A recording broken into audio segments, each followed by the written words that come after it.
Leclerc, I am also the underdog. After parting ways with Verstappen, Qin Miao approached Francky and his team. He embraced Francky and shook hands with his chief engineer. When Reyes suddenly lowered his voice and inquired, "Did you discern anything?" Qin Miao was taken aback, then realized that Francky was asking whether he had gleaned any insights from standing in front of Verstappen's car for an extended period.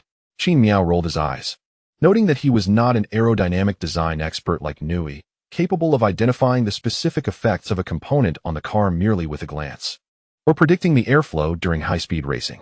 No, I couldn't comprehend anything. I was merely puzzled as to why they were so fast. Well, that's understandable. Reyes nodded in agreement. Afterward, Qin Miao took a moment to tidy his appearance before heading to the post-race interview area. By that time, both Red Bull drivers had completed their interviews, and Qin Miao was the last to take the stage. Qin Miao, congratulations on securing third place in this race. How did it feel today? Qin Miao clicked his tongue before responding. To be honest, the Spa circuit continues to impress me as always, and the weather today was splendid. I executed both starts quite well. Everything was in the optimal position according to our plan, but unfortunately, the outcome did not reflect that. Prior to the race, did Mercedes anticipate such a significant speed disparity with Red Bull? This question was somewhat tricky and challenging to answer. Surprisingly, Qin Miao nodded and shrugged, saying, after qualifying, "We had already foreseen that the race would pose a formidable challenge for us. Red Bull exhibited an otherworldly pace during qualifying. We just didn't expect them to be this fast. We will investigate what transpired upon our return." Having answered two questions, Qin Miao turned and departed. The podium ceremony followed. In the past, Qin Miao had quite enjoyed this segment. Regardless of his finishing position, the podium was always a rewarding experience, wasn't it? However, now Qin Miao found the Dutch national anthem somewhat jarring. Once the anthem concluded, the Belgian Grand Prix was officially at an end. The final driver standings and points for this race were as follows: P1, Verstappen 26, fastest lap; P2, Perez 18 P3, Qin Miao 14 P4, Sainz 12 P5, Alonso 10 P6, Leclerc 8 P7, Ocon 6 P8, Vettel 4 P9, Gasly 2 P10, Russell 1. The most unfortunate driver of the day was Leclerc, who, originally in 5th place, fell to 6th due to a strategic miscalculation by his team, ultimately earning only 8 points. It was a classic case of losing the watermelon while picking up the sesame. Additionally, Russell triumphed over his teammate Albon, becoming the last F1 driver to earn points in the 2022 season. Following this race, all drivers who participated in the 2022 season's main event have accrued their respective points. Initially, Zhou Guanyu was poised to secure a point as well. However, during his battle with Albon, Zhou's gearbox encountered issues, while other gears functioned properly. He was unable to shift into 8th gear. Consequently, although his overall driving was not adversely affected, his straight-line speed suffered significantly. Ultimately, Zhou finished in 13th place, unable to maintain his position in the points zone, trailing behind his teammate Bottas. In the aftermath of the race, the Drivers' Championship standings are as follows: 1. Qin Miao 238-2, Verstappen 225-3, Perez 178-4, Leclerc 1725, Sainz 1296, Hamilton 110-7, Norris 64-8, Ocon 62-9, Bottas 38-18, Stroll 2 post-race. Qin Miao's lead in the standings has diminished to a mere 13 points over Verstappen. Should the Red Bull team continue to demonstrate their current formidable speed, it is likely the next race will see a shift in the leadership of the standings. Meanwhile, Leclerc has reclaimed his familiar 4th position. The team championship standings following this race are as follows: 1. Red Bull 423-2, Mercedes 391-3, Ferrari 324-4, Alpine 1115, McLaren 786, Alfa Romeo 64-7, Haas 25-8, AlphaTauri 26-9, Aston Martin 22, although the points gap among the top 3 teams appears minimal. Given the speed exhibited by Red Bull, it is anticipated that they will swiftly extend their lead over the trailing teams in the latter half of the season. While this race has concluded, its ripples remain. It is evident that many have noted the marked increase in Red Bull's speed following the FIA's issuance of Technical Directive TD039 during the summer break. Consequently, numerous individuals within the paddock have begun to question whether this directive was intentionally designed to assist Red Bull. However, the FIA maintains its innocence, asserting that it merely mandated teams to manage their cars' porpoising, without imposing any specific restrictions on the methods employed. In summary, regardless of the FIA's claims of being unfairly scrutinized, public opinion within the paddock has coalesced against them. Major social media platforms are abuzz with discussions surrounding this issue. Qin Miao, observing from a distance, is well aware of the influence exerted by Toto behind this technical directive. It now appears that Toto's advocacy for this directive has indeed achieved its intended outcome. However, the effect of this technical directive did not quite meet the expectations of the Mercedes team. It only achieved half of its intended outcome. Initially aimed as a formidable challenge against Red Bull and Ferrari, it ultimately only hindered Ferrari, while Red Bull emerged unscathed and even accelerated. Consequently, Ferrari was rendered ineffective, and upon returning from the summer break, Mercedes struggled to keep pace. In summary, Qin Miao is merely a driver, somewhat oblivious to the intricate politics of the paddock. His immediate concern is whether the upgrades brought by the team for the upcoming Dutch Grand Prix can rectify the current deficiencies in car performance. Speaking of the Dutch Grand Prix, Qin Miao cannot help but feel a sense of foreboding. It seems Red Bull has an excessive number of home races. On one hand, the Austrian Grand Prix is undoubtedly their territory, while, on the other hand, as a Mexican, Reyes can also claim the Mexican Grand Prix as home ground. Additionally, the recently concluded Belgian Grand Prix can be considered a home race for Red Bull, as Verstappen's mother is Belgian, leading to a majority of local supporters at the event rallying behind Red Bull. This Dutch Grand Prix is also effectively a home race for Red Bull, given that Verstappen is Dutch. A single team boasts 4 home Grand Prix events, while Mercedes can only claim the British Grand Prix as theirs. After all, there have been no announcements regarding the revival of the Chinese Grand Prix, which is also Qin Miao's home race. In essence, next week's Dutch Grand Prix is a home event for Verstappen. Qin Miao anticipates that, given the car's inherent characteristics favoring the Zandvoort circuit, Red Bull will likely secure a 1-2 finish. Currently, Qin Miao only hopes that the upgrades brought for the Dutch Grand Prix will effectively enhance the car's performance, at least narrowing the astonishing time gap between Mercedes and Red Bull. Following the race, Qin Miao returned to the UK. After a brief respite at home, he was summoned to the team's factory the next day. At the factory, he received some rather promising news. For the upcoming Dutch Grand Prix, the team will unveil an upgraded sidepod. This new sidepod upgrade is based on the new W13 chassis architecture, maintaining Mercedes' Zero sidepod concept, and overall presenting a streamlined, tapered shape reminiscent of a Coca-Cola bottle. The new sidepods exhibit some changes in appearance, featuring additional bulges to better guide airflow, and include new flow diverters that can interact with the underfloor vortex generators to block high-pressure airflow within the underbody.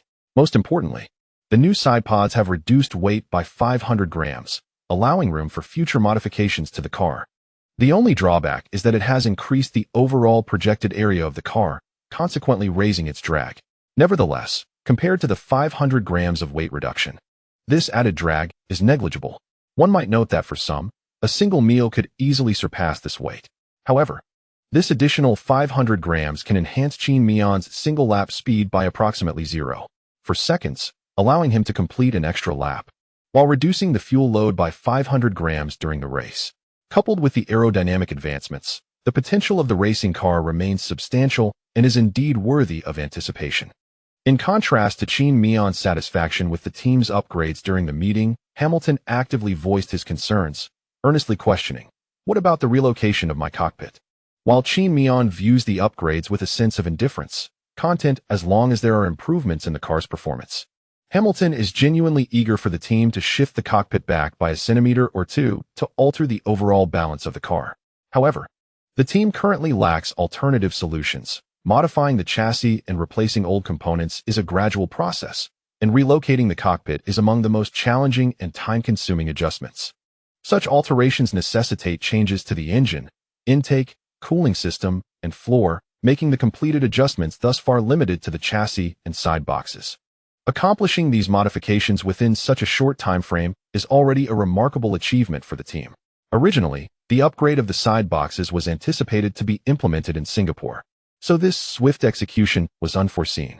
The team simply does not possess the capacity to simultaneously modify so many components of the car, and this is indeed a significant undertaking. Each improvement must be executed sequentially, meaning that even the upgraded components will retain some compatibility with the previous designs.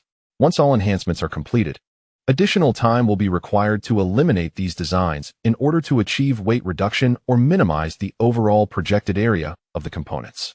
Progress must be made step by step. In the short term, the team is unable to provide Hamilton with a satisfactory response. However, under his persistent urging, they have offered a final timeline. Although Qin Miao perceives this assurance as somewhat belated, the Mercedes team has guaranteed Hamilton that they will adjust the seating position of the W13 car to his preferred setting before the United States Grand Prix.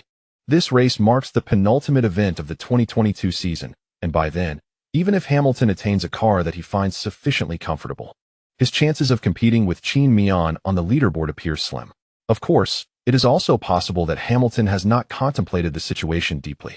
He may simply be overwhelmed by the discomfort of this season's underperforming car and yearn to reclaim his former competitive edge. Qin Miao has refrained from inquiring about this matter with Hamilton, leaving the ultimate outcome to remain in the realm of speculation. This week features a back-to-back race, or rather, to be precise, a series of 3 consecutive back-to-back races. In Belgium, the Netherlands, and the upcoming Italian Grand Prix, there is no respite in between. However, this marks the final series of back-to-back races for the season. Despite the grievances expressed by teams and drivers alike, everyone is gritting their teeth and persevering. On Monday, Qin Miao spent the day at the team, primarily participating in simulator testing and meetings. Yet, on the following day, Tuesday, Qin Miao departed early for the Netherlands. Previously, he had not felt the need to arrive until Wednesday or Thursday before an impending race. However, after becoming acquainted with Hamilton, the veteran driver occasionally imparted small tips that F1 drivers could utilize during Grand Prix weekends. Back-to-back races can be exhausting, although teams allocate time for drivers to rest.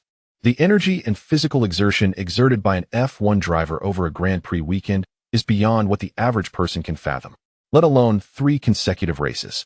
Consequently, Hamilton advised Qin Miao on a method when faced with 3 successive races. One should arrive at the venue ahead of time, whether to acclimatize to the surroundings or for other reasons, just to be there in advance. This way, one can spend additional time in the local environment, allowing the body to better adapt to the local climate. After lingering in a place for a while, one's subconscious begins to perceive familiarity, leading to a more relaxed mental state. However, while Qin Miao followed Hamilton's advice and arrived early, he did not experience the effects Hamilton described. It is also possible that Qin Miao's physical condition is particularly robust, negating the need for early preparation. Nevertheless, being present at the venue and avoiding frequent visits to the team's simulator department was indeed quite comfortable. On Tuesday afternoon, while wandering the paddock, Qin Miao encountered Leclerc. Leclerc has his own ventures in the Netherlands, and this week also features F3 races. Additionally, Leclerc's brother, Arthur, is competing in the Netherlands this week, prompting Leclerc to manage his interests while also offering guidance to his brother based on his experiences at this track. Upon seeing each other, Leclerc waved and greeted Qin Miao. Qin Miao. With a smile, Qin Miao approached and embraced Leclerc. "Charles, what brings you here so early this week? It's quite rare to see you at the track at this time." Leclerc, however, did not answer Qin Miao's question directly, but instead shifted the topic. "I came this week to acclimatize to the environment." Qin Miao refrained from mentioning that another reason for his early arrival was to escape the incessant team meetings scheduled for the next 3 days leading up to the Grand Prix, which had become quite tiresome. Leclerc chuckled and shook his head. "Sometimes, I truly envy you." Qin Miao shrugged and replied, "What is there to envy? Freedom. Without the burden of extensive marketing work, the liberty to leave when I choose, and an unrestricted diet." Leclerc meticulously counted his fingers.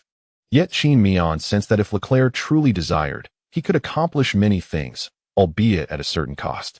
However, Qin Miao was certain that the only aspect Leclerc genuinely envied was his ability to eat without gaining weight or compromising his vital physique. Envy? It was a price paid with his salary, Qin Miao shrugged. Just as Leclerc was about to speak, a cheer erupted from a distance. Qin Miao. Both turned to see someone approaching, a young man who bore a striking resemblance to Leclerc, yet appeared to be of similar age to Qin Miao. "Qin Miao. Long time no see," Arthur Leclerc exclaimed as he approached, completely ignoring his brother, and warmly embraced Qin Miao. Qin Miao responded with a smile, patting Arthur on the back, before letting him go and saying, "I heard you've been performing exceptionally well in F3 lately. What are the chances of making it to F2 next year?" Arthur's initially cheerful expression suddenly faded. The challenge of moving from F3 to F2, while not as daunting as advancing from F2 to F1, was still formidable. One either needed considerable wealth, akin to Zhou Guanyu or Maze Pin, who could directly purchase or invest in an F2 team, or possess extraordinary talent that caught the eye of F2 team principals, or join the youth academy of an F1 team and rise through assessments. While Arthur Leclerc had some talent, it paled in comparison to that of his brother, Charles Leclerc. Moreover, despite the Leclerc family residing in Monaco, their middle-class status was merely a starting point in the realm of racing.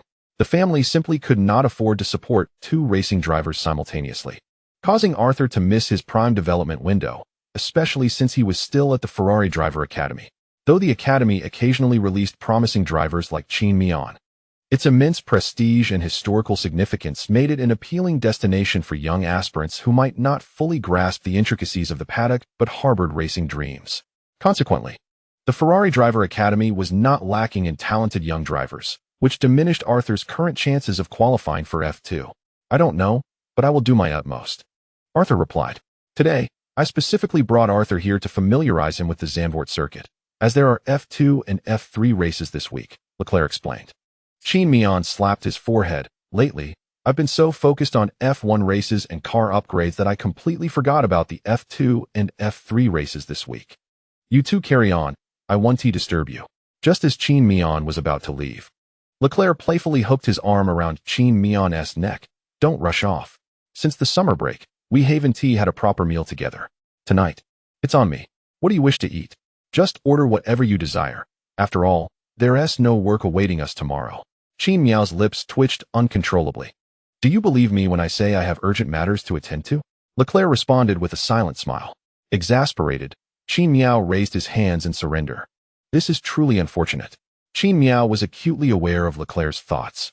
Given Leclerc's current demeanor, Qin Miao could easily surmise what was on his mind. Clearly, this rascal had noticed that there were no team members accompanying him when he arrived at the venue today, thus deducing that he was merely here for leisure. Moreover, he intended to familiarize himself with the track alongside his brother. Was this not a perfect opportunity? Leclerc could easily enlist Qin Miao's help to identify any shortcomings. The guidance of a world champion is a rare privilege, and given the rapport between him and Qin Miao, Leclerc would bear no qualms about taking advantage of it. Observing Qin Miao's expression of exasperation mingled with helplessness, Leclerc chuckled and patted him on the shoulder. All right, accept your fate. Did I not promise to treat you to a meal? There's no need to look as though you've lost millions, smile a little. Despite his words, Qin Miao appeared to acquiesce, yet Leclerc did not release his grip around Qin Miao's neck, seemingly afraid he might flee. Leclerc then turned to his brother Arthur and said, Quick, thank Qin Miao. He is willing to accompany us on the track, and opportunities for guidance from a world champion are seldom found. Cherish it. Chapter and Qin Miao rolled his eyes skyward. When did I ever agree to this? I'm merely a volunteer.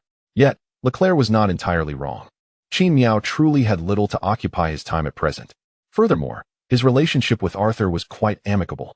During his previous visit to Leclerc's home, both Leclerc and Arthur's mother had treated him exceptionally well. Thus, Qin Miao reluctantly acquiesced. Thank you so much, Qin Miao. I'm at a loss for words. Arthur expressed gratefully. Qin Miao waved his hand dismissively. It's nothing. The gifts of fate have long been marked with their respective prices. With a mischievous glance at Leclerc, he added, just you wait. Although the weather in the Netherlands this week was quite pleasant, with temperatures at 23 degrees Celsius and the track only reaching 40 degrees. The 259 kilometers of Zandvoort circuit could still be tiring. Hence, Qin Miao headed to the Mercedes Team's paddock in search of a scooter. At that moment, the paddock remained largely empty. While the supplies had arrived, they had yet to be unpacked, as all team staff were diligently setting up equipment. However, who was Qin Miao? The future star of the Mercedes team, the team's golden boy. After locating the post-production supervisor, he effortlessly utilized his esteemed reputation to gain early access to a package, retrieving 3 scooters from within. Since the race had yet to commence and the track was technically not open to the public, no one would have objected to their presence on the track, even though maintenance vehicles were still present. To avoid causing any inconvenience to the staff on site, Qin Miao arranged for a vehicle, allowing the 3 of them to leisurely explore the perimeter of the racetrack. Although this might not provide the same immediacy as walking directly on the circuit, the experience would still yield valuable insights. With one world champion and a seasoned competitor, both prominent F1 drivers adept in lower-tier Formula racing, they could mutually address gaps in their knowledge and share techniques that even driver coaches might not fully grasp. In fact, they could both learn nuances from each other's observations that they had previously overlooked. Of course, Qin Miao possessed a deeper familiarity with the circuit than Leclerc, despite having only raced there once. Thanks to his systematic skills, Qin Miao's understanding of the track surpassed the average level. However, due to the detours and the need for explanations along the way, it took them 2.5 hours to complete a full lap. Certain areas of the track lacked vantage points for a clear view, prompting the trio to provide explanations from the spectators' stands at specific corners. After their discussions, Arthur eagerly returned to his team. He had garnered a wealth of insights during their outing and was filled with ideas he wished to immediately implement on his race car to test their efficacy on the circuit. However, due to current constraints, he could only return to his team to document his inspirations, planning to test each one as the race commenced. Once Arthur departed, Qin Miao climbed into Leclerc's Ferrari SF90, and the two made their way to a local Ferrari restaurant in the Netherlands. As for whether it was appropriate for Qin Miao, now a Mercedes driver, to dine at such an establishment, upon his entrance, the previously bustling restaurant momentarily hushed, only to erupt into laughter and cheers as patrons raised their glasses. Qin Miao, welcome back. Hey, Qin Miao, good luck in the race. Wishing you health, Qin Miao. Though Qin Miao had never visited this Ferrari restaurant before, it was customary for Ferrari enthusiasts to frequent such places, and they were all well acquainted with him. Each of them exhibited a warm demeanor towards Qin Miao. The international crowd placed great importance on lineage, and the realm of racing emphasized a different kind of heritage.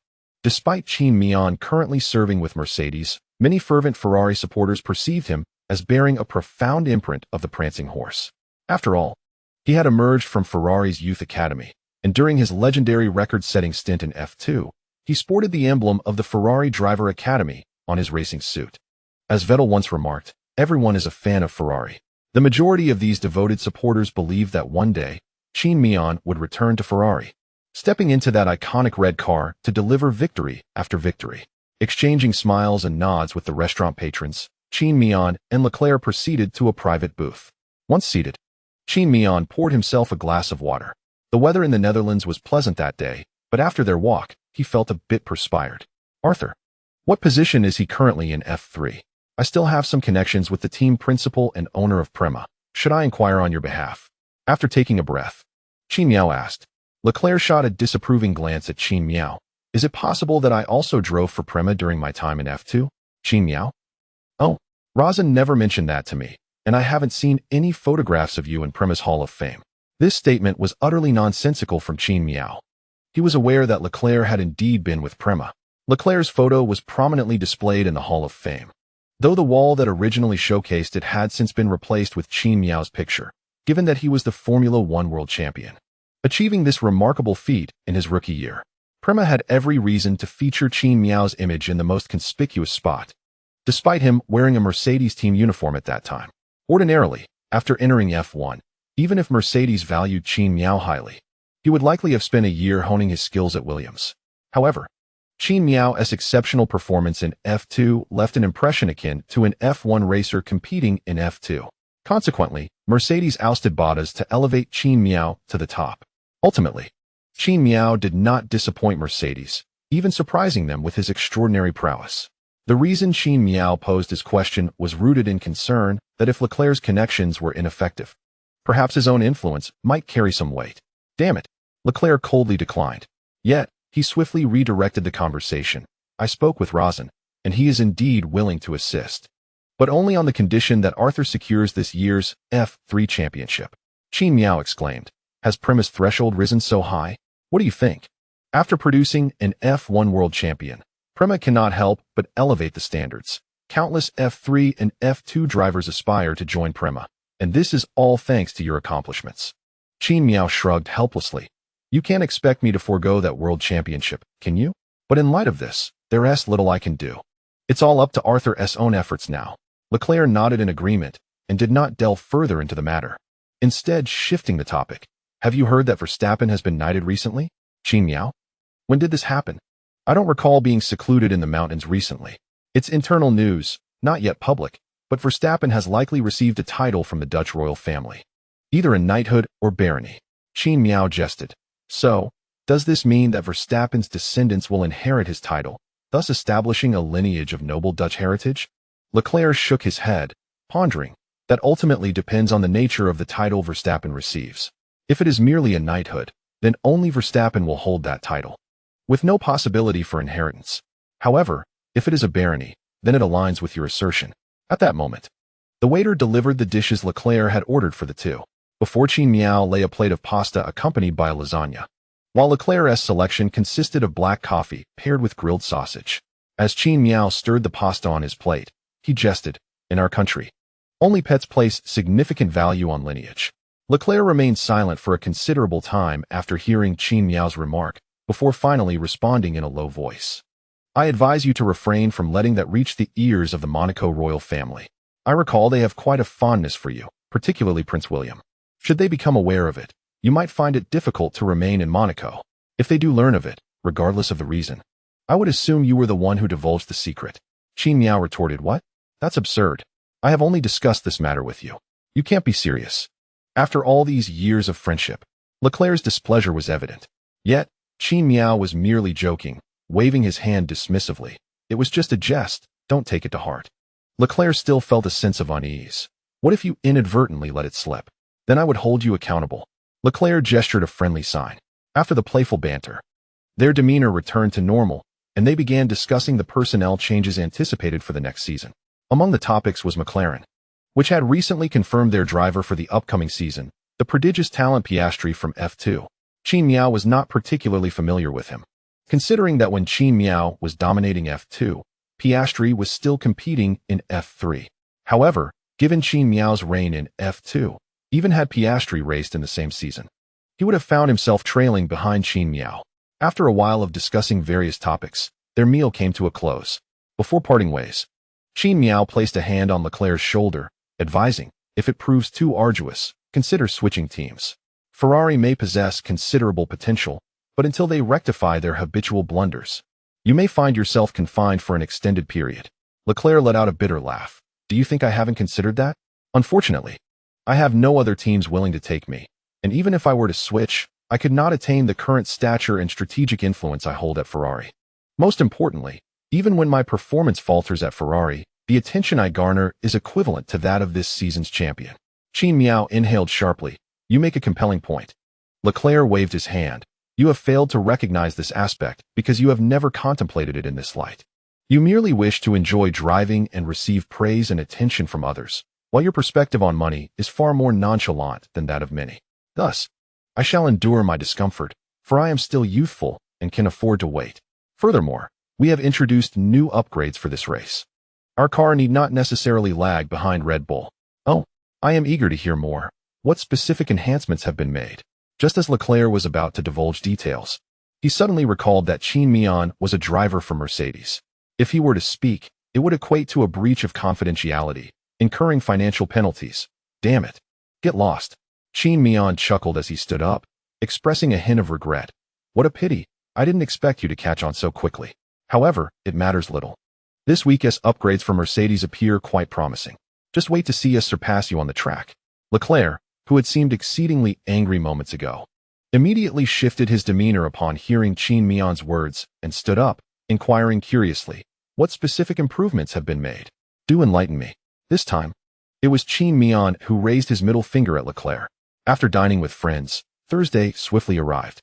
Within the paddock that week, Qin Miao felt the fervent enthusiasm of the Dutch fans directed towards him.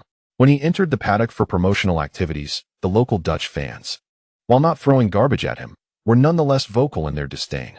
As Qin Miao rolled down his window to greet the spectators, the local fans relentlessly pressured him. "Go home, Chinese. You won't take any victories here. Just watch the taillights of Max's car as it finishes, you yellow-skinned monkey." Additionally, there were gestures of contempt directed at him, with some elongating their eyes in mockery. In summary, a myriad of disparaging remarks were hurled at Qin Miao, encompassing racial slurs and exaggerated interpretations of his innocuous comments made during the previous season to attack him. Individually, these remarks would not have affected Qin Miao, but collectively, they crashed upon him like a tsunami, stirring considerable turmoil within his heart. Last season's Dutch Grand Prix saw Qin Miao, although a rival to Verstappen, receive a warm welcome from Dutch fans, even clinching victory during the race. However, at that time, the fans supporting Verstappen believed that Hamilton posed the greatest threat to Verstappen, thus directing their ire towards Hamilton instead. This season, with Qin Miao atop the leaderboard, despite Red Bull showcasing exhilarating speed at last week's Belgian Grand Prix that thrilled their supporters, the vitriol remained aimed squarely at Qin Miao. To assert that the shock of seeing Qin Miao consistently outpace Verstappen last season did not influence the Dutch fan sentiments would be implausible. Consequently, the fervor of the spectators shifted entirely towards Qin Miao. Chapter End 431. You push me. To be honest, Qin Miao felt rather helpless.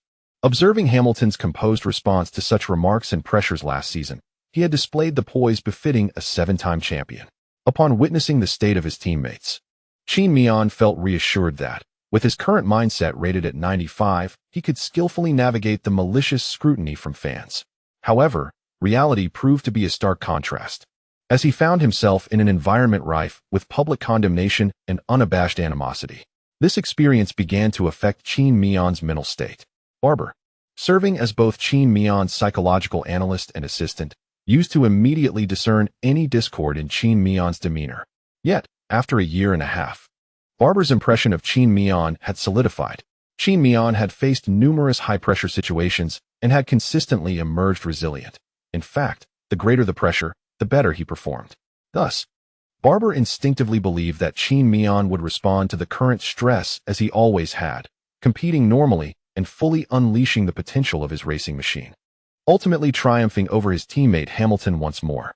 On Friday, during the first and second practice sessions, Verstappen's car encountered gearbox issues, leading to a red flag as it stalled on the track.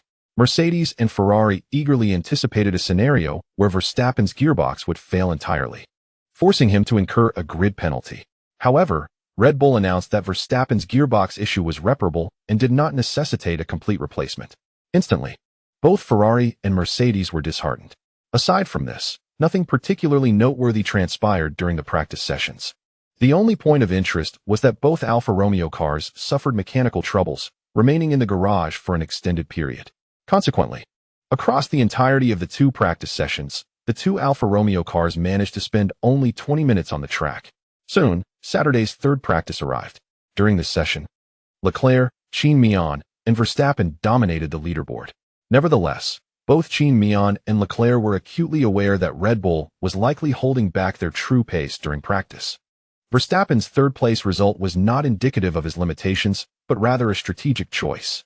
The true speed of the Red Bull cars would only be revealed during the qualifying phase.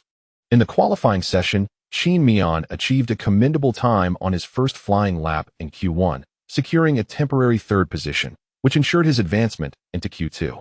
Following this, he opted not to return to the track. The real surprise came when Zhou Guanyu, in Q1, managed to secure the 14th position, advancing by a narrow margin of 0.017 seconds over Sainz, who was just 0.005 seconds away from being overtaken by Bottas, thus failing to progress past Q1.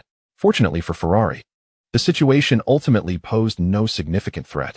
In Q2, both Qin Miao and Verstappen completed their first flying laps with times that assured their progression into Q3. Consequently, neither felt the need to return to the circuit. At this moment, Qin Miao still had 2 sets of medium tires and 4 sets of soft tires remaining in his allocation. 2 sets of neutral tires were reserved for the race, while Qin Miao had 3 sets of soft tires available for Q3. If only 2 sets of soft tires were utilized during the qualifying phase, Qin Miao would possess 2 sets for the race, exceeding the typical allocation for a Grand Prix and allowing him to address any unforeseen incidents on the track. Although Zhou Guanyu ultimately fell short in Q2, he remained in a commendable position, finishing 13th, just ahead of his idol Alonso. It is worth noting that the domestic audience has grown more forgiving towards Zhou. Everyone acknowledges that his Q2 exit was not reflective of his true capabilities, but rather a limitation imposed by the performance of Alonso's car. There is even a possibility that the car's speed would have restricted Zhou to 14th place. Yet he triumphed over his idol and elevated Alonso's vehicle to the 13th position through sheer personal skill. Subsequently, Verstappen, Leclerc, and Qin Miao each successively set their fastest laps on the track. Not long after, Hamilton also found his pace, clocking a time that surpassed Qin Miao's during the first flying lap of Q1. Ultimately, after the first round of flying laps in Q3, the time gaps among the four drivers remained within 0.17 seconds. Observing this tight competition, the FIA breathed a collective sigh of relief and began to anticipate an exhilarating showdown among the top drivers, contrasting sharply with the previous race at Spa, where Red Bull dominated Ferrari and Mercedes. It is expected that this season of F1 will witness significant improvements in both reputation and viewership.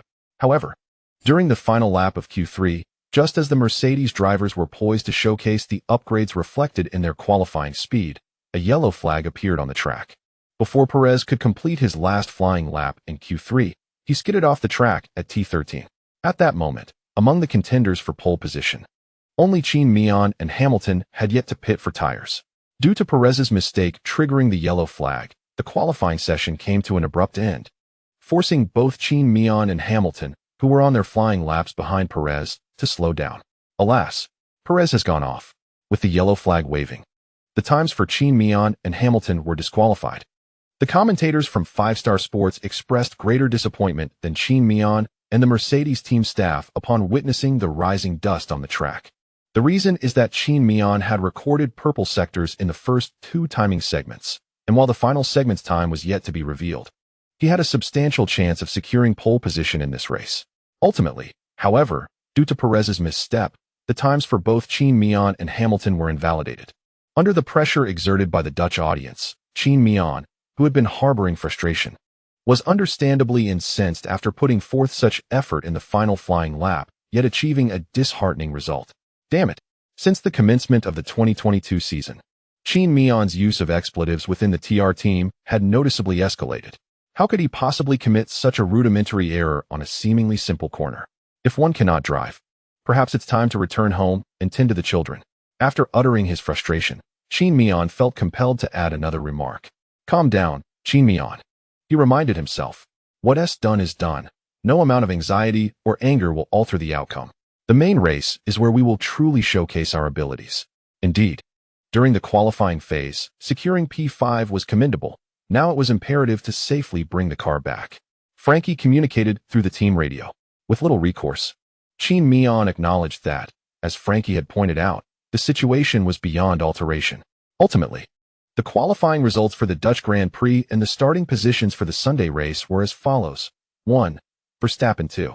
Leclerc 3. Sainz 4. Hamilton 5. Qin Miao 6. Perez 7. Norris 8.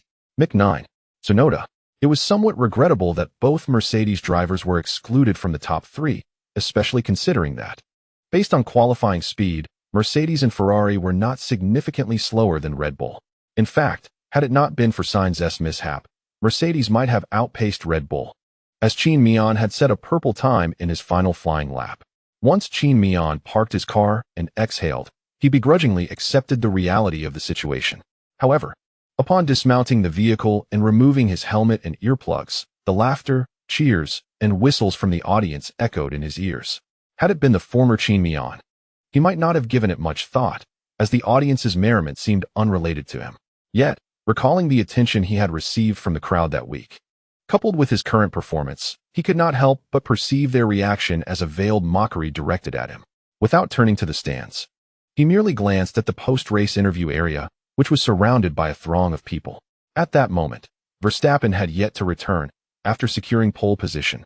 He was still engaging with the spectators on the track. This was indeed a privilege reserved for the home driver. Consequently, Qin Miao concluded that the audience's laughter, cheers, and whistles were not meant for the pole sitter, but rather directed at him, a blatant derision. A surge of anger ignited within Qin Miao. What the hell? I'm just driving. What have I done to deserve this? However, he did not let his emotions surface. Instead, he lacked the inclination to interact with the audience. After collecting his equipment, Qin Miao departed the track and headed towards the post-race weighing area. After completing the post-race interview and the subsequent team meeting, where it was decided to continue employing the yellow-red one-stop strategy for the main race, Qin Miao had fulfilled all his responsibilities for Saturday.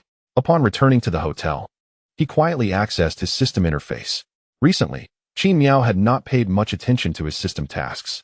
However, following the initial phase of the season, his performance had steadily improved, leading to a gradual normalization of the tasks assigned by the system. Consequently, the rewards had also increased. By the end of half a season, the system tasks completed by Qin Miao had amassed him over $17 million in income, 7 free attribute points, various assets, and a vial of exceeding limits elixir, a substance he had never encountered before. He recalled that this item had been awarded by the system following the conclusion of the Monaco Grand Prix. The system had explained that he had achieved a miracle under impossible circumstances, utilizing his extraordinary defensive skills to secure victory in that race. Thus, this vial of elixir was presented as a reward. At the time, Qin Miao had merely glanced at it habitually and had not given it further thought. After all, during the early stages of the season, he had treated system tasks and notifications rather dismissively. Akin to ignoring app push notifications on his phone, he would instinctively close or swipe them away. Therefore, he had not scrutinized the elixir's description, only recalling its name and rating. Now, however, he remembered that he had this vial in his system space, and its effects appeared to align remarkably well with his current situation. Exceeding limits elixir, gold. Dosage, oral, 1 capsule per adult per day. For children, please consult a physician. Adverse reactions. After the effects wear off, symptoms such as dizziness, headache, nausea, disorientation, and loss of appetite may occur. Rest for 24 hours to alleviate. Storage. Optimal within system space. For daily storage. Maintain at a constant temperature of 13 degrees Celsius. Efficacy. Enhances the user's neural reflex speed, lasting for 2 hours. Contraindications. This elixir cannot be used more than once within a week. The system shall not be held responsible for any consequences resulting from violations. As the description of the elixir surfaced in Qin Miao's mind, he felt an eerie sense of familiarity with the explanation, as if he had encountered it somewhere before. Nevertheless, he did not dwell on it for long. He silently vowed that, due to the derogatory remarks directed at him, Verstappen would not have an easy time on the track. He would not allow himself to be outperformed. Sunday arrived, the day of the main race. Recently, the weather in the Netherlands had been quite pleasant, possibly due to the Zandvoort circuit's proximity to the sea, which moderated temperature increases compared to inland areas. Today, the air temperature stood at 23 degrees Celsius, while the track temperature reached 37 degrees Celsius. Such temperatures indeed pose a considerable challenge for the heating of racing tires. However, this minor difficulty will not hinder Qin Miao's performance. Before the race commenced, Qin Miao remained in the team's lounge, resting with his eyes closed. In the past, he seldom engaged in such practices, yet today he commenced preparations to attain a more optimal state. Just as he began to relax, a knock resounded at the door of his lounge. Qin Miao opened his eyes and subsequently the door, only to be surprised to find not his anticipated visitor, Barber, but Hamilton instead. Not wishing to leave him standing at the threshold, Qin Miao stepped aside and remarked, "I was wondering why the music from next door had ceased." Hamilton typically enjoyed listening to music while in the lounge, whereas Qin Miao preferred gaming. Both indulged in rather unconventional methods of relaxation and preparation. Upon hearing Qin Miao's query, Hamilton responded, "I noticed the absence of gaming sounds in your vicinity. Additionally, over the past couple of days, I observed a significant reduction in the hostility from Dutch fans towards me. I surmise that perhaps their pressure has been redirected towards you, especially considering your rather unusual demeanor while resting." At this point, Hamilton glanced at the idle laptop resting nearby, its screen dark, the implication unmistakable. Qin Miao glanced at his computer before shrugging at Hamilton. "Lewis, I appreciate your concern, but I am perfectly fine, and my state will remain unaffected. I can hardly wait to hit the track and showcase my defensive skills against Verstappen." Hamilton rubbed his forehead, remarking, "The way you spoke, with clenched teeth and bulging veins, has betrayed your true feelings. Listen, Qin Miao, I know you are not feeling well at the moment, and I am aware of your capabilities to prove yourself on the track. However, trust me when I say that your immediate focus should not be on strategizing your approach in the race, but rather on calming yourself and stabilizing your mindset." Here, Hamilton scrutinized Qin Miao's expression and altered his tone. "At least take a moment to consider the potential consequences of continuing in your current state. After all, We both know that racing is a sport that demands mental engagement. If you persist with this impulsive mindset on the track, you may very well encounter some unforced errors. Naturally, Hamilton's words did little to sway Qin Miao. Yet, it was Hamilton's concluding remarks that piqued Qin Miao's interest. The derogatory remarks and insults from the Dutch fans are merely tactics. You must discern the underlying purpose of these maneuvers, which is the essence of the matter. At this juncture, Hamilton appeared somewhat pensive. Despite the fact that it is a relief not to experience the fervor of Dutch fans in Verstappen's home territory. It also signifies that in the eyes of these fans, one's prowess pales in comparison to that of teammate Qin Miao. Nevertheless, Hamilton suppressed his inner turmoil and continued, stating, "The reason they treat you this way is due to their apprehension of your abilities. What they truly desire is for you to maintain this state, eager to prove yourself and to silence them." He emphasized that such a mindset could easily lead to unforced errors on the track, reminiscent of Leclerc. Meanwhile, in the adjoining Ferrari lounge, Leclerc reclined on a sofa, engaged in a phone conversation with his girlfriend, when he unexpectedly sneezed. Rubbing his nose in confusion, he pondered that he had not caught a cold recently. Beyond unforced errors, one's choices might also become more audacious and perilous than those made under normal circumstances, undoubtedly heightening the risk of retirement during the race. This was precisely what they hoped to witness. To strengthen the persuasive power of his words, Hamilton approached Qin Miao and placed a hand on his shoulder, saying, "Even though you may not pay much heed to my advice, this is the culmination of my years of experience on the track. Insights that most would be eager to learn." Qin Miao pondered Hamilton's words thoughtfully, acknowledging their validity. "Indeed, you make a good point," he remarked after a moment. Hamilton, taken aback, responded, "What do you mean? I am fine." His mind struggled to comprehend the situation. After delivering such heartfelt and thought-provoking advice, he expected Qin Miao to reflect deeply, analyze profoundly, and seek clarification on any uncertainties, ultimately assuring him of a composed approach to the Dutch Grand Prix. Yet, all he received was a calm, "I'm fine." This was a clear underestimation of Qin Miao by Hamilton. The young driver, equipped with a robust mindset, was indeed extraordinary. This week's Grand Prix was merely a matter of acclimatization, as it marked his inaugural experience in a genuine away race. Since his entry into F1, Qin Miao had been surrounded by accolades. Even during his time in F2, although isolated by other drivers, the spectators both within and outside the paddock held immense hope and admiration for this prodigious talent. They were eager to witness how this young driver, who had commanded attention in F2, would perform in the realm of F1. In truth, Qin Miao did not disappoint them. In the inaugural season, despite the astonishment surrounding Qin Miao's achievements on the track, the audience exhibited a degree of leniency towards him. However, once the rookie grace period elapsed, some fans began to perceive Qin Miao as a target of disdain, transforming him from the favored prodigy into a thorn in their side. Consequently, this marked the first instance where Qin Miao faced blatant hostility from the spectators.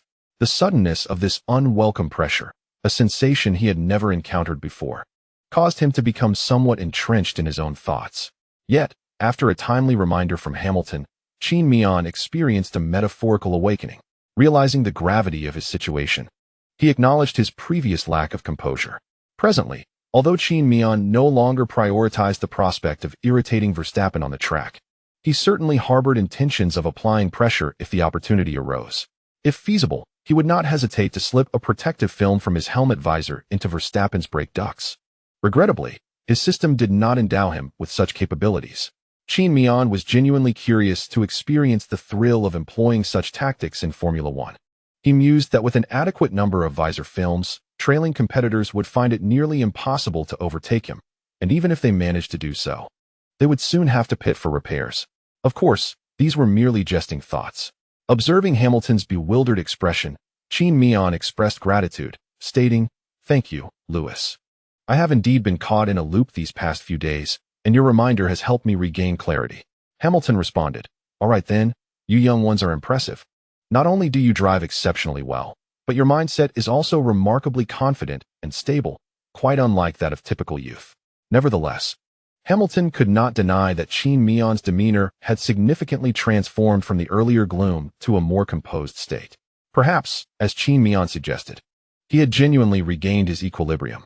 Though reluctant to fully embrace this notion, Hamilton nodded in agreement. "That's good to hear. However, There remains some time before the race begins. And you should be aware that the fans during the pre-race parade will not hold back. When they see Verstappen, their enthusiasm may rival that of encountering a generous benefactor. Yet upon seeing you, they might display some rather unflattering gestures. I hope you are mentally prepared for that. Qin Miao affirmed, I am already mentally prepared. I trust that these external factors will not impede my competitive spirit. After conversing with Qin Miao for a while, it was Hamilton who left the room, feeling somewhat despondent. Why am I even bothering? Qin Miao has the ability to adjust his mindset on his own. There was no need for my intervention. If he doesn't perform well in this race, shouldn't that be favorable news for me? Moreover, considering Qin Miao's talent and composure, he might very well have clinched victory at the Dutch Grand Prix with the right mindset. Shaking his head to dispel the tumultuous thoughts swirling in his mind, Hamilton returned to his lounge and switched on the sound system. Simultaneously, the sound of a game launching emanated from Qin Miao's laptop next door. The pre-race driver parade commenced. Indeed, as Hamilton had remarked, wherever the Dutch fans congregated in the stands, a chorus of boos erupted as Qin Miao arrived in his car. Of the total 300,000 attendees over 3 days, it was improbable that every single one was a Red Bull supporter. There were also neutral fans and ardent followers of Qin Miao, the kind who attended every one of his races. When Qin Miao emerged from the team's hospitality area, he was greeted by a throng of his fans atop the Mercedes team's pit, fervently cheering him on, bolstered by the support of his admirers and Hamilton's guidance. Qin Miao chose not to dwell on negativity. Thus, when he once again faced the jeers of the Dutch fans, he managed to muster a warm smile, waving amicably at the crowd.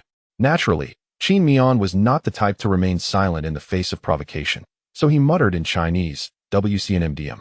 Once the pre-race driver parade concluded, Qin Miao returned to the team's hospitality area for the final preparations before the race commenced. At this point, Qin Miao's tire inventory consisted of 2 sets of medium tires and 2 sets of soft tires. Although he had anticipated using an additional set of soft tires during the qualifying round, he ultimately utilized only 2 sets, leaving him with an extra set of both soft and medium tires for the race. The team's strategy for the race was a one-stop with red and yellow tires. Given Qin Miao's adeptness at tire preservation, this pit strategy was nearly flawless, especially with the additional set of soft and medium tires at his disposal, ensuring he could respond adequately to any unforeseen circumstances during the race. Initially, Qin Miao had contemplated a yellow-red one-stop strategy, but having abandoned his stubbornness, he opted for the pit strategy calculated by the team's strategists, which yielded the shortest time. There was no need to compromise his performance merely to irritate Verstappen. After resting for a while in the team's lounge, Qin Miao received notification to head to the track. A source of discomfort for him was that prior to the start of every Grand Prix, all drivers must partake in a national anthem ceremony for the host country. Consequently, before the race even began, Qin Miao found himself listening once more to the Dutch national anthem, a tune he was not particularly fond of. Following the conclusion of the anthem, he returned to his car, awaiting the start of the race. However, it was not long before Qin Miao felt a twinge of exasperation. For this particular race, he was set to start from the 5th position, situated right on the right side of the track, close to the spectator stands. Despite the expanse of grass separating the racetrack from the grandstands, Qin Miao could still hear a myriad of mocking voices directed at him as he passed. He felt a sense of helplessness. Were they truly so idle? With the race about to commence, why attempt to rattle his composure? Nevertheless, Qin Miao chose to ignore them. Settling onto the tool cart pushed over by Reyes, cradling a bottle of performance beverage provided by the team. He only sipped occasionally to keep his mouth and throat moist. After a while, he alighted to engage in conversation with Hamilton, rendering the waiting period less tedious. Soon, the pre-race preparations were complete, and Qin Miao donned all his gear. Climbing into his racing car, he conducted a self-check, ignited the engine, and tested the radio, hydration system, and DRS functionality. Once all verifications were accomplished, he gave Reyes a thumbs up, then exchanged handshakes with the team technicians who had arrived to maintain his vehicle. All preparations were now finalized prior to the race. Before long, the warm-up lap commenced. After its conclusion, Qin Miao positioned his car at the starting grid, as the drivers behind him took their places. The main event of the Dutch Grand Prix was on the verge of beginning. Earlier, Qin Miao had conversed with Hamilton, who was starting on medium tires while Qin Miao opted for soft tires. Hamilton assured Qin Miao that if his launch was particularly strong, he would refrain from defending against him before the T1 breaking point. However, should Qin Miao's start be lackluster, Hamilton would not yield. This arrangement was a compromise between the two to avoid a detrimental clash among teammates at the start. The team was unaware that the two had discussed this matter after the national anthem concluded, huddled at the edge of the track. As the last driver settled into position, the 5 red lights illuminated sequentially. With the extinguishing of the lights, the race commenced. Qin Miao's launch was, as always, exceptional. In fact, many spectators, regardless of their allegiance, focused on Qin Miao's car number 66 to see how many positions he could gain during the start. In these crucial moments, other drivers might falter or perform without distinction. Yet, by watching Qin Miao, one was guaranteed not to be disappointed. His start speed had consistently been the best and most stable within the paddock. Although he might not always surpass the cars ahead, he invariably showcased remarkable performance. His impressive start even garnered him numerous neutral fans. After all, if one focused on Qin Miao, they were sure to experience a moment of brilliance. With time, admiration naturally blossomed. This particular launch was notably swifter than Hamilton's, and post-race statistics indicated that Qin Miao's reaction time was an impressive 0.1 seconds. His start speed could be deemed the fastest among the 20 drivers in the paddock. After the race, some began to speculate whether Qin Miao's rapid start constituted a preemptive jump. However, this discussion was ultimately drowned out by the fervent fans both inside and outside the circuit. Qin Miao's swift acceleration can be attributed to 2 factors: his exceptional performance during this race and the enhancement provided by a system-administered agent prior to the event, which improved his reaction time. Given that Qin Miao already possessed a naturally quick response, this enhancement only served to amplify his speed. During the initial phase, neither Hamilton nor Qin Miao contested their positions. In fact, upon noticing Qin Miao's markedly faster start, Hamilton deliberately increased the distance between their cars, conceding the inside line of turn 1 to Qin Miao. Naturally, Qin Miao seized Hamilton's generous gesture, overtaking him and moving into the inner line of the track. At this moment, Leclerc and Sainz were poised to enter turn 1, with Leclerc maintaining a vigilant watch on his rearview mirror for any approaching vehicles. While he was also keen to keep an eye on Verstappen, as a friend, Leclerc was acutely aware of how rapid Qin Miao's start was. Yet, Qin Miao's speed was so impressive that Leclerc could not react in time, allowing Qin Miao to slip into the inside line. Nevertheless, Leclerc, positioned ahead of Qin Miao, retained control of the racing line. Despite their friendship, Leclerc could not afford to let Qin Miao threaten his lead so easily. Consequently, he aggressively squeezed towards the inside line, blocking all of Qin Miao's potential entry paths. Witnessing this maneuver, Qin Miao internally chastised Leclerc for not being a true ally, feeling slighted that his friend would not grant him even a momentary advantage. However, he prudently eased off the throttle just enough to yield the racing line back to Leclerc before he completed his defensive move. This slight reduction in throttle prompted a chain reaction on the track. As a result, Qin Miao's exit speed was noticeably inferior to that of Sainz, who subsequently overtook him on the outside after they exited the turn. Furthermore, with the upcoming turn 2 being a left-hand bend, Qin Miao was unable to defend his position effectively. In the end, following the race's commencement, Qin Miao only managed to ascend 1 position, settling in 4th place. Meanwhile, Hamilton's start, though not as rapid as Qin Miao's, was still commendable, allowing the 7-time champion to maintain his position without significant loss. The Zandvoort circuit is not particularly conducive to overtaking, characterized by frequent elevation changes and medium to high-speed corners. Thus, it was not long before all drivers formed a long line on the track. At this juncture, both Qin Miao and Hamilton subconsciously sensed that the upgrades to the Mercedes side boxes would not significantly reduce the gap between themselves and the cars ahead. Even though Qin Miao was aware of his exceptional ability to propel the team's development capabilities, he and Hamilton were pleasantly surprised to discover that the performance enhancements had yielded remarkable results once the race commenced. Surprisingly, I was able to keep pace with the driver ahead.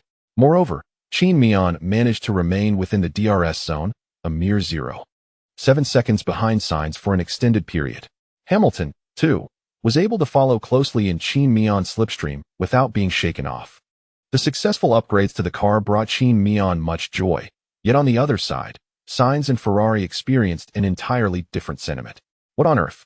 Just a week has passed, and Mercedes has merely introduced an upgrade to the side pods. How could their car's speed have increased so significantly? In truth, Qin Miao's rapid pace was primarily due to this week's upgrades, which focused on enhancing the overall downforce of the car.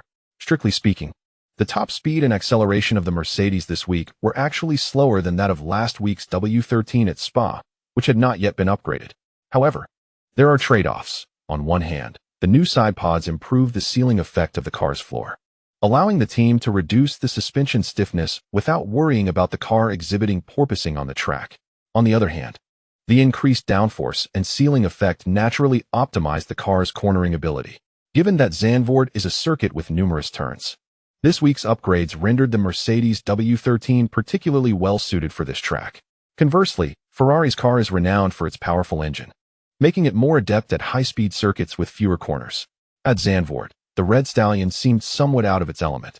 Strictly speaking, there remains a significant performance gap between the Mercedes and Ferrari cars. However, under the circumstances of the track, it appeared that the Mercedes was faster than the Ferrari. After trailing Sainz for a lap, I found myself just 0.4 seconds behind him after exiting turn 13 on the second lap. I then went full throttle towards turn 14, and upon exiting, I was right behind Sainz on the long straight leading into the third lap, drafting off him. Despite Sainz sensing the impending threat, he quickly took the inside line to prevent me from executing a late braking maneuver on the inside. However, it was still only the third lap of the race, and Sainz's ERS battery had already been significantly depleted since the start. While the Ferrari engine is undoubtedly powerful, the Mercedes engine is formidable as well. After all, Mercedes secured numerous accolades during the hybrid era thanks to their superior engines compared to other teams over the past 2 seasons. The reason the team seemed less competitive in the 2022 season, following the ground effect era, was primarily due to shortcomings in their aerodynamics department, which designed a car with excessive drag, preventing the engine from reaching its full potential. Now, as I was in Sainz's slipstream, the drag was eliminated, liberating both the acceleration and speed of my car. Thus, when Sainz attempted to defend the inside line, I seized the opportunity to overtake him on the outside before the braking point. Even though Sainz aimed to reclaim his position with a late braking maneuver on the inside, I was no longer solely focused on offense. I directly pressed towards the inside before the braking point. As Sainz observed the encroaching Qin Miao, he had no choice but to brake early, lest he inadvertently collide with him. This chapter concludes. At Ferrari, one may not survive, but one must remain engaged. Regarding Qin Miao's defensive maneuvers, is there a hint of impropriety? It is absurd. Qin Miao had been riding on Sainz's slipstream to reach this point. The position ahead of him was graciously conceded by Sainz, and Qin Miao hardly adjusted the steering wheel. How could such a move be deemed questionable? Moreover, what Qin Miao executed was merely a standard early turn-in, devoid of any issues. Before Qin Miao overtook Sainz, even after the first lap had just concluded, the commentators from 5-Star Sports were already brimming with excitement, as they could distinctly sense Qin Miao's extraordinary speed in this race. Witnessing Qin Miao launch an attack on Sainz, even before activating DRS, filled them with joy and exhilaration. Ultimately, when Qin Miao completed the overtaking maneuver, smiles illuminated the faces of all 3 commentators. This is Qin Miao indeed. His stability and unparalleled judgment are remarkable. It appeared as though Sainz had voluntarily relinquished his position to Qin Miao, yet it was all a matter of intricate details and skillful execution. It seems that the upgrades brought by Mercedes this week have indeed made a significant impact. One can only speculate whether Qin Miao might ascend further on the podium in this race. After surpassing Sainz, Qin Miao received a voice message from Francky via team radio. That was a splendid overtake, Qin Miao. You are now 2.54 seconds behind Leclerc. Not far. Just watch me, Qin Miao confidently replied. Unbeknownst to him, as he overtook Sainz, the Dutch fans supporting Verstappen fell into a hushed silence. Akin to chickens with their necks grasped, they sensed an unsettling shift in Qin Miao's performance during this race. After breaking free from Sainz's defense, Qin Miao began to pursue Leclerc at a pace of 0.4 seconds per lap. By the 5th lap, he had entered the DRS zone directly behind Leclerc. However, Qin Miao refrained from launching an immediate attack, choosing instead to linger in the DRS zone for 2 laps, only initiating his offensive on Leclerc in the 7th lap. Meanwhile, Hamilton, who was trailing behind Qin Miao, had also caught up to Sainz and commenced his own assault. Interestingly, during this time, Mercedes team principal Toto, in an interview with British media, declared that both drivers within the team were exceptionally talented, which posed a significant dilemma for the team, thus refraining from establishing a clear hierarchy between the two. This statement bears a striking resemblance to Binotto's assertions at the season's inception concerning Ferrari, if not identical. Coincidentally, the four drivers from both teams found themselves in nearly identical positions, launching attacks against one another. The process by which Qin Miao surpassed Leclerc was not particularly intricate. Following closely behind Leclerc for 2 laps, Qin Miao exerted continuous pressure on him. Naturally, Leclerc, in his effort to defend against Qin Miao's advances, did not conserve his ERS battery. After 2 laps, Qin Miao's ERS charge reached 60, ample enough to overtake Leclerc, while Leclerc's battery was nearly depleted. To be candid, Qin Miao genuinely felt that his car was considerably faster than the one ahead, which afforded him a sense of ease. As long as one's car outpaces the vehicle in front, countless strategies can be employed on the track to achieve an overtaking maneuver. Conversely, if one's car lacks sufficient speed, one must patiently await the DRS opportunity. Ultimately, at the junction of the 7th and 8th laps, Qin Miao employed the same tactics he had used to overtake Sainz, utilizing the slipstream of Leclerc after exiting the corner. Upon entering the DRS zone, he activated both the DRS and ERS with a triple boost. Even carrying 95 kilograms of fuel, Qin Miao surpassed Leclerc and reached a staggering speed of 327 km/h by the end of the straight. It is noteworthy that, due to the track's characteristics, all teams utilized high downforce setups. Even during qualifying, with lighter fuel loads, Verstappen, who secured pole position, only managed a terminal speed of 307 km/h. Qin Miao's velocity surpassed Verstappen's Red Bull by a remarkable 20 km/h. Consequently, upon crossing the finish line of that lap, Qin Miao immediately set the fastest lap on the circuit. However, in contrast to Qin Miao's seamless ascent to second place, his teammate Hamilton found himself entangled in a fierce battle with Sainz, evoking an image of Hamilton mired in a quagmire. In reality, this predicament was solely due to Hamilton's choice of medium tires at the start, which hindered his cornering speed and grip compared to Sainz ahead. As a result, Hamilton lacked the necessary distance within the DRS zone to attempt an overtaking maneuver on Sainz. Qin Miao merely took a moment to assess Hamilton's situation before redirecting his full attention. After overtaking Leclerc and ascending to second place, Qin Miao focused on the leading Verstappen. What delighted Qin Miao at the race's onset was the realization that his pace was not as sluggish as he had anticipated pre-race. By pushing slightly harder on the track, he managed to maintain a time gap of under 2 seconds from Verstappen.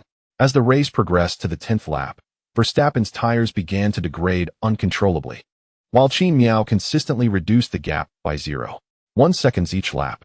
Observing this development, many fans familiar with Qin Miao's capabilities felt invigorated, knowing that with Qin Miao's tire preservation skills, as long as the lap time differential with the leading driver remained within 0.7 seconds, he stood a strong chance of clinching the victory in this segment of the race. Red Bull is well aware of this principle. Upon noticing that Qin Miao's pace in the race was exceptionally swift and could potentially jeopardize Verstappen's position, they promptly began to strategize on how to ensure Verstappen retained his current standing. Undoubtedly, this posed a significant conundrum for the Red Bull team's strategists. By the 13th lap, drivers from the rear began to activate their pit stop windows. At this moment, Qin Miao had already closed in to within 14 seconds of Verstappen, with Leclerc trailing Qin Miao by 15 seconds. All three competitors exhibited commendable speed, yet, in the short term, they lacked effective means to overtake the frontrunners. However, it is believed that the impending pit stop window would inevitably alter the current dynamics. In the 15th lap, Ferrari initiated its first pit stop window. The rationale behind Ferrari's strategy was quite comprehensible: to pit Sainz for medium tires and subsequently switch to soft tires in the latter stages of the race, which would undoubtedly position them favorably for a strong finish. Many of Leclerc's fans breathed a sigh of relief upon seeing that the first Ferrari to pit was not Leclerc, ensuring that if Ferrari were to execute an audacious pit strategy, it would not be their star driver who would suffer the consequences. Yet, Ferrari soon encountered an unexpected setback. Sainz's pit stop took a total of 127 seconds. This prolonged duration stemmed from the fact that the team was ill-prepared prior to Sainz's pit. The decision to pit Sainz was made in response to Red Bull's intention to call Perez in for a stop, with Sainz positioned ahead of Perez. To avert the possibility of Sainz being undercut by Perez, Ferrari opted to mimic Red Bull's strategy. The strategy team believed that Sainz, who held a 3-second lead over Perez, would not be overtaken as long as his tire change did not exceed 5 seconds. However, the notification for the pit stop was rather rushed, resulting in Sainz arriving at the pit box without the team's crew having the tires ready for his change. Nonetheless, as a professional F1 team, Ferrari had contingency plans in place. Thus, once Sainz positioned his car appropriately, the team's technicians promptly retrieved 3 brand-new tires from the garage. After the tire gun operator removed the old tires, they successfully and swiftly replaced them. The speed of this tire change even surpassed some of Ferrari's previous pit stops, where tires had been prepared in advance. Yet, astute fans may have noticed some unusual details, such as only 3 tires being brought out from the Ferrari pit, with the left rear tire conspicuously absent. With the left rear tire not installed, the team could not release Sainz, leaving him stranded in the pit. As a result, Perez, who was trailing behind Sainz, had already completed his tire change and emerged from the pit lane, while the Ferrari tire changers stood in place, bewildered and exchanging glances. Notably, Perez executed his tire swap in a mere 2 seconds. However, as he exited his pit box, he inadvertently rolled over the backup air gun of Sainz's left rear tire changer. The air guns used in F1 are quite costly. Despite the cars themselves being lightweight, each weighing less than a ton, these high-pressure tools must undergo extensive repairs if even slightly compressed by an F1 car, irrespective of any visible damage. Under normal circumstances, Perez's tire change would have garnered widespread acclaim, given that his time of 2 seconds could very well be the fastest tire change at the Dutch Grand Prix, particularly considering the increased tire diameter introduced for the new season. However, Ferrari's blunder overshadowed this achievement, diverting all focus to their misstep, leaving little attention on Red Bull's near-flawless tire change. No one seemed to notice that the time Ferrari took to change Sainz's tire was sufficient for Red Bull to replace Perez's tires 6 times over. Ultimately, the frantic Ferrari tire changer rushed out of the team garage, clutching Sainz's tire, and successfully mounted it onto Sainz's car, allowing him to re-enter the track without further incident. Nevertheless, Ferrari's blunders left a significant mark on the spectators. Fortunately, this was not the upcoming Italian Grand Prix at their home circuit. Had Ferrari performed similarly there, one could expect Binotto would face immediate dismissal. That said, Binotto does possess commendable expertise in engine development. However, his management skills and personnel decisions often leave much to be desired. In the 18th lap, Leclerc entered the pits, with Sainz providing a buffer ahead. Leclerc's tire change was executed without any of Ferrari's usual hiccups. The switch from soft to medium tires took 25 seconds. While this was somewhat slower compared to Red Bull's efficiency, it was a significant improvement over Ferrari's past performances, and Leclerc should feel fortunate and grateful for such a swift change. During the same lap, Verstappen also opted to pit for a tire change. However, his stop was slightly slower, taking 38 seconds. Following the tire change, tension filled the Red Bull camp, as Qin Miao was trailing Verstappen by a mere 11 seconds prior to his pit stop. If Qin Miao capitalized on Verstappen's slower tire change, pushing hard on the track before pitting, he had a strong chance of executing an overcut. Everyone understood that Qin Miao's presence behind was not a cause for alarm. If one was sufficiently fast, being pursued was inconsequential. However, if Qin Miao finds himself in front of your race car, then you are bound to experience a headache, for overtaking becomes an insurmountable challenge. Nevertheless, it has been demonstrated that the concerns of the Red Bull Racing strategy team were unfounded, as they misjudged their positioning. After Verstappen switched to the medium tires, his single-lap speed did not surpass that of Qin Miao on his old soft tires. The two maintained a consistent pace, indicating that even without pushing during that lap, Qin Miao could still position himself ahead of Verstappen upon exiting the pit, provided he did not make any mistakes during the tire change. In this race, the upgrades from the Mercedes team evidently had a significantly positive impact. At this juncture, not only was Qin Miao's speed on the track impressive, but Hamilton was also performing admirably, having reached what is effectively third place, with merely a 7-second gap separating him from Qin Miao. It is noteworthy that Hamilton was utilizing medium tires during this race. However, after 20 laps, everyone at Red Bull breathed a sigh of relief, as Qin Miao's speed began to decline due to tire wear. Nonetheless, he opted against pitting for new tires, allowing Verstappen to reclaim the lead. Regardless of Qin Miao's soft tire durability, he was still limited to a single set of soft tires. After prolonged racing, a decline in his single-lap speed became inevitable. Finally, on lap 27, Qin Miao decided to pit, observing that he had raced nearly 30 laps before making his tire change. All teams had by now discerned Qin Miao's pit strategy for the day. A straightforward stop-and-go strategy was merely routine for the Ferrari and Red Bull teams, who regarded Qin Miao as their primary competitor. With 45 laps remaining in the race, given Qin Miao's tire preservation prowess, completing the remaining laps on a single set of soft tires should not prove overly challenging. Red Bull, however, found themselves in a quandary.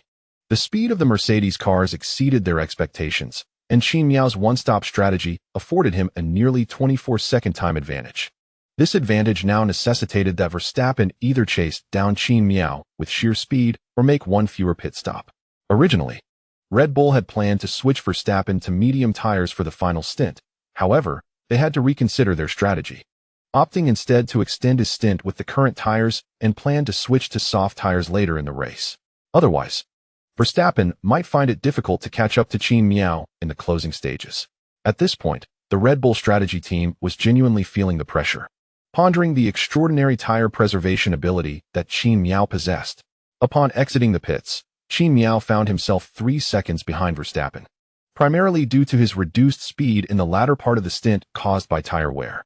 Otherwise, he would have positioned himself directly within Verstappen's DRS zone. Upon exiting the pit lane and elevating the temperature of his tires to the optimal working condition, Qin Miao found his lap time to be slightly slower than Verstappen's, lagging by merely 0.3 seconds per lap, a discrepancy well within acceptable limits. He remained confident that as the race progressed, his advantages would become increasingly pronounced in the latter stages. On the 30th lap, Hamilton made his pit stop. Initially, his strategy was to execute a two-stop plan. However, following the race's commencement, Alonso, the first driver to switch to hard tires, demonstrated commendable long-distance speed and consistency on track. Consequently, Hamilton altered his strategy to a yellow-white one-stop, intending to embark on an extended stint, hoping to replicate his teammates' success through strategic pit stops. After leaving the pit, Hamilton found himself 2 seconds ahead of Leclerc. The ability to maintain his podium position now hinged on Hamilton's skill. For the remainder of the race, Verstappen and Qin Miao continued to maintain their own pace on the circuit. Once Hamilton's tire temperatures reached an optimal level, he gradually extended his lead over Leclerc behind him. Hamilton's performance on hard tires during this race was notably swift, at least outpacing Leclerc of Ferrari. By the 44th lap, the time difference between Qin Miao and Verstappen had expanded to 34 seconds, with this gap remaining consistent for 4 laps, indicating that Verstappen's tires were beginning to falter.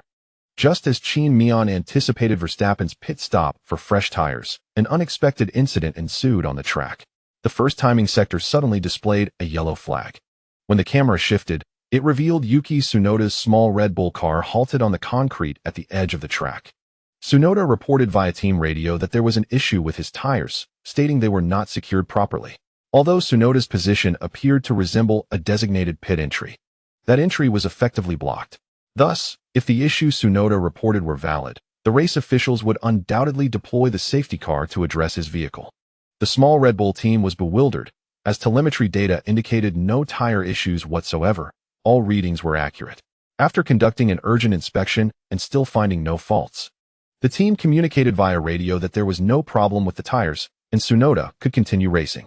Given the team's reassurances, Tsunoda, uncertain if his sensations were misleading, contemplated the appropriateness of leaving his car stationary on the track. Ultimately, he decided to restart his vehicle, leading to the cancellation of the yellow flag. During this interval, Leclerc, who had struggled to catch up to Qin Miao, made a pit stop to switch to hard tires. With 26 laps remaining in the race, Leclerc's decision to pit for hard tires effectively signaled a strategic concession in this contest. Within the same lap, Tsunoda entered the pit once more, likely due to concerns regarding potential issues with his car. After all, there are instances when a driver's instinct proves more reliable than telemetry data. In the pit, Tsunoda replaced a set of tires and, with the assistance of the team technicians, readjusted his safety belt before finally being released.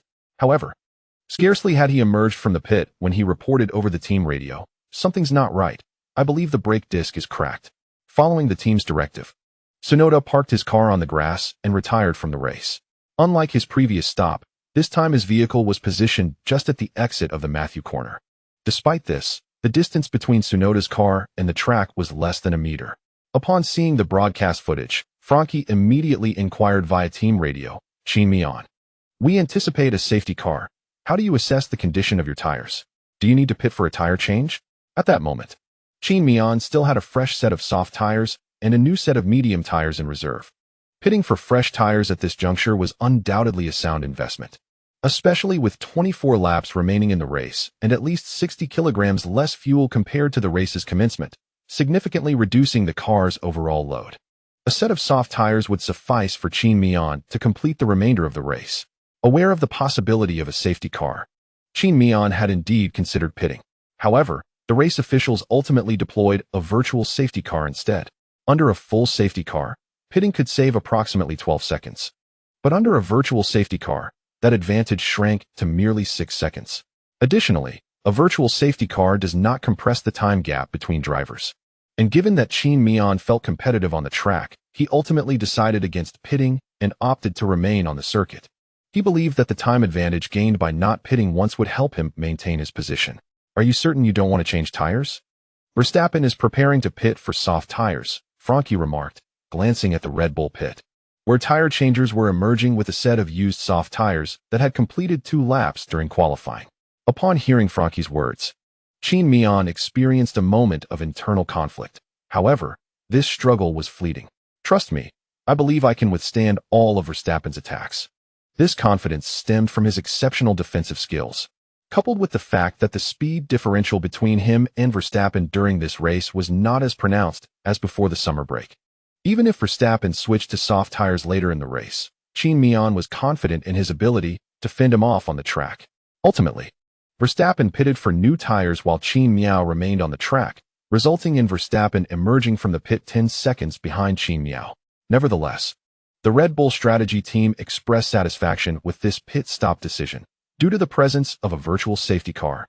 Verstappen's soft tire degradation would not be as severe as initially anticipated, given Verstappen's prowess. Managing the soft tires judiciously would enable him to catch up with Qin Miao while completing the race without significant difficulty. In contrast to his teammate's unwavering confidence, Hamilton opted to pit for new tires during the virtual safety car period. Lacking Qin Miao's extraordinary tire conservation abilities, he recognized that if all drivers took advantage of the virtual safety car to pit, his best course of action was to follow suit. Although he would not gain an advantage over his competitors, he would also avoid incurring losses. As the race resumed on lap 50, Qin Miao took the lead. By lap 51, anxiety gripped all Mercedes fans as Verstappen closed in on Qin Miao, reducing the gap by 0.8 seconds within a single lap. This indicated that within 12 laps, Verstappen could potentially catch up to Qin Miao. By lap 55, Verstappen had narrowed the distance to just 49 seconds, displaying a pace that exceeded expectations. Observing this time gap, it became evident that when Verstappen eventually reached Qin Miao, there would still be over 10 laps remaining in the race. Given Verstappen's current speed, overtaking Qin Miao in the latter stages of the race appeared to be a manageable task. However, a shocking turn of events unfolded, causing concern among Red Bull fans and distress among the Dutch supporters. Midway through lap 55, Bottas experienced a slowdown in speed as he traversed the main straight of the pit lane. By the time he reached turn 1, his car had completely lost power. As the broadcast camera shifted to capture the scene, Bottas's car was already immobilized at the entrance of turn 1. His position was perilous, situated just a wall away from the pit lane exit, unlike Tsunoda's earlier incident where he was conveniently positioned next to a quick exit. Bottas's failure at this location would inevitably lead to the deployment of a safety car, occurring merely 9 laps after the last virtual safety car. Most contenders for the championship had utilized the preceding virtual safety car to pit for new tires, with one notable exception, Qin Miao. Bottas is out of the race. Safety car. The realization dawned that this position would certainly result in a safety car deployment. Qin Miao had struck gold, having not yet pitted. Witnessing this unfolding scenario, the smile on Bing Ji's face could no longer be contained. Today's match was quite nerve-wracking for the fans, as it became evident that Qin Miao exhibited commendable speed. However, his rhythm on the track consistently paled in comparison to Verstappen's fostering concerns that Qin Miao might not secure a favorable result.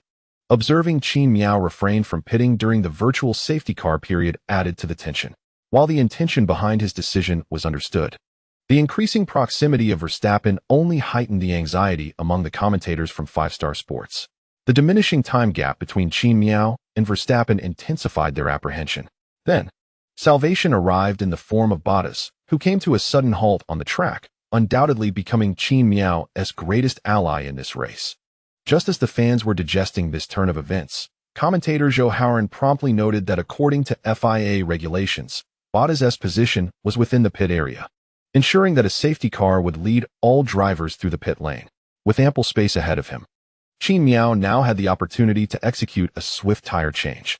Despite the commentator's remarks, the race officials did not immediately deploy the safety car. However, yellow flags appeared in the first and third sectors simultaneously. As the race progressed to lap 56, the officials finally introduced a physical safety car. Both Qin Miao and Verstappen promptly entered the pit to switch to new soft tires. Zhou Hauran had predicted the safety car would guide the drivers through the pit lane, a scenario anticipated by the teams. However, a pressing issue remained. The drivers would be bunched together behind the safety car. If Qin Miao were to follow the safety car for an additional lap, it could lead to a congested queue when the safety car allowed Bottas's car to be removed. Under such circumstances, Qin Miao's pit stop could result in a loss of more than just 1 or 2 positions, and he might even face the risk of an unsafe release, with a 5-second penalty being a relatively light consequence. Moreover, there were no slower cars acting as a buffer between Qin Miao and Verstappen, making it impossible for Qin Miao to wait for an ideal moment to pit. Consequently, both drivers entered the pits in quick succession. Qin Miao fitted new soft tires, while Verstappen, lacking fresh tires, had to settle for a set of worn softs, marking his third pit stop due to Qin Miao's presence. Ultimately, this unexpected safety car proved to be a relief for Qin Miao, allowing him to secure a fresh set of soft tires. Nevertheless, both drivers had entered the pit for tire changes, and coupled with the preceding virtual safety car, the gap between the following drivers and the two of them had diminished. Thus, when they emerged from the pit lane, they found themselves surpassed by Hamilton. Qin Miao had fallen to second place, while Verstappen slipped to third. Upon seeing 2 Mercedes cars ahead of him, Verstappen felt an involuntary twitch in his eye, suddenly gripped by an ominous premonition. Meanwhile, both Qin Miao and Hamilton concurrently conceived a tactical maneuver, the DRS train. The safety car persisted until the 60th lap, and the removal of Bottas's car proved more challenging than anticipated. From the moment Bottas's car halted on the track to its eventual clearance and the lifting of the safety car, 4 laps elapsed. At this juncture, only 12 laps remained in the race, and Qin Miao was equipped with a fresh set of soft tires, signifying that he could unleash the full potential of these tires without the need for conservation over the next 12 laps. However, it was certain that much of the tire durability would be devoted to defending against the pursuing Verstappen. Prior to the race's restart, the teams had linked the communication systems of Qin Miao and Hamilton. Although the two drivers had communicated separately during the race, their systems were capable of connecting, albeit seldom utilized. Today, however, presented the perfect opportunity to employ this feature. As Hamilton prepared for the restart after the safety car's withdrawal, he informed Qin Miao through the team radio, 321, go. Both Mercedes drivers simultaneously pressed the accelerator, demonstrating an extraordinary level of synchronicity akin to starting a machine in the Pacific. Instantly, they created a gap of 1 segment from the Red Bull behind them.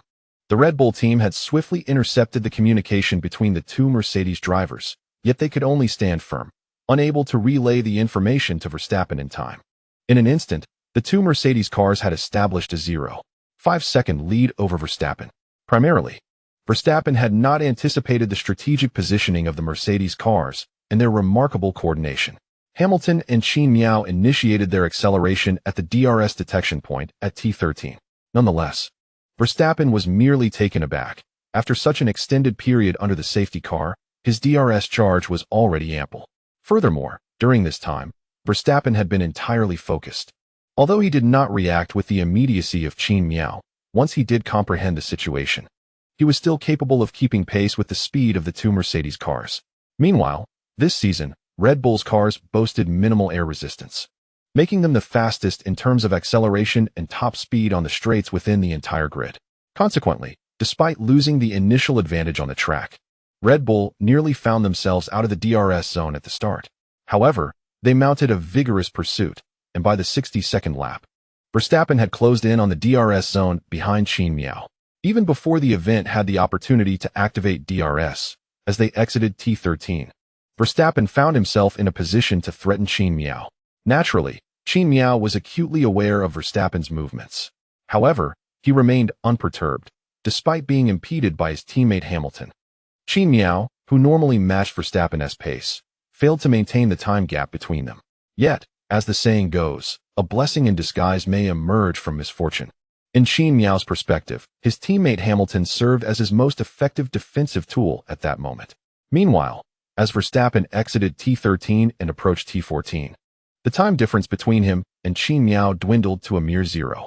For seconds, it was evident to all that under such circumstances, Verstappen was poised to launch an attack on Qin Miao.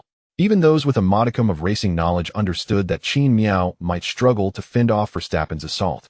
As a result, the Dutch spectators erupted in enthusiastic cheers, eagerly anticipating Verstappen's overtaking maneuver.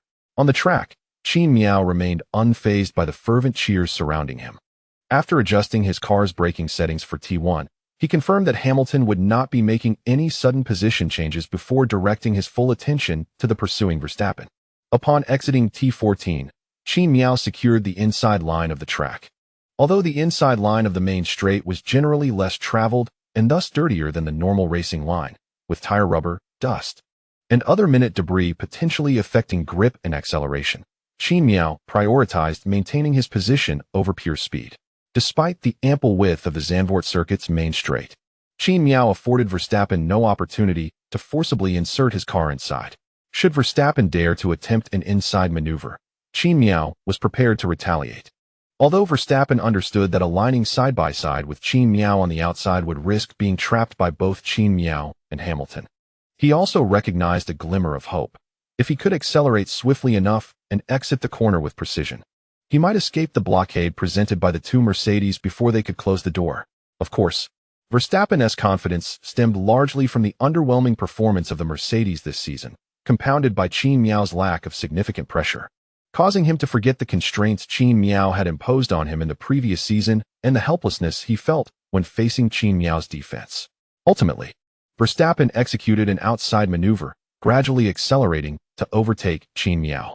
Observing Verstappen's move on the outside, Qin Miao felt a surge of joy and chose not to stubbornly defend the outside line. Instead, he subtly moved towards the racing line, positioning himself alongside Verstappen. Verstappen's choice to attack from the outside, in all honesty, did not seem particularly wise. How would Qin Miao respond to Verstappen? He would shut the door. Qin Miao closed the door on Verstappen, while two Mercedes vehicles orchestrated a strategic entrapment of the latter's car. As the commentary noted, Verstappen initially believed that Qin Miao's insufficient acceleration on the inside would provide him with the opportunity to slip through the gap between Qin Miao and Hamilton.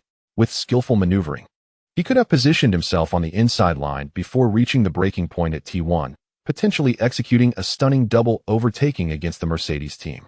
However, Verstappen was taken aback when Hamilton, ahead of him, inexplicably decelerated. For heaven's sake, he decelerated. Such a lack of competitive spirit. Consequently, Verstappen found himself ensnared by the combined efforts of Qin Miao and Hamilton. The Mercedes car ahead blocked all outside overtaking lines, compelling any attempt to overtake to veer onto the outer grass. Meanwhile, Qin Miao cunningly positioned his left front wheel against Verstappen's right rear wheel, as if wielding a dagger poised at Verstappen's throat. Come at me. Go ahead and collide with me. Dare to hit me, and I will send you flying. Verstappen felt utterly helpless. He had anticipated this assault to be a mere positional contest between himself and Qin Miao, a fair one-on-one duel. Yet, he was caught off guard by the Mercedes team's unsportsmanlike two-on-one tactics. How shameless! Despite his inner turmoil and fury, the metaphorical knife at his throat made Verstappen wary of taking reckless risks to force his way between Qin Miao and Hamilton. After all, he had previously experienced the formidable defensive prowess of Qin Miao. He knew the latter would not hesitate to retaliate. Simultaneously, Verstappen refrained from attempting to overtake Hamilton by venturing onto the grass on the outside line. Such a maneuver could jeopardize his ability to maintain control of the car, risking an immediate retirement from the race. The Dutch Grand Prix was, after all, Verstappen's home ground, and retiring here would leave him feeling guilty towards the Dutch fans in attendance. Nonetheless, his yearning to surpass Qin Miao remained undiminished, especially with T2 approaching, a right-hand 180-degree hairpin turn. If he could slightly suppress Qin Miao's exit line on the outside, he might achieve a faster exit speed due to the wider line, allowing him to overtake Qin Miao. However, as the driver widely acknowledged within the F1 paddock as possessing the strongest defensive capabilities, Qin Miao was acutely aware of Verstappen's intentions as they remained side by side. At the braking point for T2, Qin Miao executed a late braking maneuver, completely missing the braking point, resulting in his car surging ahead of Verstappen as they entered the turn. Despite Qin Miao's apparent recklessness in delaying his braking, there was nothing reckless about his defense. His car did not completely overtake Verstappen before the braking point. Instead, he aligned his left rear wheel with Verstappen's right front wheel, effectively keeping Verstappen confined to the outside line, thereby denying him a favorable trajectory for an overtake. As they entered turn 2, having already missed the apex, Qin Miao's line into and out of the corner was considerably wide. Nevertheless, at this juncture, Verstappen, positioned on the outside, was left with two choices: either slow down to evade Qin Miao and pursue a crossing line, or remain on the outside with Qin Miao. Regardless of Verstappen's decision, Qin Miao had successfully disrupted Verstappen's rhythm for exiting the corner. After all, Verstappen had initially aimed to forcibly overtake Qin Miao on the outside, and all his preparations had been in service of that tactic. Faced with this situation, Verstappen had no option but to stubbornly adhere to his original strategy, positioning himself on the outside to attempt passing Qin Miao. However, once on the outside, he encountered a classic struggle for line dominance. Exiting the corner, Qin Miao utilized the full width of the track, preparing to utilize the curb. At that moment, Verstappen genuinely desired to collide with Qin Miao's right rear, intending to send the latter flying. Nonetheless, Qin Miao adeptly controlled the positioning of his car, aligning his left rear wheel precisely with Verstappen's right front wheel. Thus, even if Verstappen wished to collide with Qin Miao, he could only manage a minor impact between the arcs of their tires. Consequently, Qin Miao successfully maintained his position. After this failed attempt, a wave of disappointment swept through the Dutch spectators. The reason was clear: Verstappen had not managed to overtake Qin Miao. However, the commentators back home were elated, lavishly praising Qin Miao's defensive prowess. With 10 laps remaining in the race, Francky commended Qin Miao while also informing him of the time left. Although Qin Miao heard this, he refrained from responding, choosing instead to focus on Hamilton ahead of him. Despite having successfully defended against a formidable attack from Verstappen, Qin Miao's entry and exit lines during the defense were suboptimal, resulting in a time gap of 12 seconds between him and Hamilton, thus being pushed out of the DRS zone. Meanwhile, Verstappen lingered just 0.8 seconds behind Qin Miao, having been pressured to the edge of the track but not actually forced off, so his speed loss was minimal. Although it was likely that Verstappen might be pushed out of the DRS zone, F1 cars can still benefit from the slipstream of the car ahead as long as they remain within a second. Coupled with the Red Bull's speed on the straights, Qin Miao believed it would not be long before Verstappen caught up again. Thus, he remained vigilant. In Qin Miao's estimation, if he wished to finish ahead of Verstappen in today's race, he would need to withstand at least 23 attacks from him.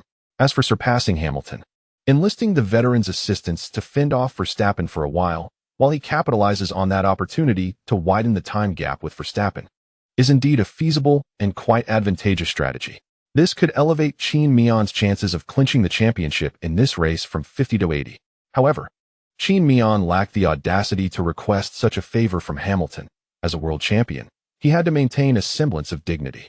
At most, he could seize an opportunity to overtake Hamilton directly, utilizing Hamilton's presence behind him to defend against Verstappen, while he himself provided a slipstream ahead, thereby increasing the cost and time for Verstappen to overtake Hamilton. Yet, this remained merely a conceptual strategy for Qin Miao. Currently, the pressure from Verstappen was considerable, and although the latter was on softer tires, which were not as fresh as Qin Miao's, the Red Bull's speed had consistently surpassed that of the Mercedes throughout the week. As they approached the end of the second DRS zone at T11 on lap 65, the time gap between Verstappen and Qin Miao had dwindled to a mere 0.5 5 seconds. Verstappen applied some pressure by darting to the inside before the braking point, yet Qin Miao felt no anxiety whatsoever. In fact, he somewhat anticipated Verstappen attempting a late dive on the inside, as he could readily execute a crossover line, positioning himself ahead of Verstappen into T12, thereby forcing Verstappen off the track. However, having tangled with Qin Miao on the track numerous times and suffered greatly due to his own impatience, Verstappen had learned his lesson. He merely showcased his car to Qin Miao without pursuing further action. Qin Miao felt no regret about this. It was simply an additional contingency in his mind.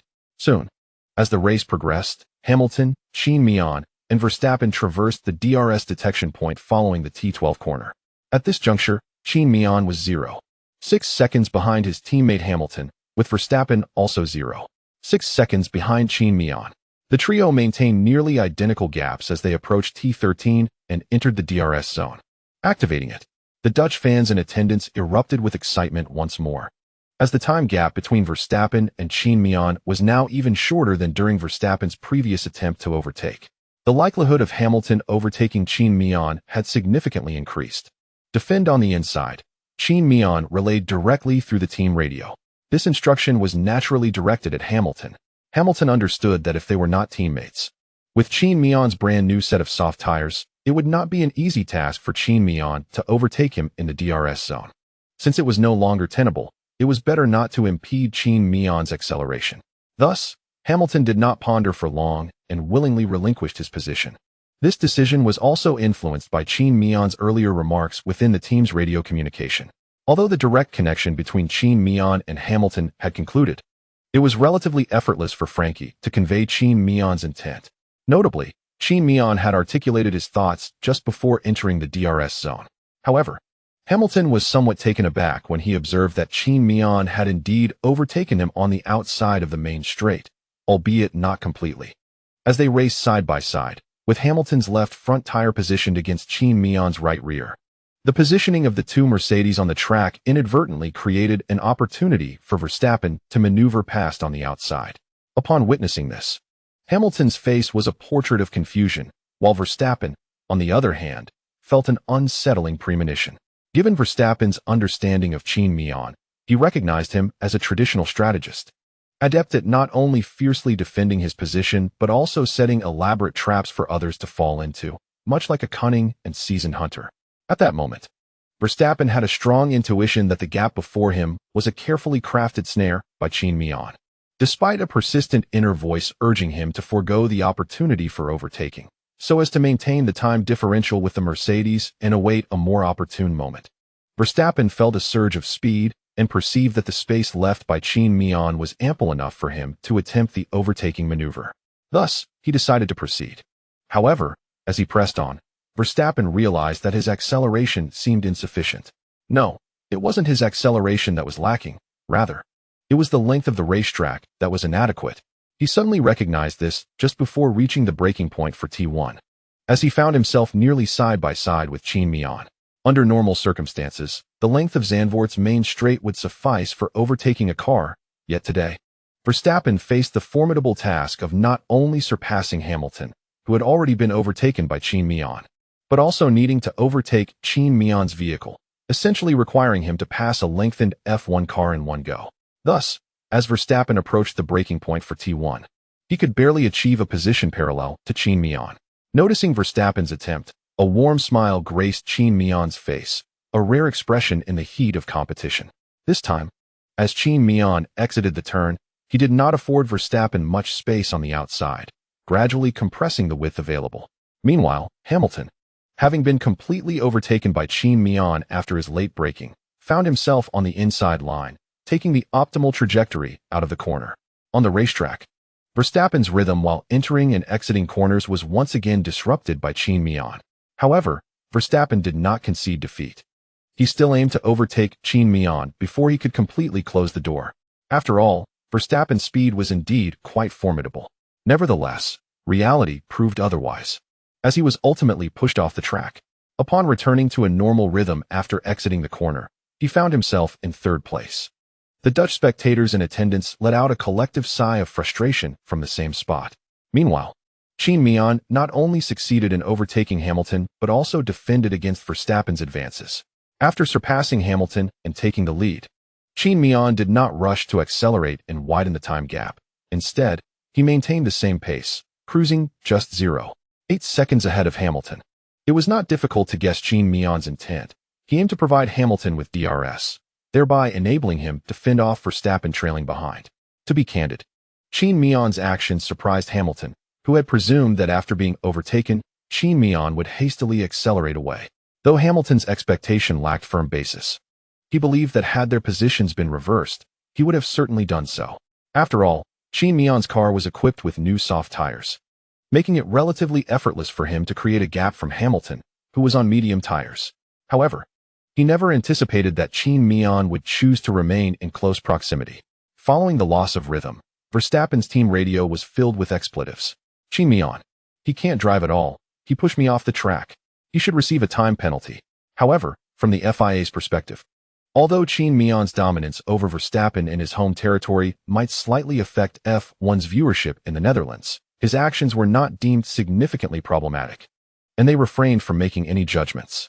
Meanwhile, as Verstappen vented his frustrations over the team radio, the time gap between him and Hamilton had expanded to 12 seconds. This was because he had genuinely been pushed off the track by Qin Miao, with his tires running over the grass.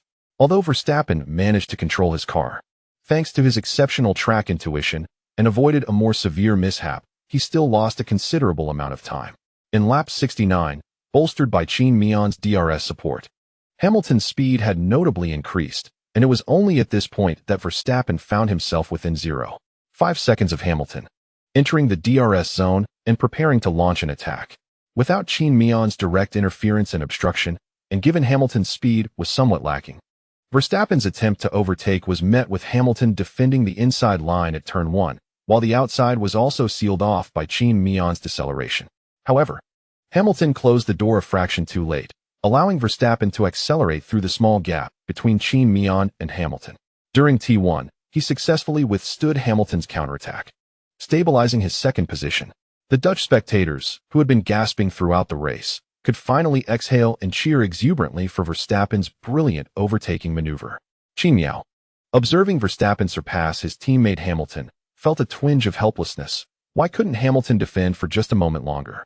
Even an extra second or two would have sufficed. How could he have been overtaken so swiftly by Verstappen? Nevertheless, regardless of the circumstances, Verstappen's engagement with Hamilton's response had cost him some time. By the time Verstappen was ready to launch an assault on Qin Miao, the time gap between them had stretched to 17 seconds. With only 3 laps remaining in the race, following his overtaking of Hamilton, Qin Miao unleashed the full potential of his car without reservation, confident in his ability to deny Verstappen any chance to attack before the race concluded. However, Qin Miao's concerns during these final laps proved somewhat unwarranted. Unbeknownst to him, Verstappen's old soft tires had lost their grip entirely.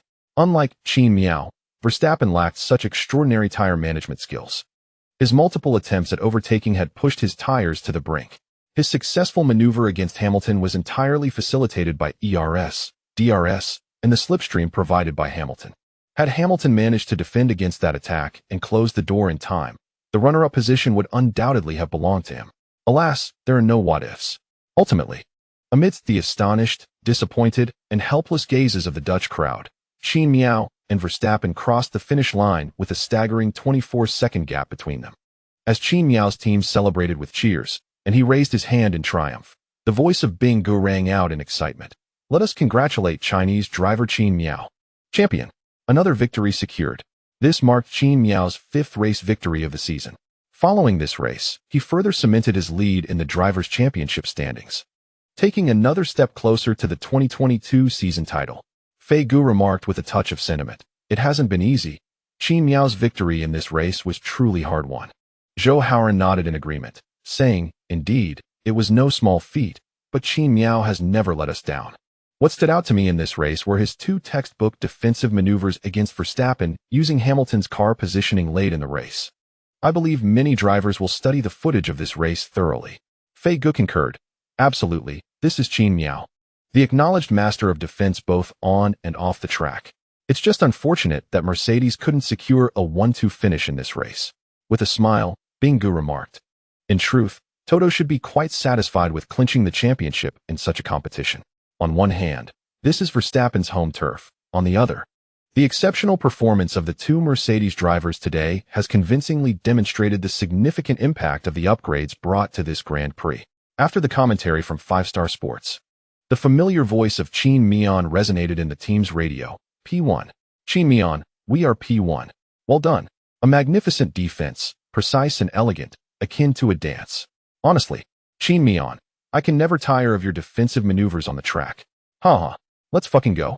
It was rare for Qin Miao to express such enthusiasm over the team radio. The victory in this race brought him immense joy, especially after receiving warm greetings from the Dutch audience earlier. The colorful language used made the experience all the more delightful for him. On the way back, Toto praised Qin Miao over the team radio, saying, "Congratulations, Qin Miao, on a splendid battle and an epic display of defense. We are all proud of you." "Thank you, Toto, but I feel this victory is also partly due to Lewis. Without his assistance, I might not have been able to maintain my position. Max speed was truly remarkable today. Of course, we all witnessed your impressive performance on the track. The next 3 weeks will be demanding for you both. Now, safely bring the cars back, for it is time to relish the fruits of your victory." The final standings and scoring for today's race are as follows. P1. Qin Miao 26, fastest lap. P2. Verstappen 18 P3. Hamilton 14 P4. Leclerc 12 P5. Sainz 10 P6. Perez 8 P7. Alonso 6 P8. Norris 4 P9. Ocon 2 P10. Stroll 1. Qin Miao's performance in this race requires little elaboration. His consistently excellent start speed and reactions, combined with a commendable long-distance pace and his unique and remarkable defensive and tire conservation abilities, culminated in this hard-earned podium finish. Verstappen, truth be told, faced a touch of misfortune in this race. His speed during the main event was indeed championship-worthy, had it not been for Bottas's safety car, which afforded Qin Miao a moment to breathe. Even with Qin Miao's extraordinary tire management, Verstappen would likely have claimed the victory. However, it is evident that Verstappen's luck was marginally less favorable than Qin Miao's on this home circuit. Nonetheless, compared to last year's Dutch Grand Prix, Verstappen improved his standing from third to second. Notably, since Qin Miao joined F1, the Zandvoort circuit in the Netherlands seems to have become his fortunate ground. Every race here has resulted in a victory for him, marking his second win at this venue.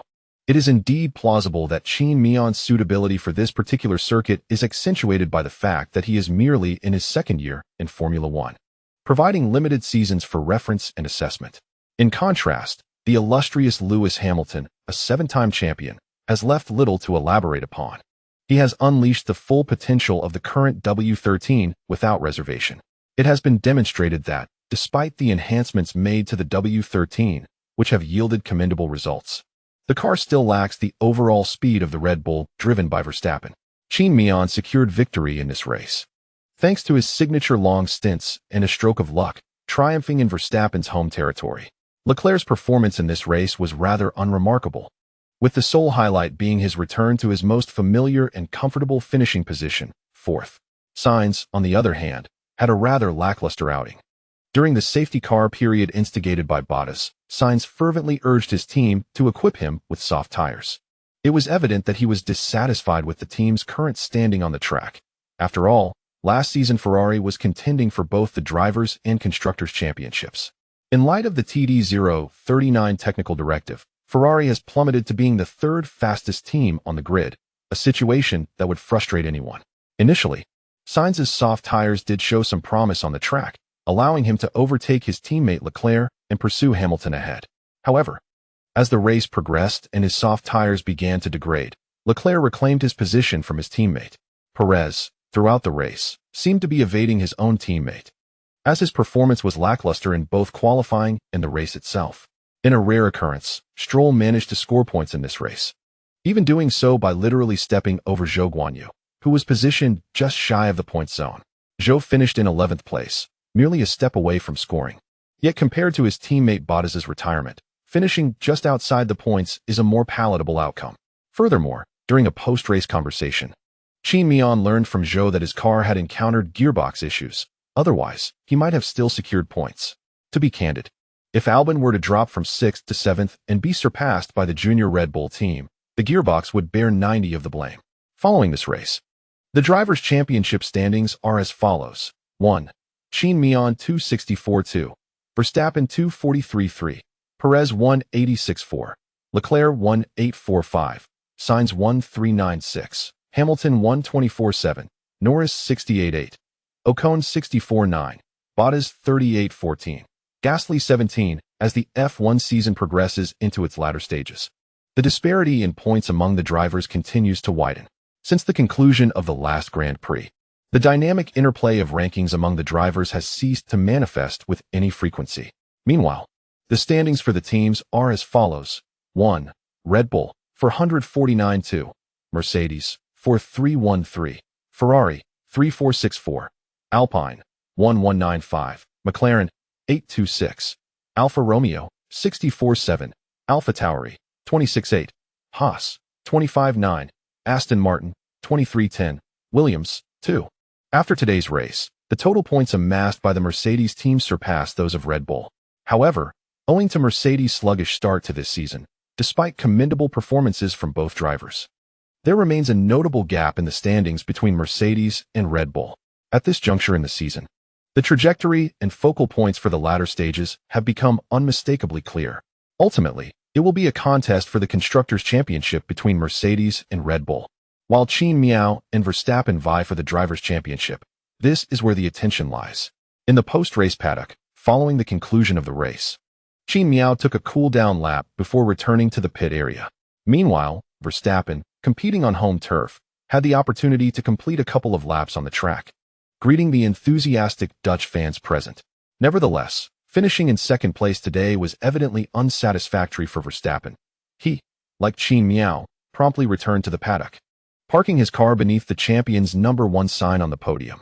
Qin Miao commenced dismantling the steering wheel of his car, unbuckling his safety harness in preparation to exit. At this moment, the vicinity surrounding the podium was notably tranquil. The previously boisterous Dutch fans seemed to have inexplicably ceased their celebratory antics, which typically included their iconic orange smoke flares. After parking his car, Qin Miao emerged. Yet the crowd did not shower him with applause or cheers for his victory at this leg of the championship. However, Qin Miao found the atmosphere quite agreeable. To transform a Grand Prix into a veritable library was, in its own right, quite a point of pride. Of course, this stillness was relative. The Chinese are famously noted for their propensity to wander the globe. Thus, a section of the stands remained filled with international students who had come specifically to witness Qin Miao's performance. Upon rising from his vehicle, the area dominated by Dutch spectators was relatively subdued, yet the cheers from that group were resounding, with fervent flag-waving of both their national colors and Mercedes black banners. Qin Miao celebrated exuberantly from his car, relishing the comfort of his performance, which served as a moment of vindication. Subsequently, he acknowledged the section of international students who had come to support him with a courteous gesture before leaping from his car and making his way towards the Mercedes team personnel, immersing himself in the jubilant throng. In that instant, even with his helmet still donned, he could hear the cheers and laughter surrounding him. A palpable excitement filled the air as many individuals fervently expressed their exhilaration by energetically striking their bodies. Amidst the celebrations with Toto, Elliott, and Francky, Hamilton concluded his own jubilations. The two Mercedes drivers exchanged smiles before embracing each other. Well done. After the embrace, Hamilton praised Qin Miao while giving his shoulder a hearty pat. Slightly embarrassed, Qin Miao shook his head and remarked, "There were still flaws. I should have been more aggressive in decelerating. Otherwise, it could have been you on the podium today, not Verstappen." Hamilton dismissed the concern with a wave of his hand, saying, "This is not on you. You executed all maneuvers within the rules. It was my fault for not closing the door properly." He clearly remembered the defensive maneuver against Verstappen and recognized that the primary error in being overtaken lay with him. After exchanging a few words with Hamilton, Qin Miao shifted his focus to post-race matters, smiling as he shook hands with Verstappen, despite feeling quite uncomfortable throughout the race. Qin Miao noted that Verstappen's demeanor was far from friendly. Nevertheless, Verstappen did not regard Qin Miao with animosity. He maintained a composed handshake. On the track, fueled by adrenaline, Verstappen might have lashed out at Qin Miao for being unpassable, but once outside the car and with a clearer mind, He managed to remain calm in Qin Miao's presence. Qin Miao, unfazed by Verstappen's expression, understood that had he been in Verstappen's position, defending fiercely at home and ultimately losing the championship, his performance might not have surpassed Verstappen's. After a brief celebration, Qin Miao tidied his belongings, placing his helmet and gloves in order before heading to the post-race interview area. The Dutch crowd still bore a somewhat unwelcoming attitude towards Qin Miao, though at least they refrained from booing him. Upon his appearance on camera, they fell silent, with only a handful of fans from his home country and neutral spectators applauding and cheering for him as the champion of this leg of the race. Everyone is an adult. Prior to the race, one may voice opinions and grievances, as long as the outcome remains uncertain. However, now that Qin Miao has secured victory, continuing to cling to flimsy justifications before him seems rather immature. As all drivers gathered for weighing at the Zandvoort circuit, just as Qin Miao finished preparing for his interview, Zhou Guanyu and Leclerc approached him. Naturally, they showered him with congratulations and praise. After conversing with them for a while, Qin Miao proceeded to the interview area. Congratulations, Qin Miao, on a resounding victory, starting from P5 and finishing at P1. How does it feel? I am truly delighted. This has been an impressive competition. I am also deeply grateful for the support and encouragement from the audience present. My performance in this Grand Prix at the Zandvoort circuit has been tremendously beneficial. The moment Qin Miao grasped the microphone, he delivered a rather sardonic remark to the Dutch spectators. Upon hearing his words, many of the Dutch audience members visibly soured. Oh, so a post-race diss, is it? Yet, the Dutch spectators had little to counter, for Qin Miao is, after all, the champion of the event. Nevertheless, amidst the playful banter, Qin Miao remained focused on the essentials. Of course, I know that my deepest gratitude should go to the team and the staff in the development department. The upgrades brought by the team this week have yielded immediate results, significantly enhancing the car's performance in medium to high-speed corners. Hamilton also assisted me greatly on the track. Although it is unfortunate that he ultimately could not maintain his second position, I believe our results together should suffice to satisfy the team. We observed that when the virtual safety car was deployed, a significant number of F1 drivers, including your teammate Hamilton, opted to pit for new tires. Yet you remained on the track. Many regarded this as a questionable decision, but you ultimately benefited from the safety car triggered by Bottas. Was this a deliberate strategy by the Mercedes team, or merely a coincidence? Qin Miao shrugged. Undoubtedly, it was a coincidence, after all.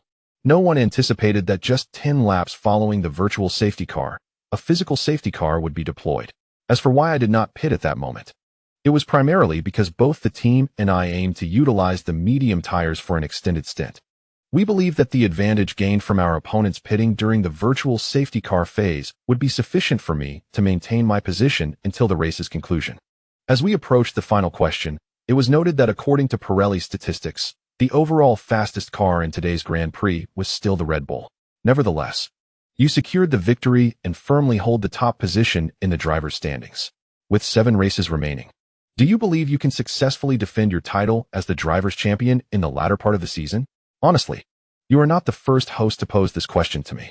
However, my response remains unchanged. It is still too early to discuss this topic, as the season is lengthy and anything is possible.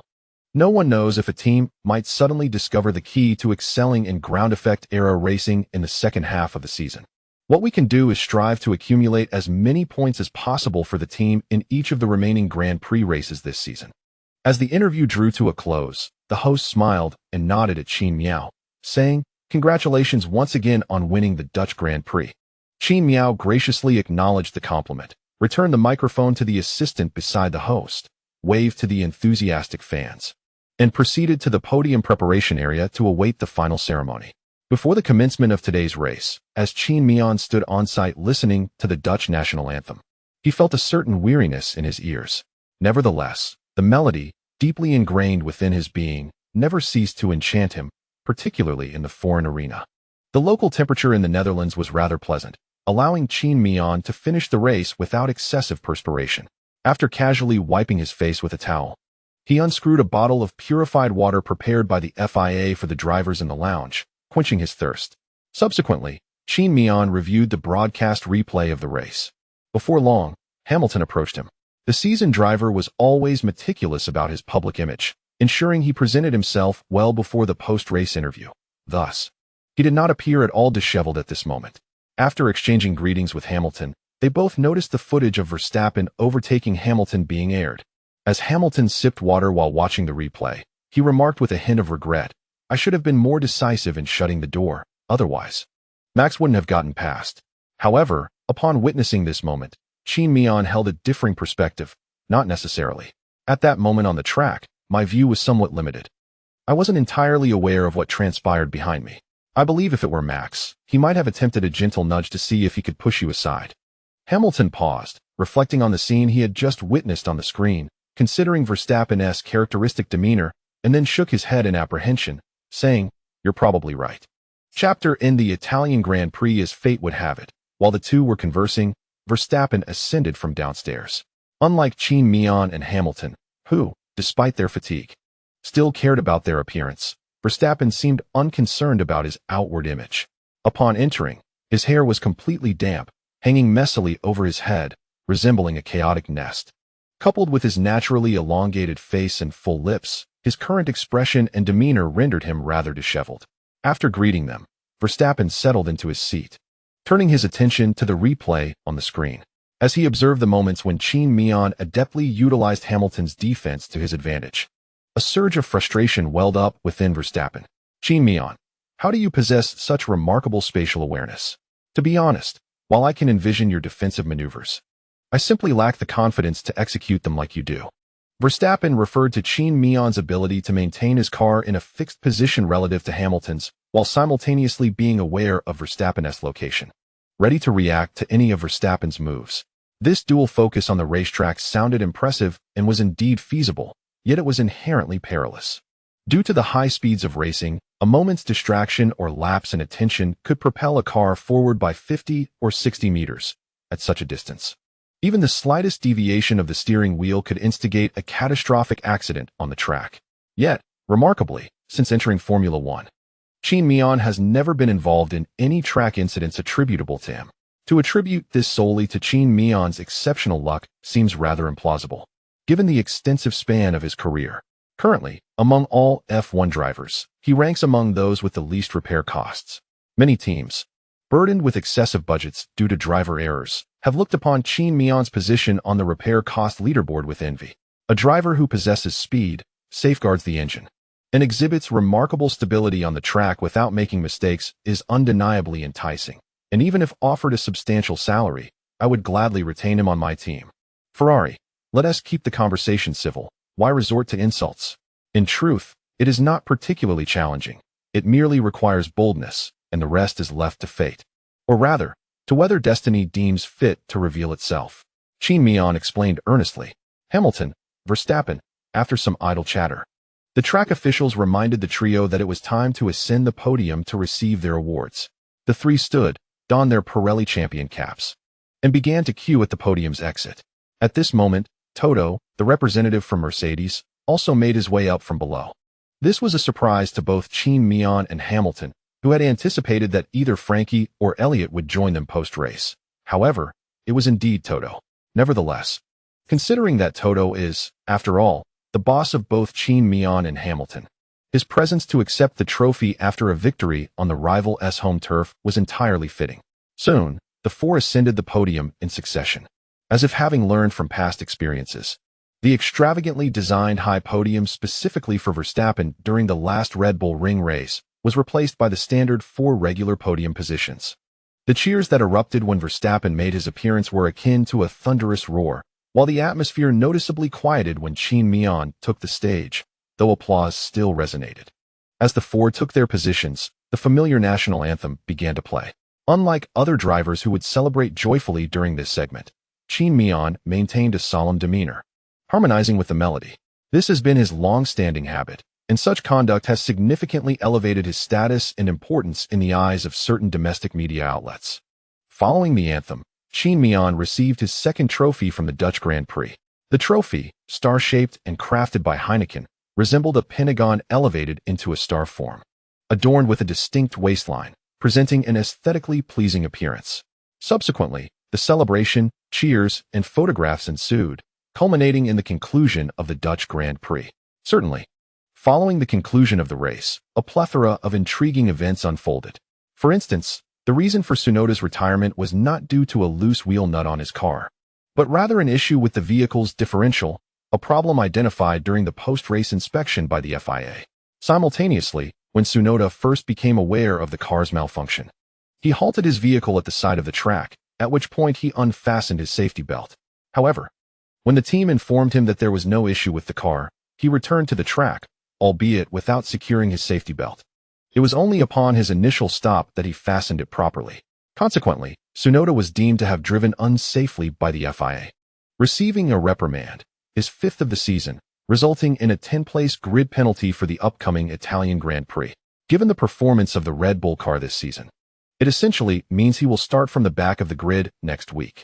After the race, during the podium celebrations, all the drivers returned their cars to the pit area where Alonso, Stroll, and Zhou Guanyu gathered around Perez's car to scrutinize the Red Bull design. However, the specifics of their findings remain unclear. Following the conclusion of the race, Qin Miao, Hamilton, and Toto were naturally in high spirits as they carried their trophies back to the team's hospitality area. A group photo was taken at the entrance, capturing the entire team, marking the completion of all tasks for Mercedes at this event. Today, Qin Miao made a rare appearance at the team's post-race interview, primarily motivated by a desire to jest with the Dutch audience present. His intention was to deliver a playful jab during the interview, though he did not aim to offend the Dutch fans entirely. After all, the economic benefits he garnered from the Dutch Grand Prix, including merchandise sales and advertising royalties, amounted to nearly 400,000 without any effort on his part. This sum does not even account for the bonuses from the team or sponsorship rewards following his victory. As this was the second race in a back-to-back series, the team commenced packing their equipment immediately after the race, preparing for the journey to Italy. Utilizing large trucks, they transported their materials overland from the Netherlands to Italy. The European landscape is relatively compact, and many areas lack traffic regulations, allowing for a seamless drive. By the following Monday morning, the equipment arrived at the Monza circuit, where unpacking began. However, these matters are of little concern to Qin Miao. After the conclusion of the race, he returned to the UK for a day's rest before heading to Italy on Tuesday. The emotional ties and sentiments that Italy holds for Qin Miao are rather intricate. After all, it is the birthplace of his F1 racing dreams. He spent a considerable amount of time in Maranello, becoming familiar with the local culture and forging many friendships. Yet, due to certain internal dynamics at Ferrari, Qin Miao departed from the team. Deep within, he harbors a sense of guilt towards the local fans in Italy. This feeling, although gradually fading with the passage of time, remains intact during the second year of Qin Miao's professional career. Upon arriving in Italy, Qin Miao promptly checked into his hotel. Given the multitude of acquaintances he has in the area, after settling in, he wasted no time and set off to drive. His first destination was Vicenza. Once there, he naturally visited the Prema team to reconnect with his old friends and reminisce. His arrival was not particularly surprising to Rossi and the others, as he makes a point to visit at the onset of the Italian Grand Prix each year. However, considering that this week marks the final race of a back-to-back triple-header, Qin Miao did not linger in Vicenza. After enjoying lunch and taking a few photos along with signatures, he drove to Maranello. In Maranello, he met with Li Qin and several colleagues from the Ferrari racing division who had assisted him in modifying his car, and they shared a delightful dinner together. Within a single day, he managed to address all matters of social obligation. The only source of frustration for Qin Miao arose upon returning to his hotel, where photos of him dining with Li Qin and others were leaked. Shortly thereafter, rumors began circulating both within and outside the paddock, suggesting that Qin Miao might return to Ferrari after the expiration of his 2023 contract. Fans eagerly anticipated the sight of him donning the Ferrari racing suit once more in 2024. This speculation was fueled by the jovial and harmonious atmosphere during his meal with the Ferrari personnel, which showed no signs of estrangement or animosity. Additionally, some lesser-known staff members from Ferrari expressed their hope of seeing Qin Miao in the driver's seat for the upcoming season. Their enthusiasm seemed to stoke the flames of speculation. Conversely, the Mercedes team exhibited little overt reaction, as Qin Miao had informed Toto prior to his visit to Vicenza about his intention to meet with friends who had aided him during his F2 days. Setting aside his professional identity, this was merely a normal gathering of friends. Moreover, for Mercedes, if Qin Miao were indeed to discuss a potential driver contract with Ferrari. It would not be at this juncture, especially with over a year remaining on his contract with them. If we consider that Mercedes initially sought to buy out Qin Miao's contract with Ferrari due to the fact that Qin Miao was bound by a rookie contract. Despite the substantial penalty for breach, it was not entirely prohibitive. At least from today's perspective, Mercedes' acquisition of Qin Miao's contract from Ferrari appears to be a highly lucrative decision.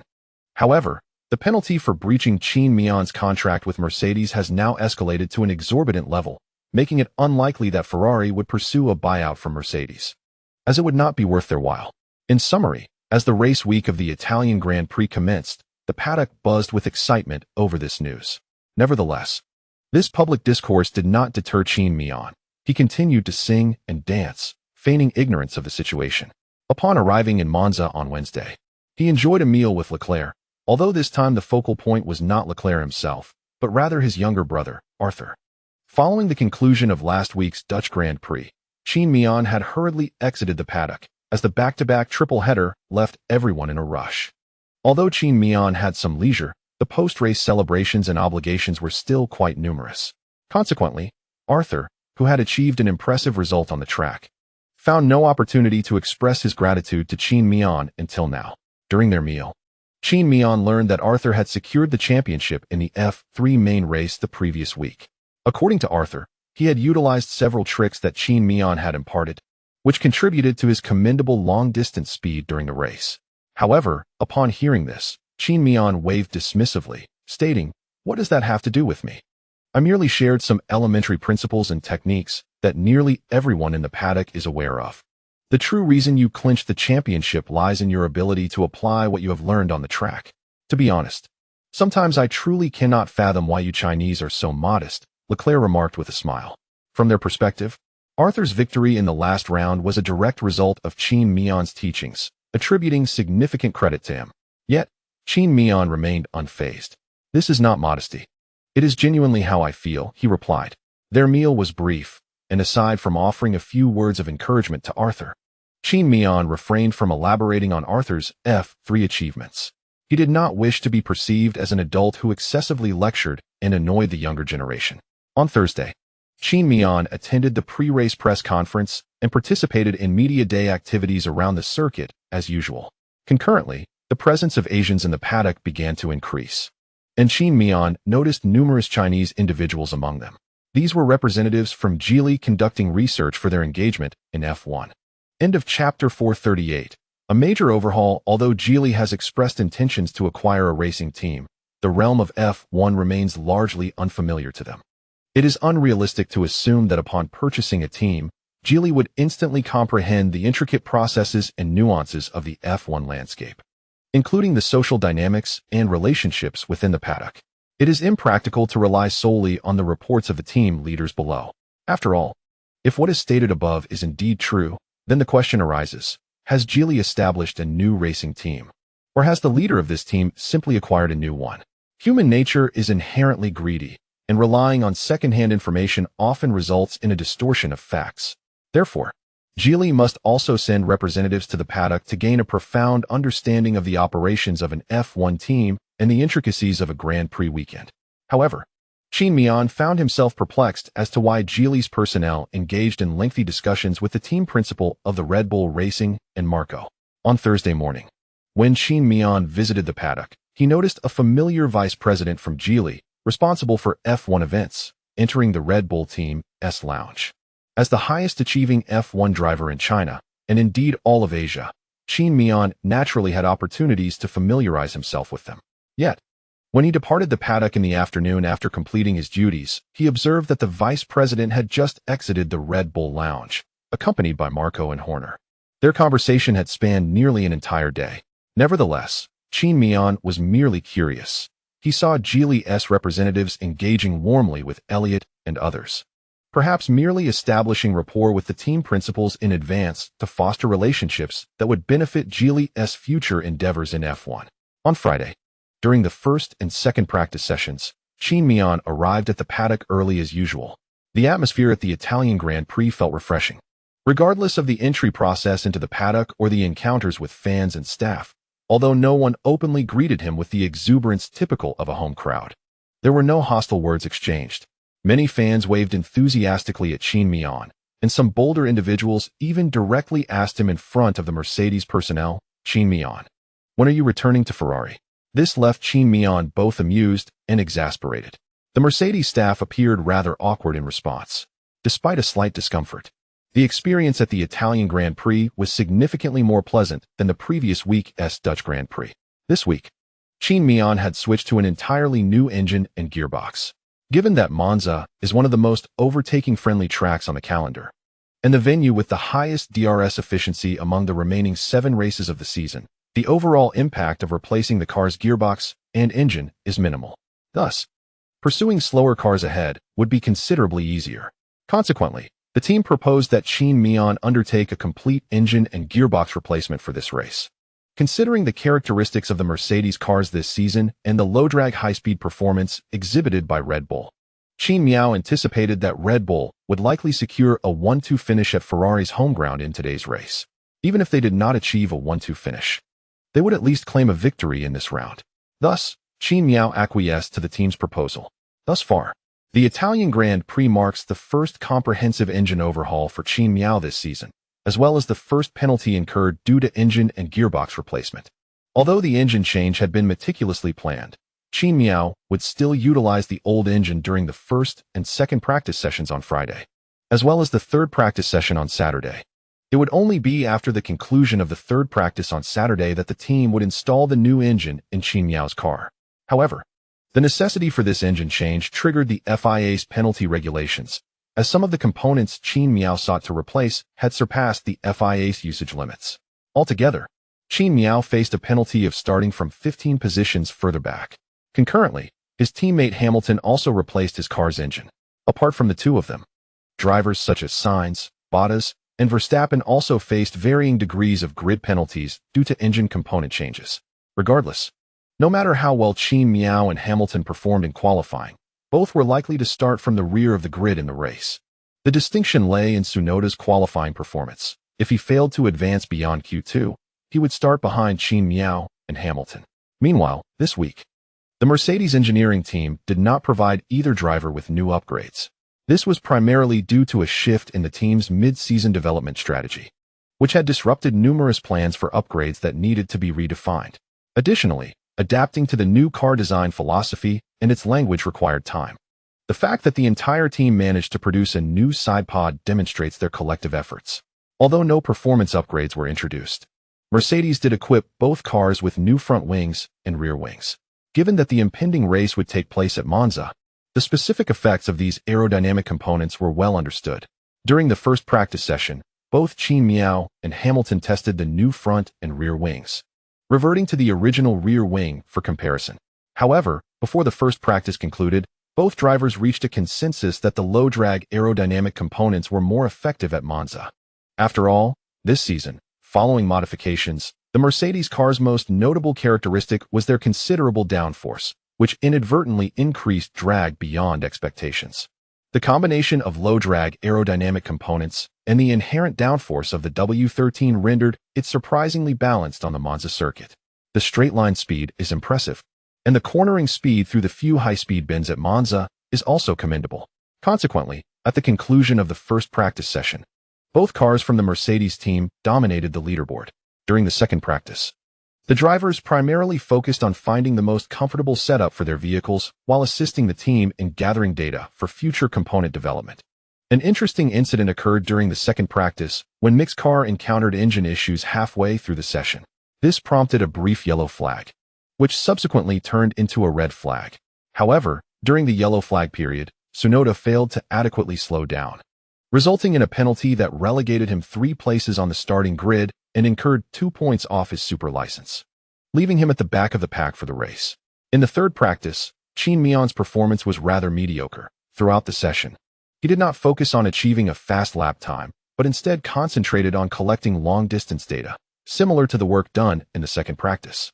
Notably, during the third practice, Albon had to be taken to the hospital for an appendectomy due to abdominal discomfort. His position will be filled by Williams reserve driver, De Vries. which undoubtedly presents a tremendous opportunity for him to showcase his abilities on the track. Furthermore, De Vries weighs 15 kilograms less than Albon, which translates to a significant speed advantage of at least 0.5 seconds per lap. The disparity in weight arises from the fact that Albon stands at 186 meters tall, while Nick De Vries is 168 meters. Naturally, the FIA does not allow such significant disparities to go unchecked. All cars must meet a minimum weight requirement. Therefore, De Vries's car will be equipped with additional ballast before the race to comply with this regulation. This adjustment, however, does offer some advantages, as the Williams team can modify the ballast position to enhance the overall balance of the car. Despite this, De Vries's inclusion ensures that the Williams car meets the FIA's minimum weight requirement for the race, likely resulting in improved overall speed. During the qualifying session, although both Qin Miao and Hamilton are set to receive penalties for the race, they still participated in qualifying. This served a dual purpose, allowing their cars to acclimate to the newly replaced components and providing a high-stress environment to identify any potential issues that could be addressed in advance. Given that they would start from the back, any penalties incurred due to component failures would be inconsequential. Additionally, this offered the drivers an opportunity to familiarize themselves further with the track. In Q1, neither Qin Miao nor Hamilton utilized slipstreams from one another. Instead, they focused on executing their laps at their own pace. Given their individual skills and the performance of their vehicles, both drivers easily advanced to Q2. As Q2 commenced, Qin Miao and Hamilton effortlessly advanced, both utilizing only a single set of soft tires. In their final flying lap, they both achieved results on worn soft tires. During Q3, Qin Miao, contemplating that even if he secured pole position in qualifying, his starting spot for the race would merely be 15th, opted for a setup more aligned with race conditions. Consequently, the overall downforce of the car was somewhat elevated compared to a qualifying setup. Thus, despite Qin Miao setting green sectors in the final lap of Q3, he could only manage to secure 7th position. This meant that his starting position for the race would be 19th.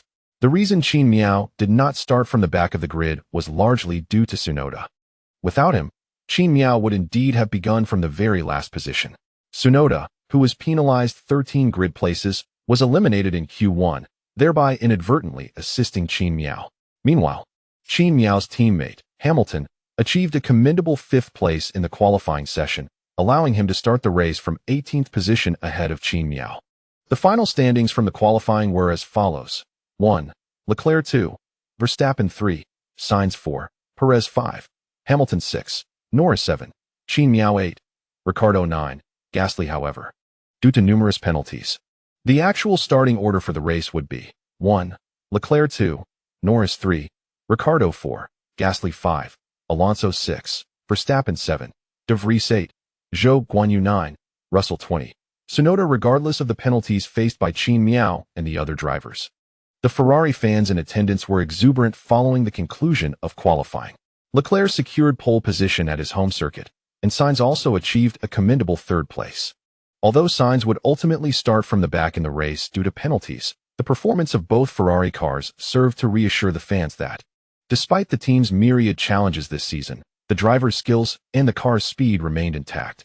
The home crowd still held hope that Ferrari could transform pole position into victory in the race.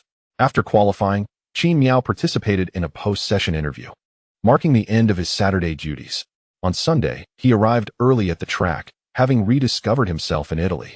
Qin Miao realized that he was, apart from Ferrari's 2 drivers, among the most popular figures present, even overshadowing the popularity of the 2 Alfa Romeo drivers competing on home turf. To be honest, Qin Miao was quite surprised. However, upon reflection, it made sense. As a former member of Ferrari's driver academy and a world champion, he likely appeared to the Ferrari fans as a beloved son who had ventured out into the world and achieved great success. On the racetrack, the pressure was alleviated for Qin Miao, leading to a more serene mindset during this week's Italian Grand Prix. However, despite this tranquility, both Qin Miao and Hamilton were not preoccupied with the number of points they could accumulate on the circuit. Their thoughts were solely focused on maximizing their scores, albeit with uncertainty about the actual outcome. During the race, the local temperature in Monza was 26 degrees, with the track temperature reaching 39 degrees. The weather conditions were comparable to those of the previous day's qualifying session, allowing for the majority of data to be directly applicable. With a race comprising 53 laps and a pit stop taking approximately 25 seconds, the prevailing pit stop strategy was a single stop. Naturally, Qin Miao adhered to this strategy, having decided beforehand to employ a yellow-red one-stop pit strategy. Starting on the medium tires was primarily a strategic decision, considering that the only driver behind him posing a threat was Sainz. Apart from Sainz, on a circuit like Monza, known for its overtaking opportunities, Qin Miao felt confident that the medium tires would suffice to counter the defensive maneuvers of most competitors. Although Mercedes had shown improvement this season, it paled in comparison to the prowess of Ferrari and Red Bull. Nonetheless, Mercedes' performance remained formidable. The later use of soft tires was intended for a final sprint, as by that time, Qin Miao's fuel levels would likely be low. Once the tire temperatures rose, he could contemplate utilizing the soft tires to achieve the fastest lap towards the race's conclusion. As of now, Qin Miao maintained a substantial lead over Verstappen in the driver's standings, keeping his hopes for a championship title alive. The team had taken this into account, along with Qin Miao's starting position, when devising this pit strategy. Nevertheless, despite having established the race plan, Qin Miao's garage still housed a fresh set of soft, medium, and hard tires for any unforeseen circumstances. Soon, the time arrived for the final preparations before the race commenced. Upon arriving at the track, Qin Miao spotted a familiar face beside Sainz's car, Kimi Räikkönen, who was not alone but accompanied by his son, Robin. At that moment, Qin Miao's innate charm with children shone through. Robin, initially content to observe his father converse with friends in the paddock, suddenly tugged at Kimi's hand, pointing excitedly in Qin Miao's direction. It was evident that, much like Kimi, Robin was somewhat reticent. However, his expressions and gestures vividly conveyed his desire to approach Qin Miao for a chat and perhaps a signature. Although Kimi and Qin Miao were not particularly close, their interactions were primarily limited to various pre- and post-race press conferences and driver meetings. However, Kimi exhibits a certain degree of indulgence towards his son. In fact, compared to racing, Robin originally preferred motorcycles. Yet, as Qin Miao gradually began to shine on the F1 stage, Robin's affection for racing grew as well, influenced by his admiration for Qin Miao. Indeed, Robin is also a fan of Qin Miao. Regardless, the mere fact that Robin has altered his perception of four-wheeled racing is sufficient for Kimi to personally express gratitude to Qin Miao. After nodding at Sainz in acknowledgement, Kimi turned and walked towards the rear of the starting grid. Qin Miao, having merely spotted Kimi on the track, had no intention of approaching them for a greeting. After all, this period before the race is the last opportunity for drivers to relax their minds, which they must seize without distractions. However, upon seeing Kimi and Robin approach, Qin Miao greeted Kimi, and then crouched down to chat with Robin for a while. They even took a photo together beside Qin Miao's car, which, upon returning home, Robin promptly developed and placed in his room. Notably, Kimi, despite having no such privilege with his own photos with Robin, could only shake his head in helplessness at the situation.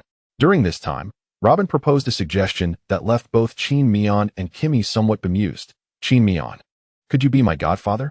Naturally, the relationship between Qin Miao and Kimi had not yet reached such a level of intimacy, and their families were still unfamiliar with one another. Thus, Qin Miao could not, and Kimi would certainly not allow, Qin Miao to become his child's godfather. In any case, after navigating this somewhat awkward exchange, Kimi rarely allowed himself to show a hint of embarrassment towards Qin Miao before carrying his mischievous son away. Given Robin's age and the talent he displayed in racing, Kimi could not possibly resort to punishment upon returning home. Nevertheless, a lecture was undoubtedly inevitable. Amused by the departing father and son, Qin Miao suddenly realized that he had not paid much attention to Xiaomeng lately. Due to the three-league competition, Qin Miao had only engaged in a bit of computer gaming during his rest at home, leaving him uncertain about the effectiveness of his and Xiaomeng's efforts during that time. However, as Reyes called out to Qin Miao, he refocused his mind and redirected his attention back to the pre-race preparations. At that moment, Reyes had completed all necessary preparations for the car, and Qin Miao reviewed the inspection report for his vehicle, finding everything in order. After signing off, Qin Miao donned his gear and settled into his car. Following a radio check, once it was confirmed that Qin Miao had entered the vehicle, Francky communicated through the team radio. "Can you hear me, Qin Miao?" The radio check was clear, and everything was functioning properly. to which Qin Miao responded affirmatively. Understood. Today, the air temperature on the track mirrors that of yesterday's qualifying session, alleviating any concerns regarding crosswinds. I have set up my little stool, eager to witness your prowess on the circuit. Frankie's words carried a hint of jest. Yet he genuinely yearned to see how many cars Qin Miao could surpass in this race. With a brand new engine and gearbox, coupled with a more overtaking-friendly track, and starting from the back, it was evident that Qin Miao was destined to dominate today's race. At the very least, traversing from Nantaman to Penglai East Road should pose no challenge, and it was likely that Qin Miao wouldn't even blink. Qin Miao, intrigued, remarked, "Make sure to record this. Opportunities like this are rare." "Understood, we are all prepared," came the response, now from Toto rather than Frankie. As the pre-race banter concluded, Qin Miao collected his emotions, and the moment to commence the race approached. Reyes and his team fitted the neutral tires, wrapped in thermal blankets, onto Qin Miao's car. After removing the heating blankets, they covered the tires' surfaces to ensure that their temperature would not drop too swiftly during the waiting period. Soon, with a prompt from the race official, the event was about to begin. All team personnel retreated to the sides of the track. Once everyone had cleared, the formation lap commenced. Given that Qin Miao was starting from the rear, he intentionally distanced himself from the front-runners, Hamilton and Sainz. Although somewhat unethical, this strategy aimed to minimize any battles for position during the initial phase on his neutral tires, leading him to maintain a considerable gap. Consequently, after Hamilton had remained stationary in his position for over 3 seconds, Qin Miao leisurely positioned his car in 19th place on the grid. While this approach may not be entirely fair, it ensured that his tires would be approximately 23 degrees warmer than those of his teammate and Sainz during the start. The effect might not be overwhelmingly significant, yet it would yield some advantage. Shortly thereafter, as Tsunoda parked his car behind Qin Miao, the Aston Martin medical car took its position, signaling that the race was about to commence. 5 red lights illuminated, and then extinguished. The race has begun. Let us observe Qin Miao's starting rhythm from the back row. Remarkably swift. We notice that Qin Miao's start is exceptionally quick, as he immediately overtakes his teammate Hamilton in the middle of the track and dives into the inside line of Sainz. Sainz's start is evidently subpar. Not only has he been overtaken by Qin Miao, but Hamilton has also seized the inside line from Sainz. Can Qin Miao maintain his current position? As they approach T1, Qin Miao holds his ground. Well done. Now, the trio of commentators from 5-Star Sports have shifted their focus away from the potential frontrunners in this Grand Prix, concentrating instead on the unfolding drama of the race. They tend to focus their attention on Qin Miao, for at the outset, he consistently brings surprises to commentators and the audience, akin to the exhilarating start of today's race. Even if Qin Miao does not surpass the drivers ahead, he still poses a significant threat, enhancing the overall viewing experience. In today's race, his initial pace was particularly impressive, clearly faster than his teammate Hamilton, and naturally quicker than the less effective start of Sainz. By the time they approached Turn 1, Qin Miao had overtaken Hamilton, positioning himself on the inside line of Sainz. Had Hamilton not been affected by Qin Miao's rhythm at the start, it would have been him squeezing into the inside line. Nevertheless, Hamilton did not lose many positions, as Sainz's start was also subpar, allowing Hamilton to enter the corner alongside Sainz before the braking point at Turn 1. With his inside position, Hamilton managed to retain his place with relative ease. The continuous combination of Turns 1 and 2 at Monza effectively streamlined the racing order post-start, and there were no significant incidents on the track during this phase. At this point, Qin Miao found himself in 17th position. However, just as he was poised for an intense sprint, Sainz, who had not started particularly swiftly, managed to claim 18th from Hamilton in the second lap. While Mercedes had indeed swapped in a new engine and gearbox for this race, Ferrari's presence here was equally due to their own new engine and gearbox. Furthermore, Ferrari's data reserves for the Monza circuit were evidently more robust, and their engine performance this season was exceedingly powerful, despite a slight deficiency in stability. With a new engine and gearbox, it was unlikely they would encounter any issues. Thus, as the race commenced, Sainz, who had stumbled at the start, displayed a formidable pursuit speed. Hamilton, trailing behind Qin Miao, was unable to assist in fending off Sainz, who effortlessly overtook him. This was a clear demonstration of acceleration dominance, requiring little further commentary. At this juncture, the driver before Qin Miao was not the originally anticipated Mick, but rather Perez. Perez's start was not particularly poor, merely average. However, after entering turn 1 and proceeding to turn 2, he was pushed to the outer line of the track. This led to a significant delay in his exit compared to the surrounding drivers. Consequently, as Perez exited turn 2, he found himself in a compromised position. Now, Qin Miao faced a dilemma. Overtaking Perez was not an insurmountable challenge, especially with DRS activated on a high-speed circuit like Monza. The crux of the matter was that there remained a lap before DRS was enabled, and behind him, Sainz was eagerly watching his every move. Nonetheless, Qin Miao did not linger in his position for long. After exiting turn 11 on the second lap and crossing the finish line into the third lap, Sainz's formidable Ferrari engine propelled him to a mere 3 seconds behind Qin Miao, even before reaching the DRS activation point. Without hesitation, Sainz executed an inside maneuver on Qin Miao, who had not even begun to defend his position. Just past the halfway mark of the DRS zone, Sainz completed the overtaking maneuver on the outside. At this moment, the DRS had only just been activated, and since both drivers had already passed the DRS detection point before turn 11, Sainz managed to overtake Qin Miao without the aid of DRS. While the fervent Ferrari fans displayed remarkable tolerance towards Qin Miao, he was, after all, not a Ferrari driver. Thus, when Sainz overtook him on the main straight, an eruption of jubilant cheers resonated from the crowd of Ferrari supporters, with flags waving exuberantly in the grandstands. However, for Qin Miao, seated in his car and fully focused on the track, all of this remained oblivious. At that moment, he felt little anger or negativity. Rather, it was a sense of resignation. If the defining characteristic of Mercedes' car at Monza was balance, then Ferrari's unique attribute was sheer speed, unadulterated speed. This rapidity was not unfathomable, considering Italy is Ferrari's home ground, where the team undoubtedly conducted specific optimizations and tuning for the track. The data reservoir for Monza was certainly more extensive for Ferrari than for other teams. As the race progressed into the third lap, Sainz effortlessly overtook Perez ahead of him. Witnessing this scene, Qin Miao inexplicably felt a flicker of solace. It suggested that being outpaced by Sainz was not a reflection of his own inadequacy, but rather a testament to Ferrari's speed. On the starting straight of the fourth lap, Qin Miao seized the opportunity to overtake Perez as well. Clearly, due to a misstep at the start and Sainz's maneuver, Perez had lost his rhythm, allowing Qin Miao to capitalize on his misfortune.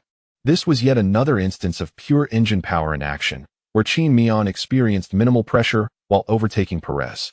Meanwhile, as Qin Miao focused on surpassing Perez, Sainz had already begun his assault on Magnussen ahead. Notably, during the start, Bottas had rear-ended Mick due to a late brake, damaging the front wing of Bottas' car and the rear diffuser of Mick's vehicle. Both drivers now found themselves at the back of the pack, and it seemed unlikely that this Grand Prix would hold any significance for them. Shortly thereafter, an intriguing scene unfolded on the track.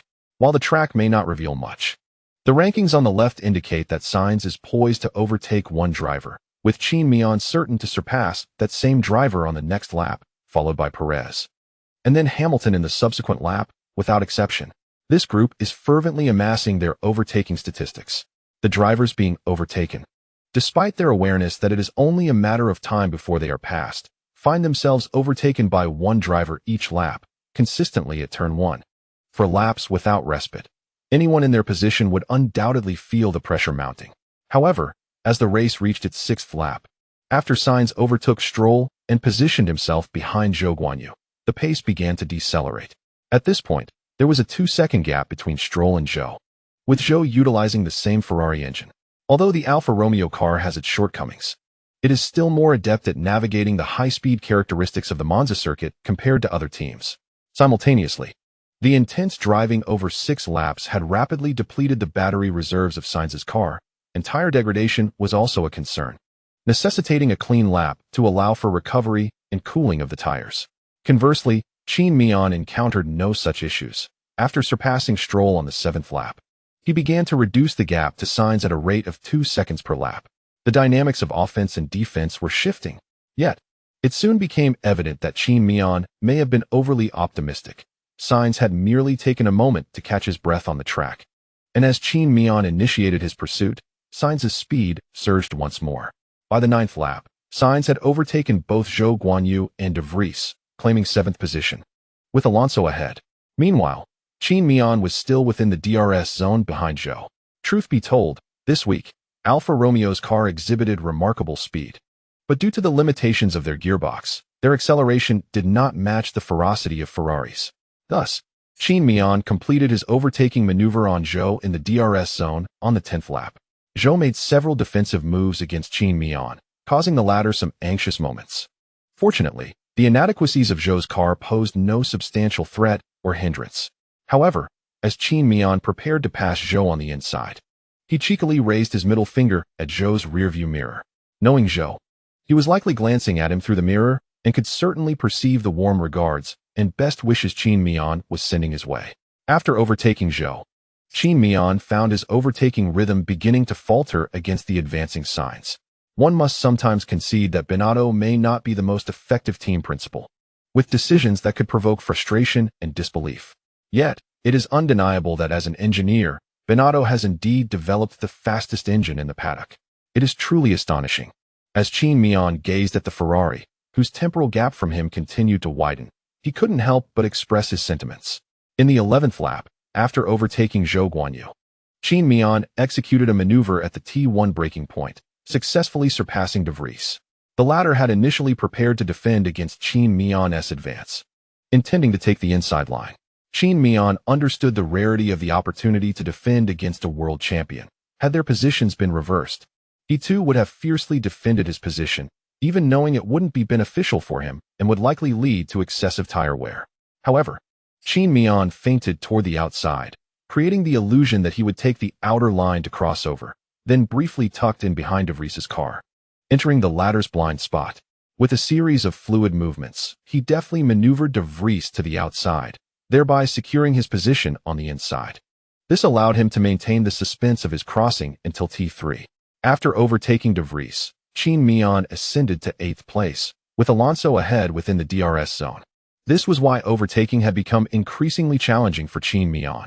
The DRS train ahead was already in motion. Currently, there were two groups of drivers ahead. The first group consisted of Verstappen and Leclerc, battling for the championship lead. At this moment, Verstappen was within 15 seconds of Leclerc, continuously applying pressure and poised to snatch the latter's position. Apart from them, Ricciardo, in 3rd place, led the second group. Behind Ricciardo were numerous drivers, including Gasly, Norris, Sainz, Alonso, Qin Miao, De Vries, Hamilton, and Zhou Guanyu. All were benefiting from the DRS of the car ahead, and aside from Sainz, who clearly did not belong to the Earth group, Qin Miao and Hamilton, the other drivers were trapped in their positions, unable to move an inch. As for Perez, during the 8th lap, Red Bull's strategy team realized that his overtaking efficiency and speed on the track could not match those of the two Mercedes and Ferrari cars. After careful consideration, they called Perez back to the pits to switch to hard tires, allowing him to run a long stint in clean air at the back of the field. Although this pit stop might have been a tad premature, Perez secured a substantial 16 seconds of clean air for himself, despite the fact that this decision would eliminate his chances of contending for a podium in the race. It ensured that Perez could fully exploit the advantages of the Red Bull car, at least securing a respectable number of points. Chapter end. For 140. 3 phrases to infuriate Leclerc. In the 12th lap, Sainz overtook Norris in front of him, moving up to 5th place, with Gasly ahead.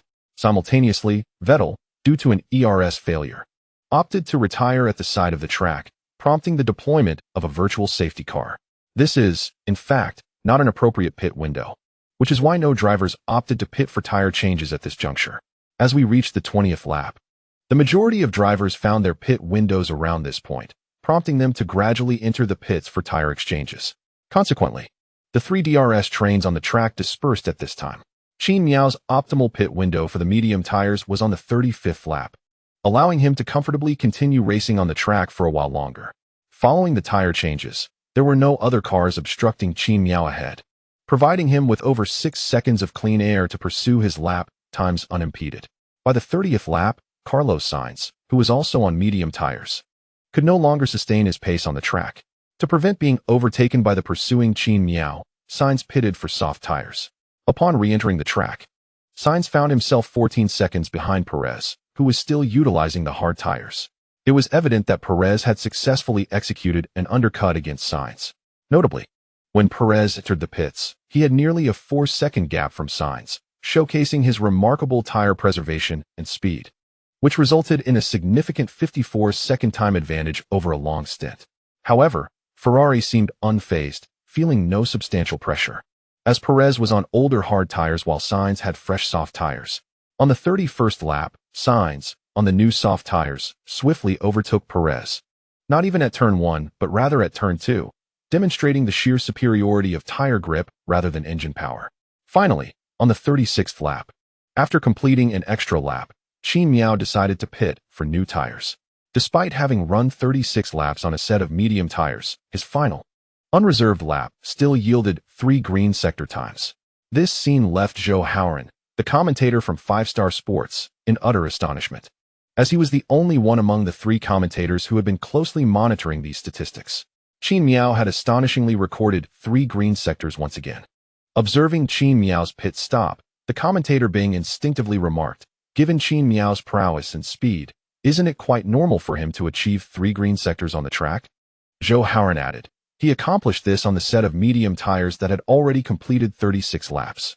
Bing further noted, "Although we are well aware of Qin Miao's exceptional tire management skills, his title as the tire preservation master is widely recognized among domestic racing fans. I sometimes can't help but wonder if Pirelli truly customizes the tire compounds for him." As rumored, eventually, Qin Miao's set of medium tires, having completed 36 laps, was replaced with a brand new set of soft tires. With 17 laps remaining in the race, Qin Miao's tire management capabilities suggest that maintaining a commendable pace on these soft tires to finish the race comfortably would be well within his reach. The tire change took a mere 24 seconds. During this interval, the team was not only engaged in the development of the racing car, but also dedicated a significant portion of their time to training the crew members, thereby markedly enhancing their tire-changing capabilities. Upon exiting the pit lane, Qin Miao found himself sandwiched between Sainz and Perez. Behind Perez, in the DRS zone, was Qin Miao's teammate Hamilton. At this juncture, the standings were as follows: 1. Verstappen 2. Leclerc 3. Sainz 4. Qin Miao 5. Perez 6. Hamilton 7. Ricciardo 8. Norris 9. Gasly 10. De Vries. While it seemed that Qin Miao might still have an opportunity to pursue Verstappen and Leclerc, this was contingent upon surpassing Sainz. In reality, Qin Miao's chances were primarily confined to vying for a spot on the podium with Sainz, as the time gap between Verstappen and Leclerc had widened to nearly 20 seconds. Moreover, Sainz was also separated from Leclerc by a similar margin. Thus, the most that Qin Miao could aspire to in this race was a fleeting glimpse of the podium. Unless the engines of the 2 leading cars were to catastrophically fail, which seemed unlikely. However, considering the potential unreliability of Ferrari's engines, one could not entirely dismiss the possibility. Yet, during the latter half of the 2022 season, Honda had demonstrably improved the stability of their engines, having not encountered any significant reliability issues in the race phase since the season's midpoint. As the race approached its conclusion, with just 7 laps remaining, Qin Miao had caught up to the DRS zone behind Sainz. Prior to this, he had attempted to launch an attack on Sainz, yet on this day, the Ferrari was undeniably faster than the Mercedes. Additionally, Sainz's adoption of the same pit strategy as Qin Miao had significantly diminished Qin Miao's tire conservation capabilities. Consequently, he found himself reluctantly trailing behind Sainz. However, this situation was expected to improve as the race progressed, given that Sainz's soft tires would inevitably suffer greater wear. As such, Qin Miao could strategize to exploit his tire conservation advantage in the latter stages of the race. At this moment, the opportunity for Qin Miao to challenge Sainz had arrived. The broadcast cameras had shifted their focus from the leading Verstappen to the impending duel between Sainz and Qin Miao, as everyone anticipated an imminent clash.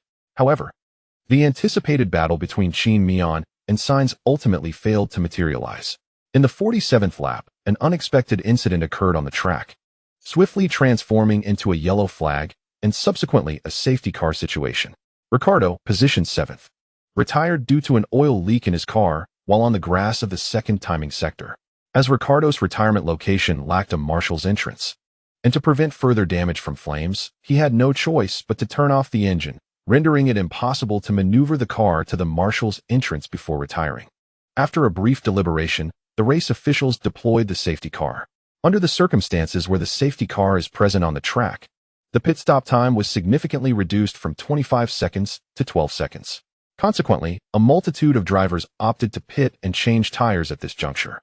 The time lost during this period for a tire change was minimal, and with the cars being lighter, switching to new soft tires, or even to soft tires that had only completed 1 or 2 laps during qualifying would yield a remarkable enhancement in lap speed. However, Qin Miao was not among those preparing to change tires. Despite possessing a fresh set of soft tires, he felt that with just 6 laps remaining in the race, the 12 seconds lost in the pit would not be worth the gamble. As for the compression of the race due to the safety car, what would happen upon the restart? Qin Miao gazed silently at Zhou Guanyu, whom he had lapped, reflected in his rearview mirror. Moreover, the safety car did not position itself in front of Verstappen, but instead in front of Sainz.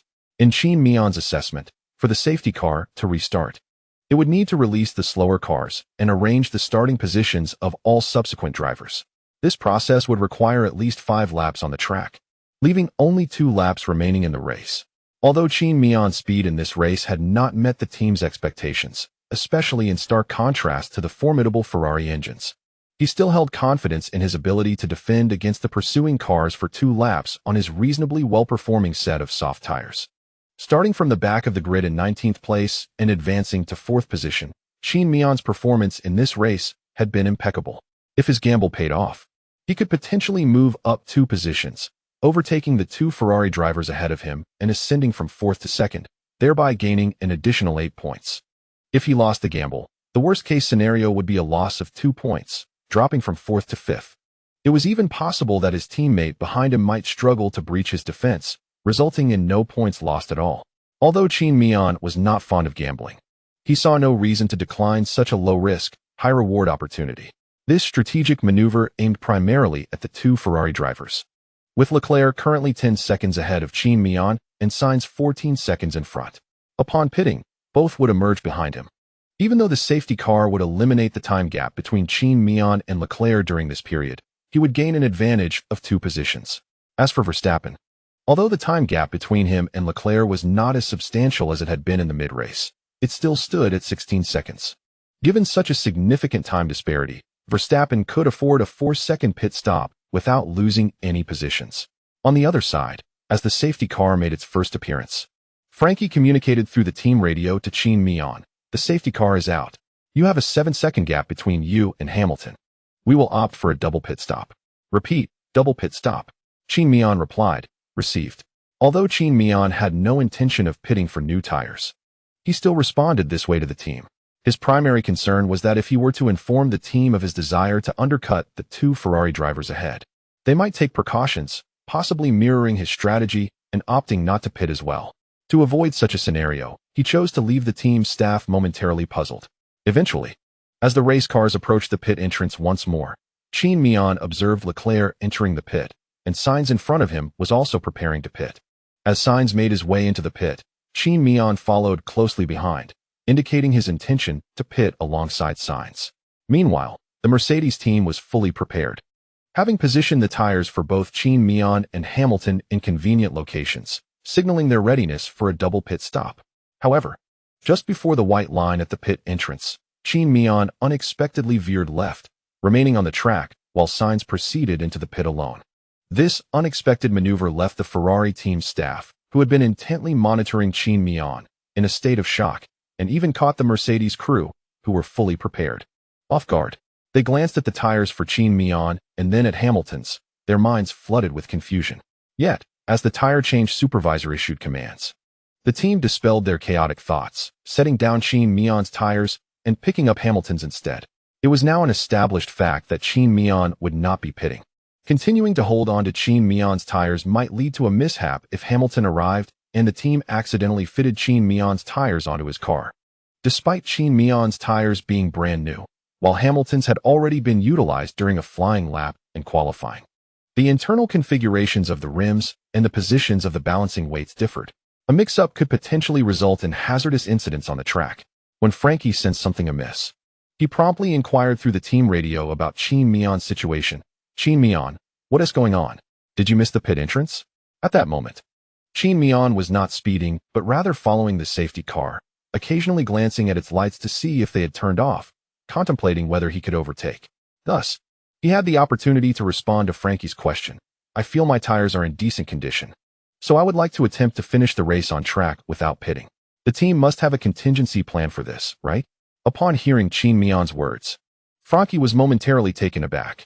After a brief pause, he replied, the team indeed has contingency plans in this regard, and one might say it is the strategy deemed most suitable for the current conditions of the race, especially considering your tire preservation skills.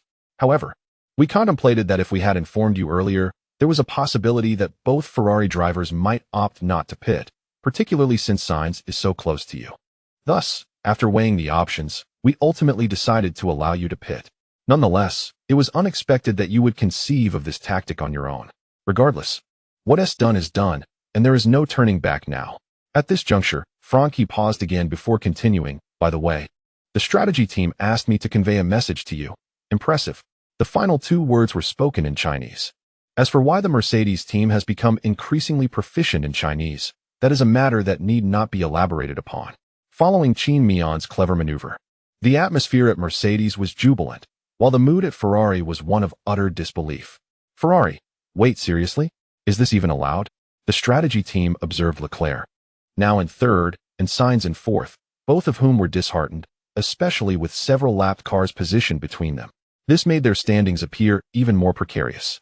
However, with matters as they stood, Ferrari had no choice but to communicate through team radio to their drivers. Upon the race's restart, they must avoid any internal conflicts and focus on reclaiming Qin Miao's position for the team. After all, Monza is Ferrari's home turf, and finishing second after leading the race would not sit well with the fervent local fans, especially when Verstappen had demonstrated such speed, resulting in only a third-place finish. Though the camera cuts did not reveal much emotion on Binotto's face, internally, his thoughts were in turmoil. Meanwhile, Leclerc, just having exited the pits, glanced at Qin Miao, who was now ahead of him, feeling exasperated. You truly are a crafty one. How did you manage to seize this opportunity? Nevertheless, he vowed to make his move once the race resumed. Despite there being 5 laps remaining, which seemed manageable, Leclerc was confident in his ability to reclaim his position from Qin Miao within that time. Ferrari was thinking along similar lines, with Binotto mentally preparing to instruct Sainz via team radio to refrain from pressuring Leclerc, allowing him to focus entirely on overtaking Qin Miao. However, to the surprise of all drivers, spectators, and team personnel, the Italian Grand Prix did not restart after the safety car period. Instead, it was concluded under the safety car, with the remaining 6 laps being completed in this manner. The reason was quite simple. The safety car had positioned itself ahead of Qin Miao. Thus, the safety car's role in assisting slower vehicles extends beyond merely freeing those cars. It also involves liberating Qin Miao, who occupies the second position, along with all the drivers behind him. In essence, Zhou Guanyu, who was lapped by Qin Miao, would require 2 interventions on the track to reclaim his original standing, not to mention the drivers trailing him.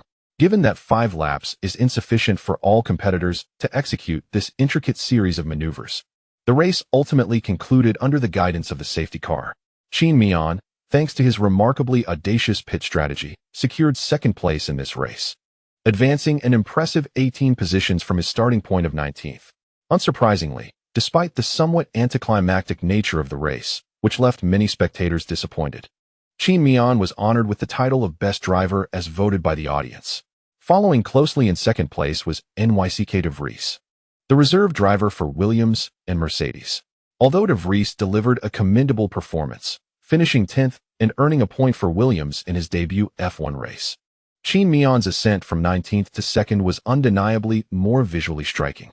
Qin Miao, despite the race concluding on a rather subdued note, was congratulated for achieving P2, while Hamilton finished in P4. As per usual, Francky extended his congratulations to Qin Miao through the team radio after the race. Let us go. Qin Miao cheerfully responded over the radio, expressing his anticipation for a fierce battle with Charles in the latter stages of the race, lamenting the missed opportunity. There will be chances, he added, before suddenly realizing, how did Lewis end up P4? What about Carlos? To which he received the explanation, Ferrari. You know how it is. Double pit stops can lead to unexpected outcomes. Qin Miao paused, then chuckled in understanding. Meanwhile, after Frankie's remarks, Toto also congratulated Qin Miao over the team radio. "Congratulations, Qin Miao. This is a personal victory for you. The strategy was superb, albeit a bit stressful for our hearts." Toto lightened the mood with a rare jest. "Ha ha ha, that's the price of victory, and I bet you all relished the thrill." Absolutely. Following the race, even though many Ferrari fans voiced their displeasure towards the FIA officials, the Red Bull team members, who triumphed in this race, expressed their satisfaction with the outcome. They celebrated exuberantly, gathering by the barriers at the pit entrance, eagerly awaiting Verstappen's victorious return. After securing his car in second place, Qin Miao noticed Leclerc approaching angrily as he made his way back to the pits. Qin Miao, having secured his steering wheel and disembarked from his car, looked at Leclerc with an innocent expression, hands raised in a gesture of bewilderment. Leclerc was merely puzzled, not genuinely convinced that Qin Miao had pilfered a second-place finish from him. After all, no one anticipated that the race would conclude under the safety car. What were you truly thinking at that moment? Leclerc inquired curiously after embracing Qin Miao. Upon releasing Leclerc, Qin Miao began to remove his gloves and replied, "You might find this hard to believe, but my intention was to position myself ahead of you and engage in a spirited duel, allowing you to experience the intensity of my defense in reality. Unfortunately, the FIA and Melandri denied me that opportunity. I sincerely hope such an opportunity never arises." Leclerc contemplated, reminiscing about the numerous times he had nearly lost his composure while battling Qin Miao on the racing simulator. Qin Miao nodded in agreement. Indeed, the only Ferrari worth its salt is the one that appears in the rearview mirror. After sharing a light-hearted moment, Qin Miao did not shy away from the topic, stating plainly, "During the safety car period, I noticed a time gap of 12 seconds between us, and my soft tires were in decent condition, so I thought I would give it a shot. Furthermore, there were only 5 laps remaining in the race. Even if I failed to fend you off on the track, I would merely revert to my original position." Leclerc nodded thoughtfully and sighed. "I truly cannot fathom how your minds work. In such extreme circumstances, you still have the presence of mind to contemplate this. Could it be that you are simply too foolish? FKU. The chapter concludes here. After sharing a few laughs with friends on the track, Qin Miao proceeded to greet Verstappen. Naturally, he did not forget the other main character of the day, De Vries. After the race, while heading to the scales, Qin Miao called out to De Vries, who was passing by, being a test and reserve driver for the Mercedes team. They had crossed paths before and even spent considerable time working together on the team's simulator, making their interaction feel familiar.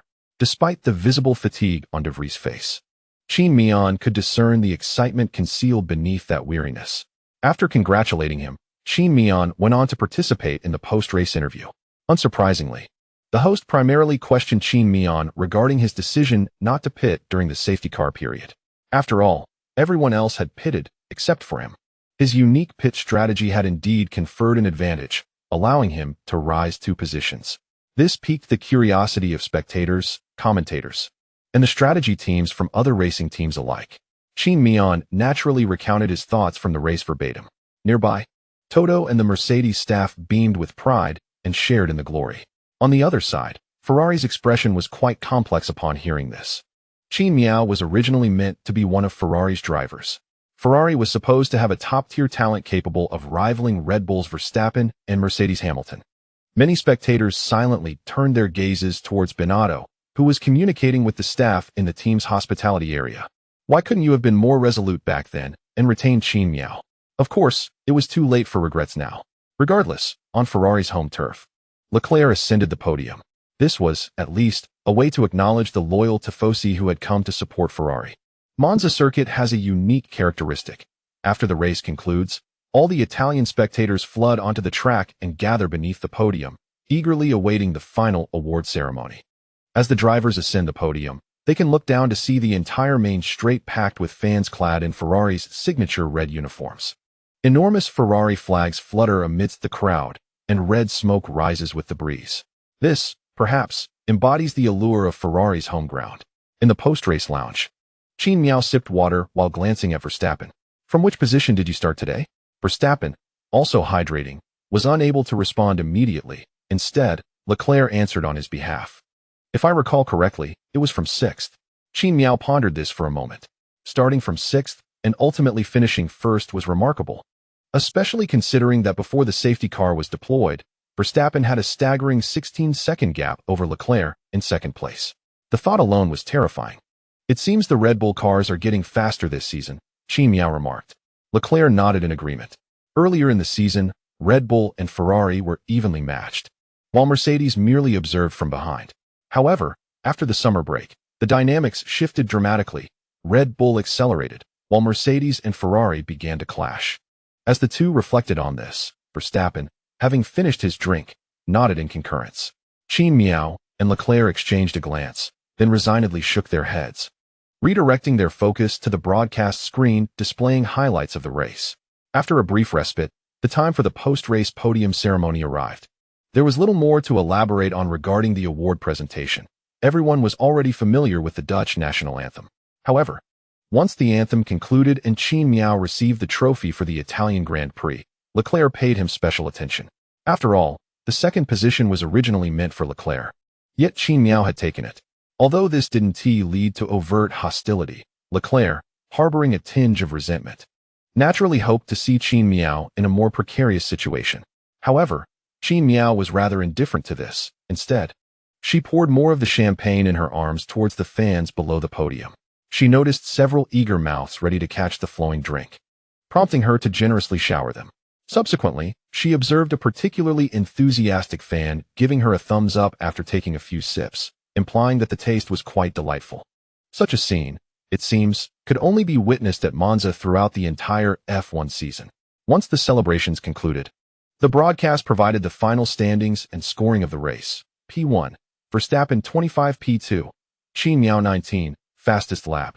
P3, Leclerc 14 P4, Hamilton 12 P5, Sainz 10 P6, Perez 8 P7, Norris 6 P8, Gasly 4 P9, Zhou Guanyu 2 P10, De Vries 1 indeed.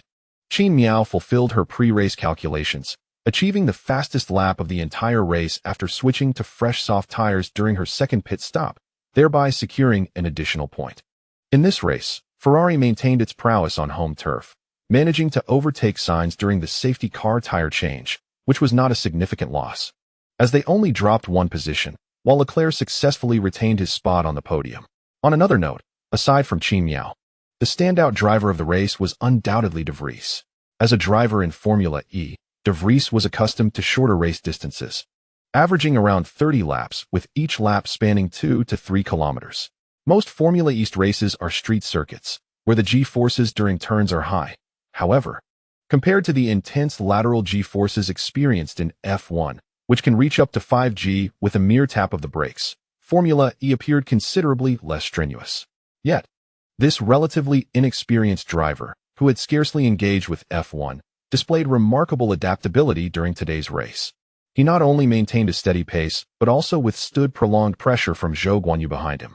Although he ultimately succumbed to Zhou's relentless pursuit and finished in 10th place, the broadcast frequently highlighted the thrilling duel between De Vries and Zhou on the track. Many viewers, while observing De Vries's defensive maneuvers, momentarily felt as though the driver in the car was not De Vries, but rather Qin Miao herself. In truth, De Vries was able to hold his position against Zhou for much of the race primarily due to the superior straight-line acceleration of the Williams car compared to that of Alfa Romeo. Even though Zhou could close the gap in the corners, once they reached the long straight at Monza, even with DRS and the benefit of the slipstream, Zhou found it challenging to gain immediate ground on the Williams ahead. Consequently, Zhou could only apply constant pressure until De Vries made an error, allowing him to seize the position. For Zhou Guanyu, these 2 points are merely hard-earned. Following this race, the driver standings are as follows. 1. Qin Miao 283, 2. Verstappen 268, 3. Leclerc 198, 4. Perez 194, 5. Sainz 149, 6. Hamilton 136, 7. Norris 74, 8. Ocon 64, 9. Bottas 38, 18. Stroll 3. After this race, the points gap between Qin Miao and Verstappen has diminished from 21 to 15. Although Qin Miao still holds a points advantage over Verstappen, it is evident that the speed and stability exhibited by Verstappen in this race have rendered Qin Miao's current position somewhat precarious. Meanwhile, due to a series of poor performances, Perez has seen a decline in form, allowing Leclerc to finally ascend from his familiar 4th place to 3rd. Although Zhou Guanyu also secured 2 points in this race, His position in the driver's standings remained unchanged, primarily because Gasly earned 4 points in this race. Consequently, Gasly and Zhou Guanyu are tied in points. But Gasly's 5th-place finish in the Azerbaijan Grand Prix places him ahead of Zhou Guanyu in the overall standings. The team standings are as follows: 1. Red Bull 482, 2. Mercedes 462, 3. Ferrari 370, 4. Alpine 119, 5. McLaren 88, 6. Alfa Romeo 66, 7. AlphaTauri 30, 8. Haas 25, 9. Aston Martin 23. After this race, there were no significant changes in the team standings, with the only noteworthy mention being Williams. Williams' total points increased from 2 to 3, a commendable achievement, thanks to De Vries. As for Williams' other driver, Russell has not been faring particularly well of late. The overall performance of the Williams car and its characteristics on the track have not aligned with his preferences, resulting in a series of defeats against his teammate Albon throughout the season. Interestingly, Albon was recommended by Russell to join Williams, but now, with Albon's arrival, Russell has become the one in a precarious position. The prospect of a seat at Mercedes now seems entirely out of reach for Russell, prompting him to engage frequently with the Aston Martin team and communicate with the employees dispatched by Geely to the paddock. It is evident that Vettel's retirement has presented Russell with an opportunity to escape the quagmire of Williams, but the outcome will ultimately depend on the following season. After the race concluded, Qin Miao took a brief half-hour respite, showered, and expressed his gratitude to the VIPs invited by the team to watch the race, before promptly attending the post-race press conference. After the conclusion of the race, when all of Qin Miao's responsibilities were finally wrapped up, the clock had already struck 7 in the evening. Since the race's end, he had only consumed a few energy bars, having not indulged in any substantial meal. With work finally at an end, Qin Miao promptly retrieved his phone to check if any unfortunate souls had completed their tasks at the same time, hoping to invite them for a late-night snack. As for whether their late-night indulgence might lead to weight gain, to Qin Miao, that was hardly a concern. Unfortunately, following the race, among his friends, apart from Leclerc, who also had to attend a post-race press conference, others like Norris and Zhou Guanyu had finished their duties far earlier than Qin Miao and Leclerc. In fact, Norris had already boarded a flight back to the UK. Meanwhile, Zhou Guanyu, having secured 8th place, was presently dining with the Sauber team staff. After some contemplation, Qin Miao turned to his companion, Barber, suggesting they find a place to eat something casual before heading straight back to the UK. If they left early, he mused, he might still manage to sleep in his own bed that night. Barber, upon hearing this, found it quite reasonable. After 3 weeks of relentless busyness, he too missed the comfort of his own bed, and thus nodded in agreement. Seeing Barber's acquiescence, Qin Miao promptly pulled out his phone and opened Google Maps. After a brief search, he located the nearest Italian restaurant. What was intended to be a casual choice unexpectedly led Qin Miao to encounter members of the Geely team dining there as well, although they were dressed in casual attire. Appearing more like tourists than team personnel, Qin Miao's keen eyesight allowed him to recognize them effortlessly. His entrance was rather subtle, yet the innate curiosity of people meant that the moment they heard a noise by the entrance, they instinctively turned to glance. To the Europeans present, Qin Miao's appearance might not be particularly memorable. Unless one were a dedicated motorsport enthusiast, it was unlikely they would recognize him immediately, unless he donned a Mercedes team uniform. However, for fans in his home country, especially those involved in racing, Qin Miao's visage was likely etched in their memories more profoundly than that of their own parents. Qin Miao. Oh my, what a surprise to see you here. Upon spotting Qin Miao, one of the leaders quickly rose from his seat and approached him with enthusiasm. Qin Miao instantly recognized him as Liu Xinyue, the head of the Geely F1 project. This name, though feminine, belonged to a man. Nevertheless, his appearance harmonized well with his name.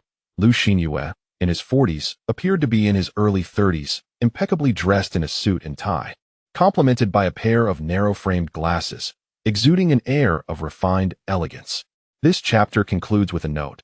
Gentlemen, the company has been busy until now, and I have no time to write. I will take a day off tomorrow. In the midst of a bustling atmosphere, Qin Miao was pleasantly surprised to recognize someone he knew at the venue. He had casually chosen this particular restaurant, having never dined here before with Barber, and was uncertain of its culinary merits. The only reason for his selection was its proximity to the racetrack. Mr. Liu, I truly did not expect to encounter you while out for a late-night snack, Qin Miao greeted with a smile, extending his hand in curiosity. At that moment, the other staff members, who were seated and enjoying their meals, rose to their feet, eagerly pulling out their phones to capture the moment with photos and videos. Qin Miao was well accustomed to such attention and merely smiled and nodded in acknowledgement. Lu Xinyue explained with a grin. Well, since the Grand Prix weekend has concluded, everyone from the company has been working tirelessly for days. We decided to treat ourselves to a meal before granting them a break. Isn't it a coincidence? I just finished my work as well and was about to grab a bite before heading back to England. Would you mind if I joined you? Qin Miao asked, feeling slightly bashful. Before Lu Xinyue could respond, the enthusiastic staff members from Geely, who were busy recording, began to cheer excitedly. Not at all. We would be delighted. Quickly, make some room for Qin Miao and his companion. Lu Xinyue invited him to sit down, adding, we have just begun serving Italian cuisine. I hope it suits your palate. Then I shall impose. Qin Miao replied with a smile. I have lived in Italy for a while, so I have no concerns about the flavors. His status at that moment certainly served him well. However, before sitting down, he exchanged a knowing glance with Barber, who nodded in understanding. During the meal, Qin Miao engaged in conversation with the Geely staff, as he was familiar with many of them, making his presence feel quite natural. It was no secret that he abstained from alcohol, and no one pressed him to drink. He simply opted for tea instead. As the evening progressed, others indulged a bit too much, but Qin Miao remained clear-headed and began to converse with Lu Xinyue. Mr. Lu, how are the negotiations with Aston Martin progressing? Given your current momentum, it seems your entry into F1 for the next season is almost certain? Lu Xinyue nodded vigorously, her eyes sparkling with determination. Qin Miao, I assure you, you will undoubtedly see our Chinese F1 team on the track next season. That sounds quite promising, Qin Miao responded, somewhat surprised. I recall that Stroll's initial offer was rather steep. Have you managed to agree on terms? Not at all. Those outrageous bastards are simply trying to take us for fools. Qin Miao nodded thoughtfully, and then curiously inquired. This question may seem a bit forward, but I would still like to know if there is a specific price in your recent negotiations. Logically speaking, such matters should not be widely publicized. Yet you are Qin Miao. If you wish to know, a simple phone call to the chairman would suffice. Lu Xinyue gestured a 7 and remarked, cash, along with a multitude of additional clauses. Ultimately, it appears quite tempting, but there are numerous complexities involved. Those of us responsible for negotiations have been losing hair in droves over it. It's indeed no easy task. Qin Miao nodded in agreement, expressing, in the F1 arena, the race only truly begins once one is seated in the car. The majority of the time, it is merely a business affair. Lu Xinyue concurred, adding, however, it must be said, your performance on the track is truly commendable. You are unaware that many bars and dedicated venues for watching offline competitions have emerged solely to witness your races. She continued, our eagerness to enter F1 is largely due to your exceptional presence on the circuit. Yet, Qin Miao replied, to be honest, I am uncertain about my influence domestically. I haven't engaged in many activities here lately. After some contemplation, Lu Xinyue suggested, how about this? We at Geely have a sub-brand called Geeker. Would you like to participate in our Geeker Track Day event? You'll then discover just how popular you are in the country. Qin Miao responded with a wry smile. Director Lu, you jest. I am a driver for the Mercedes team, not for Haas. My exclusive endorsement belongs to Mercedes, which precludes me from accepting advertisements from other automotive brands or participating in events unrelated to Mercedes vehicles. What a pity, Lu Xinyue remarked with evident regret. However, Qin Miao seemed indifferent and suddenly inquired, by the way, Director Lu, during the race weekend, I noticed that you seem to be enjoying pleasant discussions with Red Bull. What is the story there? Are you considering a collaboration with them? Lu Xinyue appeared taken aback, as if surprised by Qin Miao's leap in thought, but quickly responded with a smile. How could that be? It's merely about fostering good relations with Red Bull. Perhaps the individuals engaging with them found common ground with Horner or Marco, which led to extended conversations. Qin Miao nodded in understanding and then shifted to another topic. Speaking of which, has Geely's entire F1 department been established yet? Lu Xinyue replied, not yet. The current plan is to refrain from altering the overall framework of the team after the acquisition is complete. Instead, we will invest in recruiting under the existing structure and gradually replace the team's core personnel, likely not sourcing from domestic teams, but rather poaching from others. She added playfully, by the way, if it's not too much trouble, could you share the contact numbers of the senior executives at Mercedes? I might see if I can entice a few away.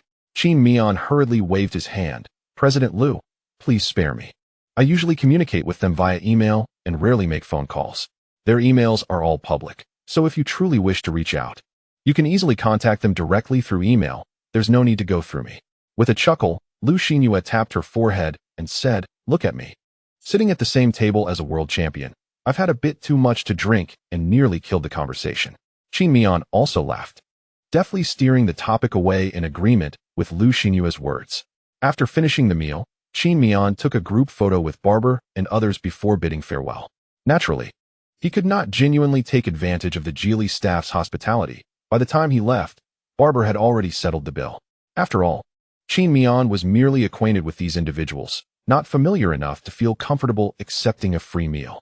His primary purpose for attending was to glean insights into Geely's recent movements and developments, while also addressing some of his own lingering doubts. Following the meal, Qin Miao headed straight to the airport with Barber and returned to England that evening.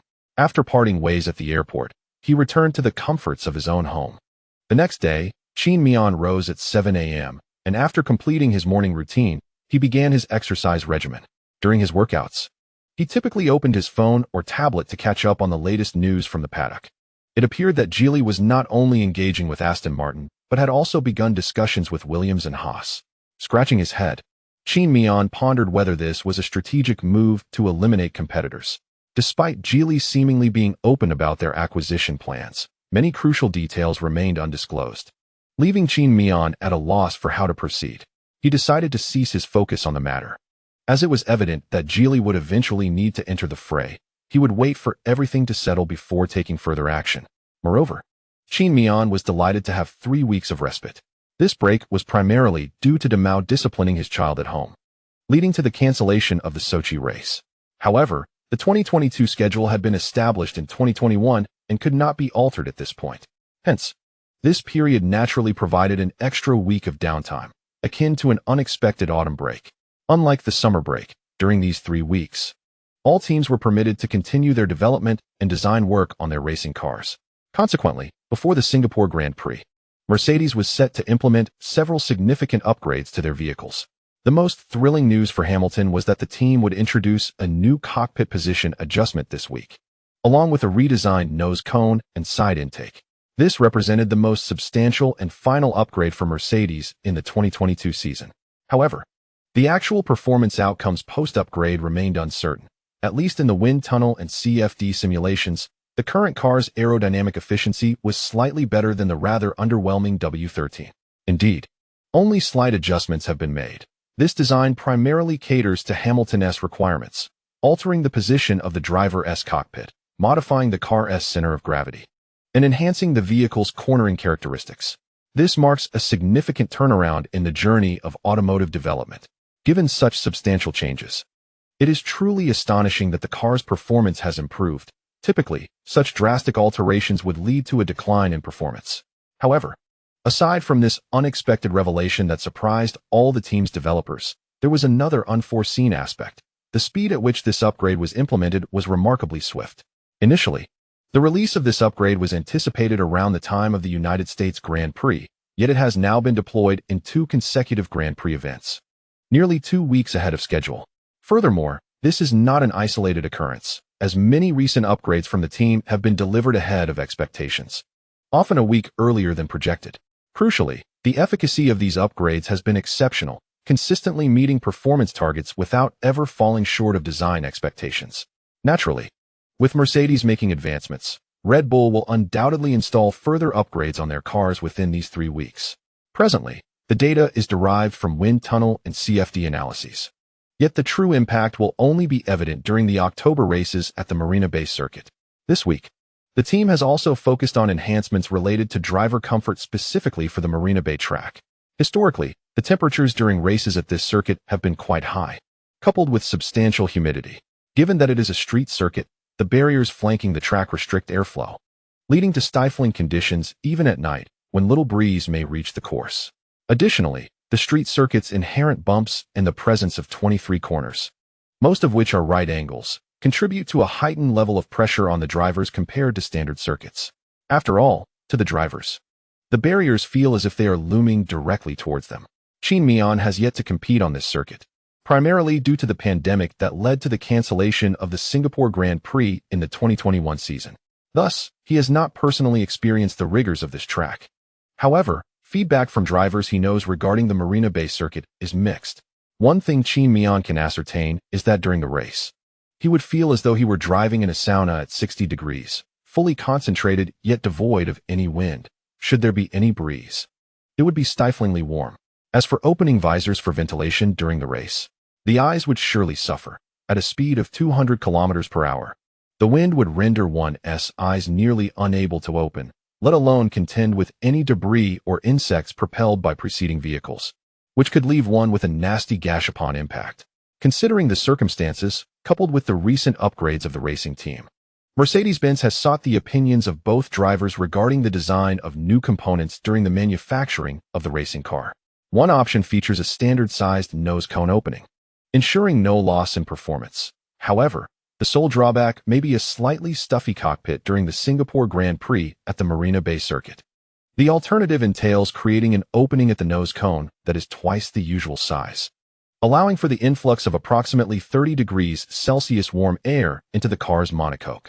While this is significantly cooler than the cockpit's soaring temperatures of 60 degrees Celsius, it may reduce the car's cornering performance. When presented with these two options, Qin Miao pondered whether his physique could withstand the high temperatures of the track. While Hamilton unequivocally opted for the latter, he urged Qin Miao to select the second option as well. Although Qin Miao lacked a definitive impression of the environmental conditions at the Marina Bay circuit, he noted Hamilton's demeanor transformed into one of grave seriousness upon discussing the venue. It became evident to Qin Miao that the circuit was likely exceedingly hot for drivers. After receiving feedback from both drivers, the team naturally adjusted their production plans accordingly. Ultimately, the primary task was to produce 2 sets of front wings with enlarged air intakes, without preparing any spare parts. Given that this particular front wing was expected to be utilized solely at the Marina Bay circuit this season, the team opted for cost efficiency by manufacturing only 2 sets. Should either driver damage their front wing during the race, they would have to revert to a standard front wing devoid of comfort modifications. Nevertheless, the aerodynamic effects of both front wings were nearly identical, with one exhibiting slightly higher drag, a difference practically negligible. Furthermore, considering the stable performances of Qin Miao and Hamilton throughout the season, with minimal car damage reported, the team aimed to economize on the production of racing components. If both drivers were to damage their front wings during the race, they would be left with the unmodified version. However, even in such an event, the car's performance would not be adversely affected. In summary, the Singapore Grand Prix is a highly anticipated event, and in many ways, it can be considered a home race for both Qin Miao and Zhou Guanyu. Due to well-known reasons, Singapore boasts a significant Chinese presence, with Mandarin being one of the country's official languages. It is not uncommon to see numerous shops displaying their names in Chinese. In a sense, this race serves as a prelude for both Qin Miao and Zhou Guanyu ahead of their home competition. Additionally, Qin Miao has heard that tickets for the Singapore Grand Prix sold out entirely a month in advance, with not a single ticket remaining. In the past, Grand Prix weekends might have attracted over 300,000 attendees across 3 days, yet invariably, some expensive tickets would remain unsold. However, in Singapore, not a single ticket was left. Upon receiving this news, Qin Miao could already envision who had purchased all the tickets. Strangely, he began to feel a sense of anticipation. Given Qin Miao's usual disposition, after tirelessly working for 3 weeks, he would typically grant himself a day or 2 of respite. Nevertheless, considering his current standing in the points table and the increasingly rapid pace of the Red Bull cars, any hint of complacency quickly transformed into a sense of urgency. After returning to the UK, Qin Miao took only a day off on Monday before immersing himself in his routine work. However, he was not solely confined to the team factory. His schedule was relatively normal, as he had the support of the system, enabling him to complete the tasks assigned by the team without working overtime. Moreover, the recent progress in the development of the new car had been steady and positive, with most tasks proceeding as planned, eliminating the necessity for overtime. Thus, he generally finished work punctually each day. Lately, however, Qin Miao had not played much CSGO after returning home. This was chiefly due to Zhou Guanyu dedicating most of his energy to self-improvement and commercial activities. As previously mentioned, Qin Miao was not particularly fond of attending commercial events or interviews. Yet, with the fanbase for motorsport in China growing increasingly robust, there was a palpable demand for information in this realm. Fans were curious about the myriad amusing incidents within the F1 paddock and the daily activities of an F1 driver. Since they could not secure the presence of Qin Miao, the most influential Chinese driver, they were left with no choice but to seek out Zhou Guanyu instead. With Zhou Guanyu no longer available as a gaming partner, Qin Miao naturally found himself playing CSGO less frequently. However, this did not imply a lack of other gaming options. For among F1 drivers, Qin Miao and Zhou Guanyu were not the only enthusiasts. Norris and Verstappen also shared a fondness for gaming, as did Gasly and Leclerc. During the off-season, Qin Miao, Norris, and Verstappen engaged in a spirited session of COD Warzone, operating bulldozers. Yet, it was primarily Qin Miao who charged through the game, racking up kills, while Norris and Verstappen adopted a more comedic approach. Having known each other since childhood, the two men, naturally, became playful adversaries. When Qin Miao teamed up with them, the dynamic was distinctly different. Qin Miao earnestly engaged with the game, genuinely caring about winning and wielding the weapon with the shortest time to kill in the current version of COD to dominate the battlefield. In contrast, Verstappen and Norris spent their time playfully sabotaging each other's gameplay, such as when Norris threw smoke grenades to obscure Verstappen's view of the opponents. During a chaotic moment in the game, Norris decided to gather some resources from the map, only to turn around and discover that Verstappen had already departed in a helicopter, leaving him behind without a moment's pause. After Norris fell to the ground, Verstappen, indifferent to his plight, shouted words like courage, justice, and bonds as he charged into battle against the enemy, ultimately facing defeat and death. This left Qin Miao alone in the voice chat, inquiring about the precise locations of their adversaries. One was oblivious, while the other was simply present, leaving Qin Miao utterly perplexed. Yet, despite the antics of these two, their playful demeanor did not deter Qin Miao from enjoying the experience. In fact, he found amusement in it. After all, following their skirmishes, both would humbly request Qin Miao to rescue them. It was a rare sight to witness Verstappen in such a humbled state. Thanks to the antics of these two, Qin Miao always kept $6,000 on hand during their gaming sessions, ready to revive his friends at a moment's notice. Moreover, the trio streamed their gameplay, creating an atmosphere of joy that delighted their fans. For 3 weeks, without any competitions to occupy their time, viewers were treated to the delightful interactions among the group. However, this joyous scene was short-lived, as Leclerc soon spotted Qin Miao and the others playing and naturally joined their ragtag team. With Leclerc's arrival, the competitive spirit ignited within Verstappen and Norris. They set aside their playful banter, and the four began to engage in a frenzied game of vehicular chaos. One viewer commented, "It seems that their communication while playing COD is even more serious than during their races." As professional racing drivers, they possessed a high level of reflexes, and thus, their aptitude for FPS games was evident. Cherishing this rare break, the quartet played continuously for nearly 5 days, meeting every evening at 8 p.m. to commence their gaming sessions, engaging in battles until 11 p.m., which had become a routine for their audience. On the 5th day, as the Singapore Grand Prix week commenced, the group prepared to return to work. Viewers, accustomed to tuning into their streams, were taken aback to find all four absent from their live broadcasts. Experiencing a sense of withdrawal, "Have you finished packing?" Qin Miao's mother called from the doorway. Peering into his room, where he was engrossed in watching past single-lap recordings and team data for the Singapore Grand Prix. Without lifting his head, Qin Miao replied. Xiao Meng said she has got it sorted. His mother, familiar with the situation, felt reassured knowing Xiao Meng was handling the task. She would undoubtedly execute it flawlessly. Not wanting to disturb Qin Miao further, she quietly closed the door and departed. This weekend, coinciding with the Singapore Grand Prix, my mother has decided to take a trip to Singapore. She intends to not only enjoy the vibrant atmosphere, but also to witness Qin Miao's race in the paddock. Singapore's proximity to our homeland makes it convenient for her to return immediately after the Grand Prix. After spending an extended period abroad, my mother has come to realize that, aside from the pristine and unique natural landscapes, the attractions in many parts of Europe do not compare favorably to those at home. It could be audacious to assert that many regions in our country possess their own distinctive charm, rivaling, if not surpassing, that of foreign locales. Of course, this is merely my mother's perspective. Moreover, there is a rather trivial reason for her enthusiasm. Lin Junjie, a renowned Singaporean artist, is likely to attend the Grand Prix, as suggested by some rumors. My mother, in her youth, was quite fond of JJ's music, particularly Jiangnan. While she may not be a devoted fan, she has listened to his songs often enough to welcome the prospect of a close encounter. Since my mother plans to return home, and given that Qin Miao's company has several collaborative invitations in our country, Xiaoming is also seizing this opportunity to travel back.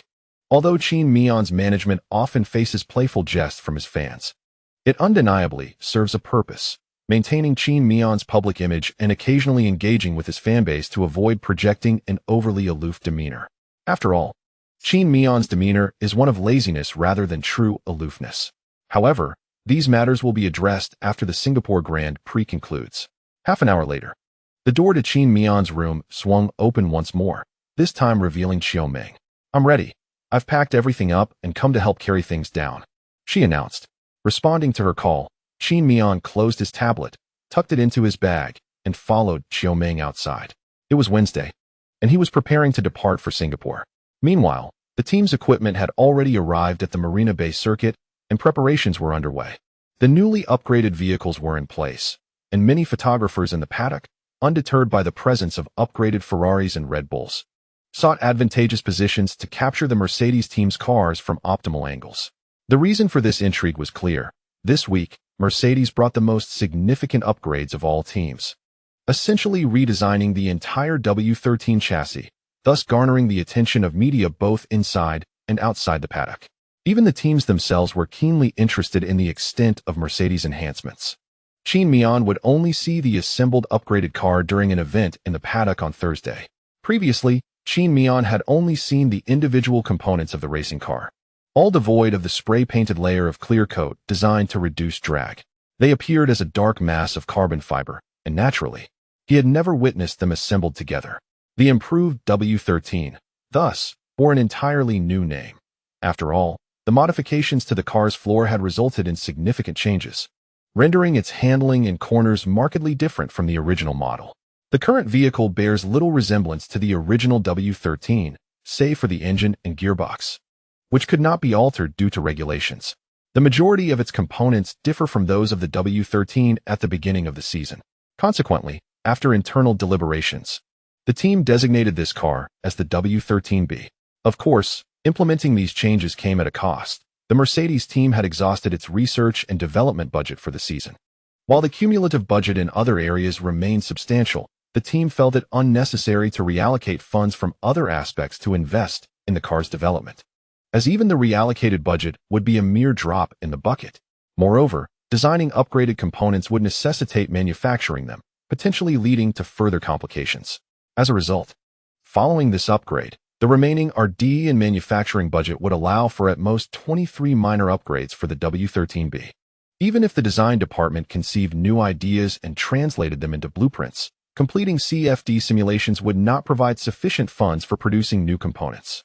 However, with 6 races remaining in the season, these 23 minor upgrades, combined with the recent major enhancement, would suffice to ensure that the W13B's performance would not be significantly outpaced by Red Bull and Ferrari. The remaining challenges could be addressed in the 2023 season.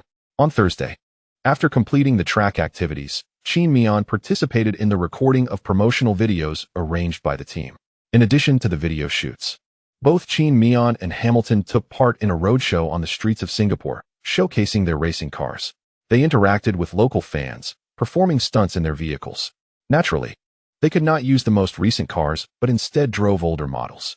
Hamilton piloted the championship-winning W08 from 2017, while Qin Miao also drove a W08, which had been Bottas' car that year. This chapter concludes with the new W13. To be honest, it was Qin Miao's first experience driving an F1 car from such an earlier era. However, compared to the W09, he yearned to experience the pure internal combustion engines of the V8, V10, or V12 eras. Unfortunately, the aesthetics of cars from that time did not quite align with the tastes of contemporary fans. Most of the fans who admire him are seasoned enthusiasts, yet the majority of Qin Miao's current supporters are newcomers to F1. Thus, Qin Miao finds himself deprived of the opportunity to test the performance of classic racing cars at such events. However, What truly astonishes Qin Miao is the overwhelming reaction he receives when he emerges from the lounge, donned in the Mercedes team racing suit and helmet.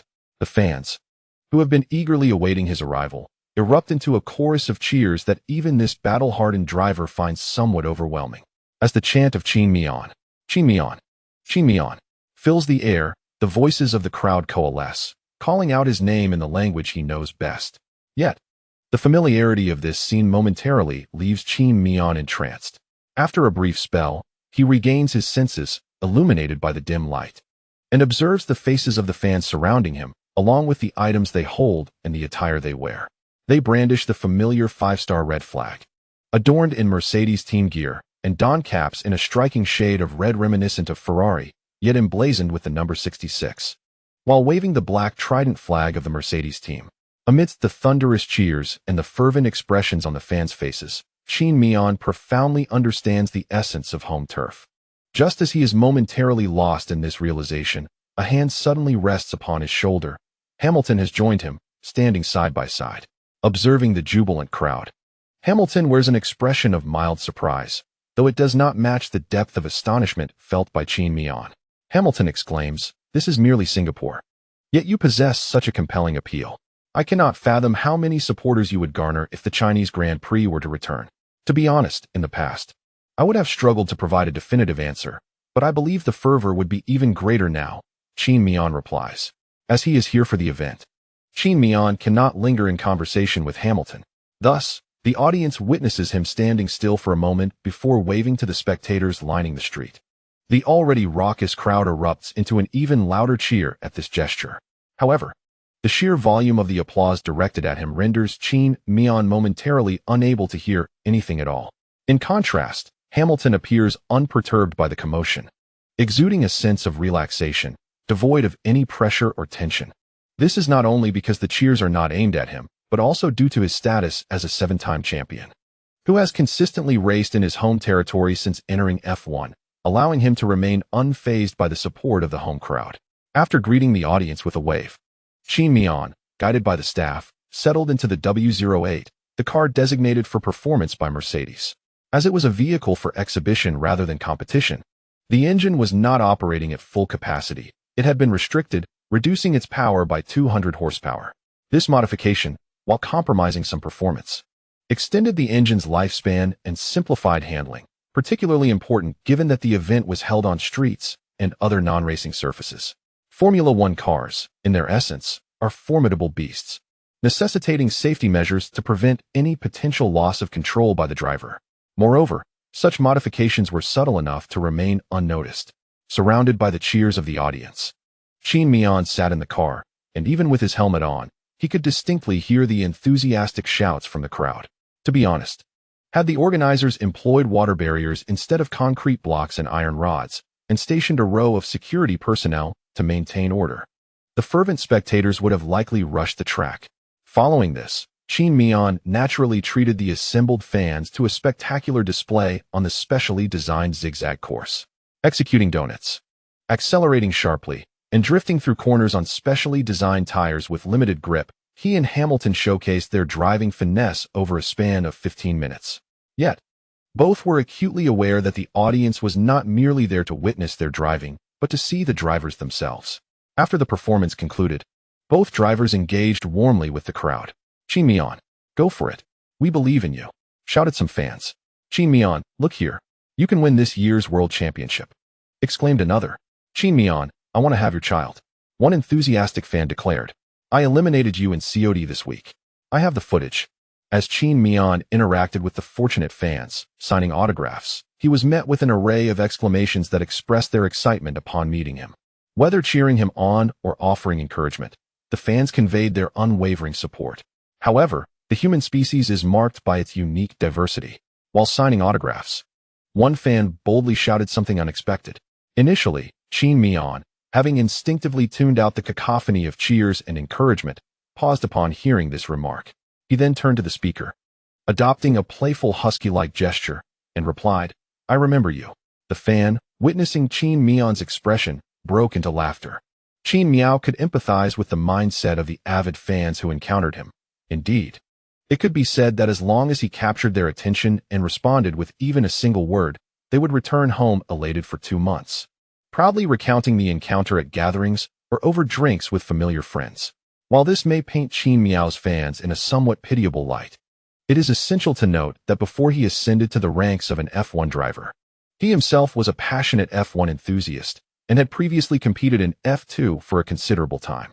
During that period, despite being a driver, he still retained the perspective of an ordinary person, feeling excitement and a desire to attract the attention of F1 drivers upon meeting them.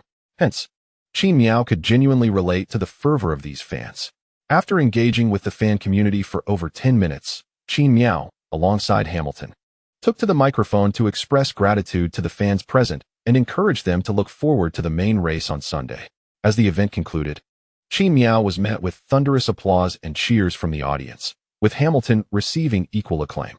With the event behind him, Qin Miao's workday on Thursday came to an end. After bidding farewell to the audience, he returned to the hotel. Upon arrival, he refreshed himself, exchanged pleasantries with his mother and Xiaomun, then retreated to his room to unwind at his computer for a while before preparing for slumber. In this modern age, it is unrealistic to expect immediate sleep upon lying in bed, so Qin Miao retrieved his phone to peruse notifications.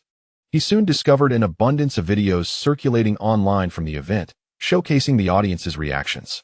Although most fans had shouted his name in Chinese during the event, he had originally believed the majority to be locals from Singapore. In reality, most of those capturing the videos were Chinese. This revelation moved Qin Miao, leading him to reflect on the considerable wealth among domestic fans today.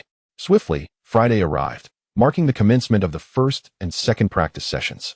Upon reaching the circuit, Qin Miao truly felt the enthusiasm of the Marina Bay circuit for the drivers. Even though it was nighttime, the atmosphere remained stiflingly warm.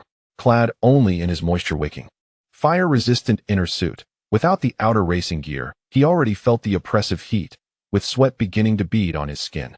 The sensation upon donning the full racing suit and settling into the cockpit of a car with its engine roaring was akin to being enveloped in a sauna.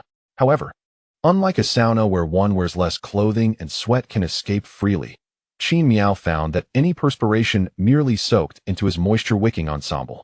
The relentless heat emanating from the engine behind him compelled him to exclaim, "Today, the car feels rather warm." Francky did not anticipate that at this moment, Qin Miao would still have the spirit to jest. With a smile, he responded, "It is indeed getting a bit warm, but I believe once you hit the track, this discomfort will significantly ease." Qin Miao added, "Of course, it's merely around 60 degrees Celsius. I can handle it." While engaging in light banter, it is worth noting that prior to arriving in Singapore, Qin Miao had undergone extensive high-temperature training. Over the past 3 weeks, aside from rest and team duties, he dedicated nearly every morning to donning his racing suit in a specially designed sauna, immersing himself in the stifling heat of approximately 60 degrees while honing his skills on the simulator. To put it candidly, the experience was characterized by a delightful mix of discomfort and exhilaration. After 2 hours of practice, despite not facing excessive G-forces, he would find himself drenched in sweat, often losing up to 2 kilograms of water weight.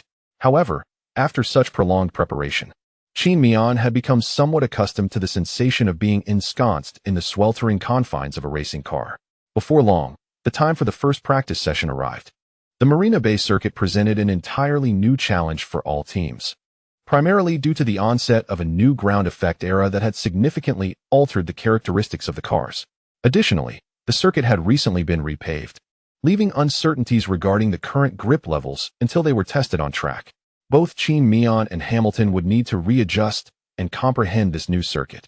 As the moment of truth approached and the pathway to the track unfolded before him, Qin Miao noticed the FIA's mobile camera positioned above the entrance of the Mercedes garage, flanked by official photographers capturing the upgraded car.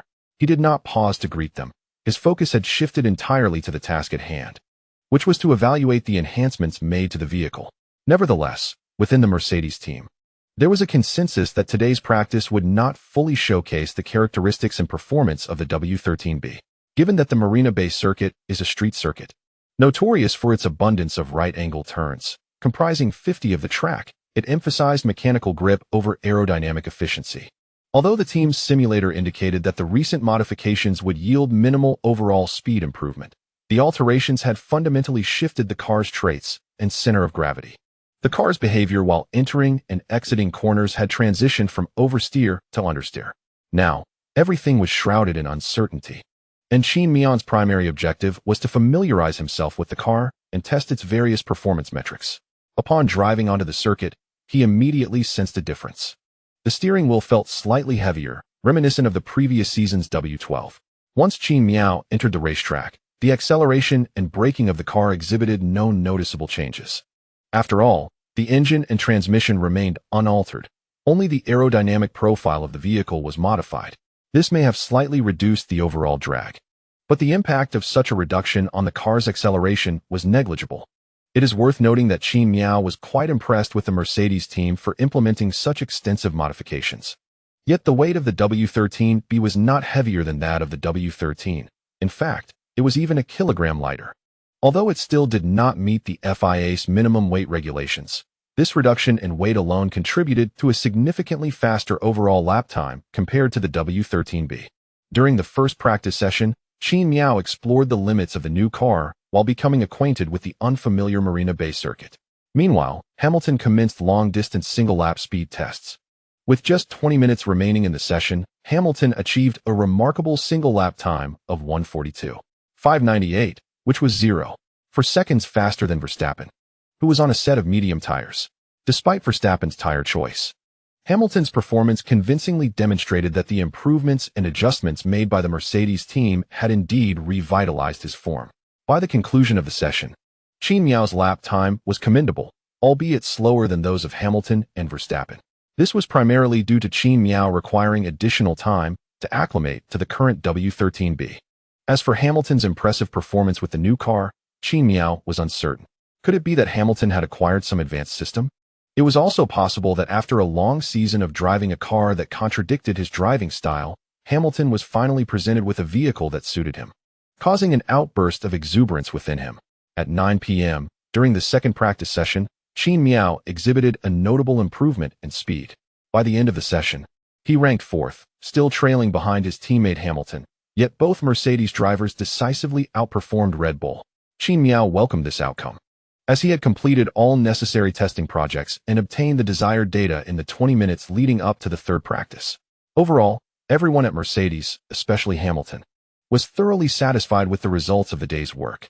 However, rain fell during the third practice session, and the drainage system of the Marina Bay circuit was not as efficient as that of traditional tracks, leading to significant water accumulation when the rainfall intensified. The enthusiastic cheers from the audience erupted immediately. A minor mishap occurred at the onset of the third practice session.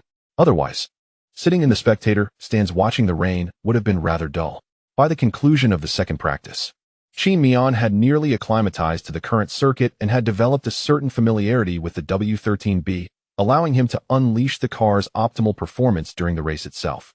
However, in the qualifying phase, he would need to further explore the limits of this vehicle through the third practice. On Saturday, during the third practice and qualifying sessions, Qin Miao, feeling quite at home, raised his coffee cup in a toast to the audience after settling down. As he emerged with his chair, the crowd greeted him with enthusiastic applause. In both practice sessions that day, Hamilton outperformed his teammate Qin Miao, evoking a sense reminiscent of the beginning of the 2021 season for Hamilton. Notably, for half an hour, no drivers ventured onto the track. It was entirely in Ferrari's hands. Consequently, Qin Miao chose to relax in a recliner beneath the support pillar at the team's garage entrance, sipping a cup of black coffee. Letting his legs dangle while he absent-mindedly watched the raindrops fall on the track, waiting for the session to resume. Under normal circumstances, even if Qin Miao felt like daydreaming, he would have returned to the team's pit and taken his seat. The event organizers had not even granted the teams the opportunity to test full wet tires on the track, shutting down the pit lane for half an hour instead.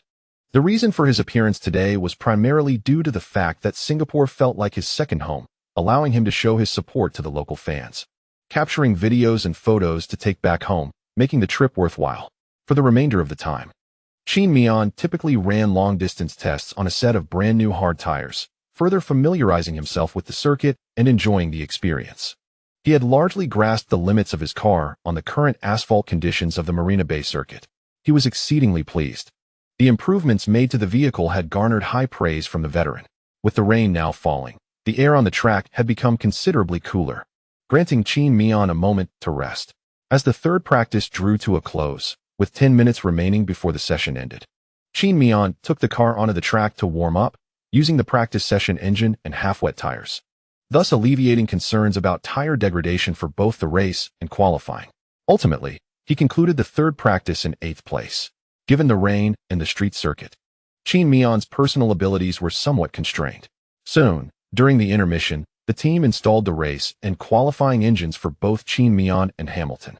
Once all inspections were completed, the time approached for the qualifying session to commence. In the Q1 phase, although the rain on the track had ceased, the drainage capability of Singapore's Marina Bay circuit was indeed inadequate, making it difficult for the water to dissipate quickly. Hence, after evaluation, the team equipped both Qin Miao and Hamilton with half-wet tires. Utilizing intermediate tires during qualifying essentially revolves around a singular strategy: to don a set of intermediates and persistently circulate the track in pursuit of optimal flying laps. The aim is to discern when the track conditions ameliorate or, with a stroke of fortune, seize a favorable window for a flying lap to achieve commendable results. For Qin Miao, Q1 presented no formidable challenges or pressures. However, for his ardent supporters, witnessing Qin Miao's qualifying sessions invariably elevates their blood pressure.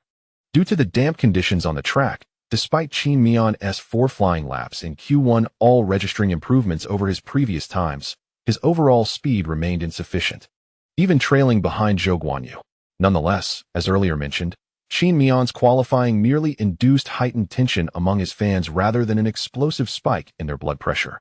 Ultimately, Qin Miao advanced to Q2 from P11, trailing Zhou Guanyu. The drivers eliminated in Q1 included Bottas, Ricciardo, Ocon, Albon, and Russell. As time progressed into Q2, the track conditions evidently improved with the continuous circulation of numerous cars.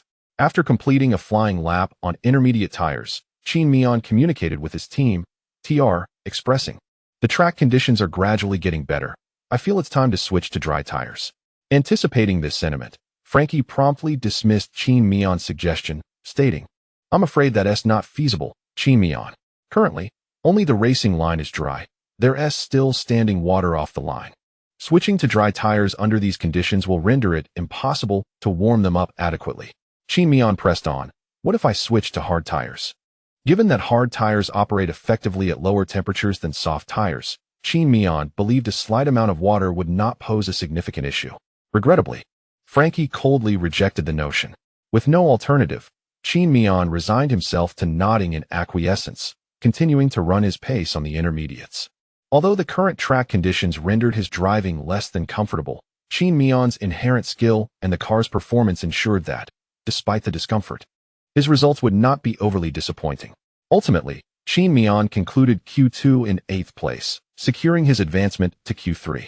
Post Q2, the broadcast captured the image of Qin Miao holding a fan provided by his team, directing it towards himself, prompting Feige to quip, "Although this is not the first time we've said it, I must reiterate, as a fan of Qin Miao, one must possess a robust heart." For his qualifying truly tests the psychological endurance of us fans. The commentary from 5-Star Sports has openly embraced their identity as Qin Miao supporters, candidly expressing it during the live broadcast. At this moment, Zhou Hauran remarked, "Let us think positively. At least Qin Miao's audacity during the qualifying rounds indicates that the upgrades brought by the Mercedes team have indeed instilled considerable confidence in him.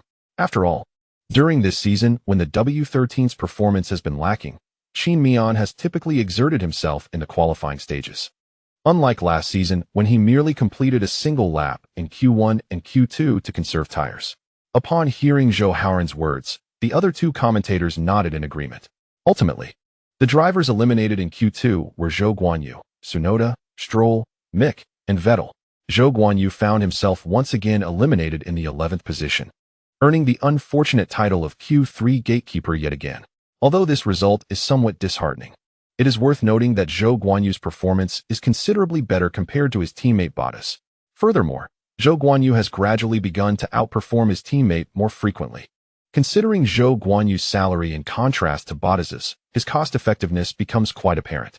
While Bottas has indeed experienced a decline in personal ability due to a year away from competition, his driving skills remain formidable, making it improbable for him to fall to a level below that of a second-tier driver. Thus, Zhou Guanyu's current performance signifies that, much like Qin Miao, he has become increasingly familiar with F1 racing and, having adapted to the intense competition, is now beginning to showcase his true talent. The track conditions in Q3 were markedly superior to those in Q1 and Q2, with all drivers switching to soft tires, including Qin Miao. After abandoning the intermediates, Qin Miao's lap time saw a significant enhancement, achieving second place on his first flying lap, with only his teammate Hamilton ahead. This validated Hamilton's commitment to the team. After the alterations made to the car's center of gravity and cornering characteristics, Hamilton's speed surged dramatically. On the track, Hamilton no longer needed to expend excessive energy on car control and could, as in the past, focus on pushing the car to its limits. Qin Miao's flying lap was just 0.009 seconds slower than Hamilton's, a commendable achievement. Although all drivers used their initial flying lap to establish a baseline, Qin Miao's results reflected his current form. Following the completion of the first flying lap, Qin Miao returned to the team's debriefing room to analyze any shortcomings. Soon after, he was sent back out. On this final flying lap, Qin Miao fully unleashed the car's potential, commencing from the warm-up lap and pushing it to its utmost limits. The intensity of his cornering was comparable to the final flying lap he executed during qualifying in Monaco this season. The challenges of the Marina Bay circuit are quite similar to those of Monaco's Monte Carlo, and one could even argue that the former is slightly more demanding. The oppressive heat of Singapore surpasses that of Monaco, imposing greater physiological stress on the drivers. This characteristic renders the Marina Bay circuit significantly more challenging for overtaking than typical tracks, only slightly easier than the Monaco circuit. Consequently, Qin Miao understands that to maintain his position in the driver standings, he must secure a commendable result in the qualifying round. This would enable him to leverage his tire preservation and defensive skills to hold on to the lead. However, Qin Miao is not as intimately acquainted with the Marina Bay circuit as he is with the streets of Monte Carlo. Thus, he approached many corners with a degree of caution, not pushing his car to the limits as he would in Monaco. Although he did graze the paint of the Singapore GP billboard at T18, he felt that his overall performance had been somewhat conservative. As Qin Miao prepared to exit the final corner and complete his last flying lap of the qualifying session, he found himself approaching T23 at an excessive speed. Despite his tires not crossing the white line upon exiting the corner, the outer tires had already encroached upon the painted area beyond the track limits. This miscalculation caused his right side tire to kick up a plume of water. Unbeknownst to him, the driver's visual field within the car is limited, and due to the water on the track, he was unaware that the grip of his right tire had diminished because of temperature fluctuations. Consequently, as he accelerated out of the corner, he experienced a slight understeer. Although Qin Miao swiftly countersteered to regain control, this error cost him at least 0.15 seconds. As he crossed the finish line, he found himself positioned behind Leclerc and Hamilton, in third place. Qin Miao has always been known as a stable driver, rarely making mistakes on the track, so this particular blunder surprised many. Spectators near turn 23 gasped in astonishment upon witnessing his error. Meanwhile, Toto, observing from the team's vantage point, felt a mix of resignation and relief as he watched the broadcast. Indeed, Qin Miao's prowess had almost caused him to forget that he is merely a 21-year-old youth. Many of his peers are still struggling in F2 and F3, let alone contending for a world championship. In this chapter, titled Friends Have Arrived, it was expected that Verstappen would capitalize on Qin Miao's rare slip-up. However, his main rival was unable to seize the opportunity, despite setting purple sector times in the first two segments of his final flying lap. The Red Bull team informed Verstappen that there was insufficient fuel remaining to avoid disqualification from the qualifying session by the FIA. The team had no choice but to instruct Verstappen to slow down and return to the pits. In truth, the Red Bull racing team rarely commits such elementary errors, primarily due to the fact that they allocated only 5 laps worth of fuel to Verstappen during the qualifying phase. Furthermore, the track temperature today was notably lower than anticipated, resulting in the soft tires suffering only a marginal speed loss of approximately 0.1 seconds even after completing a flying lap. Consequently, all drivers in Q3 utilized a single set of soft tires. This situation led to Verstappen completing an additional cooling lap on the circuit. Prior to the FIA's implementation of fuel regulations, many teams would equip their cars with fuel at extreme weights, Countless fans of Hamilton reacted vehemently online, directing their ire towards the Mercedes team upon witnessing this incident. Following this race, Hamilton achieved his first victory over his teammate in qualifying this season, marking his inaugural entry into the top 3 during this phase. With no seats available, spectators were rarely afforded the opportunity to witness a mistake from the Red Bull team. At the very least, this misstep demonstrated that Red Bull is not merely a team of robots. They too are capable of errors. The resurgence of Mercedes is now merely a matter of time. The W13 designed by Mercedes did not align with Hamilton's preferences, but with the introduction of the W13B, Hamilton's speed has seen a remarkable resurgence, reminiscent of his competitive edge at the beginning of the 2021 season. Leclerc, Hamilton, and Qin Miao parked their cars on the track to participate in post-race interviews. Crucially, the overtaking difficulty on the Singapore circuit is akin to that of Monaco. And for Verstappen, this season's most frustrating race was indeed the Monaco Grand Prix. The fuel aboard the car was precisely sufficient for the driver to exit the pit and complete a warm-up lap, only to run out just after crossing the finish line. This precautionary measure effectively prevented such scenarios from occurring. Qin Miao's previous slipstream experience may very well be the last of its kind in F1 history, given the impracticality of utilizing a tow while racing with a car designed in a less aerodynamic fashion. Now, with improvements made to Qin Miao's car, the once formidable Hamilton is regaining his pace.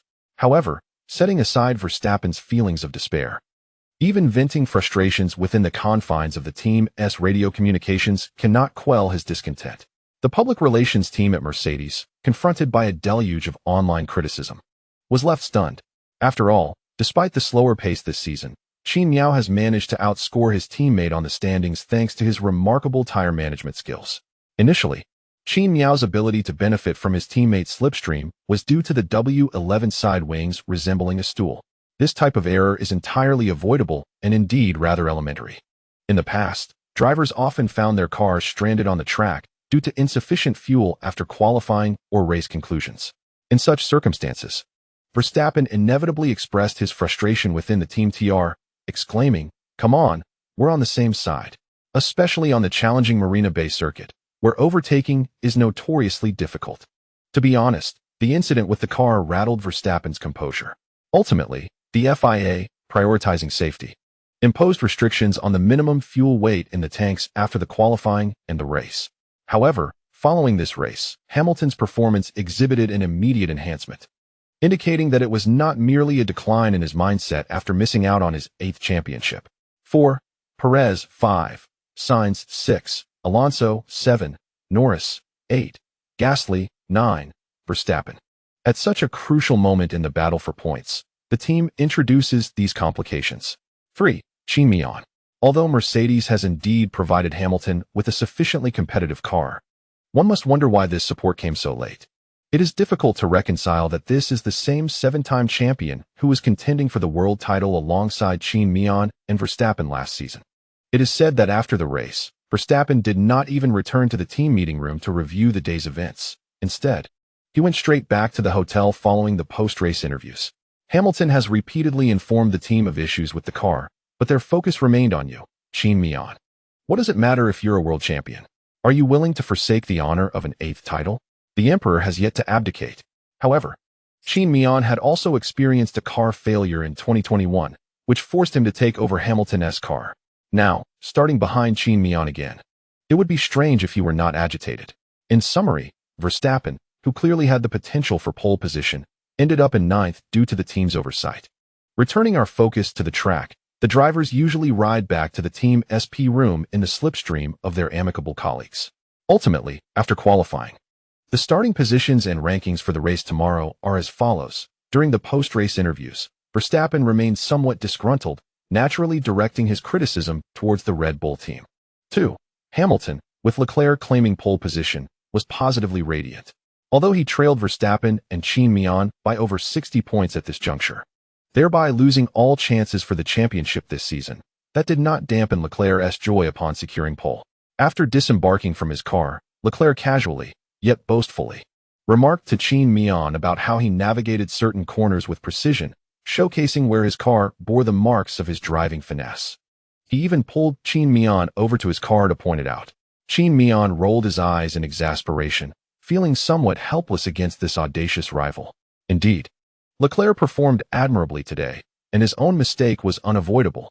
After all, who looks in the rearview mirror while setting a flying lap in qualifying?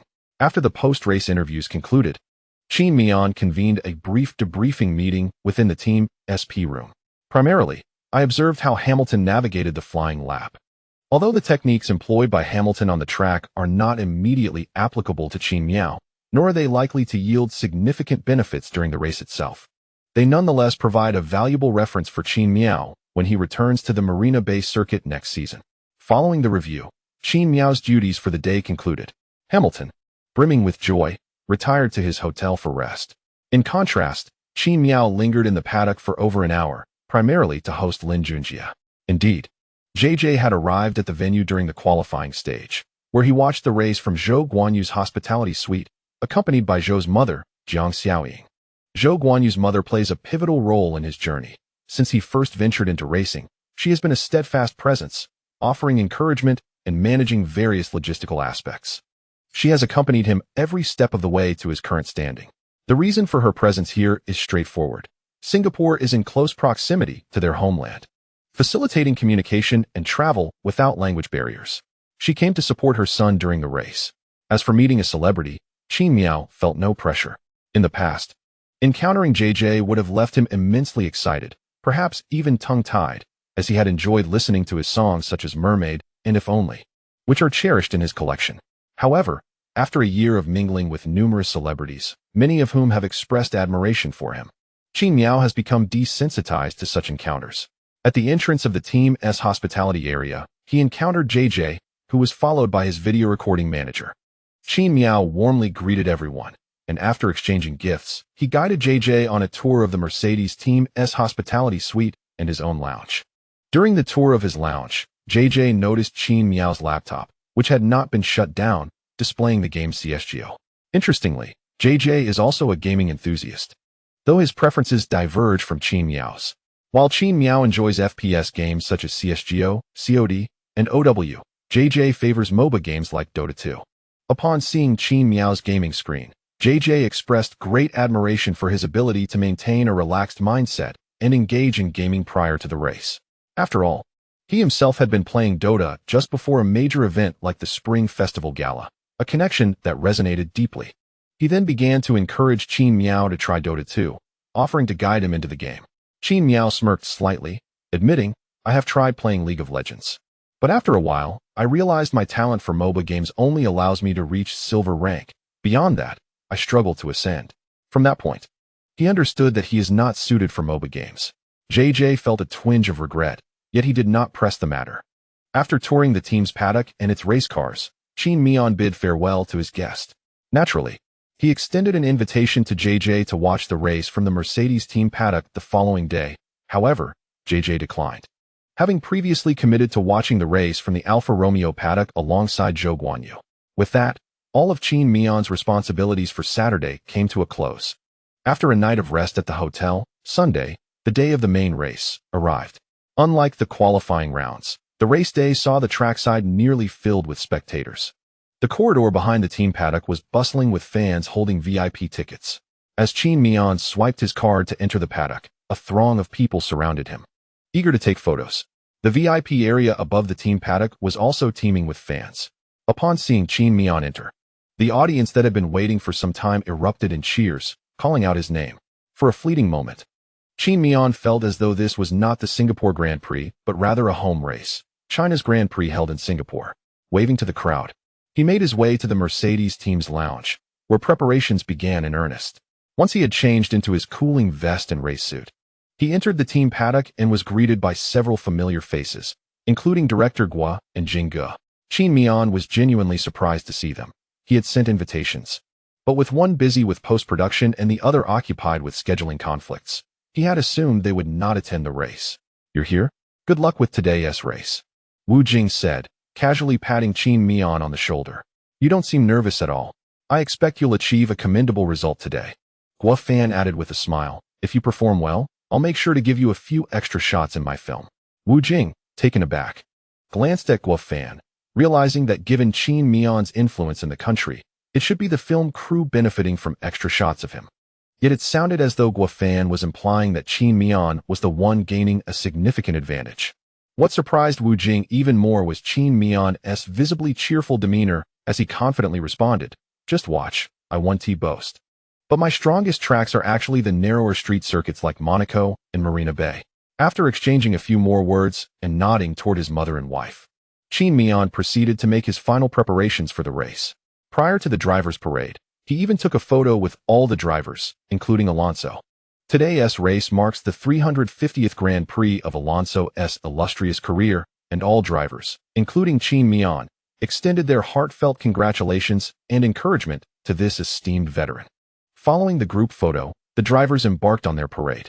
Once the parade and the national anthem of the host country concluded, Qin Miao returned to the team's paddock, eagerly awaiting the onset of night. During the Sunday race phase, the temperature at the Marina Bay circuit in Singapore was a balmy 29 degrees Celsius, with humidity at 80, and a 70% chance of rain. The tire allocation provided by the organizers was the softest compound, C5 and C3.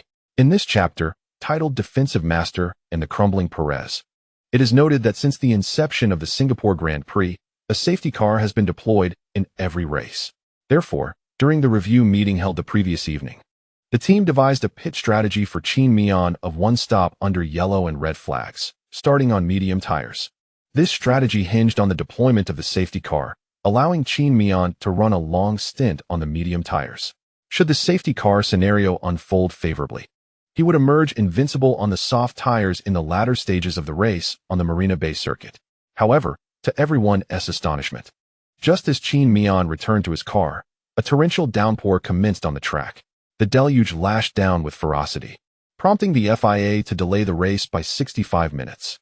During this time, all teams diligently packed their equipment and wheeled their cars back to the paddock to take shelter from the rain. In such conditions, leaving the cars on the track was deemed unsafe, as splashes of water could potentially infiltrate the vehicles.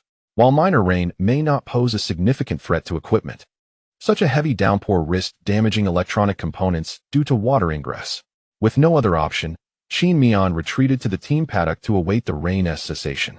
Unlike before, he refrained from placing a stool at the entrance of the paddock due to the severity of the rain. After more than an hour, the rain began to subside, although light rain still persisted on the track, with no signs of drying. Nevertheless, it seemed the race could commence without issue. However, prior to the restart, it became apparent that Qin Miao's medium tire strategy would be rendered ineffective, necessitating the use of wet weather tires instead. Once the race resumed, Qin Miao retraced the preparatory steps he had taken before the initial start, positioning his car on the track once more. Following this was the warm-up lap, after which he halted his car at the designated starting position. Qin Miao glanced around. Ahead of him was Leclerc, and to his left was his teammate, Hamilton. Both drivers exhibited commendable acceleration, yet if Qin Miao could achieve an exceptional start, overtaking his teammate would likely not pose a significant challenge.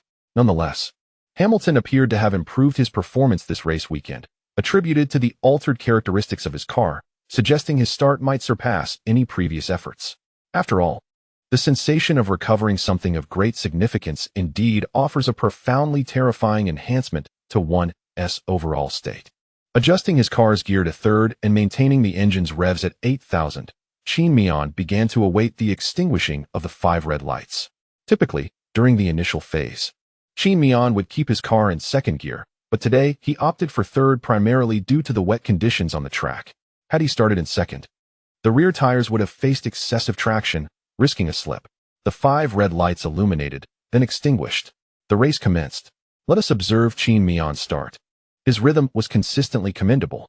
Hamilton also performed admirably, yet Leclerc's start was less than stellar. Did Qin Miao have a chance? Alas, Leclerc blocked Qin Miao on the inside line, leaving him trapped, while Hamilton, leveraging his excellent start, seized first place. Qin Miao remained in third, with Leclerc slipping to second. During the initial phase, although Qin Miao's rhythm was commendable, his position on the outside line, coupled with the blockage from his teammate and Leclerc, resulted in a limited entry angle into turn 1. Without the advantage of a superior launch speed, Qin Miao could not advance amidst the encirclement.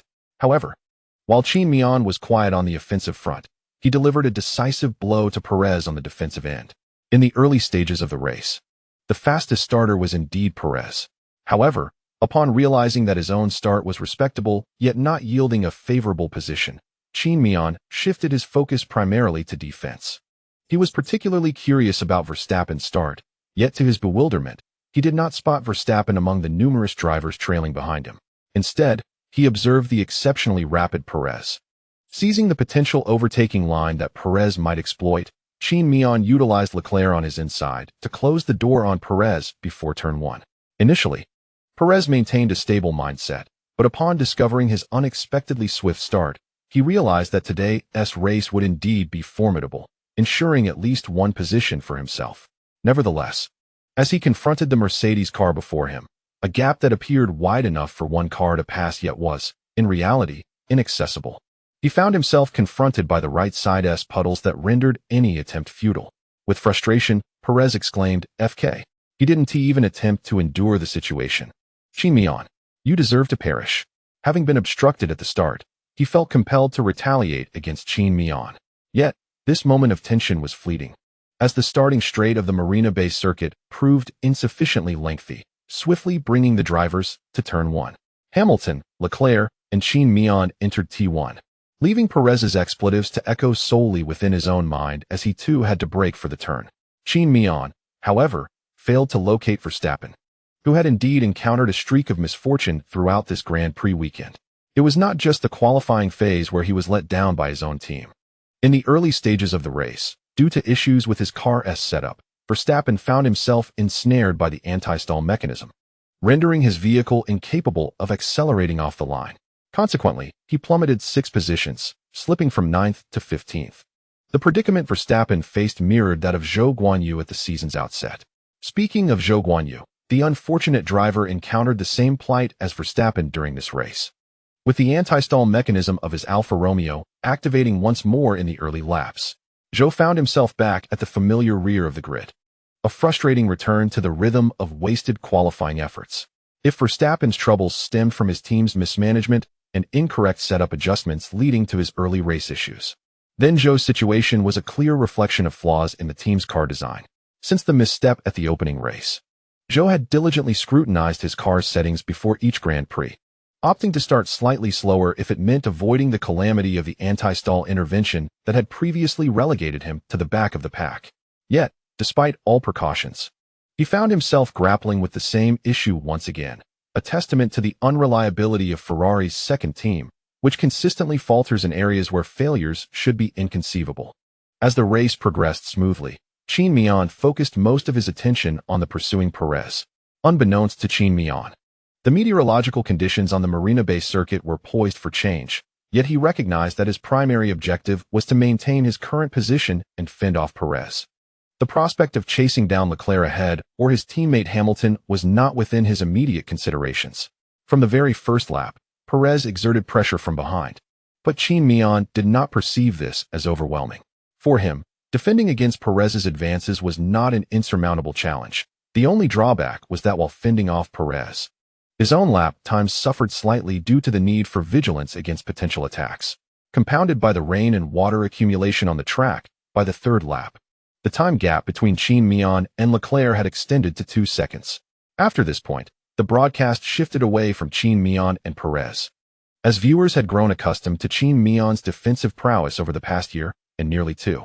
No one believed that, barring any unforeseen incidents on the track, Perez would be able to overtake Qin Miao ahead of him.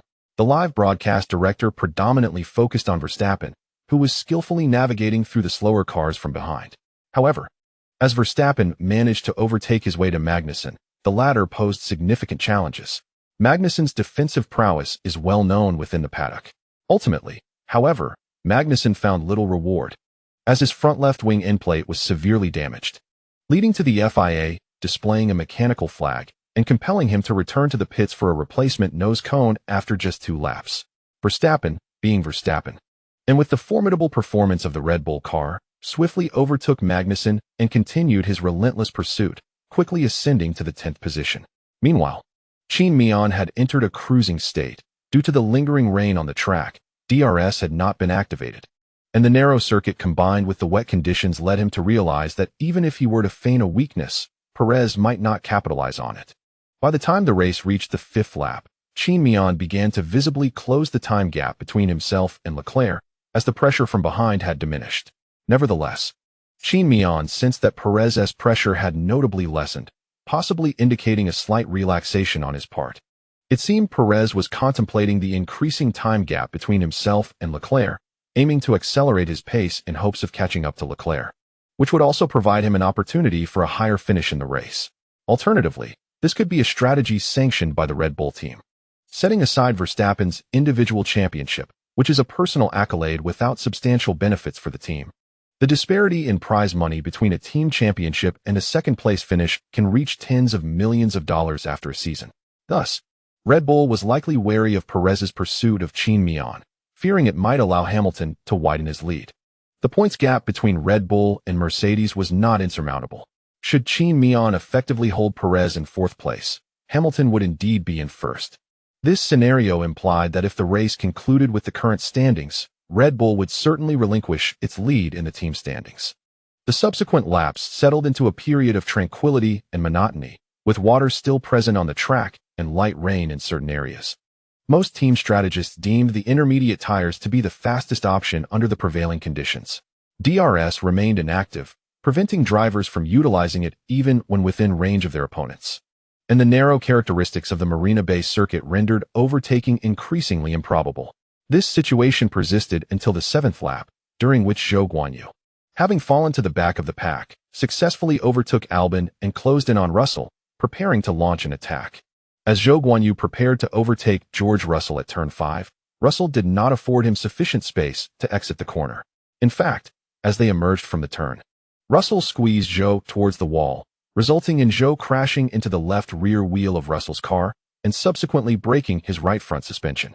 This collision was undeniably the fault of Russell, beyond reproach. It is worth noting that Russell's name carries a certain formidable influence within the F1 paddock. With his suspension damaged, Zhou could no longer continue in the race, leading to his unfortunate retirement on lap 7. Russell, the instigator of the incident, did not escape unscathed. The collision caused a puncture to his left rear tire. Upon returning to the pits, the team engineers discovered that the left rear suspension had also sustained damage, prompting Russell to retire as well. 5 laps later, the FIA issued a penalty, holding Russell primarily responsible for the incident. Consequently, at next week's Japanese Grand Prix, Russell will face a 5-place grid penalty and a 2-point deduction from his super license. However, for Russell, who has consistently struggled in qualifying, this punishment seems rather inconsequential. Moreover, the Suzuka circuit is ill-suited for the Williams car's characteristics this season, meaning that even with the penalty, Russell's starting position in the Japanese Grand Prix is unlikely to change significantly. Meanwhile, due to Zhou Guanyu's car being stranded on the track, despite his efforts to position it at the exit of turn 5, the placement of his vehicle coincided precisely with the racing line for entering the turn. With the previous accident involving Piastri fresh in mind and rain falling on the circuit, the race officials quickly deployed the safety car without much deliberation. Singapore continued its streak of races necessitating a safety car, a record that has been maintained since the inception of the event. Following the safety car period, the time gap between Qin Miao and Charles Leclerc shrank from 2 seconds to 1. While the reduction was minimal, it was nonetheless encouraging, as their distance was effectively erased. The safety car remained on track from lap 8 to lap 11, after which the race resumed. Qin Miao did not manage to gain any advantage over Leclerc at the restart. Despite Leclerc's misfortune, he demonstrated commendable defensive skills. Qin Miao wasted no time, skillfully applying pressure on Leclerc in search of an opportunity to overtake. As Qin Miao continued to close the gap behind Leclerc, he became increasingly aware that his pace was superior to Leclerc's, albeit marginally. He recognized that he indeed had a chance to surpass Leclerc. On the other side, after the race resumed, Verstappen immediately capitalized on the performance of his car to surpass Vettel. This overtaking maneuver was unremarkable. Hamilton's starting position was fortuitously advantageous for Verstappen, while the performance of the Red Bull car evidently surpassed that of the Aston Martin. Furthermore, the straight following the turn afforded Verstappen ample time to accelerate. Although it was never explicitly stated, it was widely acknowledged among teams that the Red Bull car possessed the lowest drag coefficient on the straights this season. Ultimately, Verstappen overtook Vettel, ascending to 9th place. By lap 11, Gasly, driving for the junior Red Bull team, yielded to Verstappen, allowing him to rise to 8th place. After all, both drivers were part of the Red Bull team, and there was no need for Gasly to obstruct Verstappen at such a crucial moment. Even if Gasly had wished to defend his position, the junior team would undoubtedly issue instructions for him to let Verstappen through. Following this, Verstappen faced Alonso, known for his formidable defensive prowess, having previously demonstrated his skills against Hamilton. Despite the challenges posed by Alonso's defense, the difficulty of defending on the Marina Bay circuit was comparable to that of the former Hinderland, and there was no familial connection between Renault and Red Bull. Hence, it was evident that Alonso would pose a significant challenge to Verstappen in the upcoming laps. As an old Chinese proverb suggests, when it rains, one might as well discipline a child, and at that moment, Alonso was unable to catch the distant signs, instead finding himself increasingly separated from the driver ahead. Thus, Alonso bore no psychological burden regarding his finishing position. His sole aim was to maintain his current ranking and garner visibility in the broadcast to secure a favorable opportunity after leaving Renault. Speaking of Alonso's position, this year's Alpine has been rather peculiar, plagued by persistent issues with its self-developed engine, and the favoritism towards Ocon over Alonso was glaringly evident. As a French team, Alpine's management, though not overtly stated, clearly sided with Ocon in the intra-team rivalry. Consequently, Alonso could no longer tolerate the situation and was resolute in his decision not to remain with Alpine next season. Thus, Alonso found it imperative to prove his value and form.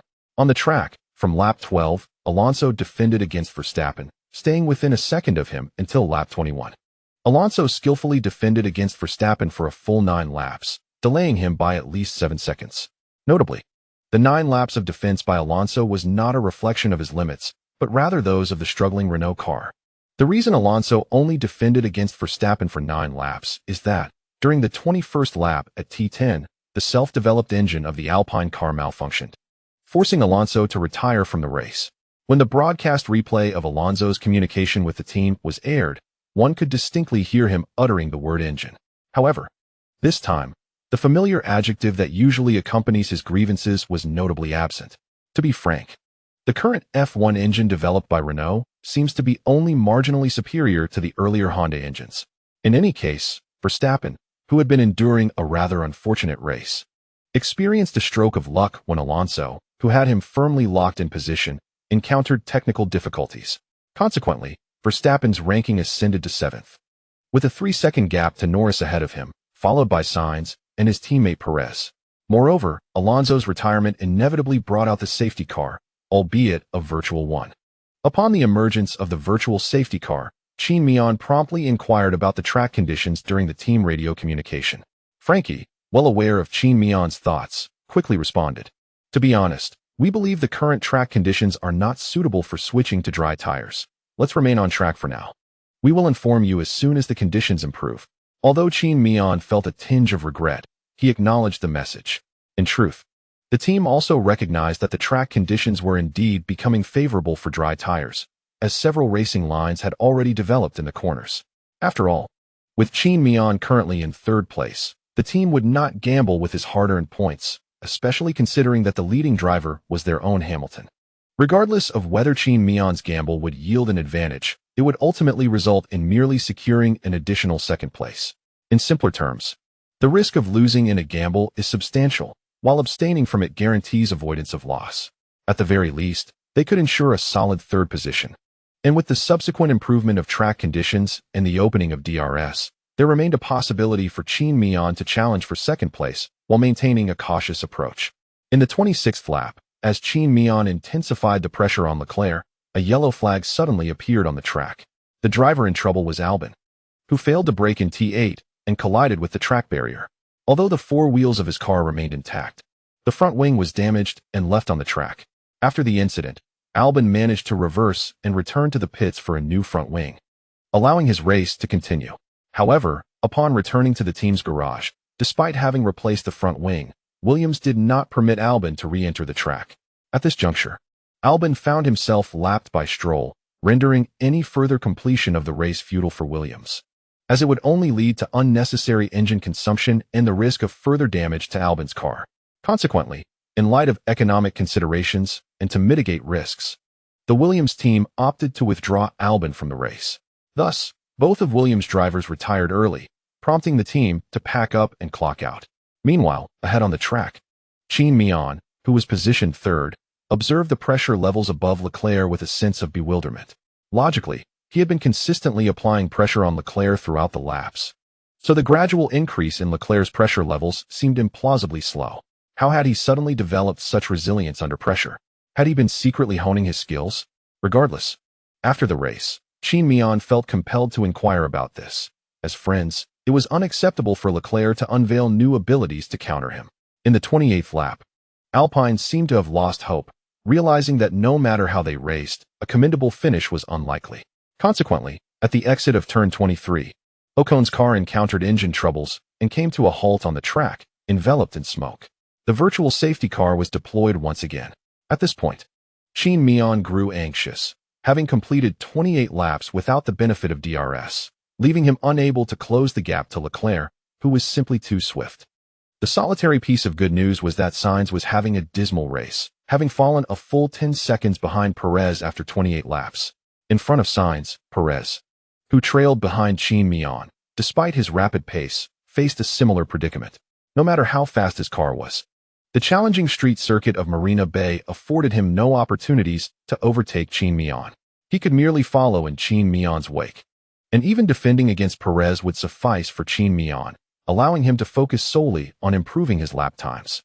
Perez, relying on his years of racing experience, discerned that throughout the race thus far, he had not exerted any significant pressure on Qin Miao. By the 32nd lap, all drivers remained on intermediate tires. The distinction lay in the fact that after 30 laps, the tread on the intermediates had been nearly worn away, rendering their contact area with the track akin to that of slick tires. However, the track surface was visibly drying.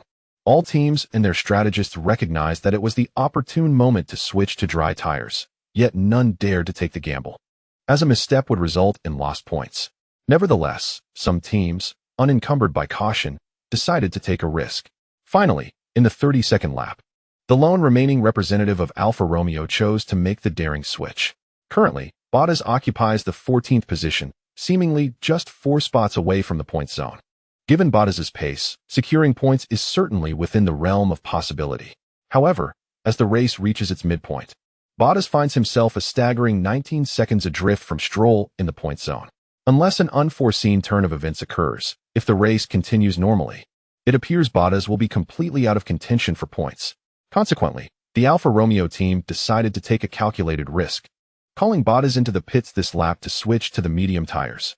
This week, Pirelli has supplied the softest tire compounds, C5 and C3, which operate at similar temperatures, both exceeding those of the C2. Thus, the choice between hard tires becomes negligible at this juncture. Alfa Romeo is now eager for change. Observing this development, the 3 commentators from 5 Star Sports, who had begun to find the race rather tedious, were suddenly invigorated, their tones lifting considerably. The tire change took 34 seconds. Though slightly slow, this is within the team's usual parameters. Upon exiting the pits, Bottas predictably fell to the last position, now in 15th, with a 20-second gap to Magnussen ahead. The silver lining is that Bottas now enjoys an absolutely clear track to set flying laps. At this moment, Alfa Romeo had one objective: to undercut Tsunoda, who was just 1 second ahead, and potentially overtake Mick Schumacher as well.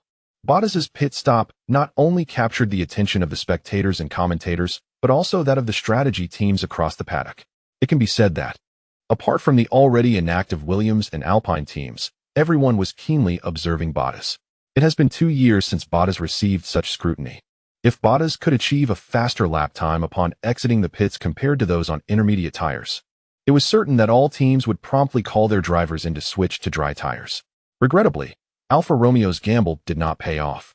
Bottas emerged from the pits with a lap time that was even 1 second slower than before the tire change. Consequently, Bottas became the guinea pig for all teams, with his on-track performance serving as the benchmark for everyone. This state of affairs did not last long. By lap 33, Bottas began to set purple sectors in the segment of the track with the least rain. Although his speeds in the other 2 sectors remained inferior to those of drivers on intermediate tires, this purple sector at least indicated that track conditions were improving. Thus, on lap 34, Red Bull decided to bring Gasly, who was in the points, in for a tire change. As time progressed, it was almost inevitable that track conditions would continue to improve. Therefore, Red Bull's strategy could be viewed as a preemptive investment, rather than the gamble taken by Alfa Romeo. On lap 35, Leclerc and the drivers ahead all opted to pit, marking an opportune moment for tire changes. However, on the track, there will always be one or two anomalies. Qin Miao, who has never been particularly fond of using rain tires, chose not to pit at this moment. Apart from Qin Miao, neither of the McLaren drivers opted to enter the pit lane for a tire change during this period. Despite Mercedes being fully prepared for Qin Miao to pit for new tires, and even Hamilton, who had led the race for nearly the entire duration, choosing to enter the pits for medium tires on this lap, Qin Miao still opted to refuse. After all, it was Qin Miao behind the wheel. Even if the team opposed him, they could not forcibly remove him from the car. Thus, the Mercedes team could only watch helplessly as Qin Miao drove past the pit entrance. At this moment, Qin Miao's thoughts were quite simple. For some unknown reason, Leclerc's performance today was markedly superior to any previous time, exhibiting remarkable stability in speed and resilience under pressure. This implied that Qin Miao's skills would be rendered ineffective against Leclerc. Consequently, if Qin Miao followed Leclerc's pace and pitted at the same time, he would still find himself behind Leclerc after the tire change, which would be utterly meaningless. Qin Miao desired to seize victory in this race, not solely to triumph over his friend Leclerc, but also because it was a rare opportunity to accumulate points while Verstappen was struggling. Therefore, Qin Miao resolved to persist on the track, believing he could push hard for 2 laps before Leclerc's tire temperatures rose, utilizing the full potential of his tires before pitting. Thus, during the lap after Leclerc's pit stop, Qin Miao began to accelerate vigorously. However, the conditions on the track were significantly better than usual, leading all drivers and teams to realize that, after 1 lap, drivers using intermediate tires were averaging over a second slower than those on dry tires. Upon seeing this data, the commentary team at 5-Star Sports felt a wave of despair.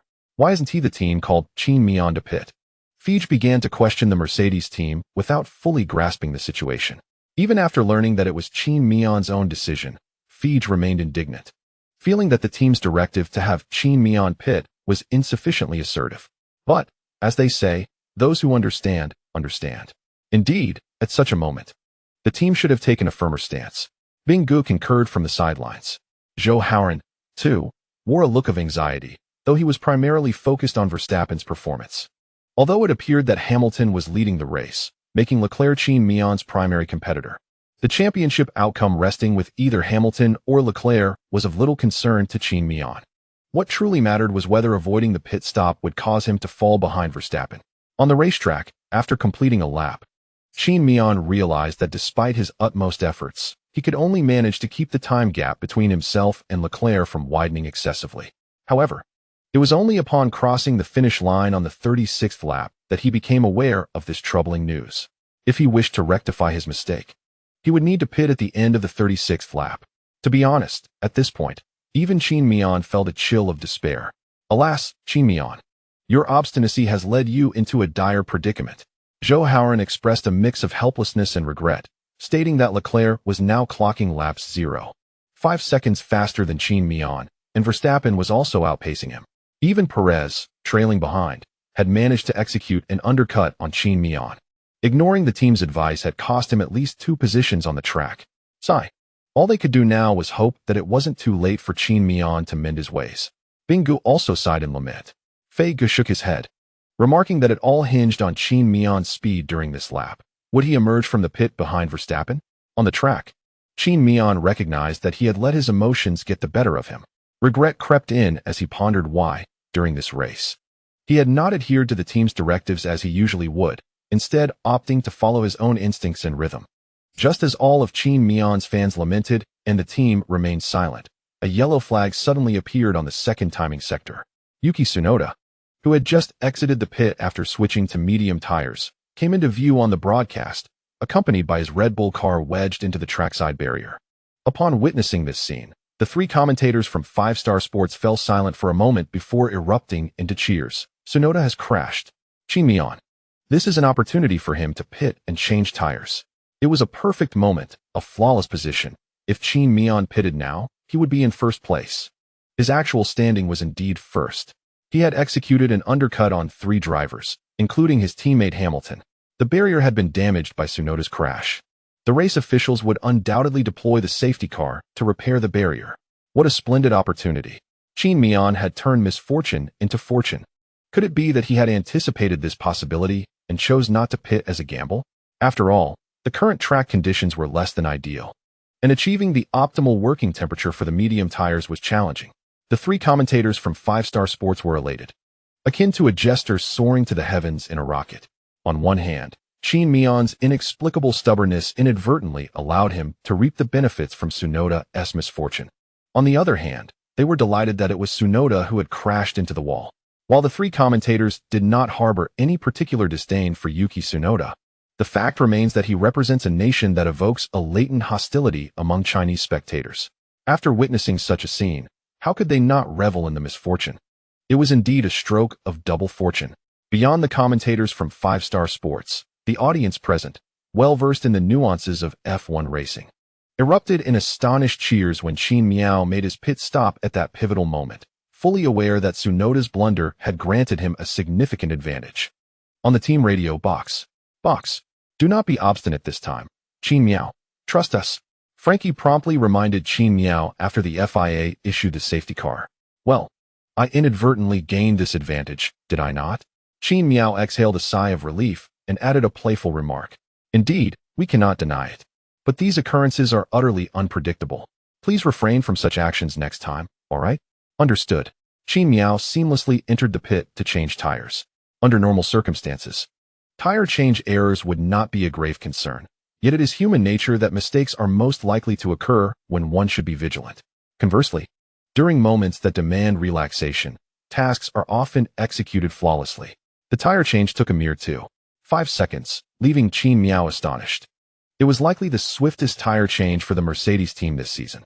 The well-worn intermediate tires were replaced with a brand new set of medium tires. Although the soft tires had decent durability and exceptional single-lap speed on this circuit, Qin Miao had contemplated switching to them. However, the team declined. They believed that the C5 soft tires would wear too quickly. Even with Qin Miao's extraordinary tire conservation skills, a set of soft tires would only allow him to maintain competitive pace for 20 laps before necessitating another pit stop. Failing to do so could result in a significant drop in speed and a risk of tire blowout. With 24 laps remaining in the race, and while the safety car would pace for a few laps, Qin Miao found himself in the lead. He saw no need to pursue the drivers ahead with soft tires. A more prudent strategy was paramount. Completing the race on a set of medium tires was of utmost importance. This would also afford him enough tire reserves to defend against any pursuing drivers in the latter stages of the race. After all, he had already suffered a setback and had promised Francky to heed the team's directives during this race. Upon exiting the pit, Qin Miao synchronized with the safety car's pace. The current standings on the track were as follows: 1. Qin Miao 2. Hamilton 3. Perez 4. Leclerc 5. Sainz 6. Norris 7. Verstappen 8. Ricciardo 9. Stroll 10. Vettel. It is noteworthy that, aside from Qin Miao, the McLaren drivers Norris and Ricciardo, who also did not pit for tire changes, were reaping the rewards of Tsunoda's miscalculation. In truth, Ricciardo had not even entered the points initially, but when Tsunoda triggered the safety car, neither of the McLaren drivers opted to pit for new tires. Consequently, these two benefited from the safety car's advantages. Setting aside those two, as Hamilton beheld the familiar rear end of the racing car before him, his heart surged with frustration. Damn it, I have led the entire race. The whole race. And yet, the peach has been plucked by that cunning Qin Miao. However, Hamilton had no recourse but to watch helplessly. At times, life unfolds in such a manner that all your efforts may pale in comparison to the mere choices of others. After taking the lead, Qin Miao discovered some favorable news. On the track, aside from the racing line, the non-racing areas remained wet. Thus, the race officials might not activate DRS. Even if DRS were enabled, the wet conditions on the non-racing line would significantly reduce the difficulty of his defense. He merely needed to maintain his position on the dry racing line, leaving his opponent with little chance to brake late on the inside. Should his rival dare to brake late, he could surge ahead.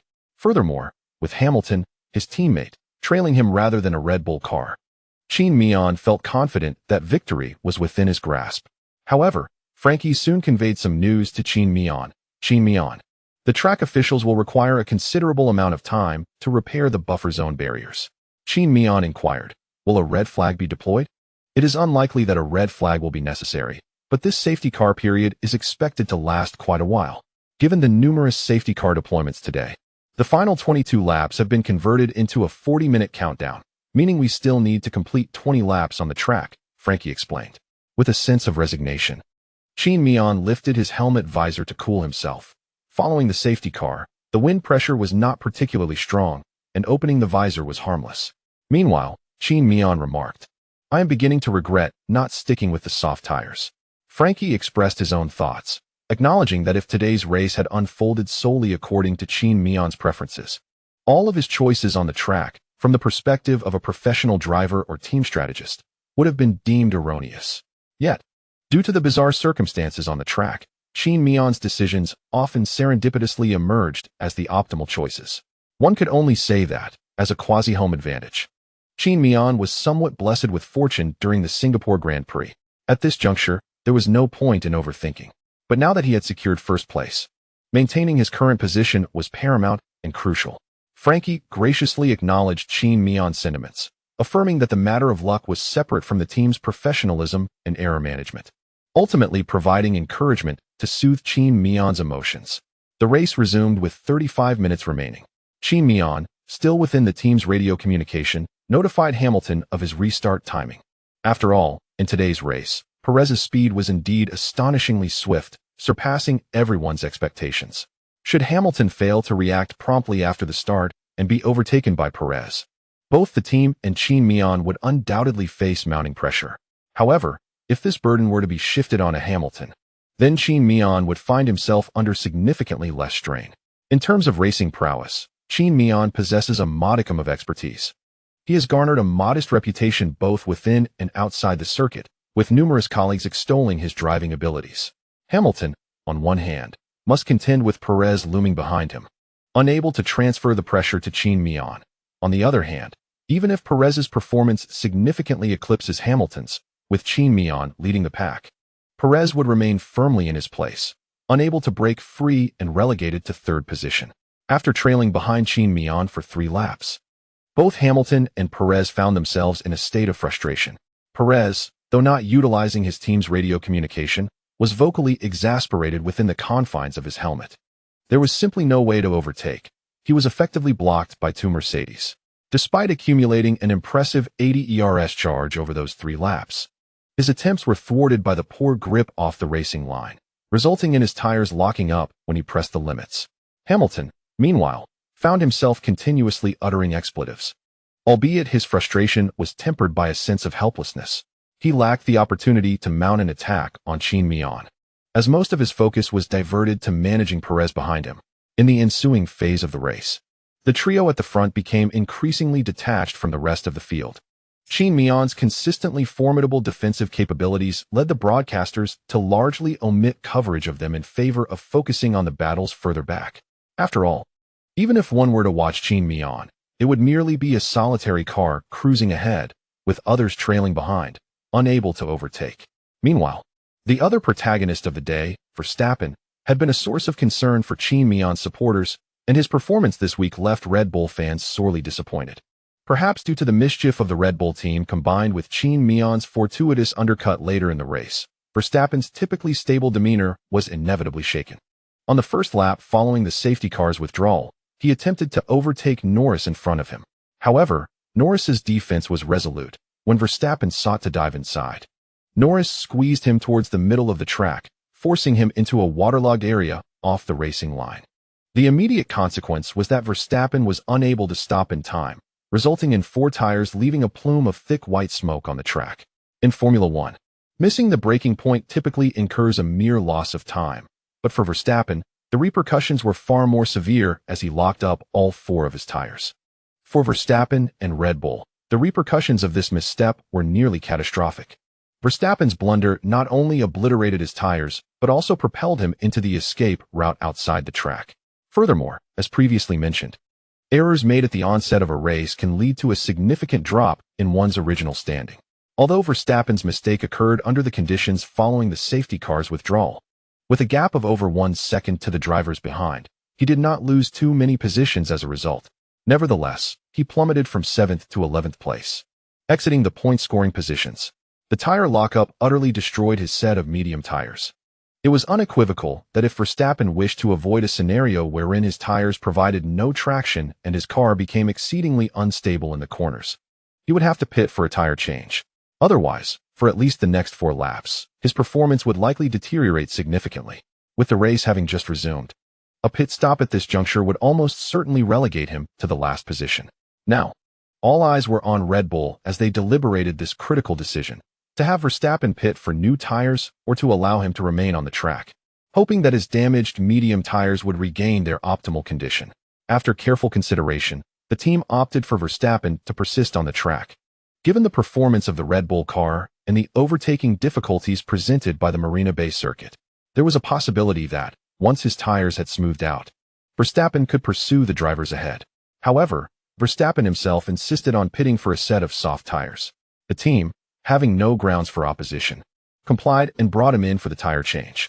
Predictably, upon exiting the pit, he found himself at the back of the field. The sole silver lining was that 6 drivers had retired from the race, placing Verstappen in 14th, thus allowing him to commence his pursuit from this position. While there was a loss, it was not excessively detrimental. The final half hour of the race descended into a period of calm. Qin Miao led the pack, with his teammate Hamilton trailing 7 seconds behind, followed by Leclerc and then Perez. The time gaps between these 4 drivers did not exceed 1 second, tightly controlled by Qin Miao. Consequently, the broadcast focused on the now last-placed Verstappen, as the leading action was rather uneventful. Yet, with 12 minutes remaining in the race, Verstappen had remarkably clawed his way back to 10th place. His pace showed no signs of waning as he rapidly closed the gap to Vettel ahead. However, in the later stages of the race, Verstappen found himself locked in battle with Vettel, who was obstructed by Stroll in front of him. Young Master is acutely aware of Verstappen's threat, thus refraining from exploiting the opportunity to widen the time gap between himself and Vettel during Verstappen's assault on the latter. Coupled with the challenging overtaking characteristics of this circuit, even someone as formidable as Verstappen found himself ensnared. Ultimately, as the countdown reached its conclusion, Qin Miao completed another lap, and the checkered flag appeared at the finish line. The 4 drivers, Qin Miao, Hamilton, Leclerc, and Verstappen, crossed the line in succession. Starting from 3rd place today, Qin Miao claimed victory, crossing the finish line first. The waving of the checkered flag signified the race's end. Let us extend our heartfelt congratulations to Qin Miao for securing the championship at the Singapore Grand Prix. Following Qin Miao's crossing of the finish line, the 3 commentators from 5-Star Sports jubilantly celebrated his triumph in the studio. It is indeed a poignant reflection, as one recalls the previous season, Qin Miao's inaugural F1 Grand Prix, where he started from 2nd and finished 3rd, a result that paled in comparison to his qualifying performance. At that time, the commentators displayed no hint of disappointment. Instead, they were fervently exhilarated in the studio. Yet here we are, over a year later, and in light of Qin Miao's hard-earned victory in this race, the commentators expressed more joy than the previous unrestrained excitement. It can only be said that everyone has grown accustomed to Qin Miao's prowess on the track. Let us also congratulate the Mercedes team, who, after navigating the initial season's uncertainties and mid-season turbulence, have regained their competitive edge on the circuit. The significant upgrades introduced at the Singapore race have transformed the overall driving characteristics of the car, enhancing its performance rather than detracting from it. This race showcased Mercedes' elevated understanding of the current ground effect era. Following this race, the Mercedes team finally surpassed Red Bull in the Constructors' Championship standings, now leading both the Constructors' and Drivers' Championships. Simultaneously, as Qin Miao crossed the finish line, an exuberant cheer erupted from the crowd, gradually coalescing into the names that are now familiar to all new Chinese F1 fans. Qin Miao, Qin Miao, Qin Miao. After all, the Singapore race can be considered half a home ground for Qin Miao. Among the 60,000 fans present, at least 30,000 were Chinese. Naturally, following the race, the Chinese audience showered Qin Miao with their blessings and applause. His performance today ensured that they felt their attendance was worthwhile, and his victory served as a gratifying return on their investment, a form of mutual appreciation. Qin Miao, congratulations on P1, a flawlessly executed race. Well done. Frankie's voice resonated as Qin Miao extended his hand out of the car to greet the audience.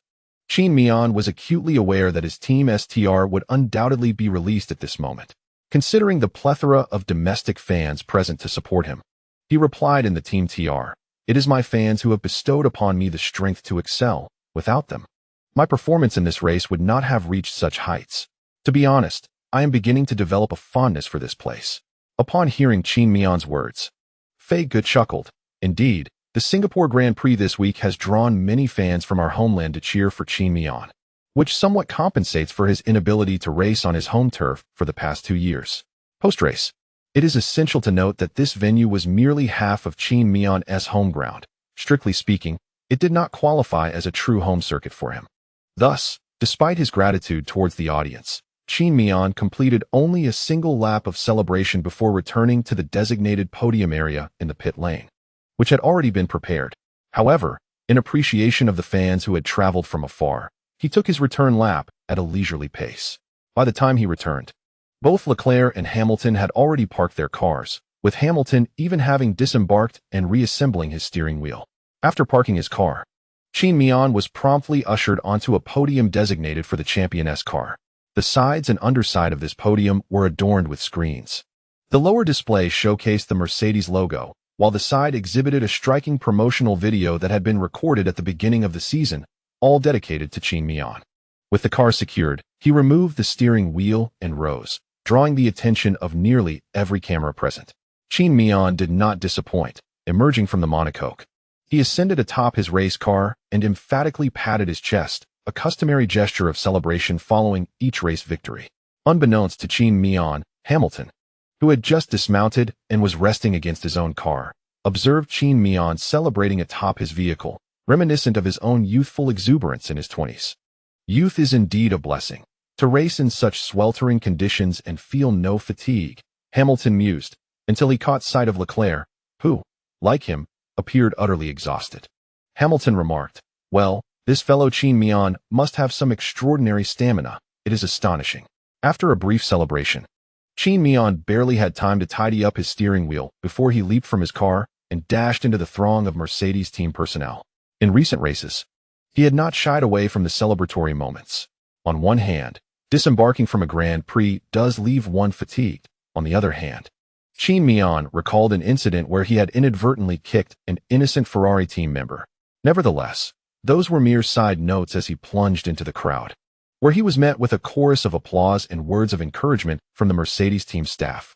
Ultimately, Qin Miao's performance today has demonstrated that the tireless efforts of the entire Mercedes team throughout the week were not in vain. The upgrades brought forth from the factory proved to be remarkably effective, surpassing expectations.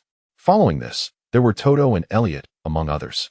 After exchanging embraces, Qin Miao made his way to the periphery of the crowd of Mercedes staff, where he shared a warm hug with his mother and wife. "My son is truly remarkable," his mother exclaimed, gently wiping the sweat from around Qin Miao's eyes with a tissue, evidently concerned that the perspiration might irritate him. Meanwhile, Xiaoming gave Qin Miao a thumbs up, exclaiming, "Impressive." After patting the young lady on the back with a smile, Qin Miao prepared to tidy himself up for the post-race interview. However, as Qin Miao turned away, Hamilton approached him. "What a thrilling race. Congratulations, Qin Miao. But did you foresee another safety car when you chose not to pit?" It was evident that Hamilton harbored some resentment over losing the race victory to Qin Miao, particularly given that his own performance throughout the season had been less than stellar. With the recent improvements to the car's handling and cornering characteristics, Hamilton felt as if he had regained his formidable prowess. Yet, he had not anticipated that what seemed like a certain victory would slip away from him into Qin Miao's grasp. It would be impossible to claim that Hamilton felt no negative emotions about this turn of events. Qin Miao, without any pretense, straightforwardly replied, "It was merely a stroke of luck." However, he understood that this was not the appropriate moment for such discussions. After offering a brief explanation, he gestured toward the interview staff, who were ready. Hamilton glanced back, nodded, and finally embraced Qin Miao, saying, "Regardless, congratulations to you, Qin Miao." "Thank you. And congratulations to you as well, Lewis. I look forward to the remainder of the season and our ongoing battles," Qin Miao responded. Upon hearing his words, Hamilton's lips twitched. As throughout his illustrious career, one figure has remained indelibly etched in his memory. Subsequently, Qin Miao approached Leclerc without any circumlocution. "Ha ha ha, Charles, did you ever expect this?" he inquired, walking over to Leclerc, who was celebrating with the Ferrari team.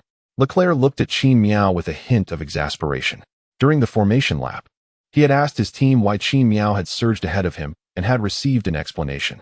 Now, Leclerc genuinely believed that Qin Miao's victory was a stroke of sheer luck. Without the safety car triggered by Yuki Tsunoda, he was certain he could have dominated the race. Though, given Qin Miao's current points tally, it was evident that Leclerc had no chance of contending for the championship this season. Nevertheless, winning even once against Qin Miao would be a sweet victory for him. But with the situation as it stood, pondering such matters was futile. As he watched the jubilant Qin Miao approach, Leclerc could only nod resignedly, saying, "Congratulations, you lucky bastard." This chapter concludes with a summary for May. Gentlemen, regarding the rules for monthly votes and additional chapters, I must adjust them, as I am truly unable to keep up. Before embarking on this literary journey, I never anticipated that my work would garner such an abundance of monthly votes. Henceforth, the criteria for additional chapters will change from 200 monthly votes for one extra chapter to 500 monthly votes for the same. However, the monthly votes owed from last month will not be disregarded. I shall repay them regardless. I would like to express my heartfelt gratitude for the generous contributions received this past month. Bookfriend 202-106, 16, 115, 309-198, 100 unyielding, 588 Rexlip new, 10, 000 unyielding, 3, 332 low V fundamental, 100 unyielding, 1, 666 Rexlip new, 1, 500 inarticulate, 4, 998 unyielding, 3, 332 inarticulate, 1, 666 low V fundamental, 100 total, 30, 814 last month. There were 680 monthly votes, which equates to 6 additional chapters. The total contributions accounted for 3 additional chapters. I still owe 8 chapters from last month, with 2 chapters excused due to absence. Consequently, I now owe a total of 19 chapters this month. To be honest, I am uncertain whether I can fulfill this obligation. However, I shall endeavor to do my utmost. Lastly, I extend my sincere gratitude to all the patrons for their unwavering support. Wishing everyone robust health. May you swiftly attain enlightenment and immortality. As for the race, Qin Miao jested, "Ah, I am envious." Meanwhile, Leclerc rolled his eyes in exasperation, yet found himself unable to retort, silently cursing his ill fortune. After exchanging light-hearted banter and sharing a brief embrace with his friend, Qin Miao proceeded to gather his belongings. He reinstalled the steering wheel into the race car, completed the weighing process, and removed his helmet to wipe the sweat from his brow. Time swiftly transitioned to the post-race interview segment, with Hamilton being the first driver to face the media. The 7-time champion's influence was palpable, and as he ascended the podium, the audience erupted into fervent applause. However, upon hearing this ovation, Qin Miao couldn't help but chuckle, leaning towards Leclerc and boasting, "The cheers for Lewis do not rival those given to me." Leclerc responded, "Are you a child? Why take such delight in this matter? Moreover, this is your semi-home ground. A significant portion of the audience comprises your compatriots, and as the champion of this segment, it would be abnormal if their cheers were not more resounding for you." Before long, Hamilton's interview concluded, and it was Qin Miao's turn. Even before he fully appeared on the broadcast, the audience, having noticed him moving after a moment of quiet conversation with Leclerc, began to stir. Soon, a cacophony coalesced into a resounding chant, "Qin Miao, Qin Miao, Qin Miao, Qin Miao." The articulate Chinese cheers reverberated like a tidal wave, rendering it difficult for Qin Miao to discern the host's questions amidst the uproar. The host, aware that even face-to-face communication might be drowned out by the crowd's enthusiasm, wisely chose to remain silent. Upon witnessing this, Qin Miao naturally smiled and waved at the enthusiastic fans present, prompting an even greater surge of cheers and shouts in his direction. However, unlike the prolonged exuberance often observed abroad, where applause can last for half a minute or even a minute, the domestic fans, influenced by the doctrine of moderation, allowed their cheers to wane rather quickly, lasting merely a few seconds. This enabled Qin Miao's interview to resume without further interruption. The host's questions during this post-race interview predominantly revolved around Qin Miao's late pit stop, After all, had it not been for that delayed entry and the subsequent appearance of the safety car, overtaking Leclerc and Hamilton, who had demonstrated remarkable recovery speed, on the Marina Bay circuit would have been nearly impossible, especially considering the DRS was not activated. Thus, it could be asserted that Qin Miao's victory in this race was largely gifted by the safety car. He humbly attributed his success to a stroke of luck and a moment of inspiration.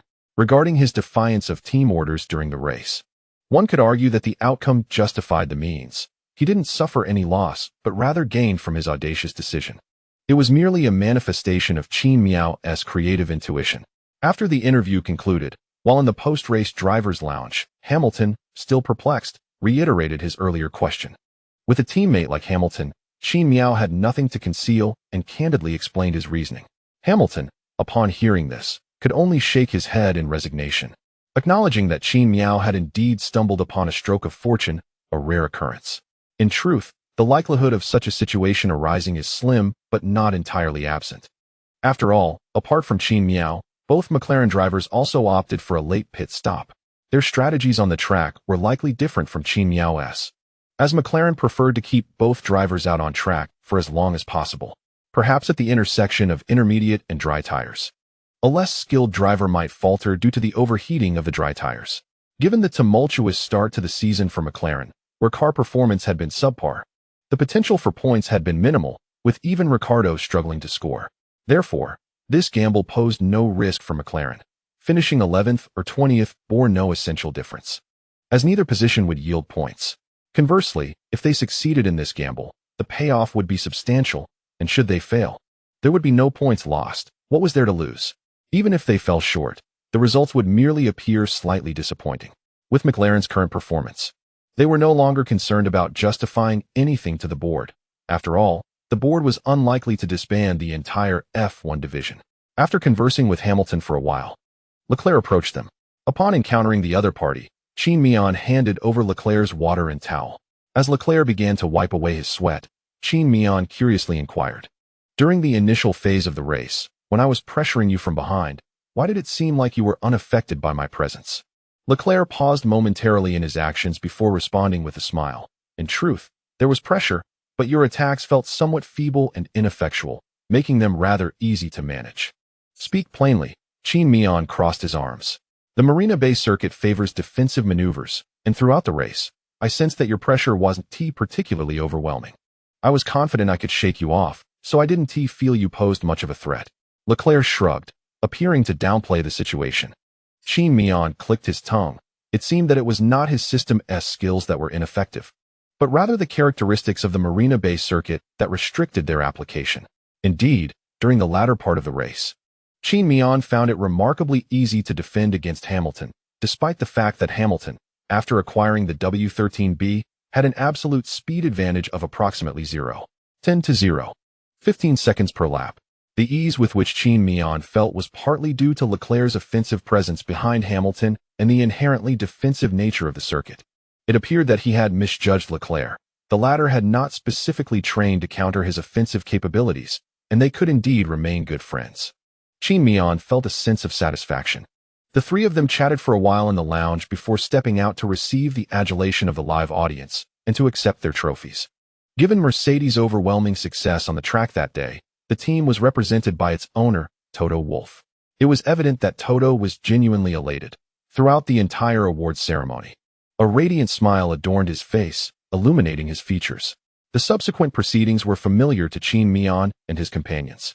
However, he was somewhat taken aback when, during the national anthem, he noticed that nearly all the fans in attendance stood from their seats, removing their hats, some silently gazing, while others sang along to the melody. In that moment, witnessing the fans rising from their seats, Qin Miao felt an inexplicable wave of emotion. His efforts in the F1 arena seemed to transcend personal ambition, unknowingly contributing to something greater. When the Deputy Prime Minister of Singapore presented the championship trophy for the Singapore Grand Prix to Qin Miao, the crowd began to gather their energy in anticipation. Qin Miao understood the significance of lowering his trophy, and amidst the enthusiastic cheers of the fans, he elevated it high into the air. It was as if the organizers had prepared a special spectacle for him. As the trophy reached its zenith, A magnificent display of fireworks erupted, illuminating the venue. In summary, the Singapore Grand Prix concluded splendidly for Qin Miao, who secured the championship, while the Mercedes team claimed a 1-2 finish, bringing joy to all. Following the award ceremony, the official rankings and points were announced. P1, Qin Miao 25, P2, Hamilton 18, P3, Leclerc 15, fastest lap, P4, Perez 12, P5, Sainz 10, P6, Norris 8, P7, Ricciardo 6, P8, Stroll 4, P9, Verstappen 2, P10. Vettel won. The fastest lap of the race was achieved by Leclerc. Although Ferrari's speed this week was not particularly impressive, Leclerc exhibited remarkable pace while pursuing Hamilton during the race. However, with Qin Miao ahead, even the formidable Leclerc found himself at a standstill.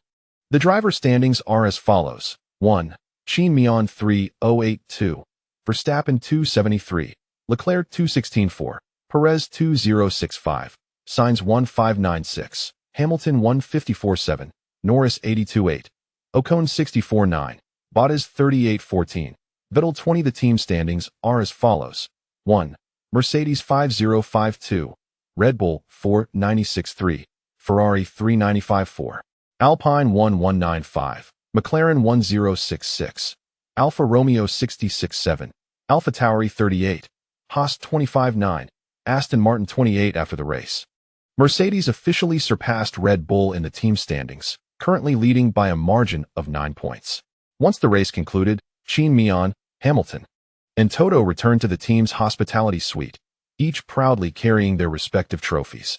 At this moment, nearly everyone in the Mercedes team set aside their tasks, gathering at the entrance of the suite to await the triumphant trio's return. When Toto, leading the way and carrying the trophy for all Mercedes staff, entered through the back door, the crowd erupted in cheers. Laughter and applause filled the air. Subsequently, a jubilant celebration ensued, with toasts exchanged. All team members gathered at the entrance of the hospitality suite, where the 3 trophies were prominently displayed in the center of the crowd. Qin Miao and Hamilton stood proudly with their respective placards amidst the joyous throng. The scene of the Singapore Grand Prix was forever captured in the smiles of the Mercedes team members. Following the race, both Qin Miao and Hamilton, the drivers who ascended the podium, were required to attend the post-race press conference. During the conference, Qin Miao was frequently questioned about the championship prospects for the season. As for his strategic decisions in today's race, journalists regarded them as a matter of the past. Clearly, with the team now leading the standings anew, Qin Miao had widened his points advantage over Verstappen to an enticing 38 points. As long as Qin Miao secures a victory in one of the remaining races of this season, there exists a substantial possibility for him to reclaim the championship title. Despite the initial struggles faced by the Mercedes team, presently, the Mercedes team has gained a favorable position in the point standings, and Hamilton has exhibited significant signs of resurgence. Thus, it is conceivable that the team championship could indeed remain with Mercedes. In response, both Qin Miao and Hamilton have chosen to address the media with standard responses, as neither is inclined towards grandiloquence. Qin Miao's humility is a reflection of his Chinese heritage, whereas Hamilton has simply grown accustomed to it. Moreover, both drivers have showcased their prowess on the track, rendering further verbal justifications unnecessary. Following the press conference, the Mercedes team commenced the process of packing their belongings, as the Japanese Grand Prix loomed just a week away, creating a sense of urgency. However, Qin Miao was in no haste to depart. Since embarking on his racing career, he has never lacked financial resources, thus he seldom participates in activities outside of those organized by the Mercedes team, and this weekend was no exception. The reason for Qin Miao's extended stay in Singapore was primarily due to JJ's invitation to spend a day exploring the city with Zhou Guanyu after the race concluded. Zhou Guanyu readily agreed, and also conveyed this to Qin Miao. Naturally, Qin Miao could not refuse a friend's request, especially considering that Monday was indeed his day off. Initially, Qin Miao intended to invite Guofan and Wu Jing for dinner after the race. However, after he ascended the podium to celebrate his victory, they had already departed following the celebration, leaving in a rather hasty manner. On Monday morning, JJ arrived at the hotel to meet Qin Miao. Upon boarding the business vehicle, Qin Miao was pleased to see not only JJ, but also Zhou Guanyu. "Oh, the unfortunate one," Qin Miao quipped, teasing Zhou Guanyu about his retirement from the race. Zhou Guanyu's retirement was a result of normal driving conditions, primarily attributed to Russell's actions. Thus, Qin Miao's remark was devoid of any derogatory intent, merely a jest among friends. Zhou Guanyu, upon hearing this, did not react much, aware that Qin Miao has a penchant for playful ribbing, especially towards those he is closest to. Originally, there was a plan for additional updates today, but a malfunction in the computer's network card necessitated reliance on a wireless one, which delayed connectivity. Consequently, the anticipated updates will not occur today. I will attempt to reinstall the system to see if it resolves the issue. If successful, updates will resume tomorrow. Should the problem persist, I will take the computer to a repair shop, and if all else fails, I will consider upgrading the motherboard and memory to DDR5. End of chapter. Zhou Guanyu warmly extended a gesture of international camaraderie towards Qin Miao, who casually opened Zhou Guanyu's hand and found a seat in the vehicle. Good morning, JJ. Today, we are truly astonished to have you, such a prominent star, accompany my son and me on a tour of Singapore. After settling down, Qin Miao smiled and spoke to JJ beside him. Although Zhou Guanyu momentarily failed to comprehend his son's words, having spent considerable time abroad, his command of Chinese had devolved into a somewhat inverted structure due to infrequent use. However, he distinctly grasped the phrase about their father-son bond, prompting him to seize Qin Miao by the throat. JJ, observing these two formidable drivers who command respect in the F1 paddock, was bewildered to see them engage in such a scuffle, completely disregarding his presence. With a twitch of his lips, JJ was about to intervene when Qin Miao gestured to Zhou Guanyu, signaling surrender. Only then did Zhou Guanyu release his grip. Feeling somewhat embarrassed, Qin Miao smiled at JJ and then said, "I apologize for the trouble, esteemed star." Upon hearing Qin Miao's words, JJ quickly waved his hand, responding, "You are mistaken. Qin Miao, in comparison to you, I merely possess the advantage of having debuted earlier. In terms of influence, I am but a junior in your presence. I hardly qualify as a major star." Qin Miao refrained from contesting this point, acknowledging that he indeed holds a certain level of influence domestically, although it no longer mirrors the previous season scenario where winning a Grand Prix would guarantee a spot on the national news. Nonetheless, Qin Miao's name is often mentioned in news broadcasts following each Grand Prix, with summaries even aired the next day. His influence has somewhat reached the level of Liu Xiong and Yao Ming, and with Qin Miao's recent achievement of becoming an F1 world champion, this influence has slightly surpassed that threshold. The reason Qin Miao does not feel this impact acutely is partly because he travels home aboard his private jet, making it impossible for anyone, regardless of their connections, to access information about his flights. Additionally, Qin Miao tends to be rather reclusive, rarely participating in large domestic events, which further diminishes his awareness of his own prominence. It is also crucial to note that Qin Miao's rise to such influence occurred not during a time when the nation lacked confidence and yearned for international recognition, but rather in an era when China's strength is formidable, exemplified by the 055 destroyer tailing U.S. naval fleets for over 20 days. The current populace is no longer deprived of national pride. Qin Miao's high level of attention and recognition is indeed a testament to his exceptional talent and perhaps a touch of serendipity. After exchanging pleasantries with JJ and not dwelling too much on this topic, the car started, and the trio embarked on their exploration of Singapore. Both Qin Miao and Zhou Guanyu, as F1 drivers, stand at the pinnacle of the sports world, with Qin Miao being a preeminent figure among this elite group. Thus, he is not someone unfamiliar with worldly experiences. The places and activities JJ had planned for their outing were more about broadening Qin Miao's horizons than anything else. Nonetheless, as this was a local recommendation for recreational activities, Qin Miao and Zhou Guanyu indeed indulged in delightful food and entertainment today. However, with the Japanese Grand Prix week upon them, neither Qin Miao nor Zhou Guanyu lingered in Singapore for long. After presenting JJ with a thoughtful gift they had prepared, they captured a photo together and shared it on their respective social media platforms. Following their dinner, they boarded Qin Miao's private jet en route to Japan. This week, Qin Miao was devoid of family companionship. His mother had returned to their homeland to renovate their old residence. It is worth noting that this pertains not to Qin Miao's personal home, but rather to the entire community, as his mother intended to refresh its appearance. Qin Miao had no objections to this plan, and Xiaoming accompanied her home as well, primarily to assist financially. In truth, the wealthiest member of the household was not Qin Miao, but rather Xiaoming. who had accumulated considerable wealth through her investments in addition to the funds Qin Miao had bestowed upon her. For instance, she currently held approximately $20 million worth of Nvidia shares, all of which were her own earnings. However, Qin Miao did not inquire into the specifics of her financial pursuits, as he had lost track of monetary matters. Upon arriving in Japan, Qin Miao was whisked away by a dedicated vehicle sent by the Mercedes-Benz team to their hotel. The following day, he commenced his simulator training at the hotel.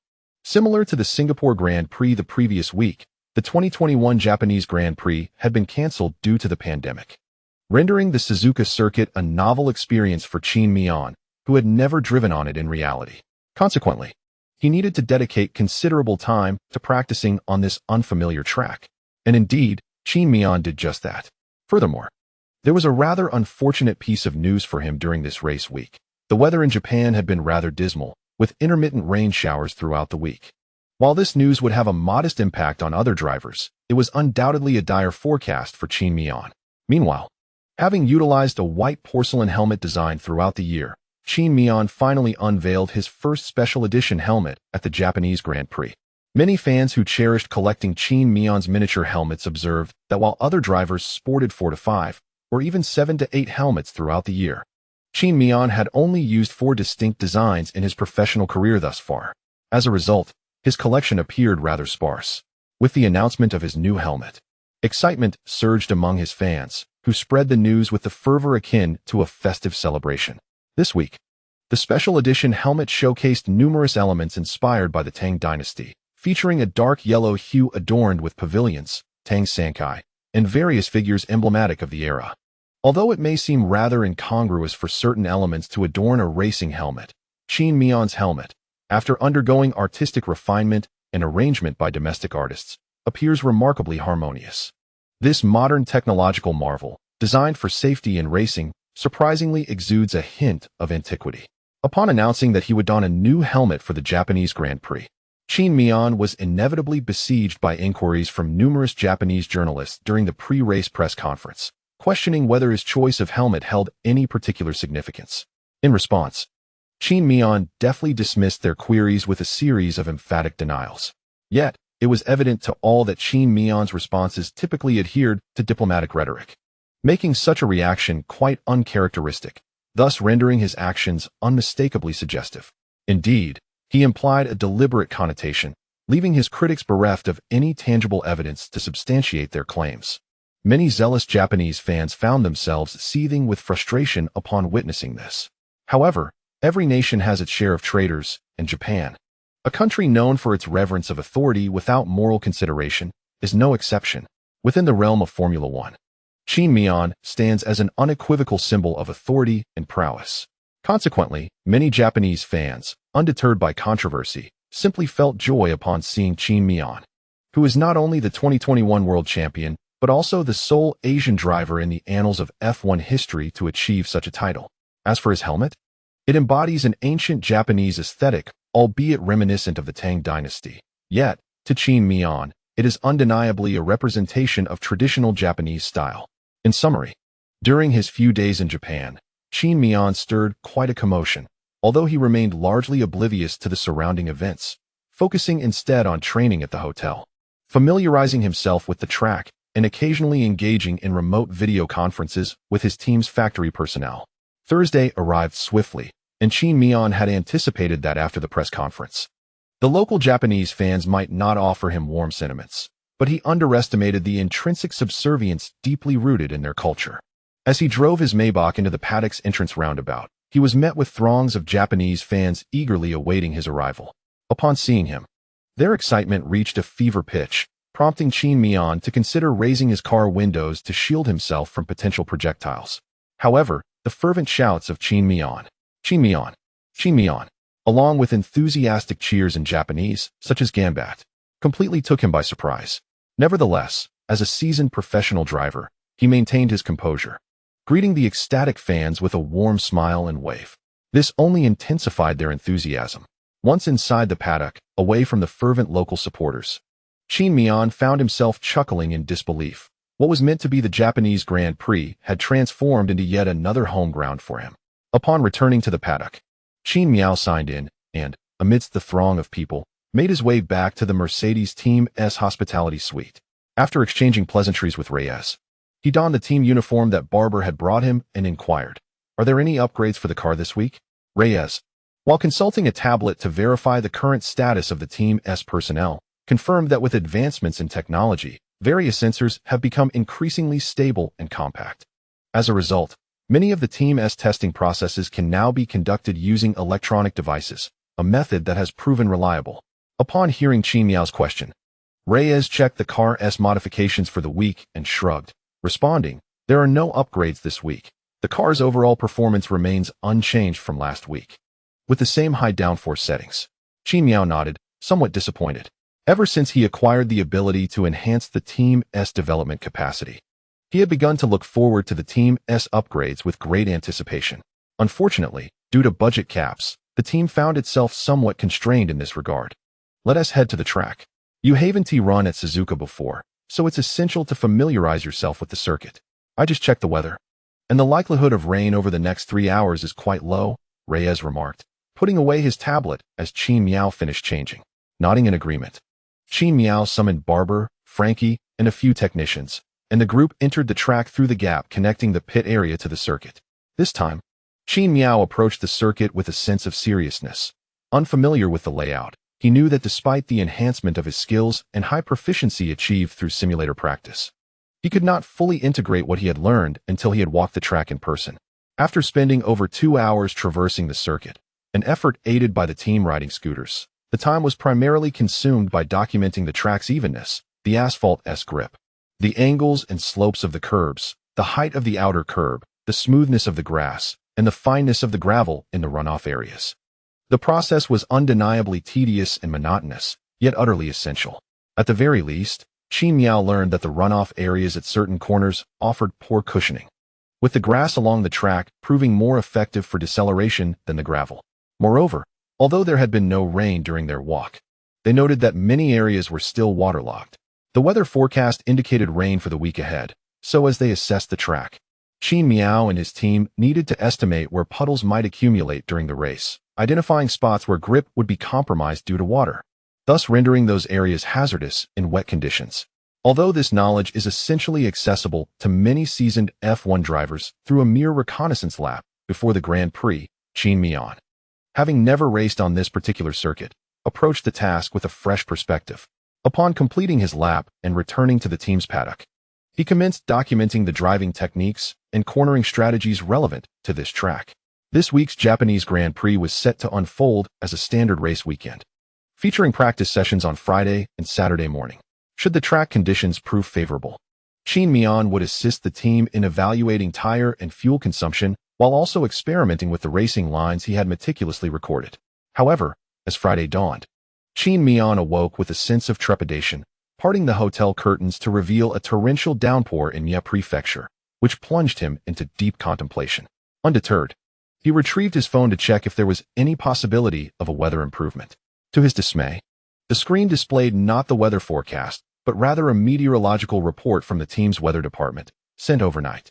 The summary was succinct. Friday's first practice session would be rain-soaked, and the second practice would be beset by heavy rain. After perusing the report, Qin Miao rubbed his temples, feeling the weight of the news. Yet, despite the looming headache, he knew he had to rise and prepare for the competition. He proceeded to freshen up before heading to the paddock. The relentless rain on Friday did little to dampen the enthusiasm and fervor of the Japanese fans, who donned raincoats and wielded umbrellas in support of F1 racing. As Qin Miao entered the paddock, he was greeted by a scene reminiscent of the previous week's Singapore Grand Prix, with a section of the grandstand directly opposite the Mercedes Team S hospitality suite filled with fans clad in black Mercedes gear. As he made his entrance, the fans who had been eagerly awaiting his arrival began to chant his name in unison. After acknowledging the crowd with a wave, Qin Miao returned to the Team S abode. Once he had navigated through the pre-race interviews, he donned his racing suit and prepared for the first practice session. However, the weather during this session starkly contrasted with the forecast he had received that morning. Just before the practice commenced, heavy rain began to fall, and as the timer for the session began, the track's drainage system was pushed to its limits, with certain areas accumulating water depths of up to 2 millimeters.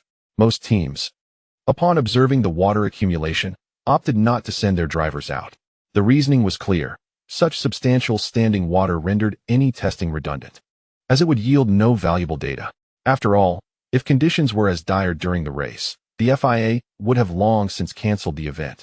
Furthermore, the presence of such thick water posed a significant risk of driver errors leading to collisions on the track as the season draws to a close.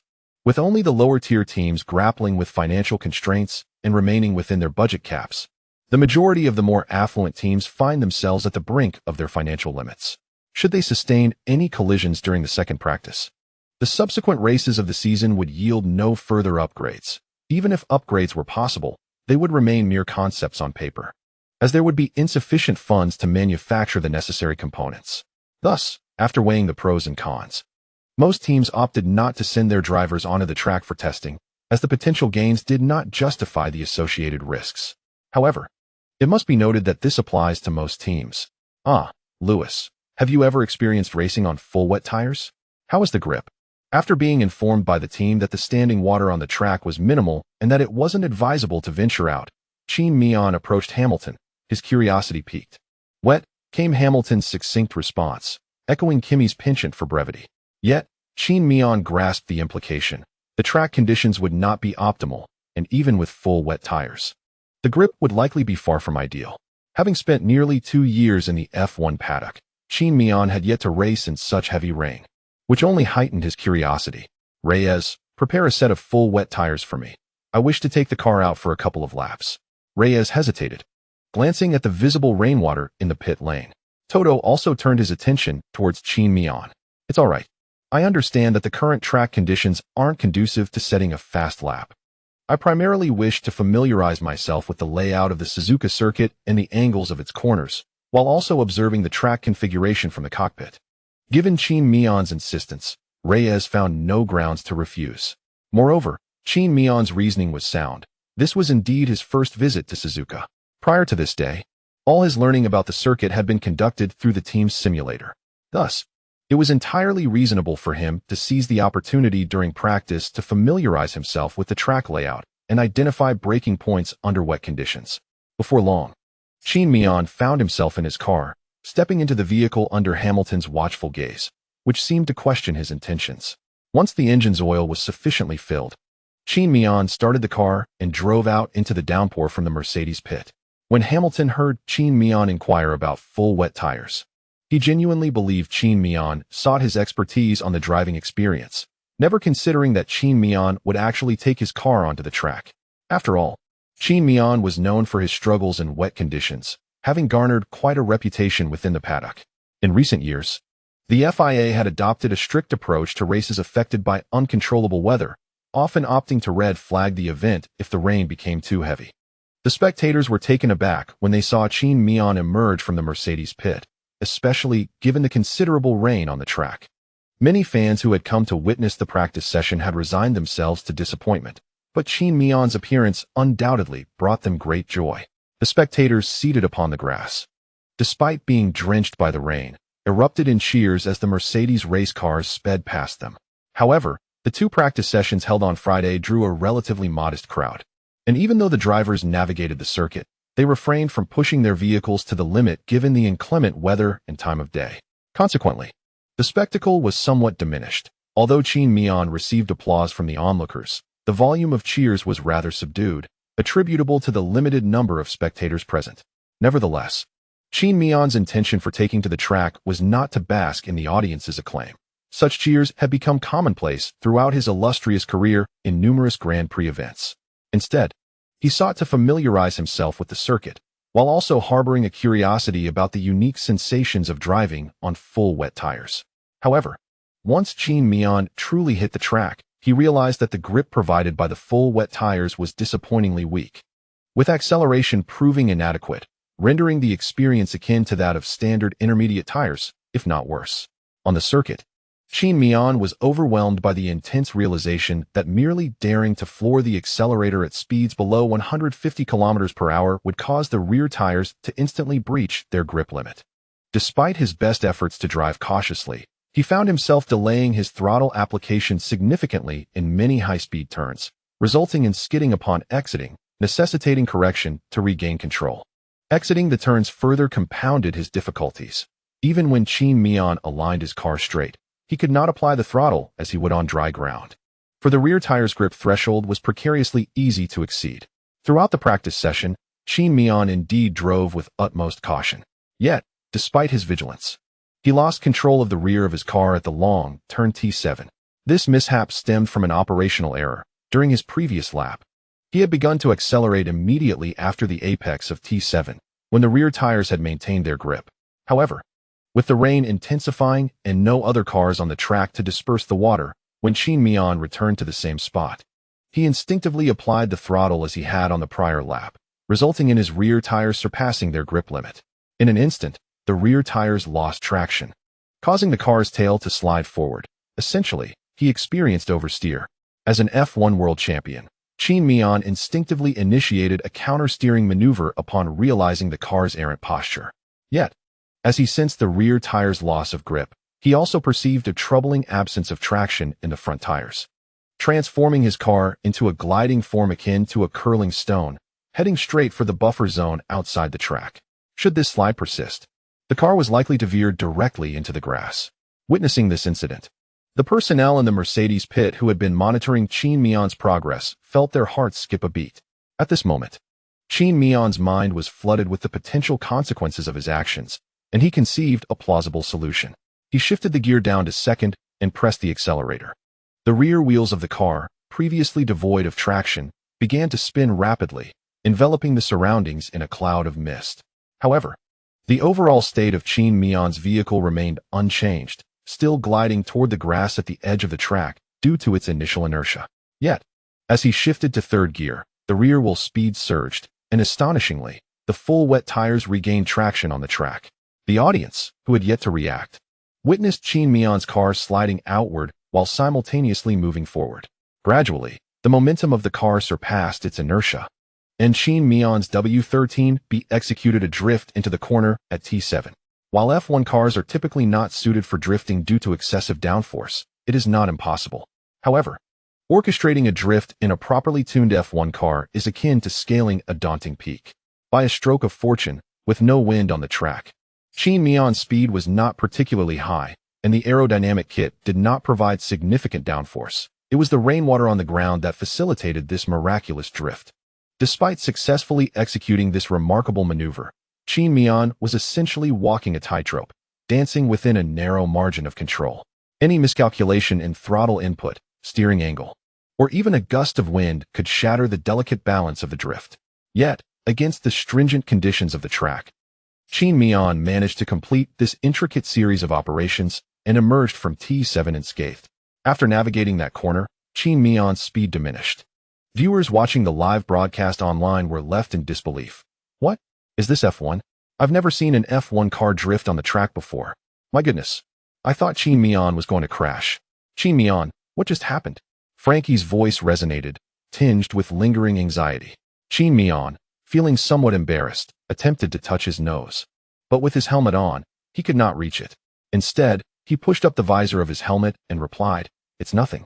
I lost rear-wheel traction while navigating T7, but it's under control." I see. Given the current weather conditions on the track, it's not suitable for practice any longer.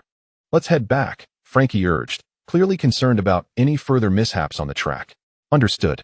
Despite Qin Miao's slip on the track, it sent a chill of apprehension through the entire Mercedes team.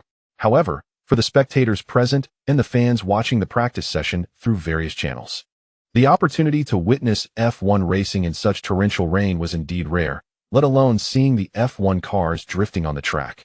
This was a sight they had never encountered before. Thus, when Qin Miao's car returned to the Mercedes pit, the audience erupted in fervent cheers and applause. Observing Qin Miao, who exited the car to wave at the spectators who had come to watch the practice session, Toto turned to his companion Elliot and inquired, "Do you think it's possible that Qin Miao, who has never been fond of racing in the rain, suddenly decided to take a lap on the track just to showcase a drift?" Elliot, who was analyzing the telemetry data from Qin Miao's laps, paused at Toto's question, contemplating before uncertainly replying, "That seems rather unlikely." As they watched Qin Miao conclude his greetings to the crowd and begin to walk back, Toto remarked, "Who knows? Perhaps only he truly understands his own intentions." In the early stages of the practice session, Qin Miao was the sole point of interest. For the first 50 minutes following his return, no other drivers ventured onto the track, as the rain continued to pour heavily. Consequently, all broadcast footage during this period revolved around Qin Miao, with his drift being replayed in slow motion at least 7 times. Subsequently, the coverage shifted to focus on the rainfall on the track, the fans along the sidelines, and the drivers' conditions within the team pits. Of course, the most delighted were still Qin Miao and the sponsors of the Mercedes team. Although the practice session did not garner as much attention as the main race or qualifying, the substantial viewer base of F1 ensured that, even for a practice session, the global television audience would not be less than 50,000. Before this audience, at least the car that did not falter was visible for over 10 minutes, and during this time, viewers were likely engrossed rather than displaying disdain as they might during commercial breaks. In summary, it was an overwhelming success. The practice session continued until there were 15 minutes remaining, at which point the track conditions began to improve. The drivers emerged from their respective team pits, guiding their cars onto the track for testing. During this window, each driver made varied tire choices. Some opted for full wet tires like Qin Miao, while the majority selected intermediate tires. Despite this, once on track, they all experienced some degree of sliding, particularly in sectors T8 and T9, while Qin Miao's drifting in T7 proved to be relatively stable. All the drivers, being F1 competitors, managed to regain control of their cars, though none could transform their slides into the spectacle that Qin Miao did. At most, they brushed the grass at the track's edge, reminiscent of rally drivers. However, the overall climatic conditions during the first practice session remained rather unfavorable, resulting in many drivers spending limited time on the track, with most managing only 7 or 8 laps before retreating. This recurring issue rendered the collection of valuable data for car setup virtually impossible. Ultimately, at the conclusion of the first practice, the fastest lap was recorded by the veteran driver, who possesses a unique understanding of the Suzuka circuit, particularly when lap times are not exceptionally quick. As the session drew to a close, all drivers returned to the track to engage in start practice. After all, during a typical Grand Prix weekend, the only moments free from distractions for start practice are during the latter part of the practice session and when exiting the pit lane. Given Qin Miao's starting capabilities, he would usually not be among those practicing starts. However, today's circumstances were exceptional due to the heavy rain. Opportunities to practice starts in such conditions are rare, prompting the team to call Qin Miao to participate in the exercise. Fortunately, the start practice proceeded without incident. But during the return lap, Mick encountered yet another collision. Having gradually adapted to the rhythm of Formula One racing in the latter half of the season, Mick had significantly reduced his crash frequency. Last week's Singapore Grand Prix saw him complete the first round of contract renewal negotiations with Haas, indicating a mutual intent to continue their collaboration, with a second round of discussions anticipated in Austin, likely securing him another year with the team. However, this latest crash could jeopardize Mick Schumacher's position in Formula One, especially as it was a rather elementary mishap occurring not during practice, but on the return lap after the session. Witnessing Mick's car stranded at the track's edge during his return lap elicited a sense of nostalgia in Qin Miao. After all, Mick was once his competitor, and during their time in F2, he exhibited commendable speed, but upon entering F1, that prowess seemed to dissipate, lacking the remarkable speed and capability of his father. Nevertheless, this situation had little bearing on Qin Miao, as he was not particularly close to Mick. The second practice continued under rainy conditions, though the precipitation on the track had lessened considerably compared to the first session. During this phase, Qin Miao primarily focused on long-distance testing. The second practice offered little entertainment, and Qin Miao refrained from engaging in any antics on the track, diligently completing all his testing tasks under the team's guidance and supervision. After concluding Friday's work, he disembarked from the car, took a shower, changed clothes, and attended the post-session press conference, marking the end of his responsibilities for the day. However, upon returning to the hotel, Qin Miao shared a video of his recent drift on his social media platform. Observing the plethora of astonished comments, a smile spread across his face. In truth, this drift was indeed a deliberate act by Qin Miao, yet it primarily stemmed from his instinctive reaction to save the car rather than a mere oversight. Upon realizing that he had found a delicate balance akin to steel on the rain-soaked track, Qin Miao instinctively sought to prolong this equilibrium. subsequently carving out the graceful arc of the drift. On Saturday, Qin Miao arose as usual. The climatic conditions at the Suzuka circuit had finally improved, and as he pulled back the curtains to behold the sunlit outdoors, he exhaled a rare sigh of relief. After rising and engaging in a brief warm-up routine, he made his way to the paddock. While having breakfast, he received surprising news from Francky. Gasly had joined the Renault team, replacing the departing Tsunoda next season. The reason was evident. Tsunoda had announced on August 1st his desire to leave the Alpine team, promptly signing with Aston Martin. Consequently, Alpine found itself with an opening, though Qin Miao was taken aback that Gasly would fill this position. Looking at it now, Alpine had assembled an entirely French lineup. Frankly speaking, Qin Miao admired the audacity of the French, yet he believed such a strategy would not endure. Ultimately, either the drivers or the team's performance would falter. Not to mention, France has its own tradition of internal rivalries, which would likely render the Alpine team quite unstable. However, at his core, Qin Miao was merely a driver. Regarding his gaming companion, he could only send a congratulatory text message through his phone. For Gasly, transitioning from Red Bull to Alpine was undoubtedly an upgrade. After breakfast, Qin Miao participated in a media interview and various VIP events. Just before the third practice session, he received further news. Shortly after Gasly announced his move to Alpine, Red Bull declared they had signed Nyck de Vries, offering him a one-year driver contract. Qin Miao was no stranger to this driver. De Vries was a test and reserve driver for Mercedes. Although they had never raced together on the track, they had worked alongside each other for a considerable time. A month prior, during the Italian Grand Prix, De Vries had stepped in for Albon, who was undergoing appendicitis surgery, and managed to secure points for the Williams team. Such an impressive debut in F1 warranted a driver contract, especially since De Vries had also proven his capabilities in other racing series. However, even Qin Miao did not anticipate that this contract would materialize so swiftly. Just moments after showcasing his talent, he secured an F1 driver contract within a month. This is truly a remarkable protagonist template. Chapter concluded. 453. A sudden realization having sent a congratulatory message to his counterpart. Qin Miao began preparing for the practice session after putting away his phone. Due to the rain this week, the Mercedes team had not gathered favorable data from the two practice sessions on Friday. Thus, today's third practice session was of paramount importance, as the tuning established here would significantly influence the afternoon's qualifying round and Qin Miao's performance in the race the following day. However, Qin Miao harbored no such concerns. Within approximately half an hour, he discovered the tuning that felt most comfortable to him. The remaining time was primarily devoted to setting fast lap times. The Suzuka circuit, at its core, is not particularly conducive to overtaking, so Qin Miao aspired to achieve a commendable position during the qualifying phase. Unlike a typical qualifying session, during the practice session, the team added an extra 30 liters of fuel to Qin Miao's tank. With this additional fuel, his lap speed exceeded that of a standard qualifying session by a margin of 0.307 seconds. Nevertheless, even with this adjustment, when the clock stopped in the third practice, both Qin Miao and Hamilton secured second and third places, respectively. As for first place, that belonged to Verstappen, whose lap speed was 0.2 seconds faster than Hamilton's.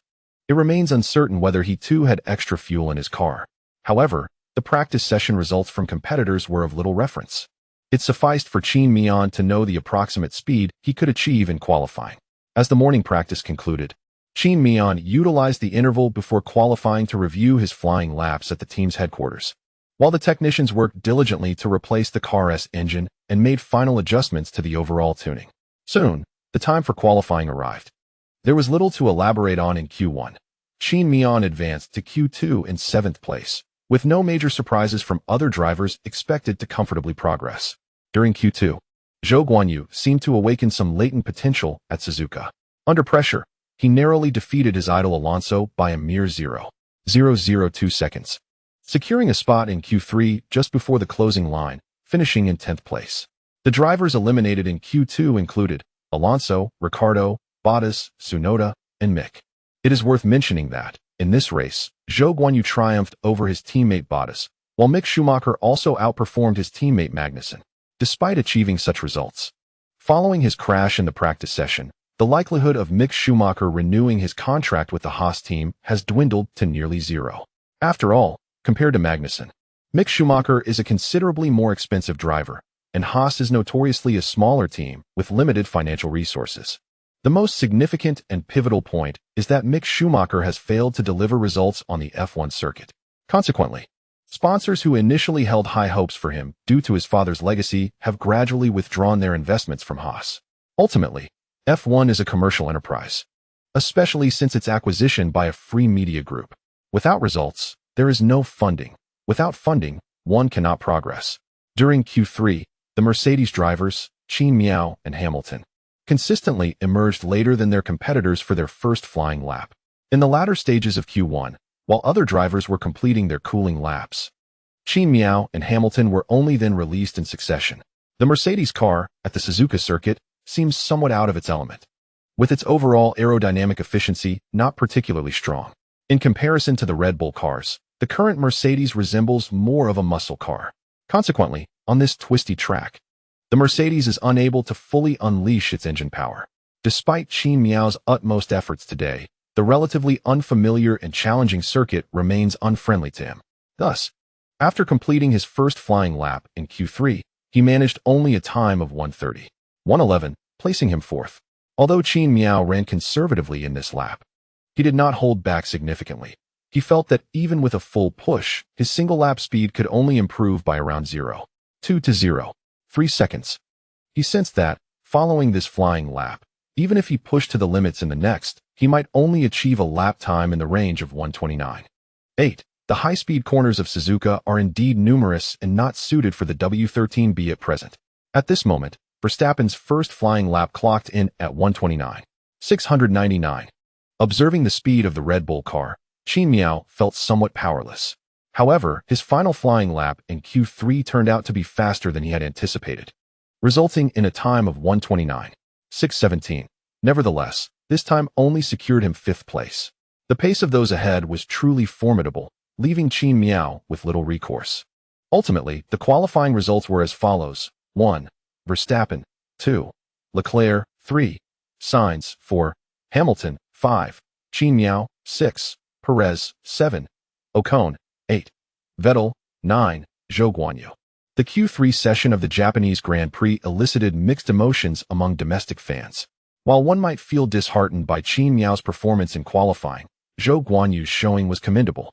Not only did he advance to Q3, but he also secured a ninth starting position.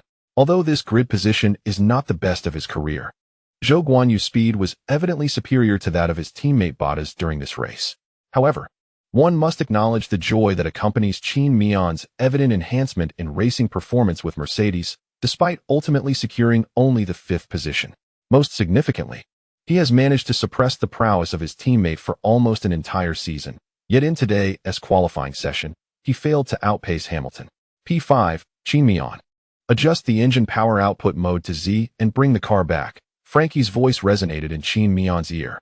Upon hearing his ranking and observing the time discrepancy displayed on the steering wheel compared to Hamilton, his mind was somewhat in disarray. How could he not have outperformed the veteran? It seemed implausible. His speed was evidently superior to Hamilton's. There was no justification for defeat. With a perplexed mindset, Qin Miao returned to the team's hospitality area. Today, as he did not secure a position within the top three, post-race interviews were not pertinent to him. Nonetheless, the interviews proved to be rather intriguing, with the two Ferrari drivers surrounding Verstappen. After parking the car in the inspection area and disembarking, Qin Miao refrained from greeting Hamilton.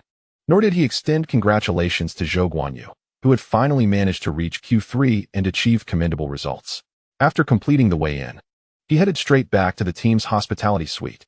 Qin Miao, do not be disheartened. Everyone experiences a dip in form at times. Maintain your composure. With your talent, you can certainly rectify this situation. It may not even be your fault entirely, although it may not sound entirely appropriate, considering there are no outsiders present. It is quite possible that the characteristics of the W13B do not suit the Suzuka circuit as well as those of Red Bull and Ferrari. After all, you notice that Hamilton's speed was not on par with Ferrari S and Red Bull S either. Once Qin Miao completed the post-race interviews and returned to the team's hospitality area feeling somewhat dejected, Toto was already waiting at the door for him. As the team principal, Toto possessed a keen ability to observe the state of his employees. Upon witnessing Qin Miao's qualifying results, he anticipated that Qin Miao's mindset would undoubtedly be affected. Hence his early arrival. Qin Miao nodded. "Thank you, boss, but I am fine." "Excellent. You have always displayed the best mindset among all the young drivers I have encountered. Do not bear too heavy a burden. Go home, take a shower, and get some rest. I look forward to your performance tomorrow."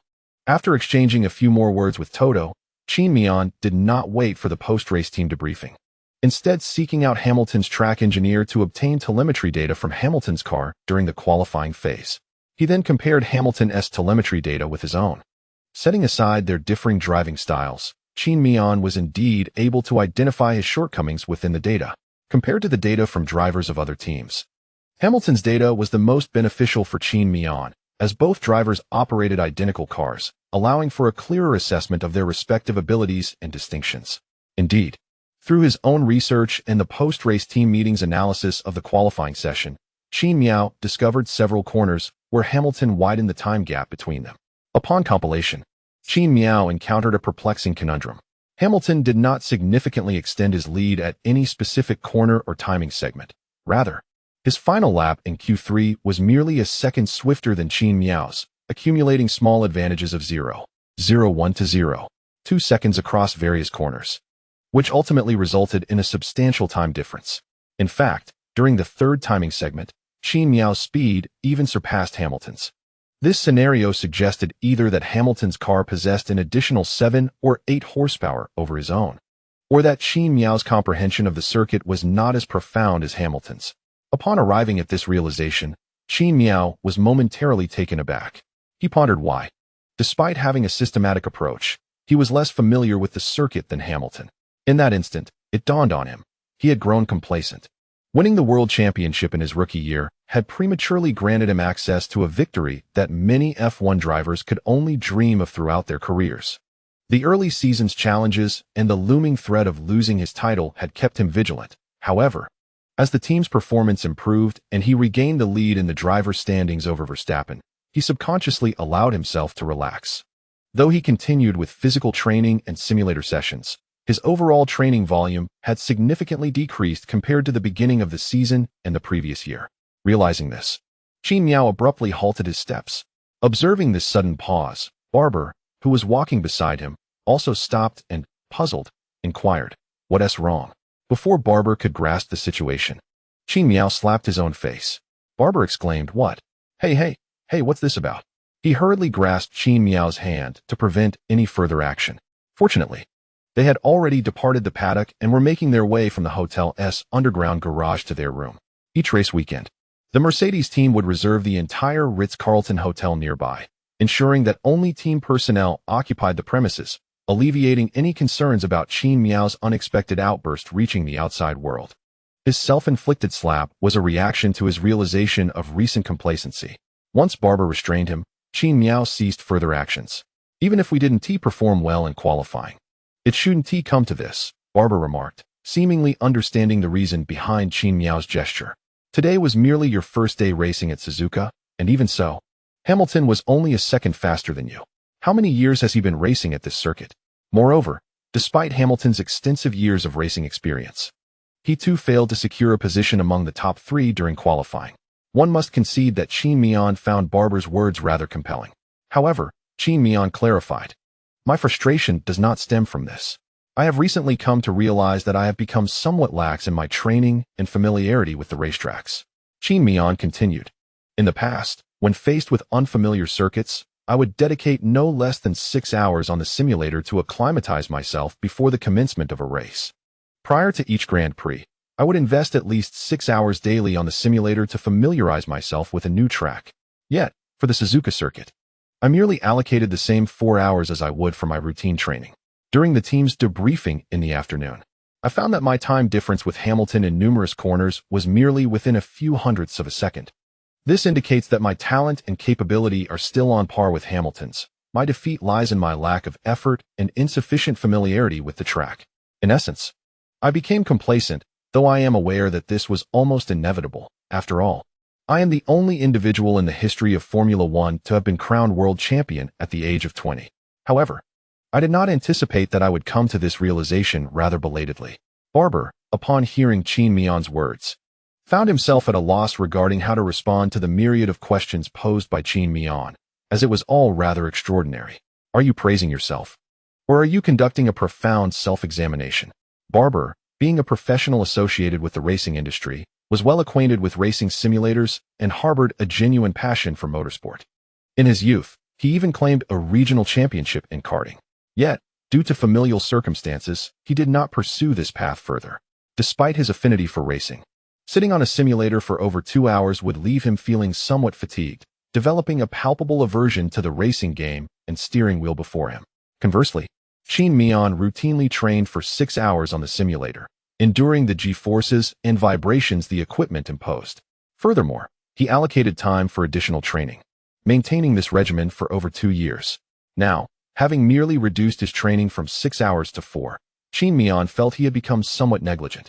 Truly, Barber believed that a person of Qin Miao's caliber becoming a top-tier F1 driver was almost a foregone conclusion.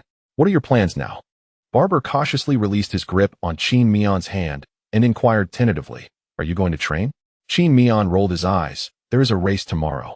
Cramming at the last minute cannot come at the expense of my rest, as it would severely affect my performance in the race.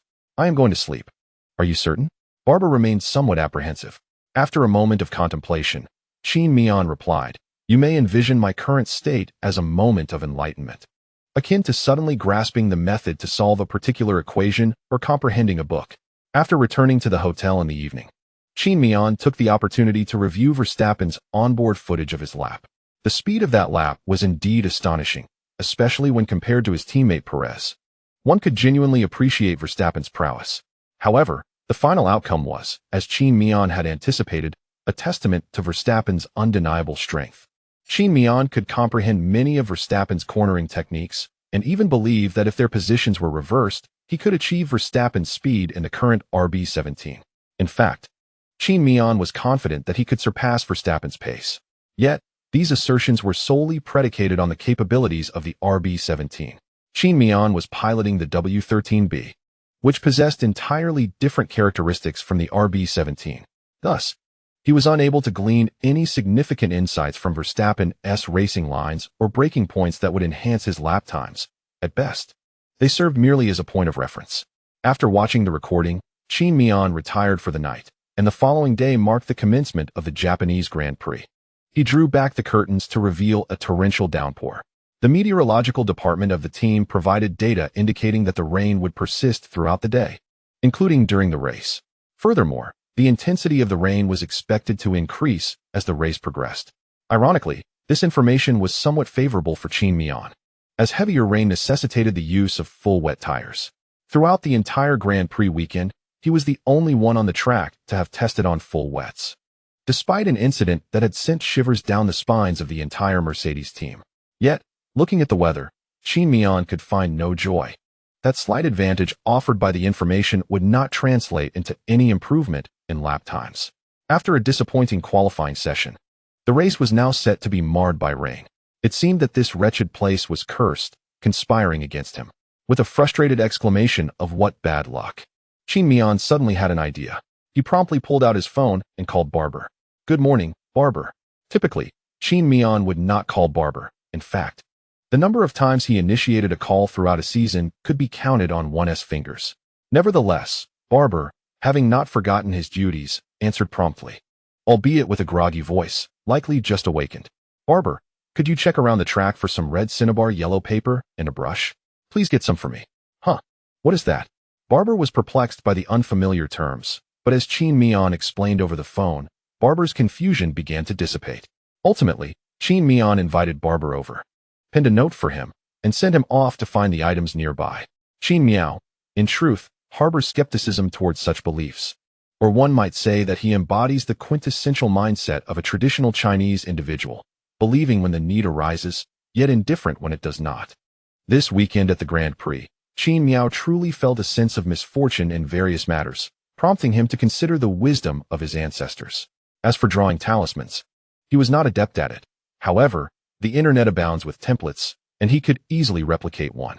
The efficacy of such an act was inconsequential for Qin Miao, as he did not anticipate any tangible results. It was merely a source of psychological solace amidst his perceived misfortunes before the Grand Prix. Once prepared, he donned his jacket and made his way to the paddock. The Japanese Grand Prix was scheduled for October 9th, marking the onset of autumn, and with Japan's subtropical climate. The temperatures dropped swiftly. Coupled with the rain, the ambient temperature around the circuit plummeted further, hovering around a mere 20 degrees Celsius. Nevertheless, the downpour did not dampen the enthusiasm of the Japanese spectators for Formula One racing. Upon entering the paddock, Qin Miao noticed numerous fans, clad in raincoats and wielding umbrellas, eagerly awaiting the arrival of the drivers. After making his appearance, he was greeted by many fans, some even braving the heavy rain while wearing Mercedes team apparel and holding up images of his likeness. Although Qin Miao lacked the keen discernment to distinguish between Japanese fans and those from his home country, he rolled down his window, allowing the rain to drench him, and waved to them. After all, these fans had ventured out in the rain to witness his race. It would be ungracious to remain inside the car, merely acknowledging them through the glass. As for getting wet, a trivial matter, considering he would change clothes upon reaching the paddock, and today, to shield himself from the rain, he had donned waterproof boots and a Mercedes windbreaker. Upon entering the paddock, Qin Miao found himself surprisingly free from the throngs of fans, for the heavy rain had deterred many. Those who made it to the team's rear preparation area were either invited media personnel or affluent individuals. In fair weather, it would have been commonplace to approach a passing driver for a photograph, but in such downpour, it was unnecessary to risk getting drenched and potentially falling ill. Qin Miao strolled leisurely to the team's hospitality suite. Spotting Qin Miao, Hamilton, who was enjoying breakfast, greeted him. "Good morning, Lewis," Qin Miao replied with a smile, taking a seat beside Hamilton and serving himself a bowl of beef pho. Now, Qin Miao had become somewhat of a prominent figure within the paddock. The Mercedes team, having noted his unique constitution, understood that after medical examinations, it had been confirmed that his stomach flora was indeed special. Thus, the team did not concern themselves with the possibility of Qin Miao gaining weight from overeating. To cater to his culinary preferences, they had even enlisted a chef's guild in Hunan cuisine. This chef's presence had led many European staff members of the Mercedes team to develop a deep affection for Chinese cuisine, particularly among the British employees, who were especially enamored with it. The frequency of trips to the restroom has become somewhat excessive. Once Qin Miao settled down with his breakfast before Hamilton, the elder curiously inquired about the vacant seat beside him. "Where's Barber today?" To which Qin Miao replied, "He has gone to purchase some items for me. To be honest, I merely wanted him to assist in locating what I needed. If he cannot find it, then it shall be overlooked. If he hasn't returned after finishing his meal, I shall call him back." Just as he finished speaking, Barber dashed into the team headquarters, a familiar red plastic bag in hand, braving the rain. "I found it, but I must say, these items are rather expensive. They cost me $100. Barber remarked as he placed the items on the table before Qin Miao. Qin Miao, unfazed by the price, asked, "Did you get an invoice?" "Yes," Barber confirmed. Qin Miao nodded. "Then there is no problem. I will have Toto reimburse me later." Observing that Qin Miao had no objections, Barber removed his rain jacket and went to fetch breakfast for himself. Meanwhile, Hamilton eyed the plain red plastic bag, intrigued by its contents. "What did you buy that is so costly?" he asked. Qin Miao smiled mysteriously. "It is an artifact that triggers ancient Eastern magic." Hamilton, curious, inquired, "I am quite interested. How does it work? What effects does it have?" Qin Miao scratched his head. "To be honest, I am not entirely sure of its effects. And this is merely the raw material. I still need to familiarize myself with the specific process of casting spells. Moreover, many people in our country believe in this. So I thought I might as well give it a try. After all, as you know, my luck during this race weekend has not been particularly favorable." Hamilton hesitated, choosing his words carefully, finally stating, "You should be cautious. Best not to let the reporters see this or leave any evidence behind. While faith is a personal freedom, you previously did not subscribe to such beliefs. If the press were to discover it, it could lead to complications in public opinion." Qin Miao acknowledged with an okay gesture. Subsequently, after finishing his noodles, Qin Miao gathered his equipment and ascended to the driver's lounge to prepare for his ritual. The entire process of drawing symbols was not overly complicated. He opened his phone, searched online for the breaking evil and fortune-turning symbols, and dipped his brush in vermilion to replicate the symbols from the images. Admittedly, it required a certain level of skill. However, Since Qin Miao had no other obligations in the morning, he would have attended a fan meeting for the Mercedes team, but due to contractual stipulations, the team could not compel him to participate. The contract explicitly stated that he could opt out of any public relations activities if he so desired. Toto soon became aware of Qin Miao's inexplicable fascination with Eastern sorcery.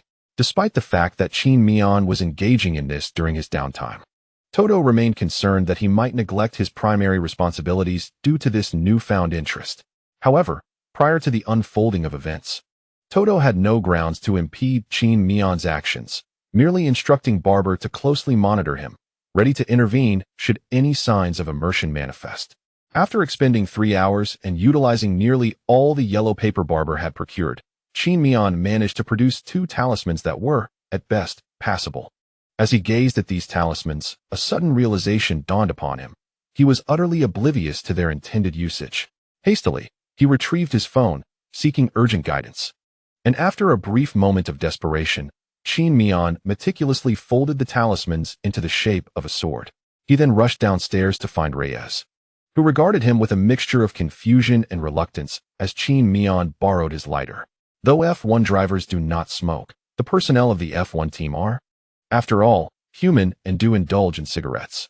Typically, they smoke in designated areas within the team's confines, such as the paddock or team headquarters, which are not accessible to the public, rendering them invisible in the broadcast footage. Qin Miao proceeded to the usual smoking area where team members congregated. At that moment, the place was nearly deserted. With the race imminent, the technicians and strategists were preoccupied with their crucial tasks, leaving no room for idle spectators. Qin Miao promptly ignited his talismans in the ashtray. Although he was unfamiliar with Taoist rituals, he was aware that the customary greeting was not merely pressing one's palms together. The only gesture he could confidently perform was the yin-yang fist salute. After lighting the 2 talismans, he bowed in the general direction of his homeland. Upon rising for the 3rd time, a clap of thunder reverberated through the sky, though Qin Miao paid it little mind. After all, what rainstorm is devoid of thunder? In any case, once these peculiar rites were concluded, the time for the pre-race parade had arrived. Qin Miao felt a sense of reassurance, or perhaps a tranquil acceptance, as if he had exhausted all conceivable measures within his current capabilities. After returning to the team headquarters and donning his racing suit, Qin Miao made his way to the track for the assembly. Due to the rain, the customary pre-race parade transformed into a gathering within a covered truck with open windows on the sides. Following the parade, the final preparations for the race commenced. This week, Qin Miao continued to utilize a high downforce setup, with both the front wing and rear wing configured for maximum drag. However, with heavy rain forecasted for nearly the entire race, Qin Miao, despite having found a suitable setup on Saturday, opted to readjust the angle of the front wing to its maximum before the race began. Typically, such a significant alteration in the car's setup would prompt Reyes and Francky to advise him that the car's handling and aerodynamic characteristics would markedly differ from its previous state. However, it is well known that Qin Miao possesses unparalleled skills and adaptability when it comes to racing, which is why no one voiced any objections as he modified the settings of the car. To his astonishment, upon completing the adjustments to the front wing of his vehicle and making his way to the track alongside the team staff, he noticed that the rain had diminished considerably. In fact, as the national anthem of the host country was being played for the Grand Prix, the rain completely ceased.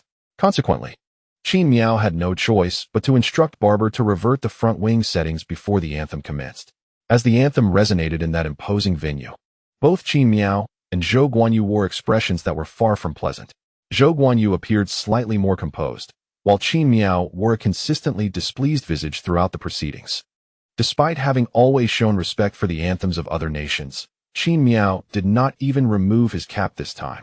His demeanor was rather lackadaisical and unimpressive, as if everyone present owed him a debt.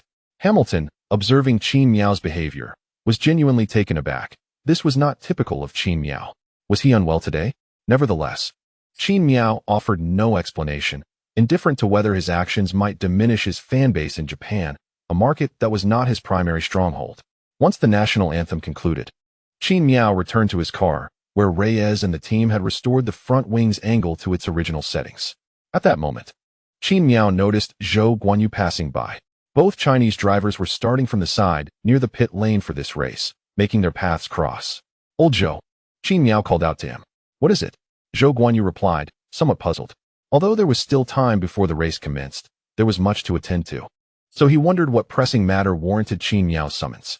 Nearby spectators, close enough to overhear, recalled a gesture made by Binotto towards Leclerc during the British Grand Prix this season. We've known each other for quite some time, and I've taught you many things without asking for tuition or compensation. However, today, I would like to request a favor, Qin Miao stated. Zhou Guanyu, increasingly bewildered, wondered what was amiss with Qin Miao today. Was he seeking to repay a debt? Setting aside the fact that Qin Miao was not the type to do so, Zhou Guanyu also felt uncertain about how he could assist Qin Miao on the track. Go on, tell me, and I'll see what I can do, he replied. Qin Miao nodded. It doesn't matter if you don't score points in the race. I have but one request. You must not finish behind Tsunoda today. Zhou Guanyu responded, I'll do my best. Qin Miao shook his head. It's not about doing your best. You must succeed. Still puzzled, Zhou Guanyu gazed at Qin Miao's resolute expression and ultimately assured him, although I do not understand your reasoning, I will certainly ensure that I fulfill this request. Upon seeing Zhou Guanyu's agreement, Qin Miao refrained from further conversation with him. After all, as Zhou Guanyu had just contemplated, they both had been quite occupied as drivers during this period. After giving Zhou Guanyu a reassuring pat on the shoulder, Qin Miao returned to his own racing car to commence the final preparations before the race. His discontent was not directed at Tsunoda, but rather at the country itself. On a national level, Qin Miao felt powerless and lacked significant influence. However, within the realm of Formula One, he was confident in his ability to outperform his competitors. As for the Red Bull car equipped with a Honda engine, he could only strive to perform at his best and make every effort to overtake his opponents, aiming for a higher ranking. Of course, if winning the championship proved unattainable and he could not catch up with Verstappen, he would nonetheless endeavor to finish ahead of Perez's Red Bull. As Qin Miao settled into his car, the rain, which had briefly paused, began to fall once more, albeit lightly. Yet, this precipitation left him feeling somewhat unsettled. Reyes approached, inquiring, should we switch back due to the rain? With a resigned gesture, Qin Miao replied, let it be. However, as the time for the warm-up lap drew nearer, the rain intensified. Reyes, please make some adjustments, Qin Miao called out. By the time the warm-up lap commenced, with the trackside personnel having cleared away, the rain had escalated to a moderate downpour.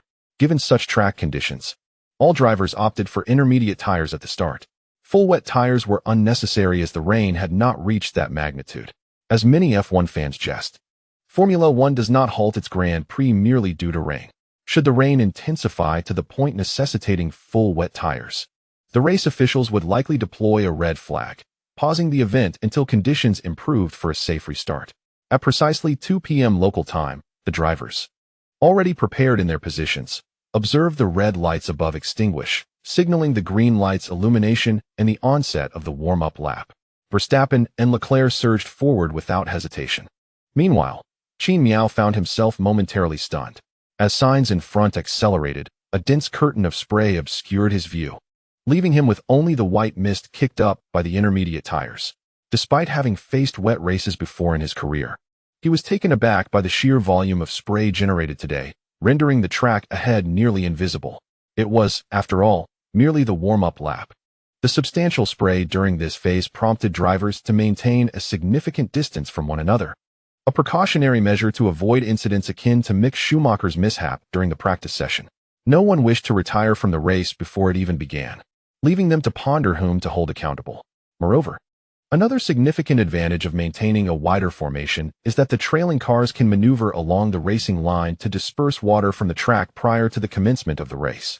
Consequently, once the race initiates, the grip on these racing lines will naturally be enhanced.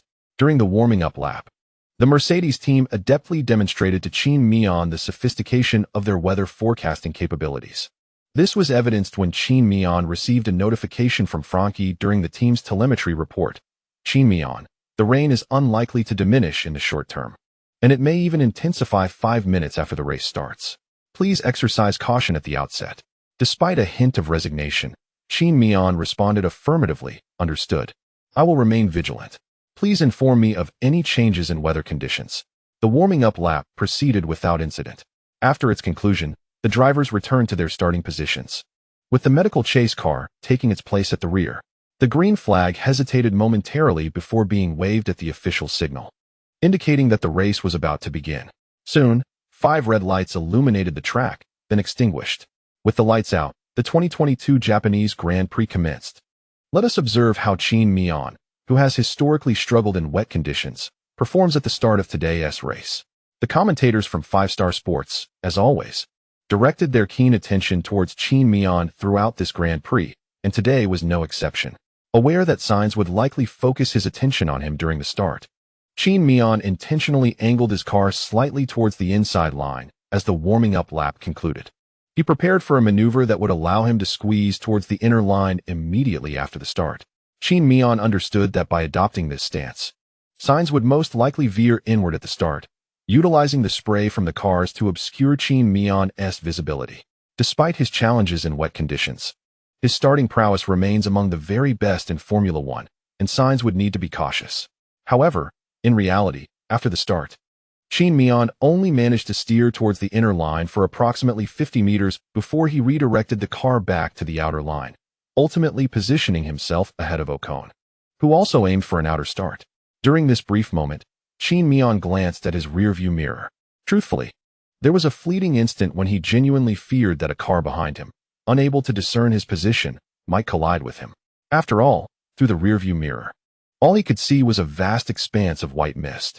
Naturally, during such an exhilarating and tense starting phase, Qin Miao could not afford to concentrate solely on his rearview mirror. Thus, after a quick glance, he shifted his primary focus to Sainz ahead of him. In today's race, it seemed that Sainz, possibly due to excessive pressure or inherent limitations, did not achieve an optimal start. The time gap between Qin Miao and Sainz swiftly diminished. To Qin Miao's surprise, after he maneuvered to the outside line, Sainz did not attempt to pressure him from there, instead maintaining acceleration down the center of the track. After a brief moment of astonishment, Qin Miao quickly realized that Sainz's visibility was hindered by the spray of water kicked up by the cars, for otherwise he would not have refrained from encroaching upon Qin Miao's position. However, despite Qin Miao's rapid approach toward Sainz, he could only close the gap to a mere meter behind him before the braking point at T1. Although Qin Miao's control over the brakes was of the highest caliber, the rain falling from the heavens evidently constrained his ability to fully exploit this skill. At that moment, Sainz finally noticed Qin Miao alongside him. He had genuinely been deceived by the strategic positioning of Qin Miao's car during the initial phase of the race. Consequently, Sainz shifted all his attention toward Qin Miao. Thus, when Qin Miao prepared to brake on the outside line, Sainz failed to perceive another Mercedes racing car on his inner line. It was only just before the braking point that Sainz became aware of the Mercedes alongside him, but by then it was too late. His optimal entry line had been obstructed by Hamilton, who was positioned on the inside. If Sainz had chosen to adhere to his predetermined rhythm into the turn, he would have faced one of two outcomes: either a collision with Hamilton's car, resulting in both losing traction and succumbing to the limits of their vehicles, or sliding off the track due to missing the braking point and the best entry line. At this juncture, Sainz remained relatively composed and opted to decelerate. This deliberate easing off the throttle not only allowed Hamilton to retain his position on the inside, but also afforded Qin Miao an advantageous opportunity. As Qin Miao was already on the outside line, he capitalized on Sainz's deceleration, maneuvering alongside Sainz. His left front wheel aligned just behind Sainz's right front wheel. Observing this, Sainz acted decisively, disregarding Hamilton on the inner line, and steered his car toward the outside, determined not to relinquish his position to Qin Miao without a fight.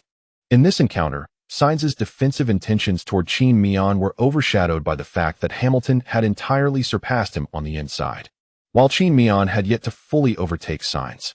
Should Sainz choose to defend against Qin Miao, he could potentially retain one position. However, engaging with Hamilton, who was situated on the inside, risked losing two positions. Qin Miao, not one to yield easily, stood his ground.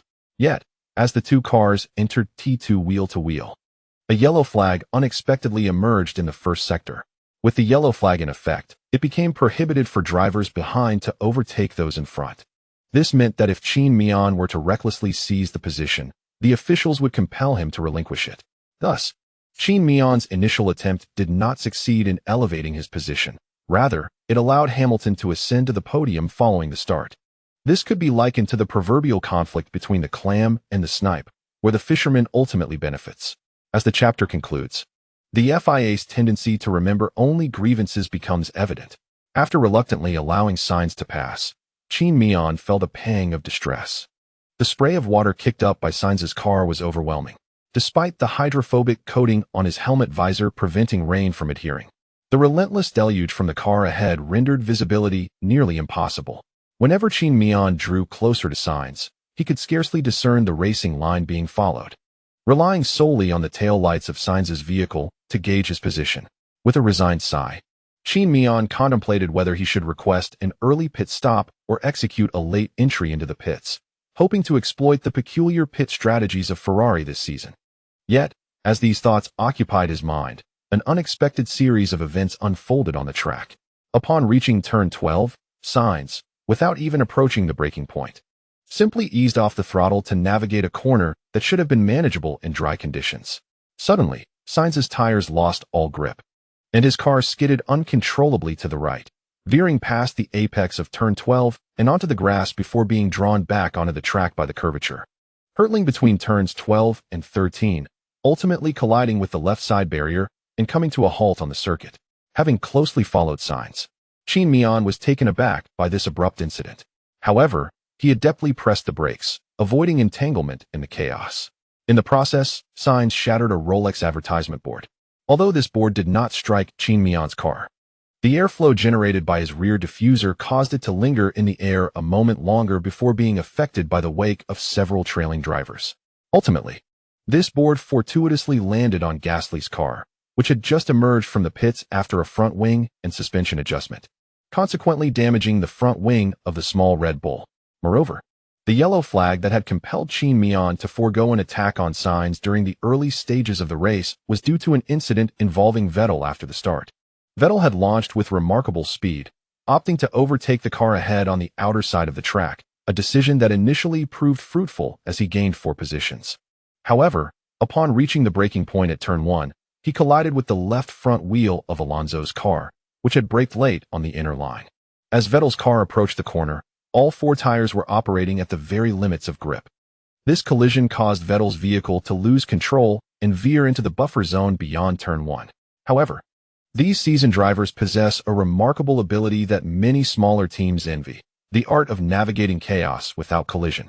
Although Vettel's car lost traction on all 4 tires due to the impact and subsequently entered the buffer zone, it remarkably suffered no damage during this ordeal. The unfortunate consequence, however, was that Vettel found himself in last place, even behind Gasly, who had just rejoined from the pit lane.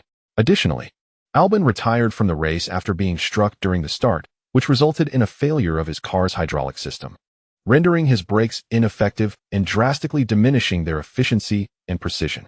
Such an incident might allow a driver to return to the pits on dry ground. But in these damp conditions, Albon was left with no choice but to abandon his vehicle at the entrance of the pits. Following this series of collisions and retirements, the current standings of the drivers were as follows: 1. Verstappen 2, Leclerc 3, Hamilton 4, Qin Miao 5, Perez 6, Ocon 7, Zhou Guanyu 8, Alonso 9. Ricciardo. In light of the numerous accidents, the race officials swiftly deployed the safety car. By the time the race entered the 3rd lap, the safety car transitioned into a red flag situation. The FIA deemed that, given the number of incidents occurring under what they considered manageable rain conditions, and with the precipitation only intensifying, it was prudent to suspend the race. While this pause might only provoke some discontent from the local Japanese fans, the potential for a significant accident if the race were to continue could lead to severe repercussions for the FIA, including possible dismissals among its higher-ups. Thus, the appearance of the red flag was inevitable. Prior to its issuance, during the period when the safety car was leading all the F1 cars, Gasly, who had just fitted a new front wing, emerged from the pits and naturally began pursuing the pack under the safety car's guidance. However, during this time, a crane had entered the circuit to begin hoisting Sainz's damaged car. Gasly, undeterred, maintained his speed, treating this moment as if he were racing in the main event rather than cruising behind the safety car. Yet, amidst this situation, a crane loomed at the track's edge, with a car being hoisted behind it. If Gasly were to falter due to the sudden appearance of the crane, it could result in yet another catastrophic incident akin to that of Anchi.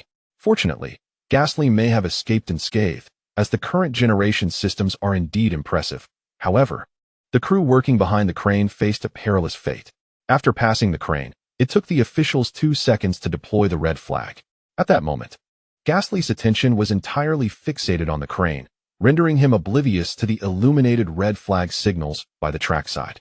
Even if he had noticed, it would have been difficult for him to react swiftly enough to decelerate, immersed in the aftermath of his near miss.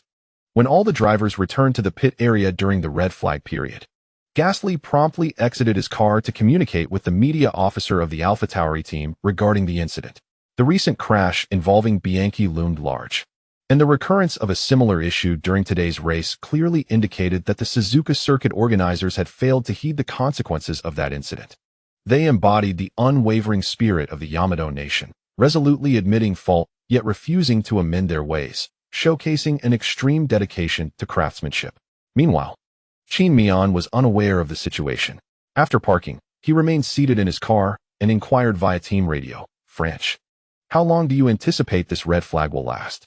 Franch responded, "According to the meteorological data, the rain is expected to continue for about an hour and a half. So the team predicts the red flag will last for a similar duration.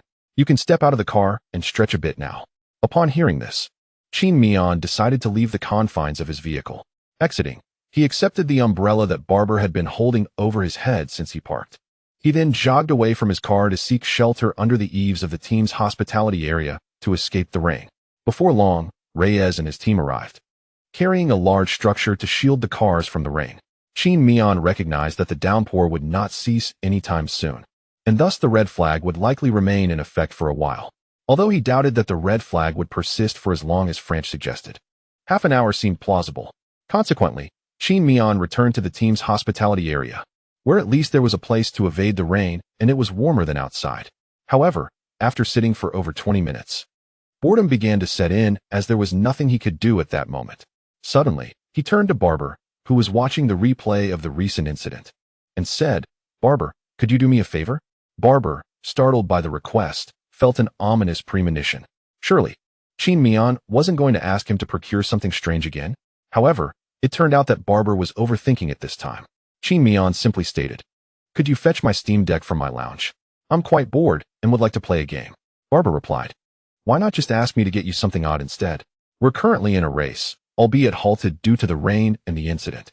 Strictly speaking, you're still in a work status, and playing games while on duty doesn't seem quite appropriate. Yesterday afternoon, you slapped yourself, admonishing your lack of effort on the track. Yet now it seems you have entirely relinquished your pursuit of improvement." Qin Miao remained unaware of the myriad thoughts swirling in Barber's mind in such a brief span. Observing Barber's lingering silence after her words, Qin Miao prompted, "What are you dawdling for?" Instantly jolted back to reality, Barber could only nod and retrieve Qin Miao's gaming console from the team's quarters. Thus, Qin Miao found herself engrossed in gaming while awaiting the commencement of the race. Meanwhile, the director had just replayed all the racing incidents that occurred during the starting phase, grappling with the challenge of finding suitable material as the race was poised for an extended halt. Through the monitor, he spotted Qin Miao, unabashedly indulging in leisure during the red flag period, right in front of the team principal, prompting the director to shift the broadcast focus onto Qin Miao. A photographer stationed at the Mercedes pit, tasked with capturing tire changes and pre-race preparations, received the signal from the director and swiftly entered the Mercedes pit to observe Qin Miao's activities. To the astonishment of all who were glued to the broadcast, they witnessed Qin Miao being decisively eliminated by a blade from Yamana Genichiro. In response, Qin Miao could not help but exclaim, "Damn it." Initially, a number of Japanese spectators harbored reservations about Qin Miao, largely due to her apparent disrespect towards Japan during the national anthem segment before the race. However, upon witnessing her engagement with the Japanese game Sekiro, Shadows Die Twice, their sentiments toward her began to shift positively. Meanwhile, the domestic commentators quickly recognized that Qin Miao was brazenly slacking off during the race.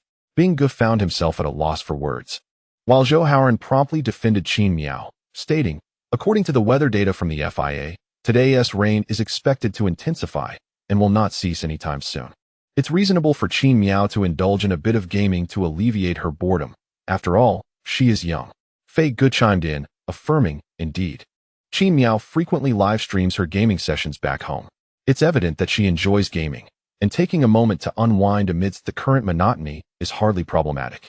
Although Toto and other senior members of the Mercedes team were somewhat perplexed by Qin Miao's actions, they did not perceive any significant issue. After all, during pre-race preparations, her teammate Hamilton was diligently honing his race readiness, while Qin Miao was unabashedly gaming in the team's pit. Crucially, her performance on the track remained unaffected after her gaming session. Thus, Toto chose to overlook Qin Miao's unconventional behavior. However, Qin Miao's gaming experience was not entirely satisfying, partly due to the FIA photographer persistently hovering behind her with a camera. Although Qin Miao has now become completely accustomed to the myriad of staff and photographers' mobile lenses around the paddock, to the point of being able to ignore them altogether, he finds it quite disconcerting to have someone wandering about while he is engrossed in a game. Furthermore, aside from this matter, Francky conveyed some unexpected news to Qin Miao regarding Gasly. While returning to the pit lane, he had seen an engineering vehicle prematurely enter the track, stationed at the side of the circuit. As a driver, Qin Miao is well aware of the incident involving Bianchi, and he recognizes how perilous it is for a driver to encounter an engineering vehicle at high speed on the track. Consequently, upon receiving this information, Qin Miao abandoned his game and, braving the rain, hastily made his way to Francky at the team's command center. Typically, the track engineers for both drivers are stationed there during the race. After locating Francky, Qin Miao inquired about the situation with Gasly. Francky provided a thorough explanation of the events that had just transpired on the track, confirming the veracity of the matter. And having viewed the onboard footage of Gasly's car that Francky had retrieved, Qin Miao quickly returned to the team's hospitality area. Like Gasly, he sought out the personnel responsible for liaising with the FIA at the Mercedes team, urging them to present this issue as a formal protest. Although Qin Miao is not part of the decision-making body at Mercedes, this issue does not touch upon the team's interests. Rather, it is intrinsically linked to the safety of all drivers. Therefore, in response to Qin Miao's request, Mercedes had no grounds to refuse. Upon learning of the situation and witnessing Qin Miao's determination, Mercedes had no inclination to decline. Initially, it was only Gasly's team, AlphaTauri, that sought to apply pressure to the FIA regarding this matter. The FIA was poised to dismiss the issue outright, considering that everyone makes mistakes at times. However, the involvement of the Mercedes team left the FIA somewhat flustered. They could not comprehend why Mercedes, which had no direct stake in the matter, was so keenly involved. Had it been solely AlphaTauri pursuing a complaint, the FIA might have easily brushed the issue aside, allowing life to continue as if nothing had happened. Yet, with the assertive intervention of Mercedes, the FIA understood that they were compelled to take a stance and provide an explanation. Otherwise, given Mercedes' influence in the Asian region, they would soon face a backlash from fans. Recognizing the necessity to address the situation, the FIA found themselves unable to immediately announce any punitive measures, as the race had not yet concluded. After receiving a response from the FIA, the staff member responsible for communication at Mercedes approached Qin Miao. Qin Miao received word from FIA that a resolution would be provided after the conclusion of the race. Upon hearing this news, he smiled and nodded, replying, "All right, I understand. Thank you. You're welcome. It's merely my duty," the other party responded with a smile before departing. Once the individual had left, Barber, intrigued, inquired of Qin Miao, "Why are you suddenly so concerned about Gasly's predicament? Your relationship hasn't reached that level, has it?" Qin Miao smiled at Barber. "Would you believe me if I said it's because I'm rather idle?" Barber shook his head. "That's impossible. You were clearly engrossed in your game just now." Qin Miao shrugged, acknowledging that, given the time that had passed, he was not always mindful of his behavior within the team. Even if he occasionally acted out of line, the team staff would tolerate it. Such is the privilege of genius. Nevertheless, Barber had come to understand the essence of Qin Miao's character, so his curiosity did not surprise him. Yet, Qin Miao retorted playfully, "In truth, I am indeed just bored and perhaps a tad emotionally invested. After all, Gasly is a gaming companion of mine. If something were to happen to him, I would lose a fellow gamer. Furthermore, the official organizers of the Suzuka circuit and FIA themselves share some culpability. Although I have not personally experienced the tragic incident involving Bianchi, I fervently hope that such calamities do not recur on the track. Judging by the recent events, It seems these Japanese officials have failed to learn from the lessons brought forth by Bianchi's sacrifice. All right, calm down, but you have indeed convinced me. Barber replied with a shrug. Following this brief exchange, the atmosphere within the Mercedes team's hospitality suite returned to tranquility. At that moment, the rain on the track showed no signs of abating, and the deluge persisted far beyond the team's anticipated duration of 1.5 hours, lasting the entire day. It was only after 2 hours that conditions on the track began to improve noticeably. An F1 race has a maximum time limit. If the race is interrupted by a safety car or other reasons, and the stoppage reaches a certain duration, the remaining laps may not be run. Transitioning to a countdown to the race's conclusion. After nearly an hour under the red flag, a countdown to the race's end appeared on the large screen. This indicated that if the countdown concluded without the race resuming, today's event would be cancelled. Qin Miao watched as the countdown dwindled from 1.5 hours to 1 hour. When the timer reached 1 hour, FIA finally lifted the red flag, signaling that the race would recommence in 10 minutes. This restart would not be a standing start, but rather a rolling start, primarily due to the unfavorable track conditions. A choice made by FIA to prevent any further incidents during the initial phase. Other teams expressed no objections to this decision. As the competition is poised to recommence, all team personnel naturally redirect their focus to the racetrack. Qin Miao promptly hands his Steam Deck to Barber, hastily dons his racing suit, and briskly makes his way to his car. Once Qin Miao has secured his helmet and settled into the vehicle, Francky strides through the rain from the Mercedes team command post to approach him. While Qin Miao is in the process of putting on his gloves, he suddenly notices a figure to his left and, upon a glance, realizes it is Francky. Logically, Francky should be stationed at the team's command post at this moment, as he is responsible for monitoring and processing much of the telemetry data from Qin Miao's car. However, before Qin Miao can utter a word, Francky interjects. Qin Miao. According to the estimates from the strategy team, there will likely be significant residual rain on the track when the race resumes. In fact, the rain may not cease.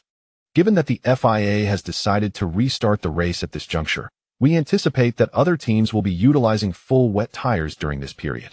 Yet, the current air and track temperatures are akin to those during Friday's practice session, meaning our team is the sole one among the 10 present with testing data for full wet tires under these conditions. Qin Miao is momentarily taken aback before inquiring. So, you mean to say that we alone are aware that full wet tires lack speed in such conditions? Francky conveys this with an air of excitement. Armed with this knowledge, Qin Miao realizes he will require one less pit stop than the other drivers. However, should we opt to switch to intermediate tires prematurely, it could draw the attention of Red Bull and Ferrari. Therefore, do not mention this in the team radio communication.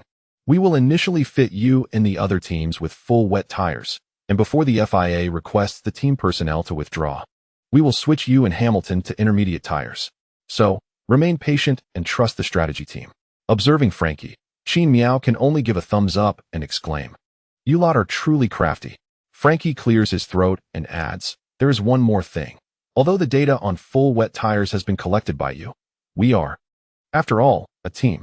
I cannot prevent Hamilton's track engineer from accessing this data." Francky, Qin Miao interrupts earnestly, "It's perfectly fine.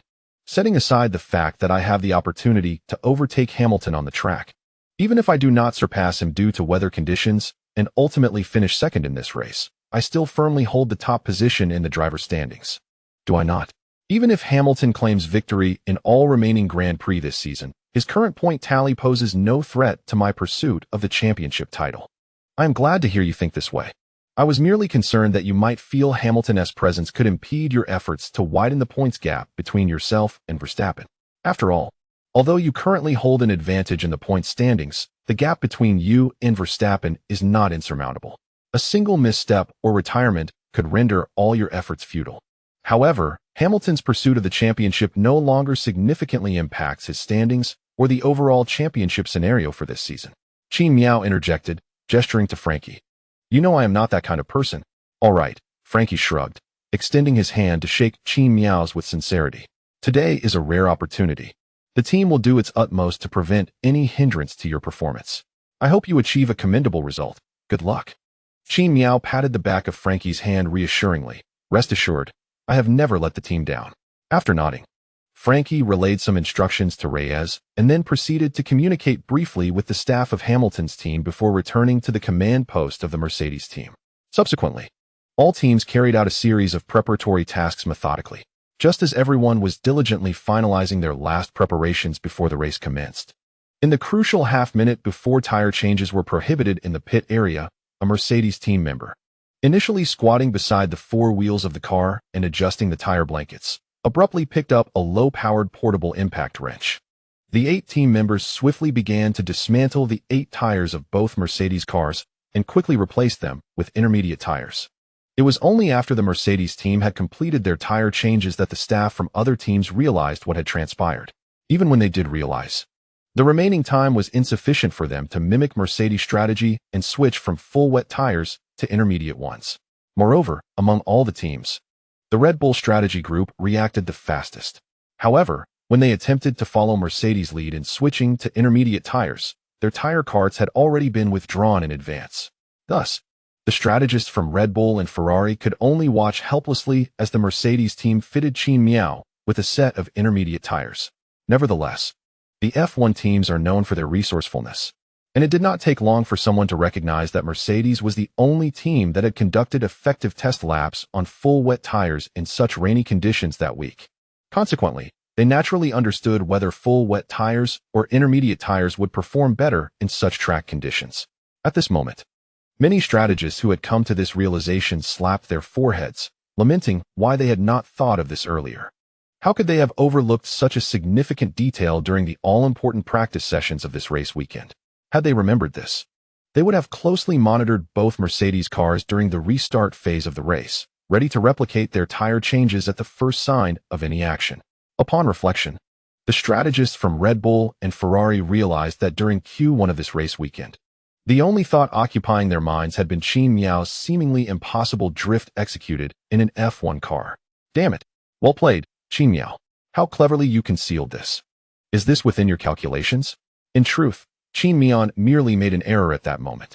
Following the success of this strategy, the spectators present, along with those watching from home, and even the commentators, were likely perplexed about what had transpired. However, amidst all the cars utilizing full wet tires, only the Mercedes team opted for intermediate tires. The live broadcast promptly shifted to a shot of Toto in the Mercedes pit. At this moment, Toto stood with his arms crossed, exuding an air of confidence. Numerous teams, having realized that intermediate tires could indeed achieve faster lap times than full wets, were left seething at Toto's demeanor, wishing to storm into the Mercedes pit and confront him. Yet, they found themselves utterly powerless to act. It was not difficult to surmise Toto's elation, as Hamilton and Qin Miao were positioned first and second, respectively. The sole consolation for the Red Bull team was that Qin Miao was only in second place. At least Verstappen emerged from the pit to take third, thus keeping the points gap from widening significantly due to this race. What? Attacking Qin Miao? With the rain falling, DRS unavailable, and the target being Qin Miao. One could honestly say that even if Schumacher were to miraculously regain his former prowess from his deathbed, occupying Verstappen's position, he would likely find little recourse against Qin Miao. Soon enough, all drivers returned to the track, and after a red flag delay of over 2 hours, the race finally resumed.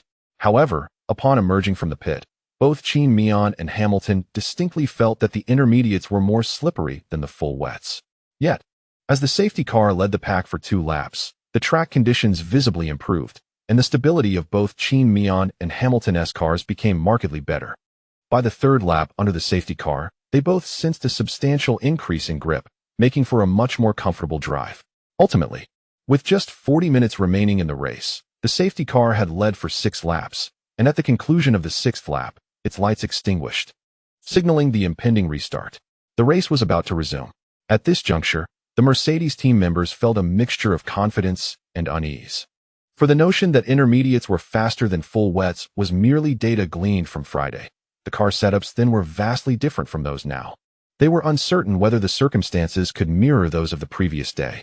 Besides the Mercedes team, the personnel from Ferrari and Red Bull also awaited with a blend of anticipation and anxiety, hoping for a misstep in tire choice from Qin Miao and Hamilton, fearing that intermediates might find no grip under the damp conditions of the Suzuka circuit. However, as the safety car withdrew, Verstappen began to decelerate, weaving left and right to warm up his tires, and soon all answers would be revealed. Ultimately, after navigating the T16 and T17 chicanes, Verstappen commenced his acceleration. However, due to the rain, Hamilton found himself at a considerable distance from Leclerc, such that when Verstappen began to speed up, Qin Miao was still decelerating at the breaking point of T16. Nevertheless, upon entering T18, the race was finally reinvigorated. At this juncture, Hamilton was far from indulging in levity. Emerging from T17, he closely trailed Leclerc, and upon reaching the main straight, he forcefully reduced the time gap between himself and Leclerc by encroaching upon the dirty side of the track, where water had accumulated. This alone illustrates that the Mercedes team had accurately assessed the prevailing track conditions and tire data under the current circumstances. The grip and speed of intermediate tires indeed surpassed that of full wet tires, and by a substantial margin. If Verstappen and Leclerc, occupying the first and second positions, desired to maintain their competitive edge against Mercedes, the drivers behind Qin Miao exhibited a marked sense of caution. Following the start, none remained on the track, despite not witnessing the impressive speed demonstrated by Qin Miao and Hamilton's intermediate tires. However, the drivers' sensations on the track, coupled with Mercedes' tactical prowess, led everyone to conclude that intermediate tires were indeed superior in speed. The tire change during this pit stop triggered considerable chaos. Apart from the 4 leading drivers and 2 who had retired, all remaining 14 competitors opted to pit simultaneously. Such congestion became a common occurrence, and those unfortunate enough to encounter 2 cars ahead in the pit lane were compelled to wait until both completed their tire changes before being able to proceed. The pit area resembled the traffic of a bustling city during rush hour. In such circumstances, unsafe releases became routine, and at least 4 drivers faced penalties for such infractions during this pit stop. In sum, the area behind the top 4 drivers devolved into utter disarray. During this tumultuous period, Qin Miao remained unperturbed. Regardless of the fierce contest between Hamilton and Leclerc, it was an undeniable truth that the full wet tire speed of Verstappen and Leclerc could not match that of Hamilton and Qin Miao. To avoid losing further positions, they would certainly need to pit for tires after this lap. Consequently, Qin Miao and Hamilton unexpectedly accrued a lead of over 16 seconds compared to their rivals, owing to a rather serendipitous pit stop during practice. As anticipated, after one lap, Leclerc, who was struggling to defend against Hamilton, along with Verstappen in front of him, opted to pit, naturally switching to intermediate tires. Following the pit stops of these 2 drivers, Qin Miao and Hamilton ascended to their rightful positions, Hamilton in first place and Qin Miao in second. As he gazed at the leading Hamilton ahead, Qin Miao initially contemplated leveraging his tire preservation strategy to gain a significant advantage in the latter stages of the race, ultimately aiming to surpass Hamilton. However, as the clock ticked down to just 30 minutes remaining, Qin Miao realized that despite his efforts to conserve tires, the time gap between himself and Hamilton remained a steadfast 18 seconds. It dawned on him that Hamilton was also managing his tires, intending to complete the race on a set of intermediate tires. The veteran was clearly wary of his presence. Although Hamilton's tire management skills were not as extraordinary as Qin Miao's, he recognized that Qin Miao's competitiveness in wet conditions was not particularly formidable.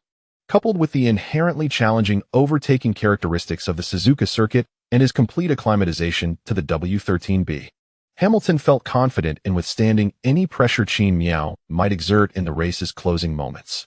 Although Qin Miao had assured Barber that he was indifferent to which driver claimed victory at this round, his primary objective was to widen the points gap between himself and Verstappen, thereby solidifying his lead in the championship standings. Deep down, however, Qin Miao certainly yearned for the victory to be his. This desire for triumph had been evident during his F2 season, where he showcased this competitive spirit. After the season concluded, he had willingly handed his championship-winning car to Zhou Guanyu in exchange for the coveted F2 championship trophies. This act reflected not only his obsessive nature, but also his profound longing for the victory that comes with the title. At this moment, Qin Miao was not inclined to concede. He had not yet fallen behind Hamilton to a point where overtaking was entirely out of reach, and thus he felt compelled to make an attempt. Yet, as time continued to slip away, even with all his efforts, he could only narrow the gap to a mere 14 seconds behind Hamilton. A strong intuition gripped him, suggesting that this position was not a result of his pursuit, but rather that Hamilton had deliberately slowed his pace to allow Qin Miao to catch up, setting aside the fact that DRS was not activated during this rain-soaked race. Even if it were, Qin Miao recognized he was not in a position to benefit from DRS. Coming to this realization, he was prepared to relinquish his pursuit. If catching Hamilton was unattainable at this juncture, he reasoned that finishing second was not a disappointment. However, recalling that he and Hamilton no longer had any conflicts regarding points in the standings this season, he instinctively eased his pace slightly to conserve his tires. Hamilton, in turn, adopted a similar tire management strategy. As Qin Miao began to slow, Hamilton remained unaware of the true intent behind this maneuver. He assumed Qin Miao was merely preparing to conserve tires for a late race attack when Hamilton's grip began to falter. As the subsequent race gradually returned to a state of tranquility, it was not until there remained a mere 15 minutes that Zhou Guanyu made his pit stop for a tire change. Upon re-emerging from the pit lane fitted with brand new intermediate tires, Zhou Guanyu remarkably set the fastest lap of the entire race on his very first circuit. In the second sector alone, he outpaced all competitors by a full second. Undoubtedly, the speed Zhou demonstrated post-pit stop would compel numerous drivers to follow suit and change tires. Given his astonishing pace on the new intermediates, influenced by the catfish effect, nearly all drivers trailing behind felt the urge to pit for fresh tires. Meanwhile, Qin Miao and Hamilton received news of this development. However, whether or not to pit was of little concern to Qin Miao. After all, he maintained a 10-second advantage over Verstappen behind him. A pit stop at this juncture would certainly place him behind Verstappen. Nonetheless, even if Qin Miao struggled in the wet conditions, his lap time would still surpass Verstappen's by at least 15 seconds. Thus, catching up to Verstappen and executing an overtaking maneuver would be no simple task. Moreover, regardless of whether Hamilton and Qin Miao decided to pit, both Verstappen and Leclerc trailing them would undoubtedly be compelled to make a tire change, anxious about the possibility of drivers behind them exploiting the speed advantage of their new tires. Consequently, the time gap between Qin Miao and Hamilton and Verstappen would expand to 30 seconds. With such a substantial margin, even Verstappen's speed could not allow him to close the gap with only 13 minutes remaining in the race. It could be said that after the race resumed, once Qin Miao and Hamilton donned their intermediate tires, they had secured an impregnable position. Just as Qin Miao was contentedly preparing to claim the second place in this leg of the race, he suddenly spotted a flash of red waving from the grandstand as he passed through the main straight. It was the flag of his homeland, one he recognized all too well. Beside it, seemingly vying for attention, was a contrasting banner waving vigorously. Witnessing this spectacle, Qin Miao, who had maintained a stoic demeanor throughout the race, was unexpectedly struck by a fit of amusement. Apparently, there were still some who were dissatisfied with his failure to secure the race victory. Although Qin Miao did not know who among the audience was waving his national flag, he sensed that alongside the waving of his flag, another individual brandishing the contrasting banner was likely harboring a great deal of frustration. Therefore, he resolved to defend his honor. However, as he redirected his focus back to the track, observing Hamilton ahead of him, Qin Miao found himself in a quandary. At the race's restart, he had already applied his skills to Hamilton, but due to the lack of pressure he had exerted on Hamilton throughout the race, the pressure data on Hamilton was merely at 24, insufficient to induce any critical or irreversible errors on the track. Qin Miao is now acutely aware of the discomfort that the rain racing brings. Although he possesses exceptional talent in the realm of racing, his lack of proper training and education from a young age has left him with an irremediable shortcoming, particularly in his ability to navigate wet conditions. Nevertheless, Qin Miao has devised a means of compensating for this deficiency.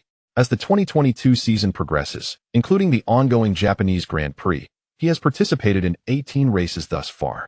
The system has issued him varied tasks for each of these races, but this season, it has mostly provided attribute points and an array of previously given minor items rather than new skills, leading Qin Miao to pay little attention to the specifics of the tasks assigned. This is unfortunate news. However, the silver lining is that the absence of new skills has resulted in an abundance of attribute points. After 17 races, Qin Miao has accumulated 25 attribute points. Yet his rain racing ability remains stubbornly fixed at 80 points.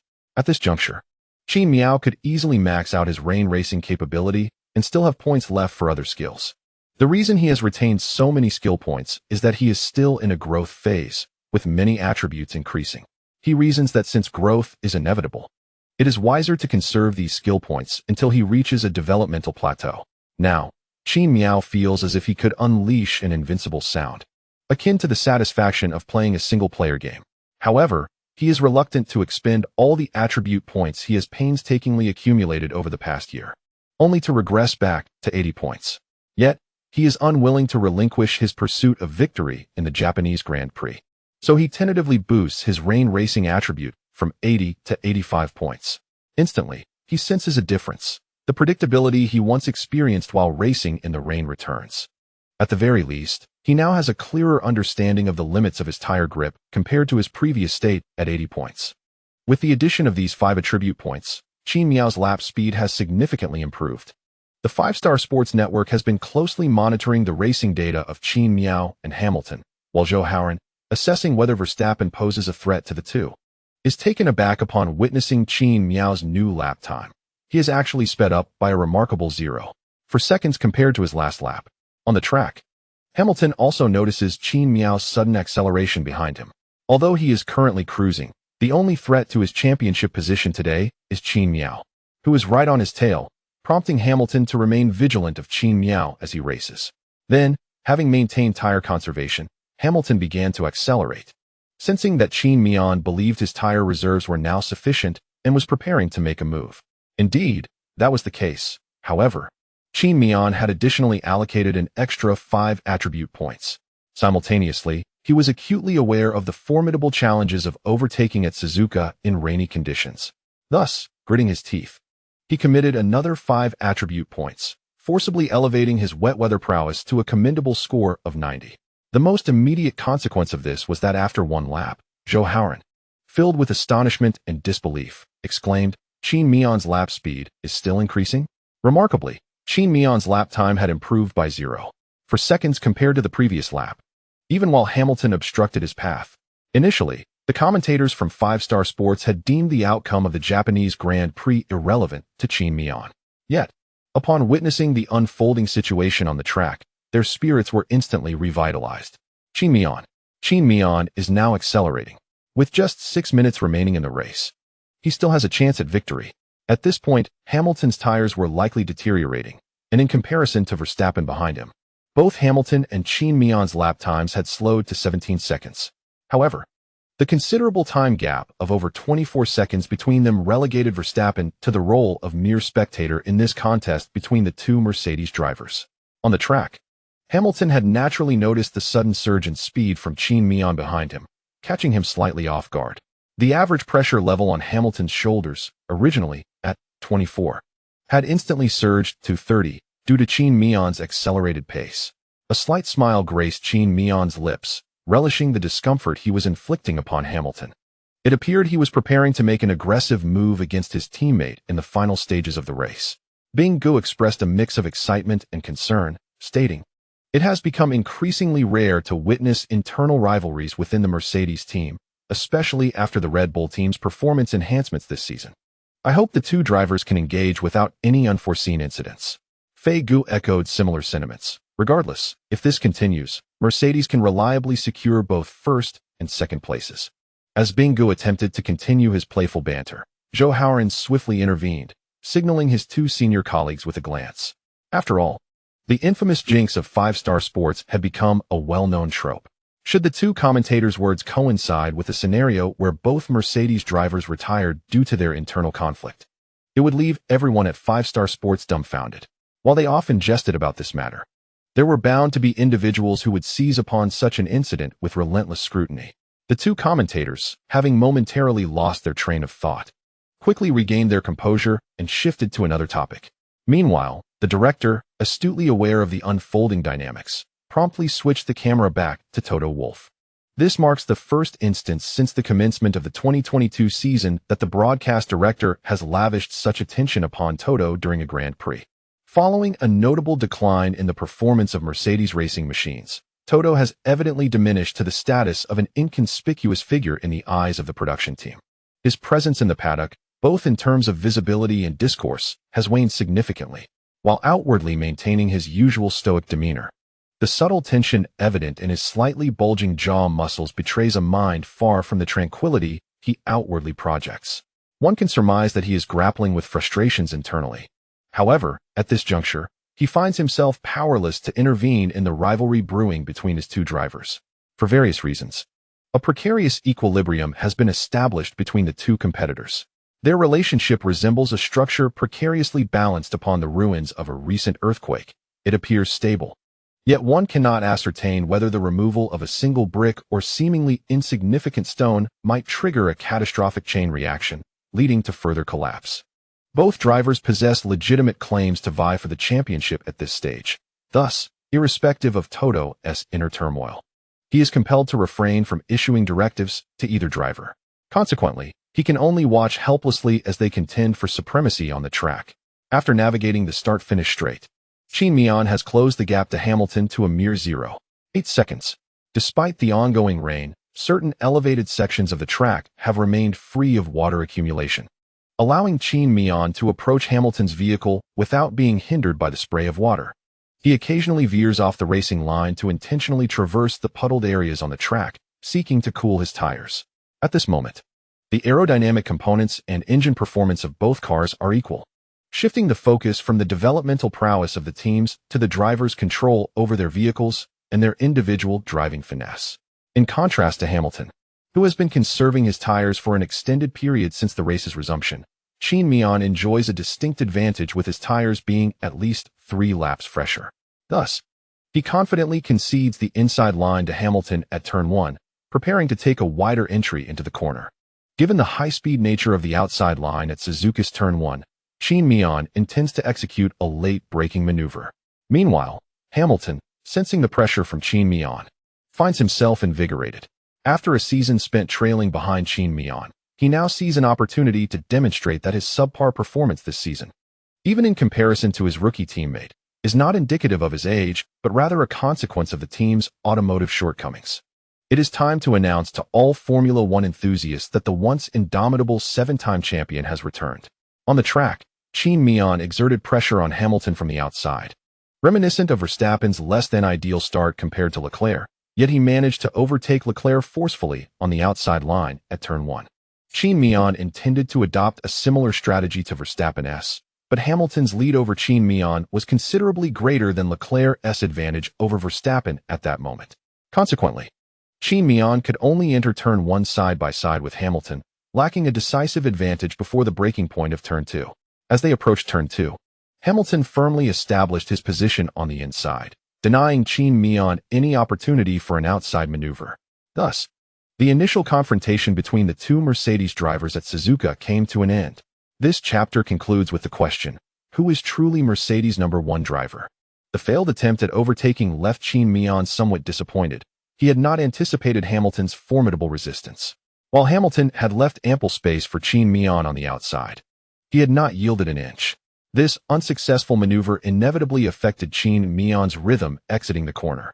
Compared to Hamilton's original position, Qin Miao now found himself with a speed deficit of 0.2 seconds. Alas, Qin Miao's missed opportunity was indeed regrettable, as Hamilton consistently blocked his line, providing no favorable openings for overtaking. As Qin Miao pressed forward, Francky lamented this missed chance. After navigating turns 1 and 2, the next series of corners on the Suzuka circuit presented no overtaking conditions. However, these corners allowed Qin Miao to diminish the time gap between himself and Hamilton, thanks to his tire advantage. While Qin Miao stealthily plotted his next move, Hamilton began to feel the sweat accumulating in his palms.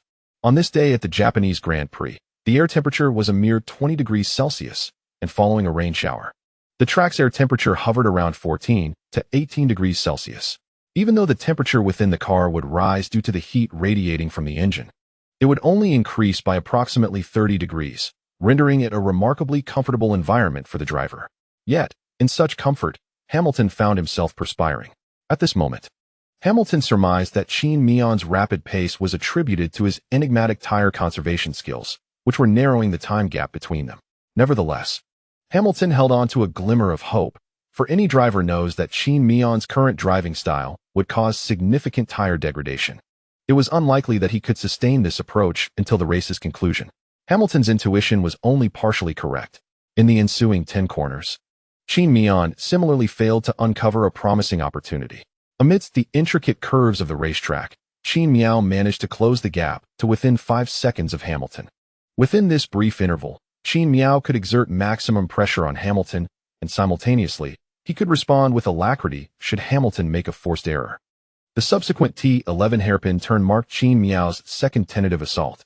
Hamilton opted for the outer line, while Qin Miao prepared to thrust into the inner lane. Since the retirement of Princess, such intra-team skirmishes among the Mercedes drivers had become a rare sight. After Rosberg's departure, the Mercedes team had assigned Hamilton a second driver devoid of ambition or capability to contest Hamilton's position, Bottas, who lacked the competitive spirit. However, the present circumstances were markedly different. The live broadcast remained fixated on the two Mercedes drivers. Qin Miao had found another opportunity. One could only hope this offensive would yield fruit. The commentators, though fatigued after 3 hours in their seats during this sun-drenched Japanese Grand Prix, were determined to remain vigilant. As Hamilton entered the corner from the outer line, Qin Miao dove into the inner line. Was there an opening? Alas, Qin Miao's braking point was slightly too early, causing him to overshoot, while Hamilton executed a crossover, thwarting Qin Miao's advance once again. Nevertheless, it was evident that Qin Miao's tires possessed a significant speed advantage over Hamilton's, and with the race far from over, opportunities still lay ahead. In truth, prior to this offensive, Qin Miao was acutely aware that the likelihood of success was grim. The optimal timing for an inner line attack in that hairpin was approximately 2 seconds behind Hamilton. At that moment, Qin Miao was somewhat distant from Hamilton. This attempt could be viewed as a strategy to deplete Hamilton's tires and apply pressure. Following this endeavor, Hamilton's pressure level had escalated to 44. Throughout the entirety of the second timing segment, Qin Miao failed to identify an opportunity to overtake Hamilton. One might assert that there were no overtaking points throughout this segment. The T16 in the third timing segment presented itself as a potential overtaking opportunity, at least from Qin Miao's perspective. However, Hamilton maintained the center line, denying Qin Miao any chance for a late braking maneuver on the inner line. As the lap concluded, only 2 minutes remained in the race. Given the current pace, there were likely 3 laps left. In the penultimate lap, Qin Miao refrained from further attempts to overtake Hamilton, choosing instead to trail closely behind, allowing his car's battery to recharge. In reality, Qin Miao's lap speed was on par with Hamilton's, so even while recharging, Hamilton remained oblivious, fixated on the position of Qin Miao's car. In the penultimate lap, Qin Miao showed no signs of seizing the opportunity at the prime overtaking point, T1. Today, his car was equipped with outdated MGUK and MGUH components, resulting in a rather sluggish charging efficiency. By the end of the lap, the battery charge had only reached 40. While this level of charge was commendable, it lacked the decisive power needed for a final push. Thus, Qin Miao resolved to charge for another lap. At that moment, both Mercedes drivers received the same message. After this lap, they would have one final lap before the race concluded. They did not respond, yet both renewed their focus. Despite having a clear plan in mind, Qin Miao felt a twinge of anxiety.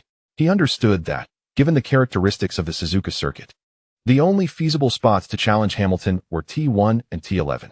This meant he had only 2 opportunities left to secure the victory in this race. Just as this thought crossed his mind, Qin Miao steeled himself. At such a decisive moment, he could not afford to leave any room for retreat. He needed to muster the courage to charge ahead without hesitation.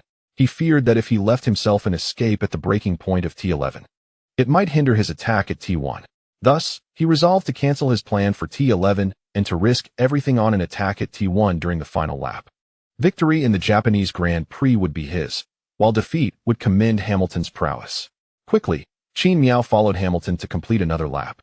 With only 1 lap remaining in the race, the time gap between him and Hamilton remained steady at 0.5 seconds. This time, it was not Hamilton's subjective control that dictated the pace. It was Qin Miao who held the reins. However, he felt a flicker of doubt as Hamilton's pressure level remained at 54, showing no significant increase. It appeared the veteran driver maintained his composure remarkably well. With Hamilton's current pressure level, Qin Miao realized he could not rely on that skill to work in his favor. Consequently, he chose to disregard it entirely.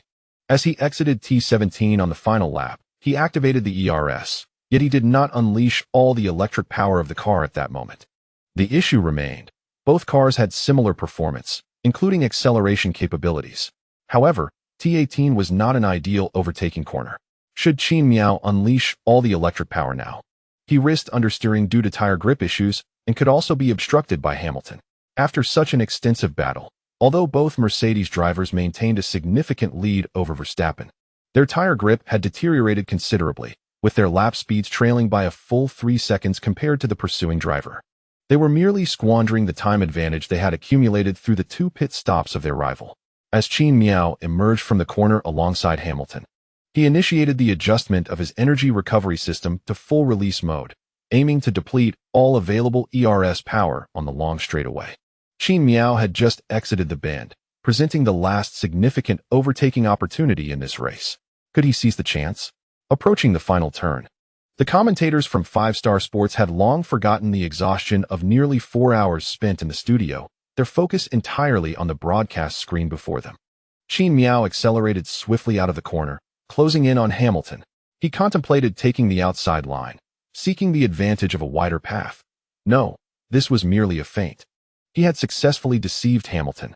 With a slight maneuver to the outside, Qin Miao now edged closer on Hamilton's inside line. The commentator's voice was rapid with excitement. On the track, endowed with sufficient speed and acceleration advantage, Qin Miao had opportunities to overtake Hamilton, whether on the inside or the outside. Yet, he understood that the next 2 corners would be right turns. If he chose the outside line without successfully overtaking Hamilton, he would find himself at a disadvantage in the subsequent T2. Hamilton's susceptibility to Qin Miao's tactics stemmed from their previous encounter when Qin Miao had attacked from the outside, leaving Hamilton momentarily flustered. Hamilton was aware that had the gap between them been smaller, Qin Miao's prior attempt might have truly succeeded.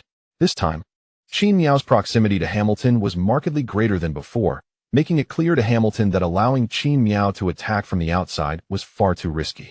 Naturally, Hamilton aimed to interfere with Qin Miao's advance on the outside while attempting to constrict Qin Miao's entry line.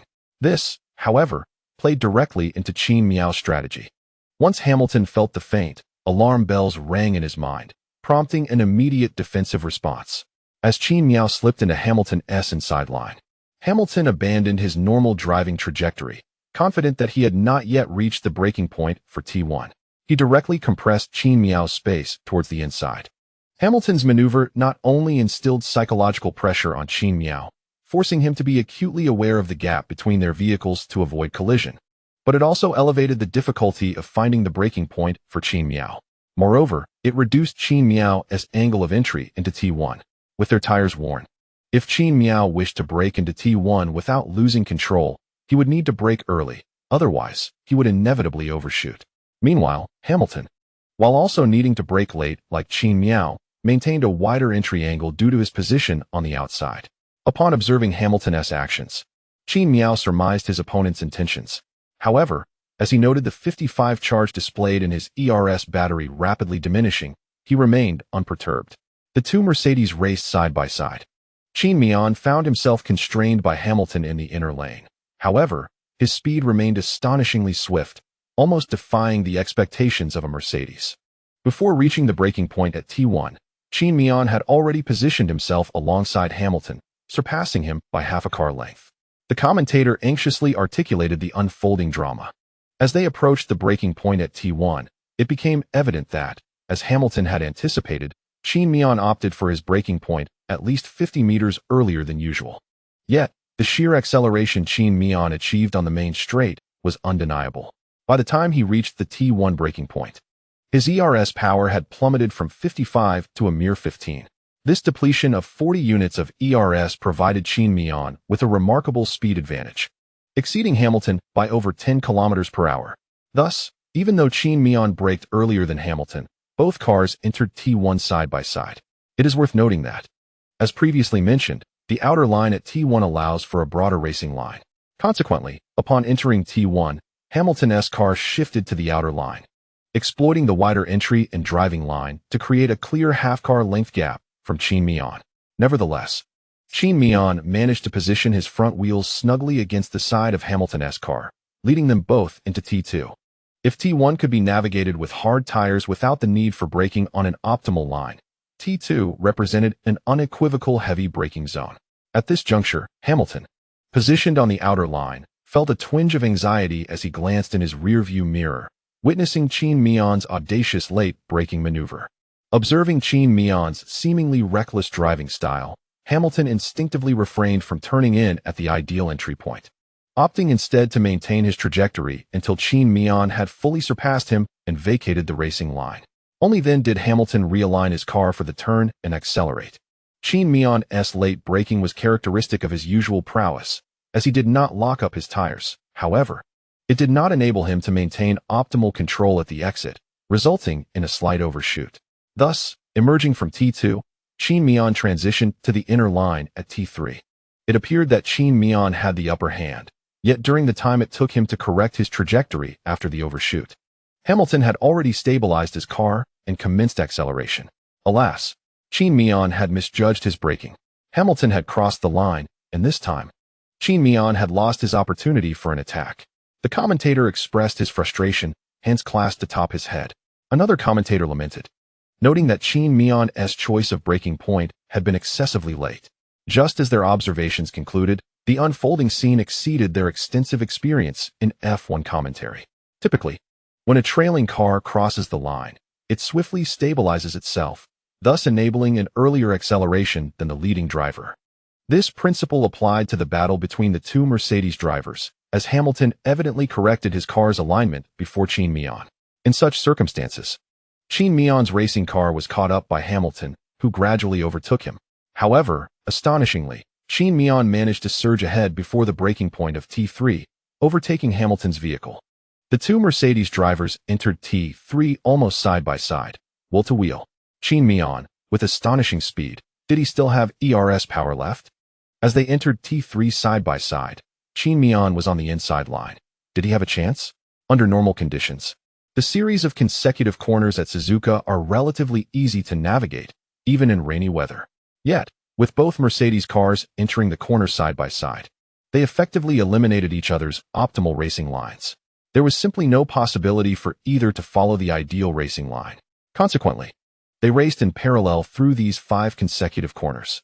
Hamilton, known for his prowess in wet conditions, faced Qin Miao, who had forcefully upgraded his attributes to a level previously beyond his innate talent. Side by side into the corner, the two Mercedes drivers passed through this series of corners in a remarkable wheel-to-wheel battle. Neither Qin Miao nor Lewis Hamilton was willing to concede their positions. Under these circumstances, both exhibited incredible restraint, providing each other with ample space to enter and exit the corners. This scene was utterly exhilarating. The English commentators, witnessing the spectacle, nearly lost their breath, their commentary a continuous stream of excitement. Meanwhile, the commentators from 5-Star Sports remained relatively calm, struggling to find words amidst the intensity of the moment. During this offensive and defensive exchange, both Qin Miao and Hamilton gained the lead while positioned on the inside of the corner, yet neither managed to secure a decisive advantage. Ultimately, this contest concluded with Qin Miao's triumph. After navigating the series of corners, they approached T7, still side by side, with Qin Miao maintaining the inside line. T7 is a long left-hand turn, where Qin Miao had a distinct advantage on the inside. As they exited the corner, Qin Miao gradually seized positional superiority, prompting Hamilton to voluntarily abandon his offensive attempt, aware that remaining on the inside line would lead to being forced off the track by Qin Miao, who, regardless of their friendly rapport, would not hesitate to assert his racing rights. Hamilton opted for a dignified retreat, allowing Qin Miao to pass. Thus, the first duel between the two Mercedes drivers of the 2022 season concluded with Qin Miao's victory. Upon completing the overtaking maneuver at T7, Qin Miao could not contain his excitement and exclaimed, "Damn." This was not an insult directed at Hamilton, but merely an expression of relief after holding his breath. Moreover, as his Team TR was not activated, no one was aware of his outburst. From 5-Star Sports, the commentary echoed, "Beautiful. Absolutely magnificent. Qin Miao's recent assault on the racetrack has truly showcased his prowess. Who dares to claim that he falters in the rain? Today, his performance on the field has resoundingly silenced the naysayers who doubted his ability to compete in inclement weather." We must also extend our congratulations to Qin Miao, who, upon his inaugural visit to the Suzuka circuit, has secured the championship of this leg of the race, a commendable feat indeed. In a final note, Zhou Hauran remarked that Qin Miao had engaged in a fierce battle with his teammate Hamilton throughout the first timing segment to achieve his current lead. This race has undeniably posed challenges for Qin Miao. The commentators, however, overlooked the fact that the race was not yet concluded. Despite the countdown halting, 2 timing segments remained, leaving room for uncertainty. In their minds, while Qin Miao's offensive capabilities rank among the world's elite, they have yet to reach perfection. Nonetheless, his defensive skills are widely recognized as legendary. On the track, Hamilton, upon being overtaken by Qin Miao, did not appear despondent. Rather, he seemed perplexed. In the short straight between T2 and T3, Hamilton had clearly crossed Qin Miao's line and had initiated acceleration before him. How was it that Qin Miao surged ahead? How was it that they were side by side at the breaking point of T3? It seemed illogical. Regardless, after the intense struggle of the first timing segment, the suspense surrounding the identity of the race's champion had drawn to a close. As the rain fell, the technicians from the Mercedes team cheered for both Qin Miao and Hamilton, their smiles illuminating the barriers of the racetrack. One after the other, Qin Miao and Hamilton crossed the finish line, with Mercedes once again claiming the top 2 spots in a Grand Prix.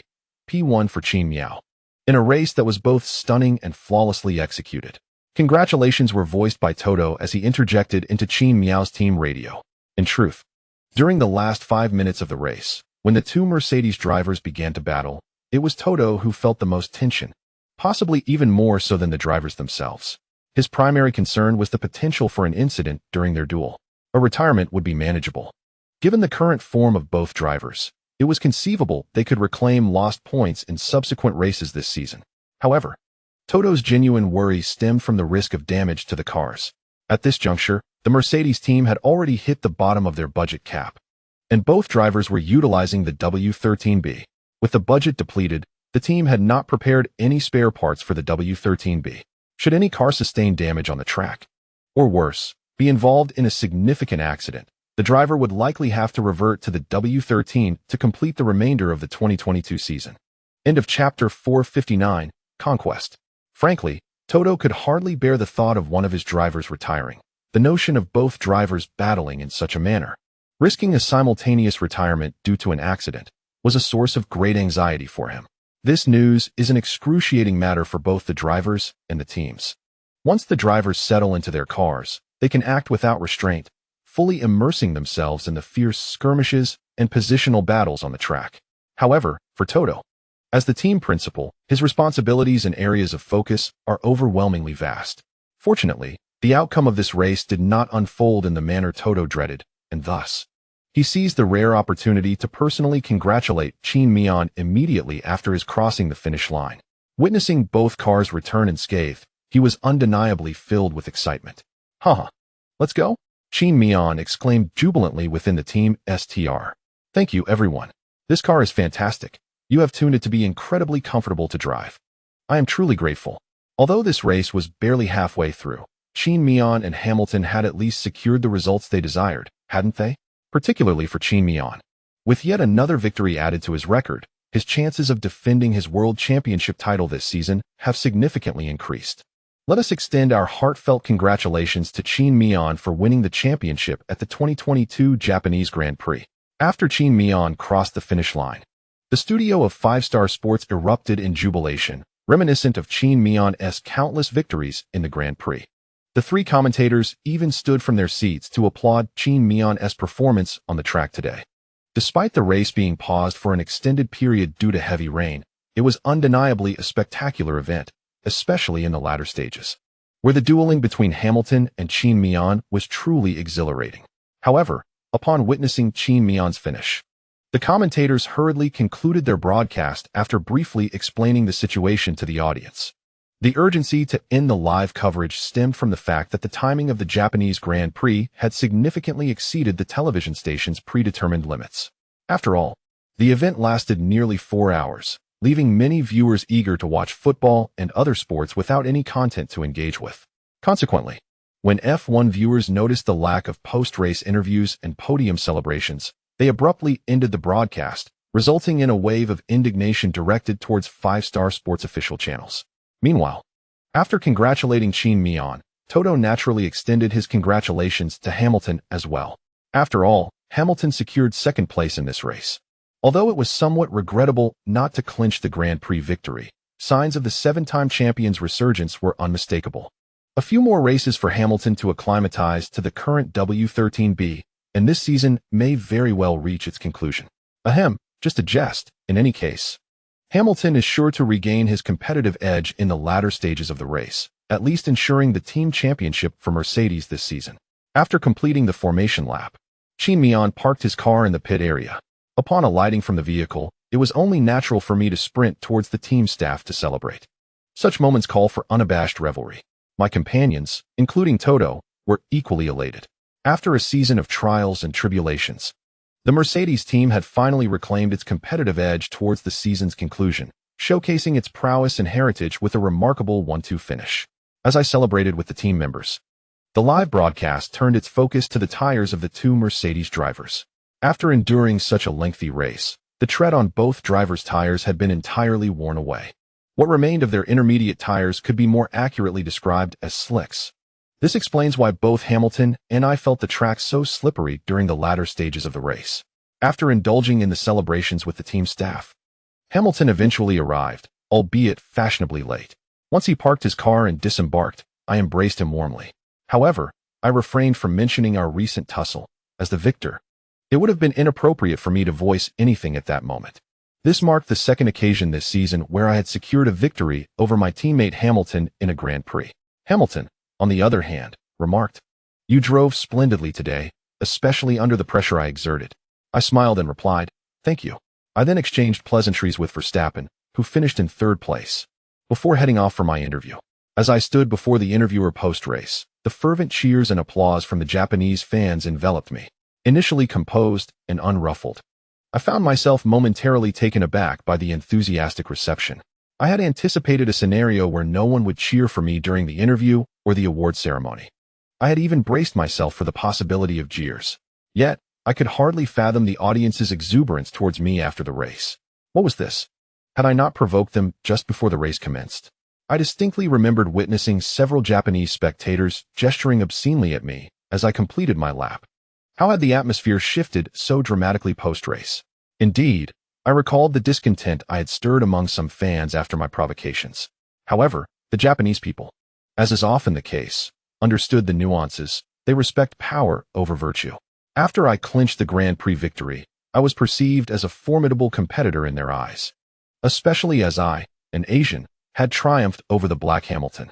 To the Japanese, this was an exhilarating spectacle, particularly considering their historical context post-World War II, where they have often felt overshadowed. Naturally, the post-race interviewer directed questions towards the tire choices made during the red flag restart. The inquiries revolved around our decision to switch tires, as not all fans had tuned in for the practice sessions, leaving many curious as to why Mercedes had diverged from the choices of other teams to commence the race on intermediate tires. There truly is nothing to conceal.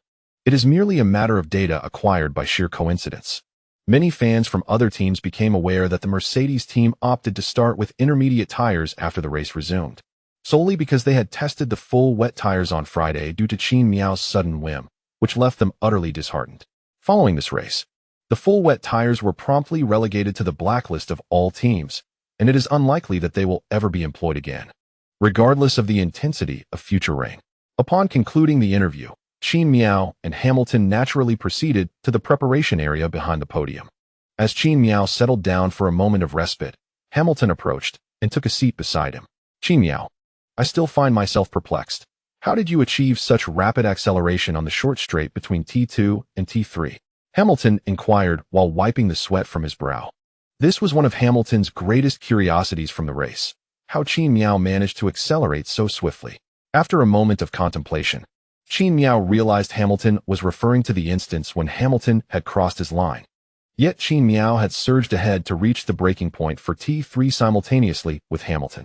Recalling the details of that moment, Qin Miao explained, "I remember that before the breaking point at T1, my car's ERS battery was at 15. The ERS system recovered approximately 6 during the segments between T1 and T2. And on that short straight, I utilized nearly all of that 21 ERS energy." Upon hearing Qin Miao's explanation, Hamilton's expression transformed into one of astonishment. You still had that much ERS energy left. Since Hamilton began to counter Qin Miao's advances, his own car's energy had never exceeded 15.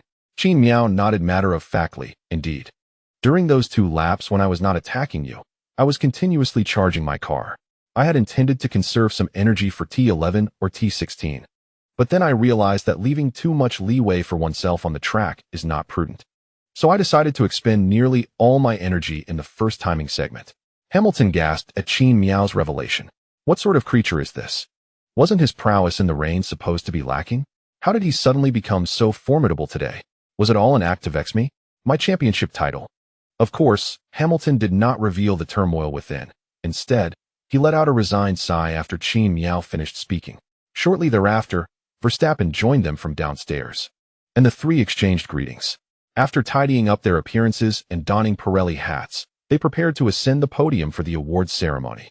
The first to step onto the podium was, of course, Verstappen, who finished 3rd. Japan could be regarded as a semi-home ground for Red Bull. So when Verstappen took the stage, the local fans warmly applauded and cheered for him. The second to grace the podium was Hamilton, the elder statesman. With his 7-time championship pedigree, undoubtedly garnered a more substantial ovation and applause from the Japanese crowd than Verstappen. Following this, the day's grand victor, Qin Miao, emerged alongside Elliott, a representative from the Mercedes team. Upon his appearance, the audience promptly erupted into fervent cheers and applause for Qin Miao, who, in turn, smiled and waved at the crowd, clearly in high spirits. Subsequently, all participants took their positions on the podium, and as Qin Miao stood tall, he removed his cap. Soon, a melody began to play that involuntarily brought a smile to Qin Miao's face. While he might typically feel a fleeting happiness during the anthem at other Grand Prix events, he usually maintained a serious demeanor. However, today, as he listened to the familiar strains of the national anthem, pride swelled within him. He had conquered the Suzuka circuit, allowing his nation's anthem to resonate on Japanese soil, compelling all to witness it, regardless of their sentiments. The post-race award ceremony is conventionally presided over by local officials or influential figures from the event's organizing committee, and today's Japanese Grand Prix was no exception. When Qin Miao accepted a trophy from an unfamiliar high-ranking Japanese official, he discerned a hint of resentment behind the official's smile. The elder's expression was clearly feigned. Yet, Qin Miao remained unfazed. Without waiting for the official to step away, he raised his trophy high and pointed to the flag at his waist. The smiles of several Japanese dignitaries momentarily faltered. Following this, the celebration commenced, and I shall refrain from elaborating further on that. As the celebratory music gradually faded, the broadcast revealed the race standings and scoring. P1, Qin Miao 25 P2, Hamilton 18 P3, Verstappen 15 P4, Leclerc 13, fastest lap, P5, Perez 10 P6, Ocon 8 P7, Vettel 6 P8, Zhou Guanyu 4 P9, Alonso 2 P10, Norris 1 logically. The drivers had only completed 29 laps during today's race, falling short of half the distance. According to FIA regulations, scores should be halved in such cases. However, after the race concluded, the FIA awarded full points to all drivers, leaving teams and drivers momentarily bewildered. Ultimately, the FIA clarified that the scoring reduction rule applies solely to races interrupted by red flags that do not restart. But since today's race was eventually resumed, full points were allocated to all drivers. The FIA was not motivated by the meager entry fees for super licenses that drivers might submit for points. However, the ambiguity surrounding the FIA regulations is not a novel occurrence. Many teams and drivers have grown accustomed to it. After all, this is the inept and ineffectual FIA. Moreover, in today's race, Vettel was voted the best driver by the audience, despite encountering an incident at the start that relegated him to the back of the pack. Vettel did not concede defeat. He remarkably surged back to claim 7th place during the latter stages of the race. Such a performance undeniably justifies his accolade as the best driver. Although Zhou Guanyu was unable to fend off Vettel's advances in the latter part of the race, he ultimately finished in 8th place after starting 9th. This achievement is particularly commendable given that the performance of the Alfa Romeo team has noticeably lagged behind other teams of similar caliber as the season nears its conclusion. The team expressed great satisfaction with this result, and Vasseur lauded Zhou Guanyu's performance during the post-race interview. Meanwhile, the driver standings following this race are as follows. 1. Qin Miao 333.2, Verstappen 285.3, Leclerc 229.4, Perez 2165, Hamilton 1726, Sainz 159.7, Norris 83.8, Ocon 72.9, Alonso 39.12, Zhou Guanyu 25. Following this race, Qin Miao's lead over Verstappen has widened to 48 points. Nonetheless, there remains a possibility for Verstappen to make a late-season comeback against Qin Miao, particularly given the current performance disparity where Verstappen's Red Bull car appears superior to Mercedes. Additionally, Sainz's retirement from the race caused his ranking in the driver's standings to drop from 5th to 6th, while Hamilton ascended to 5th place. Next, the team standings are as follows. 1. Mercedes 5482, Red Bull 5213, Ferrari 4084, Alpine 1295, McLaren 1076, Alfa Romeo 77, Aston Martin 34.8, AlphaTauri 39, Haas 25. The points gap between Mercedes and Red Bull has further widened due to the 1-2 finish by Mercedes drivers. Nevertheless, Red Bull still retains an opportunity for a counterattack. During the post-race press conference, after the usual questions concluded, Qin Miao was naturally queried by the journalists regarding Gasly. Indeed, apart from Mercedes' 1-2 finish, the issues faced by Gasly on the track have garnered widespread attention. Not only Qin Miao, but also Hamilton and Verstappen, seated beside him, were asked the same question. The three drivers readily reached a consensus on this matter, regardless of the FIA's reasoning. The occurrence of such incidents at the site of the accident involving Bianchi is unjustifiable. Is the consequence of Bianchi's passing not severe enough?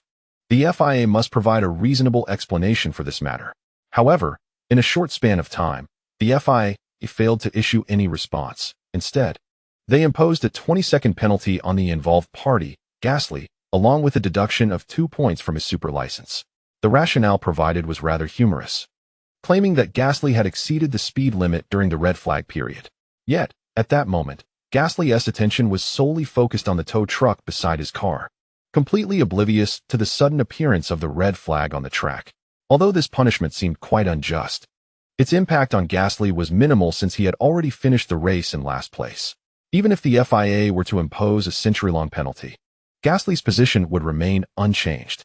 Following the post-race press conference, Qin Miao expressed his support for Gasly on his social media, recognizing the unfortunate circumstances Gasly faced during the Japanese Grand Prix. This incident also pertains to the safety of drivers on the track, thus garnering support for Gasly not only from Qin Miao, but also from the Mercedes team, as well as Red Bull and Ferrari, who vehemently criticized the FIA regarding this issue. Ultimately, after the conclusion of the Japanese Grand Prix, the FIA, under pressure, announced the establishment of an investigative committee to examine the series of incidents that occurred during the race, gradually allowing the matter to fade away. After the race, the Mercedes team naturally celebrated exuberantly in Japan for an entire night. The Japanese Grand Prix was no longer back-to-back with the American Grand Prix, allowing most of the team's personnel to finally enjoy some well-deserved rest. Many chose to go out and unwind in the evening, preparing to board their flights home the next day, where they would rest for a while before gathering again in America. Qin Miao was no exception. After the celebrations, he returned to his homeland that very day. The urgency of his return was twofold. On one hand, he had not been home for some time, and the break presented a perfect opportunity to visit. On the other hand, he had obligations to fulfill with Mengniu regarding his contract, which involved financial matters that he could not neglect. Additionally, concerning Guofan, the filming of Qin Miao's first movie had concluded and was set to enter post-production. Guofan had subtly inquired whether Qin Miao could return after the Japanese Grand Prix to take promotional stills for the movie's marketing.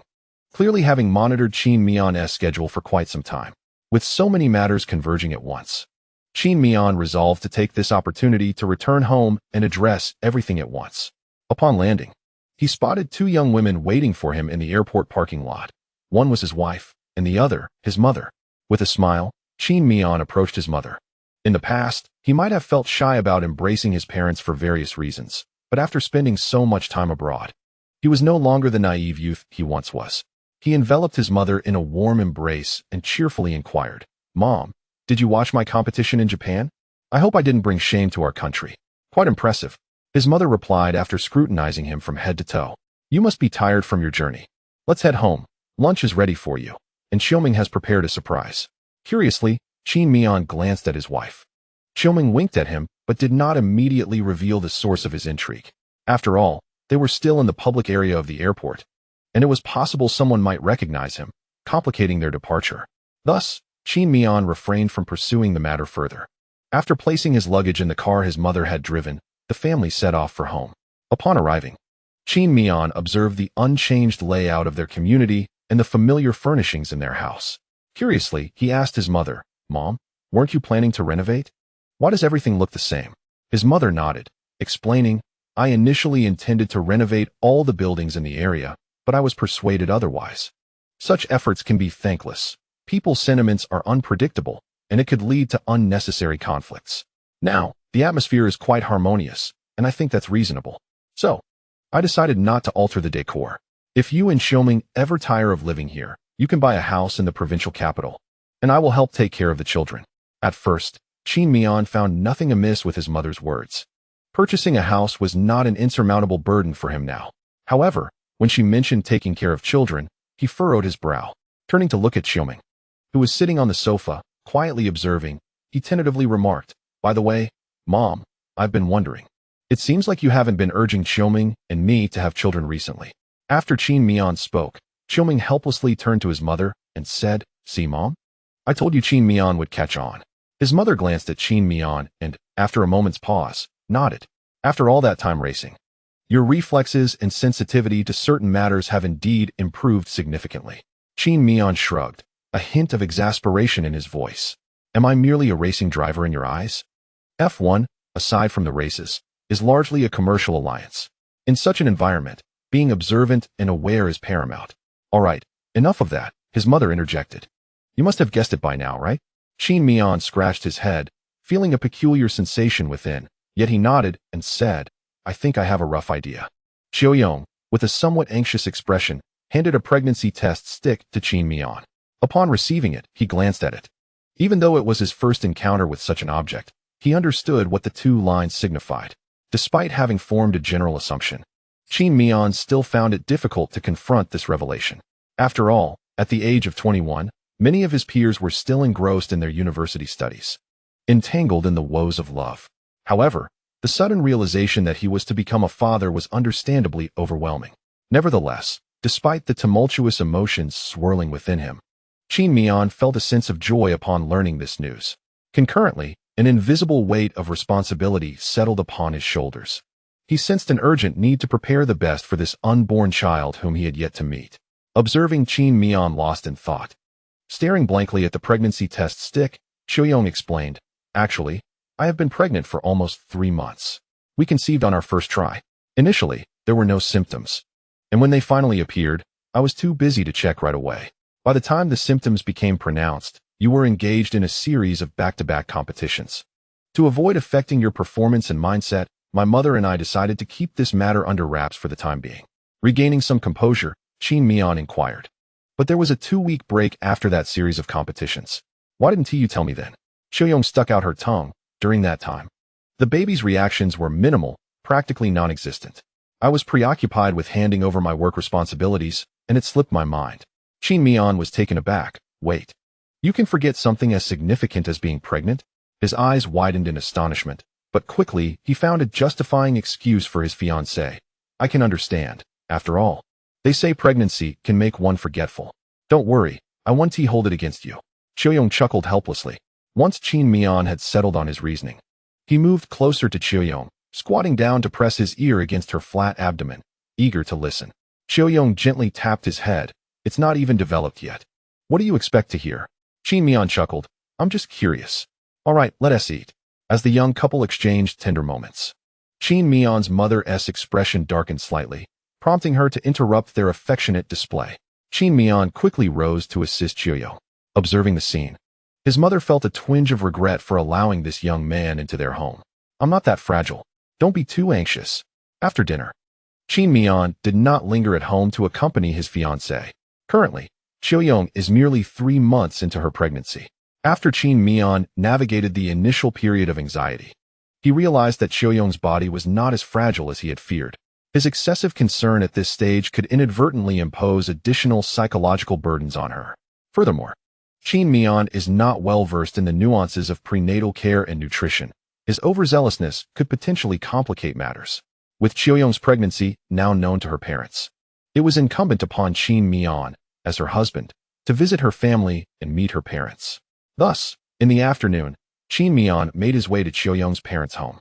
The warm welcome he received from them was unmistakable. Upon his arrival, Qiuyong's mother promptly began preparing a meal for him, while her father sat with Qin Miao over tea, engaging in conversation about Qin Miao's experiences on the racetrack and the intricacies of various competitions. He remained there until the evening, only returning home after dinner. Having addressed most matters at home, Qin Miao wished to spend time with Qiuyong, but his profession dictated that he could not remain settled at home for long.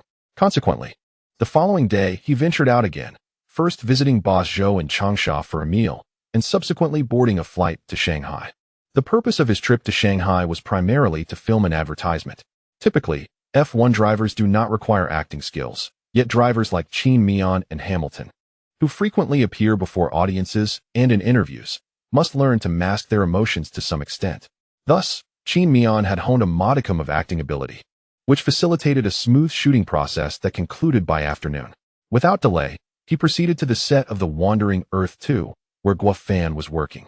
Before arriving, Qin Miao had anticipated a simple shoot for a promotional still and perhaps a day's work to complete everything. However, upon his arrival, Guo Fan immediately enlisted him for several additional shots, followed by promotional posters and video recordings. Ultimately, with Qin Miao's consent, they captured what appeared to be a candid photo of him, Wu Jing, and Guo Fan engaged in conversation, taken discreetly by a crew member in a secluded corner. Although Qin Miao was merely making a cameo appearance, Guo Fan had cleverly expanded his role, yet the reality remained unchanged. It was improbable for Guo Fan to utilize Qin Miao's presence as part of the film's promotional materials, but he was also reluctant to forfeit the significant buzz surrounding Qin Miao in the domestic arena. However, if not through official channels, perhaps a candid photo could be released, coupled with a trending topic, which would surely elevate the film's visibility. Notably, Qin Miao himself was indifferent to the implications. Nonetheless, this photograph would not be disseminated in the immediate future, particularly given the uncertainty surrounding the film's post-production timeline. On another note, Qin Miao had been competing just last week, although he had a brief respite following the conclusion of the Japanese Grand Prix. The news of him utilizing this downtime to engage in film shooting reached both his fans and team, which inevitably impacted Qin Miao's public image. In summary, Qin Miao spent a day and a half with Guo Fan, during which he not only worked diligently, but also relinquished an investment of 10 million yuan, purportedly for a director's cut or something of that nature. Although Qin Miao did not fully comprehend the intricacies, he was not in dire need of this investment. So he acquiesced. Upon returning home, he devoted half a day to spending time with his mother and Xiaoming. It was not until Friday that Qin Miao departed for the United States, heading directly to the venue of the second Grand Prix in Texas. After landing, Qin Miao indeed received an email from Keanu Reeves, inquiring about his arrival in the United States and whether he required any assistance upon his arrival. Without a moment's hesitation, Qin Miao declined the offer. In the days leading up to this, due to various obligations back home, Qin Miao had scarcely any time to engage with the racing simulator. Furthermore, since the conclusion of the Japanese race, he had been acutely aware of the gradual decline in his wet weather driving skills. By today, after an extended hiatus from racing, his wet weather ability had deteriorated from a score of 90 to 89. Qin Miao felt a pang of regret. The attribute points he had painstakingly accumulated were slipping away. Consequently, during his time in the United States, he resolved to forego any commercial engagements or social obligations. His sole focus was to restore his regular training regimen and intensify his training volume. However, given Qin Miao's unique physical condition, he did not require the extensive training hours typically necessary for most Formula One drivers, who generally dedicate an entire morning to physical conditioning. With the aid of a systematic approach, Qin Miao managed to condense his morning training to just 2 hours, followed by approximately 15 minutes to recover from physical exertion. This included cooling down his muscles in a sub-zero cold chamber to alleviate the temperature rise from vigorous exercise, accompanied by massage therapy. Once these tasks were completed, the remaining time in the morning was dedicated to practicing on the American circuit under rainy conditions. Ordinarily, Qin Miao would engage in daily practice on the racetrack in wet conditions leading up to the competition. However, aware that his wet weather driving talent was capped at a mere 80 points, he had not been particularly diligent in his rainy practice, typically spending only about half an hour each day. Nevertheless, he understood that prolonged practice could mitigate the decline of his wet weather attributes. While uncertain whether there would be any rainy races left in the season, he adhered to the adage of being prepared for any eventuality. During this period, Qin Miao focused his mind, dedicating all his time to training in the facility arranged by his team, aside from indulging in a couple of hours of gaming each night before bed. Every day, the data gathered from training sessions is relayed to the data analysis department at the Mercedes team headquarters, where evaluations and suggestions for improvement regarding Qin Miao's training results are provided. Qin Miao's daily routine has reverted to the pattern he followed when he first entered Formula One last season. Immersed in his endeavors, time seems to fly by swiftly. Before long, the day of the United States Grand Prix arrives. On the eve of this grand event, the FIA finally disclosed the findings of their investigation into the premature entrance of a crane during the Japanese Grand Prix, which had taken place 2 weeks prior. The essence of their statement, though lengthy, can be summarized as follows. 1. All actions taken by the FIA during the Japanese event adhered to their regulations. We have committed no wrongdoing. 2. The deployment of the safety car before all cars had formed up is a procedural issue, unrelated to the race officials or the FIA. 3. We acknowledge the heightened sensitivity surrounding the presence of cranes on the track following the incident involving Bianchi, particularly at Suzuka. We will exercise greater caution in the future. 4. Even if we bear 99% of the blame, does Gasly not share at least one? Drivers must reduce speed during yellow and red flags. This is a regulation. The remainder of the communication addressed minor concerns, and the FIA proposed solutions to these issues, which will be implemented starting from the United States Grand Prix. It is worth noting that such complications also stem from the FIA's decision to rotate race directors this season, as different directors possess varying interpretations of track and race regulations, leading to inconsistencies and penalties. Consequently, the FIA has resolved to abolish the rotation system following this race, appointing Niels Wittig as the sole race director for upcoming events. Whether the FIA will abandon this rotation system in the following season remains uncertain.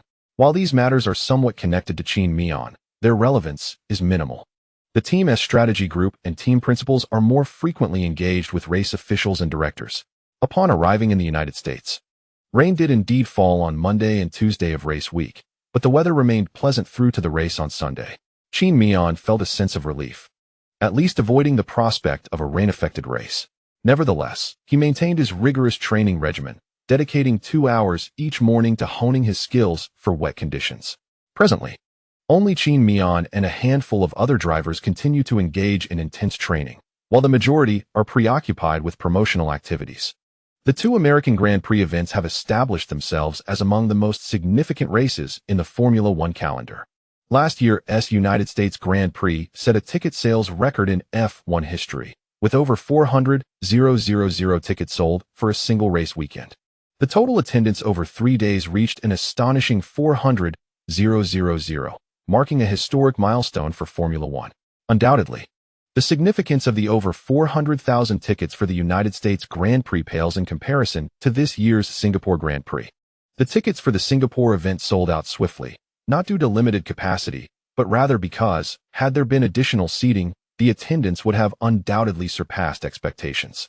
In contrast, the United States Grand Prix still had some unsold tickets. Nevertheless, the sheer volume of 400,000 tickets serves as a testament to the affluence of the American populace, reflecting their willingness to invest in Formula One. Consequently, during this Grand Prix weekend, nearly all drivers from various teams actively or passively increased their engagement in commercial activities, roadshows, promotional video shoots, and participation in events favored by the American public, such as baseball games and NBA matches. Qin Miao's teammate, Hamilton, naturally joined in, albeit through a different avenue, immersing himself in the fashion industry. However, upon learning that Qin Miao had refrained from participating in any activities throughout the Grand Prix weekend, instead dedicating his time to the training facility, Hamilton found himself somewhat unsettled. "How have you learned to sneak away?" he mused. Yet, Hamilton's discontent was merely a fleeting annoyance, as he did not abandon his marketing commitments. On one hand, these engagements had already been scheduled and contracts signed, making it impossible for him to withdraw. On the other hand, the legacy of a 7-time champion is not to be taken lightly. Hamilton is confident that under his current training intensity, he would not be outpaced by Qin Miao. Realistically speaking, how many races has Hamilton contested on this circuit? Even if a year has passed and the track has undergone resurfacing for maintenance, altering its grip, Hamilton's extensive experience allows him to reacquaint himself with the circuit within a single practice session. Thus, rather than engaging in activities that would yield diminishing returns for him, Hamilton prefers to amplify his influence in the American market. The American audience is indeed more receptive. Unlike Qin Miao, he does not possess a substantial support base. While the UK may be the birthplace of F1, its population density presents a limitation, resulting in fewer opportunities for financial gain in this realm. In summary, during these days, all drivers arrived in the United States earlier than usual for a Grand Prix weekend, balancing marketing endeavors with necessary training. Thursday arrived swiftly, bringing with it a splendidly sunny day, with air temperatures reaching 31 degrees Celsius and track temperatures nearing 50 degrees.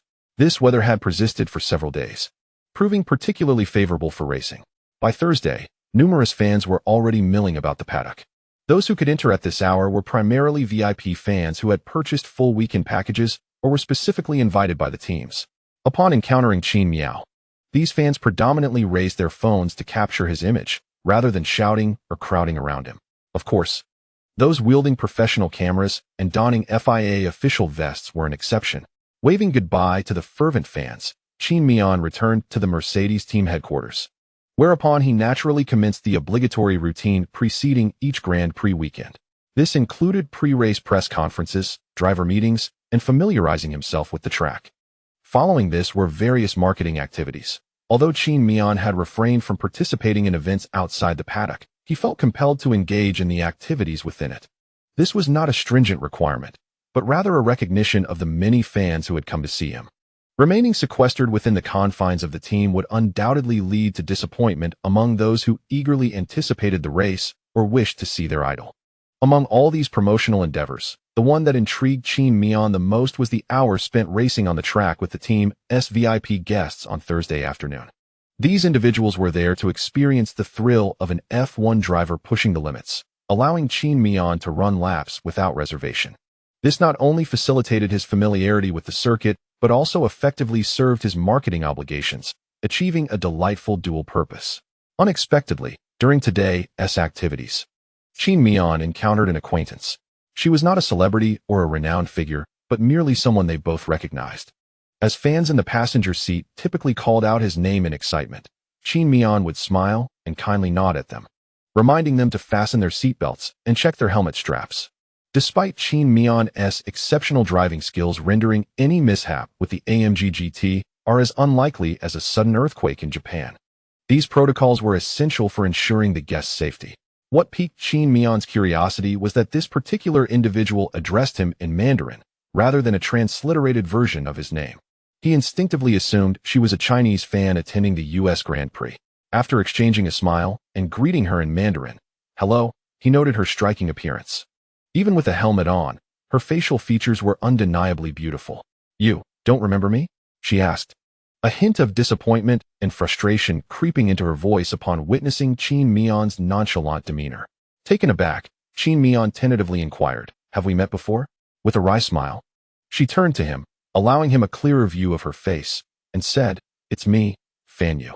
Realization struck Qin Miao as he recognized her, and he patted his helmet in disbelief. "Oh my, I'm so sorry, class leader. It's been so long since we last met. And you've become so beautiful that I didn't recognize you at first."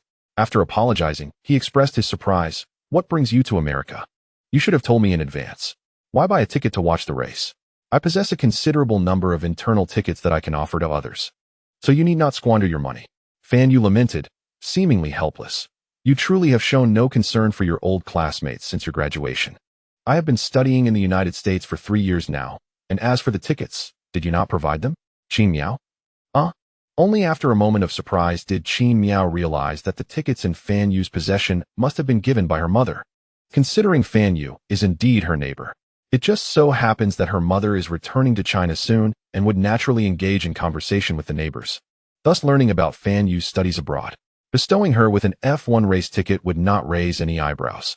Among neighbors, her mother has always been quite generous. Furthermore, if the tickets invited by a driver were to go unused, it would be perceived by the older generation as a sheer waste. Qin Miao chuckled lightly, saying, honestly, none of this falls under my purview. I genuinely had no idea. Which of your old classmates does not know you are an incredibly busy person? You have never attended a middle school reunion. Qin Miao smiled a little sheepishly. Well, I can't help it if I'm busy with races. At this moment, a staff member from the Mercedes team, noticing that fans had gathered around Qin Miao's car, approached since she had yet to drive. He gently patted the roof of her AMG GT-R, bending down to peer through the passenger window, offering her a look of confusion. It dawned on Qin Miao that numerous VIPs from the team were still waiting in line. Now was not the time for reminiscing with old classmates. She gestured an okay to him, released the handbrake, and gradually pressed the accelerator. The engine of the AMG GT-R roared to life as she exited the parking space. With many still queuing behind, she stated, "Let us proceed with the routine first. After we finish, I shall treat you to a meal at the team cafeteria, which outsiders cannot access." Fan Yu nodded. "Then I shall benefit from your generosity." After saying this, she cast a curious glance at Qin Miao. At that moment, Fan Yu appeared cheerful, reminiscent of her high school self, yet her heart was somewhat conflicted. She was acutely aware that during their school days, Qin Miao had harbored feelings for her. However, judging by Qin Miao's demeanor now, she seemed relaxed and at ease, her gaze clear and calm, as if addressing a long-lost old friend. Could it be that he truly? Before Fan Yu could ponder further, Qin Miao had already driven the Mercedes AMG GT-R out of the pit area. Once beyond the speed limit zone, she pressed the accelerator to the floor, unleashing the Mercedes 4.0-liter V8 twin-turbo engine, which emitted the characteristic sound wave of the AMG GT-R, accelerating with full force. Although the acceleration of this AMG GT-R did not compare to the F1 car that Qin Miao drove weekly, the engine could still deliver over 0.6 g of positive acceleration with a full throttle. The sensation of being pushed back into the seat was quite pronounced. One experience of such exhilaration rendered all of Fan Yu's errant thoughts vanquished by that single press of the accelerator. Subsequently, Qin Miao did not alter her driving pace simply because Fan Yu occupied the passenger seat. She carried on with the same fervor as she would while escorting other VIPs on the racetrack. Throughout the exhilarating journey, Fan Yu found her mind devoid of any thoughts, completely absorbed in combating the lateral G-forces generated by the intense driving. Yet, deep within her heart, she felt no trepidation. Even though there were several instances when she sensed that Qin Miao might veer off the track at any moment. This experience quantified the most prolonged yet fleeting 2 minutes and 30 seconds of Fan Yu's life. After completing a lap, the AMG GT-R returned to the pit area. As Fan Yu disembarked, Qin Miao instructed her, "Please wait for me in the designated rest area near our team's headquarters for about half an hour. If anyone inquires, simply say that I asked you to wait here. I shall join you once I finish my tasks." "Okay," Fan Yu replied, nodding with a hint of lingering anxiety. After their exchange, she stumbled slightly as she exited the vehicle. Moments later, another fan climbed into the car. "Qin Miao, oh my God, I finally meet you. May I have your autograph after this lap?" "Of course, but please fasten your seatbelt and secure your helmet first," Qin Miao responded. Watching the AMG GT-R speed away, Fan Yu felt a slight emptiness within her. Once her work concluded, Qin Miao returned to the team headquarters for a quick shower. She then took out her phone to inform Xiaoming about her encounter with Fan Yu at the paddock and mentioned her intention to treat her to lunch. Since it was the early hours for Xiaoming, who was likely still asleep, there was no immediate reply. Qin Miao was not particularly concerned.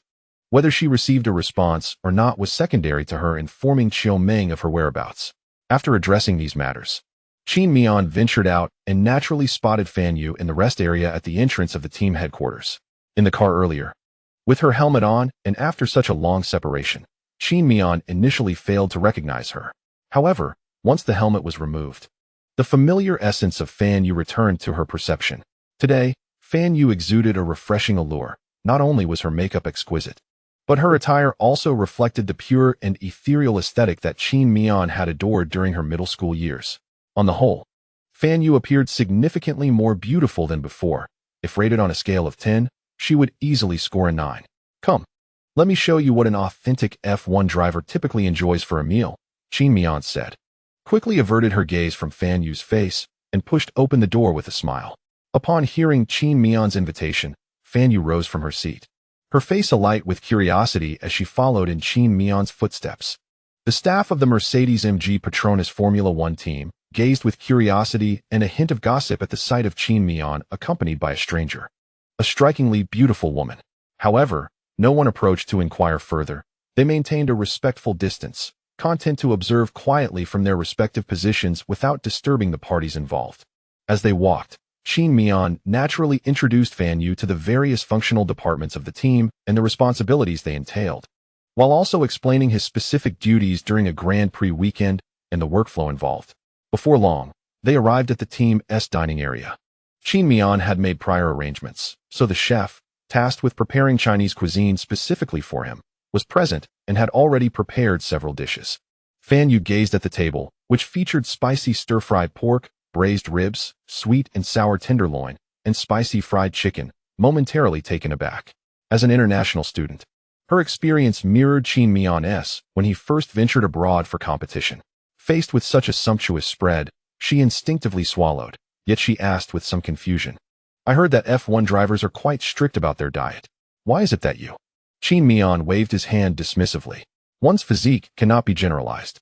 I am somewhat of an anomaly among F1 drivers. I can eat just about anything without concern for weight gain or vitamin balance." "Oh, I can tell you're hungry. Let us dig in," Qin Miao urged, inviting Fan Yu to take a seat.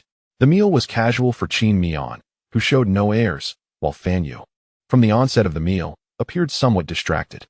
Having spent some time within the paddock, Qin Miao, though not as adept as team leaders like Toto, or even possibly less capable than Ferrari's Mattia, could still discern the underlying thoughts behind Fan Yu's restless demeanor. Nevertheless, he chose not to address it directly. His philosophy was simple: some things, once missed, remain missed. Given the current circumstances, it was best to preserve mutual dignity and leave certain matters unspoken, allowing them to interact as old classmates. Should she encounter challenges that proved insurmountable on her own, he would certainly be willing to assist, relying on their bond as former classmates. After dinner, it was time for Qin Miao to conclude his workday. Yet with a guest present, he considered taking Fan Yu to see the Mercedes garage. However, recalling the FIA's curfew regulations, he reluctantly abandoned that idea. Instead, he guided her around the paddock, securing photographs with several F1 drivers still present. Qin Miao commanded a degree of respect, barring George Russell. Most drivers held a favorable view of him and were inclined to oblige his requests. As their tour wound down, the clock approached 9 in the evening. At this hour, there were no team personnel bustling around the paddock. After all, a curfew was in place, leaving only the long-term staff in the team's hospitality unit to oversee the equipment. Qin Miao and Fan Yu arrived at the parking lot. Upon opening the luxurious Maybach prepared for them by the team, both entered the vehicle. "Are you currently staying at a hotel, or have you rented a place nearby?" After a moment's pause, Fan Yu inquired, "Does it make a difference?" "Of course it does. If you reside nearby, I could easily drive you back without a second thought. I'd feel uneasy letting you return alone. However, if your place is far, I won't have time to take you. I would have to ask my physical trainer to assist you instead since I have a race tomorrow and need to rest early." Qin Miao replied with a hint of resignation. "Can't you familiarize yourself with the daily routines of F1 drivers during a Grand Prix weekend before coming to watch the race?" Hearing Qin Miao's casual complaint, which felt like a friendly grievance, Fan Yu sighed inwardly. It was now she who was unable to let go. Nevertheless, she decided to take a leap of faith. "I broke up," she confessed. Upon hearing this, Qin Miao also sighed, feeling a pang of sympathy. He, who had never smoked, contemplated lighting a cigarette but found none available in the car. After a brief silence, he spoke again. "I have a child now. Qiufeng was conceived 3 months ago." Fan Yu's response was silence, and the atmosphere in the vehicle grew tense as neither spoke further. Qin Miao wished to inquire about Fan Yu's residence and whether he should take her home, yet the awkwardness stifled his words. He parked the car at the hotel and, before exiting, called Barber to come down. During the wait, Qin Miao remarked, "Let us pretend that conversation never took place. You remain the esteemed vice monitor I respect, and I am merely a classmate who has found modest success abroad through a stroke of luck. Should you require assistance in the future, do not hesitate to ask. I shall help in any way I can." With that, he exited the vehicle. Before long, Barber arrived, dressed in casual attire.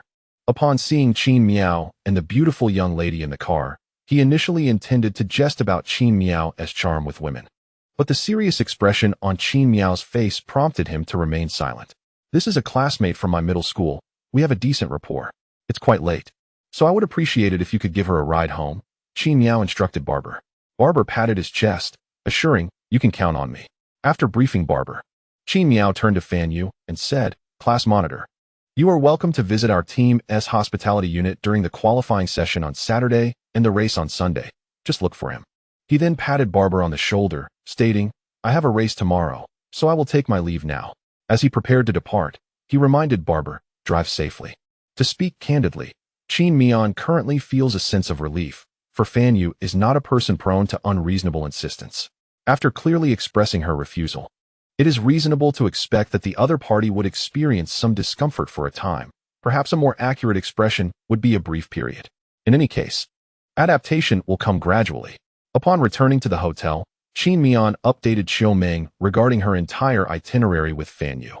Following this, she attended to her evening rituals and retired for the night. However, the next morning, upon reviewing Qin Miao's report, Xiao Meng felt inexplicably perplexed. "So you met an old classmate. Is it necessary to provide such detailed accounts?" Overall, Thursday passed rather leisurely. Time swiftly transitioned to Friday, the day when the first and second practice sessions commenced. As previously mentioned, the weather in Austin has been remarkably fine lately, with no likelihood of rain. Thus, the track was bathed in brilliant sunshine on that day. When Qin Miao arrived at the entrance of the paddock, the American fans who had been eagerly waiting began to cheer. Naturally, Qin Miao greeted the audience with a smile, which elicited even more fervent applause. Shortly thereafter, she returned to the Mercedes team's headquarters. The subsequent processes are not worth elaborating upon, as the weather conditions on the track over the next 3 days would not differ significantly from those observed during the race phase. Consequently, the workload during this week's 3 practice sessions would be considerably lighter, allowing Qin Miao to devote more attention to familiarizing herself with the track and pursuing the limits of the car's performance on this circuit. During the first and second practice sessions, Qin Miao and Hamilton encountered the most troubling issue, the rapid tire degradation on this track. It is highly probable that all drivers will adopt a 2-stop strategy during the race. Nevertheless, Qin Miao is not among them, having observed the tire wear. She had already resolved to complete the race with a single pit stop. The subsequent testing and tuning process need not be elaborated upon. In summary, Qin Miao completed all her car adjustments for the U.S. Grand Prix by Friday. Soon, Saturday arrived, and during the third practice session, the 2 drivers from Mercedes spent minimal time on the track, averaging only half an hour, before concluding their work early, allowing the team to begin replacing the car's engine ahead of schedule. Before long, it was time for qualifying. In Q1 and Q2, no drivers performed any noteworthy maneuvers. Rather, some drivers, while pursuing limits during the qualifying phase, strayed off the track, resulting in disqualified times. However, after adopting a more measured approach on the subsequent lap, they were able to achieve times that corresponded with their current capabilities. Ultimately, the outcomes of the first and second practice sessions presented no unexpected developments. Among the Chinese drivers, Qin Miao consistently glided through the Q2 and Q3 cutoff lines with stability, while Zhou Guanyu also managed to clear the cutoff with ease, even squeezing out Stroll during the final flying lap to secure a place in Q3. Bottas also successfully advanced to the 9th position, just 1 rank higher than his teammate Zhou Guanyu. The Alfa Romeo has now become a regular contender in the points zone, a scenario no one could have anticipated before the season commenced. During the first flying lap of Q3, the team struggled to find an optimal window for Qin Miao's flying lap. Consequently, he encountered traffic issues during the second timing segment, affected by Russell, who had completed his flying lap and was navigating back to the pits through a series of high-speed corners in the first segment. Although Russell managed to avoid impeding Qin Miao at that moment, nearly all the drivers had previously agreed in the pre-race drivers' meeting that they would not reduce speed in those continuous corners during their warm-up or out laps. Notably, Russell, as the chair of the drivers' committee, had proposed this verbal agreement during the meeting. Ironically, he obstructed Qin Miao's flying lap on the track. Due to Russell's interference, Qin Miao's speed in the first timing segment was slower by 0.008 seconds compared to the somewhat lackadaisical flying lap he had run in Q2. However, In the latter two timing segments, Qin Miao withstood the pressure caused by the unexpected incident in the first segment, posting a strong purple sector in the second segment within the comfortable range of the Mercedes, followed by a green sector in the third segment. Ultimately, upon completing his first flying lap, Qin Miao momentarily ascended to the top of the qualifying leaderboard. After finishing that lap, and while returning to the pits, he relayed to the team radio that Russell had interfered with his lap. Nevertheless, the stewards did not impose any penalties on Russell, reasoning that this was merely a verbal agreement among drivers, and Russell had not maliciously obstructed him at that position. The FIA's rationale was sound, leaving Qin Miao with no choice but to accept the situation. Just as Qin Miao had barely settled into his leading position, Hamilton surged ahead, dethroning him. Although the veteran did not set a purple sector in any of the three timing segments, his average across all three was still 0.1 seconds faster than Qin Miao's. As the two Mercedes drivers battled for supremacy during the qualifying phase, both Ferrari cars also found their pace. Leclerc dominated with 3 purple sectors, posting a time that was 0.2 seconds faster than Hamilton's, thus claiming the top spot. Sainz, albeit slightly slower than his teammate Leclerc, managed to secure second place. Watching Ferrari's speed, Qin Miao felt a pang of frustration. Wasn't Ferrari supposed to be hampered by TD039 this season? How were they still so competitive? Clearly, Qin Miao's confusion went unanswered. After returning to the team's hospitality suite for a brief respite, with 3 minutes remaining before the Q3 clock stopped, the drivers emerged from the pits, embarking on the final flying lap of the United States Grand Prix qualifying session. To be candid, Qin Miao's experience in the flying lap segment is quite commendable, owing to extensive practice and familiarization prior to the competition. Coupled with 2 practice sessions and 5 flying laps during the qualifying phase, Qin Miao has mastered the cornering techniques of the America's track with remarkable proficiency. Nevertheless, the persistent issue remains. Although the performance of the Mercedes car has improved, these enhancements are confined to a limited scope. At this juncture, the W13B has addressed the excessive rear downforce of the W13 and optimized the car's aerodynamic drag. However, due to the late discovery of the correct modification path, the overall performance of the W13B still aligns more closely with high-speed circuits. Conversely, the America's track is relatively balanced, rendering it challenging for both Qin Miao and Hamilton to fully exploit their car's characteristics. In stark contrast, Ferrari's vehicle this season is particularly well suited for this circuit. Thus, even though both Qin Miao and Hamilton set their fastest lap times in the final flying lap of Q3, their speed remained inferior to Ferrari's. Notably, Verstappen also clocked a slower time than Leclerc, who was in second place, by 0.009 seconds in the concluding flying lap of Q3. Ultimately, the qualifying results concluded with the following standings: 1. Sainz 2. Leclerc 3. Verstappen 4. Qin Miao 5. Hamilton 6. Perez 7. Norris 8. Alonso 9. Bottas. However, this does not reflect the starting positions for the race tomorrow, as both Leclerc and Perez received penalties for replacing their power unit components. Consequently, the starting grid for the race is as follows: 1. Sainz 2. Verstappen 3. Qin Miao 4. Hamilton 5. Norris 6. Alonso 7. Bottas 8. Zhou Guanyu 9. Albon 10. Russell. This marks the first occasion this season that Russell will commence from within the top 10.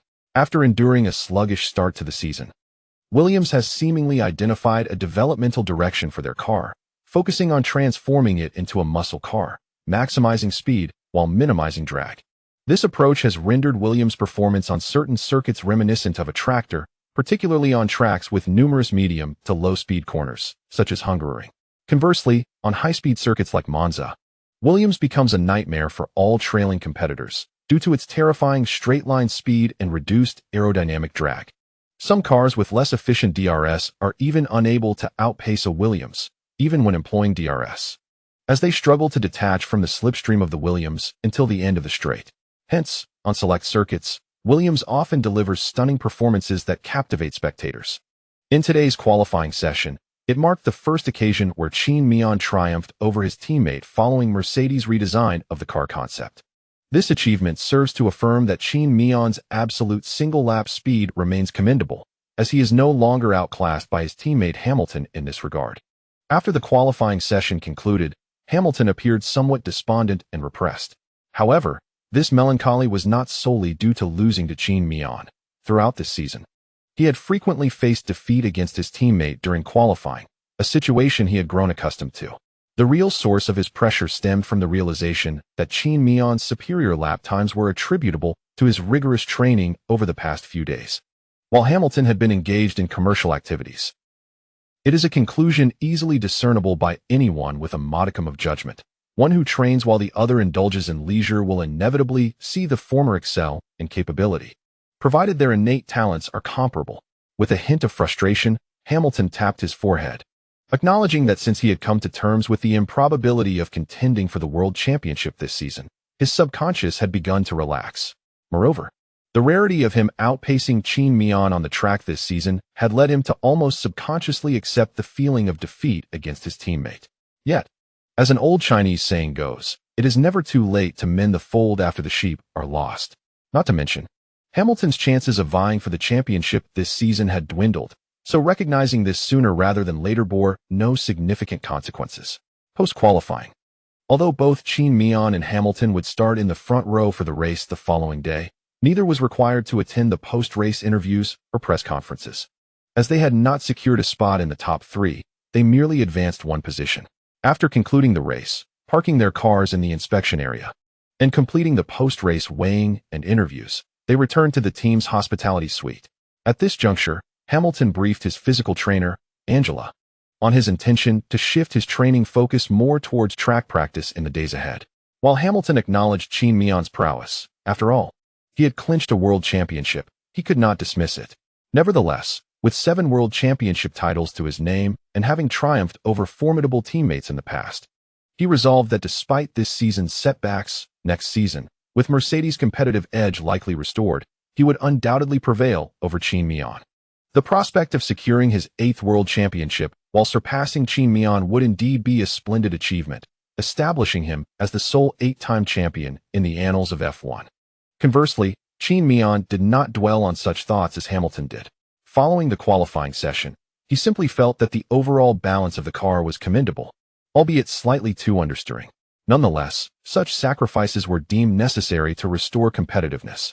Upon returning to the team's hospitality suite, Qin Miao completed the handover of all subsequent tasks for the day. Naturally, this signaled the end of his workday. If he so desired, he could have attended the fan meet and greet and autograph session beside the racetrack. However, he chose not to, which did not come as a surprise to anyone. In the team lounge, he reviewed the footage of Sainz's fastest lap during the race and perused Leclerc's as well.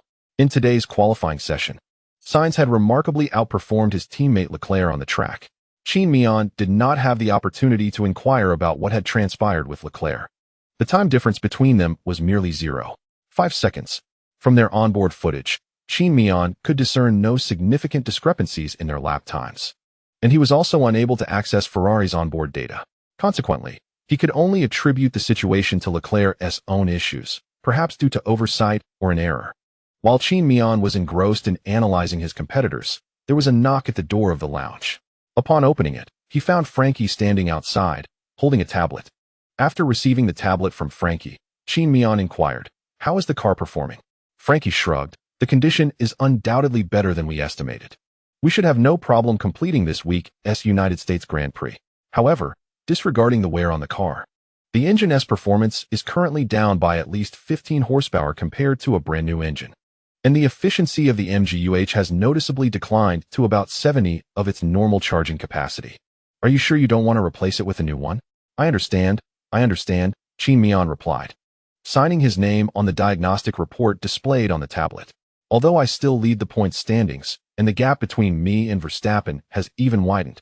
There's an old Chinese saying, a journey of 100 miles is half done at 90. No one can predict whether unforeseen events will arise before this season concludes." Much like Hamilton mentioned during that season with Rosberg, where some did not wish for him to secure the championship, albeit that was merely his perspective. But who can say for certain? After receiving the tablet back from Qin Miao, Francky nodded and remarked, "I admire your strong sense of crisis even after achieving your current success. Nonetheless, regardless of your expectations, the performance of your car in tomorrow's race may not be as formidable as you anticipate. Since you've made your decision, we should call it a day. Curfew is approaching." Qin Miao nodded, "Understood." I wish you all a good night in advance. Same to you. I hope your race goes smoothly tomorrow. Francky bid farewell to Qin Miao. Watching him depart, Qin Miao let out a sigh of relief. He then returned to the team's headquarters, reviewed the qualifying onboard footage of Leclerc and Sainz once more, and finally, with Barber, gathered his belongings to head back to the hotel. The night passed without incident, and the following morning, Qin Miao rose early. Sunday was blessed with splendid sunshine, a perfect backdrop for the competition. After completing his daily training in the morning, Qin Miao made his way to the paddock. The main event was set to commence in the afternoon, leaving the morning hours primarily for rest and various pre-race preparations. However, the pre-race driver parade was distinctly characteristic of American culture. The drivers, akin to pigs awaiting inspection on an assembly line, entered a passageway formed by human spectators. Proceeding onto the track, during this passage, a host would approach, engaging the drivers in conversation and posing questions. Flanking the passage were cheerleaders clad in shorts and crop tops, waving pom-poms. Though Qin Miao appeared at ease throughout this process, cheerfully greeting fans, he found the pre-race rituals somewhat disconcerting.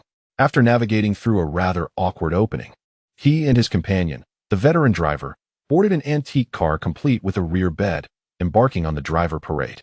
During this segment, as he waved to the audience, Qin Miao turned to Hamilton, expressing his bewilderment at American customs. It's strange. During the interview, I could barely hear anything, merely guessing what the host might have said. Hamilton, unfazed, chuckled in response. This is America. You must respect their culture and customs while you're here. Besides, don't you think those cheerleaders dancing nearby have remarkable figures? Qin Miao reflected briefly, recalling only a few familiar faces. As an Asian, our aesthetic preferences may differ. Today, 440,000 fans have gathered, setting a historic record for F1. It's best to show some respect. Following the conclusion of the driver parade, Qin Miao and Hamilton returned to the team headquarters to don their racing suits. The national anthem was played, marking the final preparations before the race.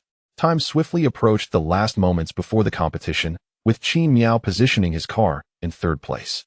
Honestly, he felt that this starting position was less than ideal. If possible, he would have preferred to swap places with Hamilton. The Circuit of the Americas in Austin is a counterclockwise track, with the pole sitter starting on the far right side. Yet Turn 1 is a sharp left-hander requiring heavy braking. Consequently, the start would not be particularly favorable for Qin Miao, who was in third place. Turn 1, being the highest point of the circuit at a vertical elevation of 30 meters, is a downhill left turn. Thus, the effectiveness of the start phase was crucial. If he faltered, not only would he struggle to challenge Verstappen and Sainz ahead, but he might also find it difficult to fend off Hamilton, who was poised to attack from behind. After all, the veteran driver had regained his peak form, presenting a significant threat. As Qin Miao sat within the confines of his racing machine during the preparatory phase, he pondered how best to defend against Hamilton's imminent assault. This week, the official pit strategies prescribed 2 stops, yellow-white-yellow and yellow-white-white. However, Qin Miao had no intention of employing soft tires during the race. Thus, he had exhausted all soft tire allocations during the practice and qualifying sessions. What remained were 2 sets of medium tires and 1 set of hard tires. The rationale behind depleting the soft tires lay primarily in the testing process of the practice sessions. Even with Qin Miao's exceptional tire preservation skills, the soft tires would not endure long on the Americas circuit. At most, he could maintain them for 10 laps, a seemingly ample number. Yet it was achieved at the cost of speed, employing the most tire-conserving driving style. Other drivers, even when attempting to conserve tires, could only manage about 5 laps on a set of soft tires, and under full throttle, they would likely deplete within 3 laps. Naturally, this data could vary by a lap due to the fuel load in the car. In Formula 1, the durability of the 5 tire types does not necessarily increase with each subsequent compound. Instead, it is contingent upon factors such as the ambient temperature on race day and the coarseness of the track asphalt. For instance, in races where track temperatures are relatively low, medium tires may exhibit superior speed and durability compared to hard tires. Conversely, today on the Americas circuit, this principle was inverted. Ultimately, Qin Miao's pit strategy was tentatively set for a yellow-white single stop, allowing for real-time adjustments should any unforeseen incidents arise on the track. Soon, all drivers completed their warm-up laps, positioning their cars at the starting grid.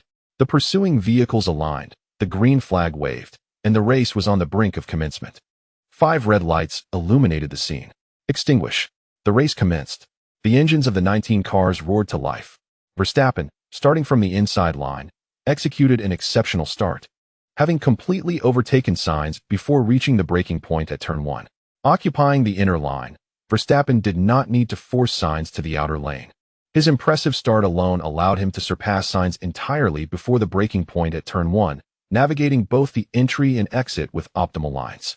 Sainz, naturally reluctant to relinquish his pole position, aimed to reclaim his standing after being overtaken at turn 1 by attempting a crossover maneuver. Meanwhile, Qin Miao's start was commendable, albeit lacking decisive speed. Although Sainz's launch was not as swift as Verstappen's, the formidable acceleration of the Ferrari's engine in the mid to late stages proved extraordinary. Even with a quicker reaction time at the start, Qin Miao found himself unable to close the gap to Sainz in the later stages. In the heart of the race, Qin Miao's interior line was met with Hamilton's equally commendable start, perhaps even slightly superior. Coupled with the engine's durability advantage, Hamilton closely adhered to Qin Miao's inner line. As the two Mercedes once again engaged in a perilous waltz upon the track, Hamilton aimed to push Qin Miao towards the outer line, while Qin Miao, in contrast, sought to compress Hamilton inward, vying for more entry space. On the track, neither was willing to concede ground, yet both exhibited a modicum of restraint, managing to avoid collision despite their fierce contest. One could only marvel at the exquisite control these two drivers exhibited over their machines, a sight to behold. However, the advantage of the inner line at turn 1 on the Americas circuit was significant, and at that moment, Hamilton and Qin Miao found themselves in a wheel-to-wheel encounter. Ultimately, Qin Miao was unable to retain his starting position, slipping back to the familiar 4th place of Leclerc. Ahead, Sainz similarly failed to defend his pole position. Setting aside his poor start, Sainz faced the aggressive driving style and advantageous inner line of Verstappen, casting doubt on his ability to maintain his position. Indeed, for both Qin Miao and Sainz, their starting positions in this race were far from ideal.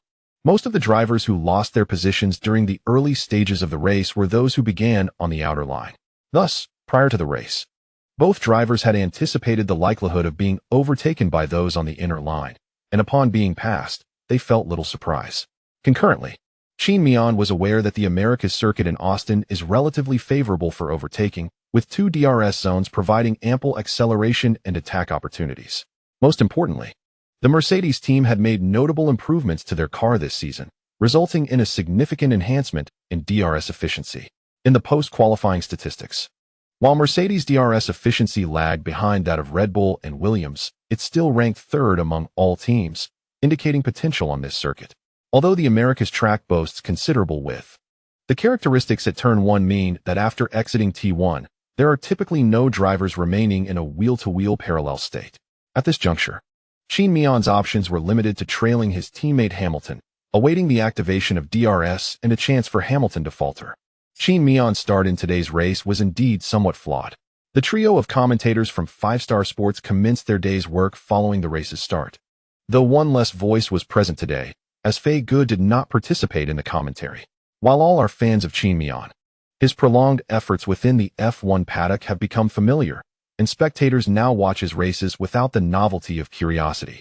Moreover, given that Fei Gu is of advanced age, this American Grand Prix, held domestically at the unearthly hour of 3 a.m., proved too arduous for him. Consequently, today, Li Bao took Fei Ji's place. While Fei Gu opted to watch the race's replay upon awakening tomorrow, it is rare to witness Qin Miao lose positions during the initial phase of a race. After the start, Li Bao expressed a hint of regret. However, the other two commentators seemed unfazed, despite Li Bao's accurate observation that Qin Miao, throughout the season, appeared to have lost a position in this particular race's opening stages. Nonetheless, Qin Miao has indelibly impressed upon the hearts of Chinese fans during his nearly 2 years in the F1 paddock with the unwavering belief that he can consistently achieve remarkable results that command admiration on the track. Qin Miao trailed his teammate for 3 laps until the DRS was activated. Interestingly, it was not Qin Miao who made the first move, but rather his teammate Hamilton, who was closely following Sainz in the DRS zone, evidently applying pressure. It remains unclear whether Sainz's focus was entirely on Hamilton behind him or if the inherent speed of his car was lacking. By the time DRS was enabled, The time gap between Sainz and Verstappen had widened to an astonishing 15 seconds. Remarkably, this was only 3 laps into the race, with Verstappen averaging a 0.5-second lead per lap. The Dutchman's pace was almost unreasonable. By the 5th lap, the gap between Verstappen and Sainz had burgeoned to 35 seconds, with Verstappen completing a lap a full second faster than Sainz. While Verstappen's superior speed played a significant role in this disparity, Hamilton's relentless pursuit of Sainz and Sainz's defensive maneuvers also contributed to this considerable time difference within such a brief span. Throughout these 5 laps, Hamilton made several attempts to overtake Sainz, but found no opportunity to do so. Ironically, their tussle allowed Qin Miao to recharge his car's energy and close the gap to Hamilton to within 0.608 seconds. Had Hamilton not consistently benefited from Sainz's slipstream, Qin Miao might have overtaken him much earlier. Unfortunately, Qin Miao found himself trapped in the DRS train, and with his engine nearing the point of replacement, he lacked the power of Hamilton's engine. Thus, until Hamilton made a mistake, Qin Miao struggled to find a viable opportunity to attack. At last, on the 7th lap, after Hamilton's failed attempt to overtake on the outside line at turn 1, Qin Miao seized the moment, diving into Hamilton's inside line and nearly brushing against Sainz's car as he exited the turn, forcefully inserting himself ahead of Hamilton. As a seasoned driver, Hamilton was acutely aware of his teammates' offensive prowess, which matched his defensive skills. Consequently, while attacking Sainz, he also had to divide his attention to monitor his teammate, Qin Miao, closely behind. Thus, Qin Miao's aggressive maneuver into the inner line did not go unnoticed by Hamilton, who instinctively sought to defend against the attack. However, the swiftness of Qin Miao's advance rendered Hamilton's efforts futile. Fortunately, their awareness of each other's positions prevented any mishap from occurring due to Qin Miao's abrupt offensive. Qin Miao surged ahead. With a late break into the inner line, he executed his signature attack. He held his ground against Hamilton. Yes, just like that. Do not afford Hamilton any opportunity. Exiting the turn. Accelerate. Splendid, Qin Miao. He has now ascended to 3rd place. On the track, with a late break and a full release of ERS power at the start, Qin Miao effortlessly seized the 3rd position. Hamilton, eager to reclaim his standing, found himself thwarted after a prolonged struggle with Sainz over the previous 7 laps, which had drained both time and ERS energy, not to mention overheating his car. Consequently, his defensive efforts were destined to fail. After overtaking Hamilton, Qin Miao refrained from utilizing the team's TR, instead exclaiming a jubilant nice within his helmet. In his exuberance, he may have inadvertently provoked Hamilton. Following a brief celebration, Qin Miao redirected his focus towards the frontrunner, Sainz. Having defended against Hamilton for such a duration, Sainz's car, while not completely devoid of energy, surely had little left to spare. This presented an opportune moment for Qin Miao to capitalize on the situation and overtake Sainz as well. This exemplifies the notion of the mantis stalking the cicada, allowing the fisherman to reap the rewards. When Qin Miao surpassed Hamilton, the latter was engaged in an offensive against Sainz, who was adopting an inner line for defense. As a result, Qin Miao's inner line maneuver did not allow Sainz to create any significant distance upon exiting the turn. In the subsequent corners, Qin Miao conserved his car's ERS energy, remaining unconcerned even when Sainz gained a slight time advantage. Soon, they arrived at the DRS detection point between T10 and T11, where Sainz naturally crossed the DRS threshold first. Observing this, Qin Miao positioned himself on the outer line, seemingly preparing to take a wider entry angle into the turn. Sainz, ever watchful in his rearview mirror, realized that Qin Miao intended to leverage this wider entry for increased speed both entering and exiting the turn. Considering Hamilton's proximity behind him, this line choice indeed had its merits. With a time gap of 0.8 seconds between Hamilton and Qin Miao, the latter had little cause to fear a late-breaking maneuver akin to his own against Hamilton. Consequently, Sainz also opted for the outer line to secure a broader entry path. Originally, the likelihood of successfully defending against Qin Miao's attack was slim had Sainz maintained an inner line defense. He would likely have found himself overtaken by Qin Miao between the DRS activation points between T11 and T12. As Sainz approached the outer line and began to break into the corner, Qin Miao simultaneously initiated his own braking while also daringly peeking out from behind Sainz's car, deftly inserting himself into the inner line.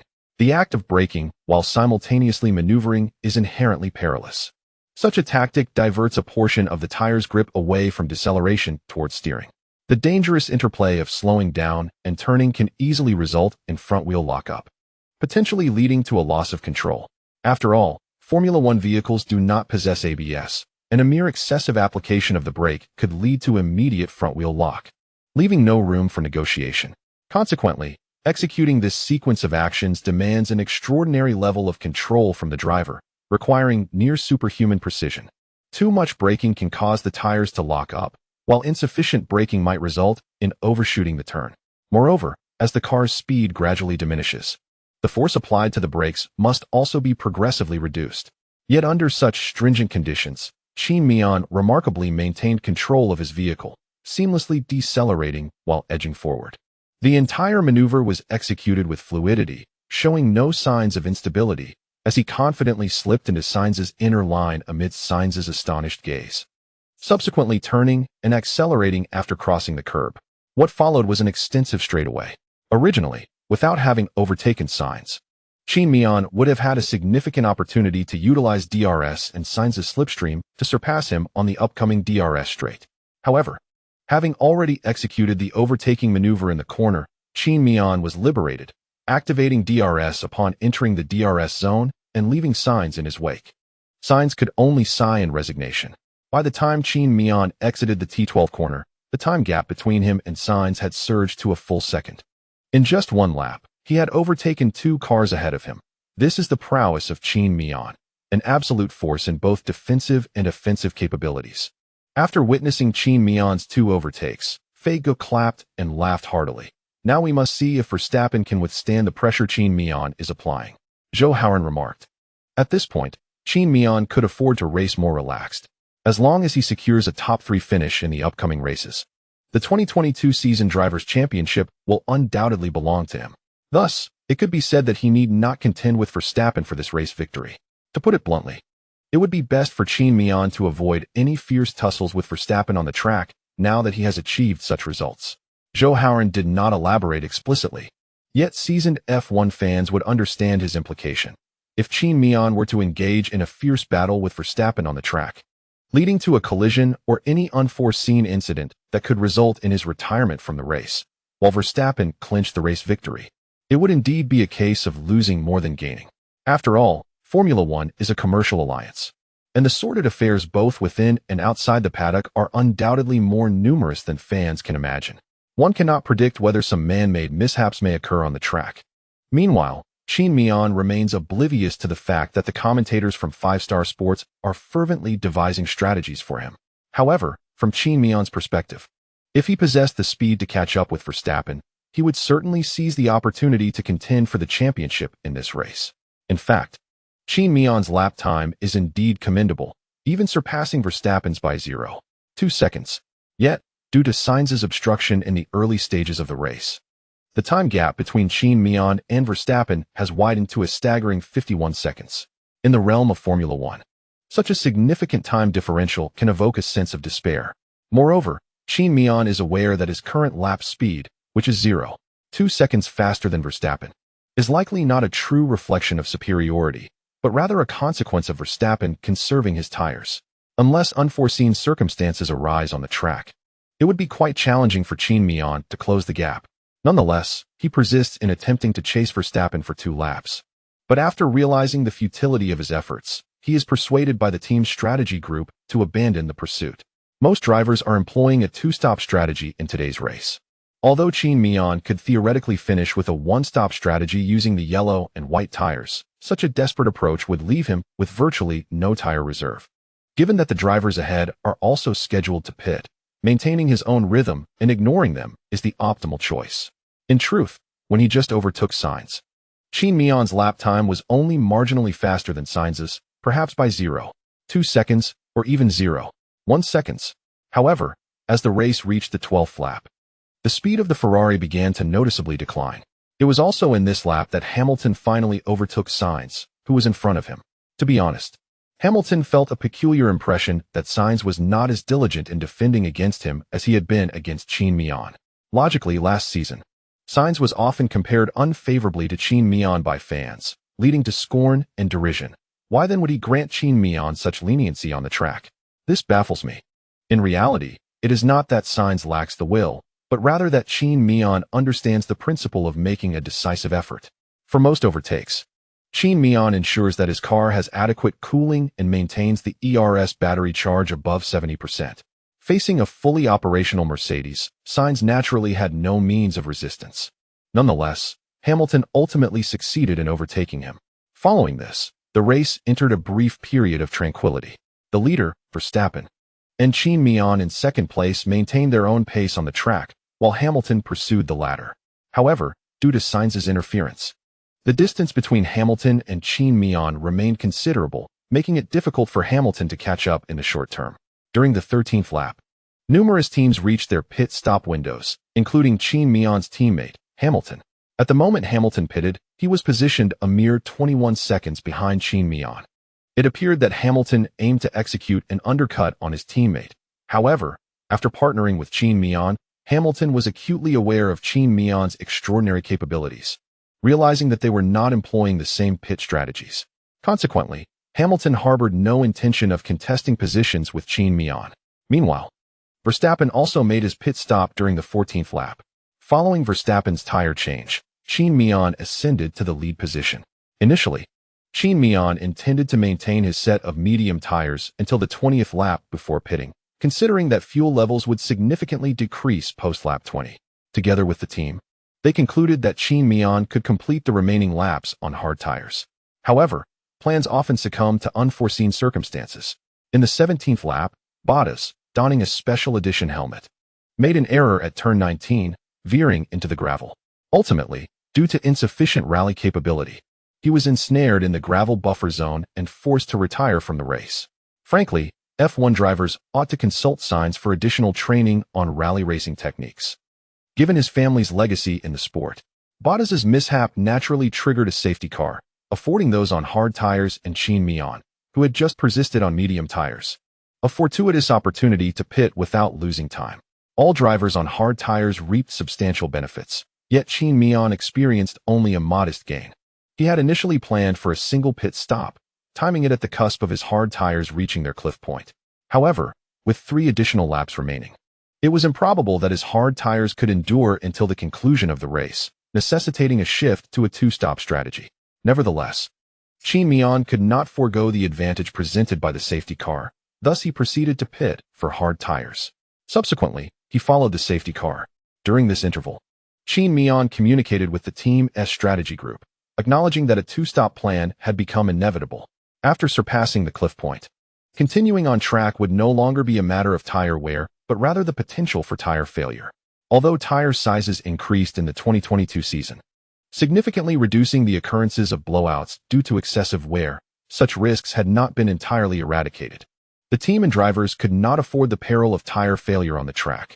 At this juncture, the strategy group in the team's pit and the remote strategists at Mercedes Brackley headquarters were diligently calculating the optimal timing for Qin Miao's second pit stop. As previously mentioned, while Qin Miao's situation was a modest gain, it did not constitute a loss.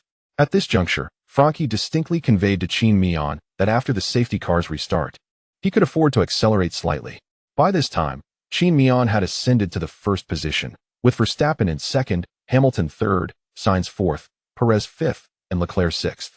This scenario raised eyebrows, as Leclerc had been penalized to start from the 15th position. How had he surged to sixth? The reality of Leclerc's ascent was quite straightforward.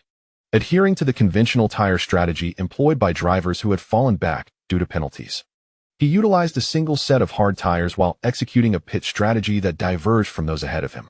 After completing 17 laps on a set of soft tires and overtaking several competitors, coupled with the fact that drivers on medium tires pitted during the 13th lap, Leclerc's position became less surprising. Throughout this process, Leclerc's lap times on hard tires remained commendable, and he did not encounter the tire degradation issues faced by his teammate Sainz. Under the guidance of the safety car, Qin Miao and his team reached lap 21, marking the race's restart. During this period, the team communicated Qin Miao's forthcoming pit strategy. Given Qin Miao's practice of reserving a set of each tire compound for the race's critical moments, he possessed both a set of medium tires and a set of soft tires. Although it had been previously noted that the Americas circuit was particularly unkind to Pirelli's soft tires, rendering them less durable, it was acknowledged that they still offered substantial speed. Thus, using soft tires in the latter stages of the race was not out of the question. The team determined that the optimal pit window for Qin Miao would be between laps 48 and 51, during which the overall impact on his lap times would be minimized, allowing for adjustments based on the prevailing race conditions. The surplus performance of the soft tires would also be adequate for a final sprint in the closing laps. Unbeknownst to Qin Miao, who remained in his car, the team's calculations were sound. Mercedes' strategy group was far more reliable than Ferrari's. Consequently, Qin Miao refrained from overthinking and adhered to the team's pit strategy. Shortly thereafter, the race resumed. Due to the regulations set forth for the 2021 season, which stipulated that a trailing car's front wing could not surpass the rear wheel of the leading car during the start phase, Qin Miao began to accelerate at T15, releasing the safety car. By the time Qin Miao and all trailing drivers had slowly navigated to T18, Melander had already returned his Mercedes safety car to the pit. Qin Miao, having casually selected his spot, commenced his acceleration immediately after T19. However, due to his somewhat arbitrary choice of positioning, Verstappen behind him was not disrupted by this sudden increase in speed, nor were Hamilton and Leclerc. However, just when everyone presumed the race would proceed normally, it was only just restarted, having yet to complete a single lap, and the DRS had yet to be activated. A dramatic scene unfolded on the track. Following the turn at T11, Alonso latched onto the slipstream of his future teammate, Stroll, only for a collision to ensue between Alonso and the young driver's car. Alonso's vehicle was propelled into the air, its nose elevated high. Under ordinary circumstances, had this been a GT3 car, such an incident of lifting, combined with the speed afforded by DRS on a downhill straight, would have likely sent it soaring, performing a 180-degree spin mid-air before crashing down nose first. Yet, the terrifying aerodynamic efficiency and downforce of an F1 car swiftly pulled Alonso's vehicle back to the ground. Meanwhile, the Aston Martin involved in the collision suffered significant damage. Its rear wing entirely dislodged, while the left rear wheel seemingly liberated itself and rolled away. Remarkably, following such a catastrophic incident, Alonso's Alpine car appeared to have gleaned some insights from Mercedes, as the suspension exhibited no significant issues. It is noteworthy that when Alonso's car took flight, the left tire did indeed collide with the left barrier of the track. Yet, astonishingly, Alonso's vehicle emerged unscathed. Moreover, after this collision, Alonso's car transitioned into a rally mode. And just as it seemed on the verge of losing control, he managed to stabilize it with remarkable skill. Frankly, after executing such a sequence of maneuvers, should you place Alonso back in his car to replicate the feat, he might struggle to outperform his previous efforts. Following this significant incident, the race officials promptly deployed the safety car once again. As the pit lane's Melander parked his vehicle, he barely had time to sip water and catch his breath before he was summoned back onto the track. While pursuing the safety car, Qin Miao suddenly pondered, if the safety car were to remain out for an extended period, could he forego a pit stop and revert to the original strategy of running the entire race on hard tires? After consulting the Team S strategy group, they concurred that such an outcome was plausible, though it would hinge on Qin Miao's tire wear on the track. Ultimately, the pit strategy devised was successfully adapted into a contingency plan following the second safety car deployment. On another front, astonishingly, not only did Alonso's car sustain no damage from the incident, but it also made its way back to the pit. Once there, it underwent a tire and front wing change before rejoining the race. The collision was clearly Stroll's fault, as he changed direction towards Alonso's car, just as Alonso was about to overtake him on the inside. This maneuver occurred at a late moment. Essentially, the instant Alonso's front wing was set to surpass Stroll's, leaving Alonso with little to no time to react and evade. However, this incident can also be classified as a track-related mishap. The penalties for Stroll's defensive maneuvers during the race are unlikely to be severe, but it is anticipated that he will face a position drop in the next race. The safety car was deployed from lap 22 to lap 25, and Qin Miao's starting position at the restart remained unchanged. Thus, he did not lose any ground. Subsequently, the situation on the track became quite exhilarating for the spectators. Ahead, Qin Miao was under relentless pressure from Verstappen, and although his defensive efforts were arduous and his racing lines unconventional, Qin Miao managed to fend off Verstappen's overtaking attempts. Meanwhile, Hamilton, positioned behind Verstappen, was continuously seeking opportunities to capitalize on the situation, occasionally launching highly threatening exploratory attacks on Verstappen. Despite Verstappen knowing that overtaking Qin Miao would require a significant amount of ERS energy, he found it challenging to accumulate enough power, resorting instead to attempts at overtaking during braking zones and the ends of ERS zones. This presented another dilemma. After improvements made toward the end of the season, Mercedes had significantly reduced aerodynamic drag on their cars, enhancing straight-line acceleration and top speed.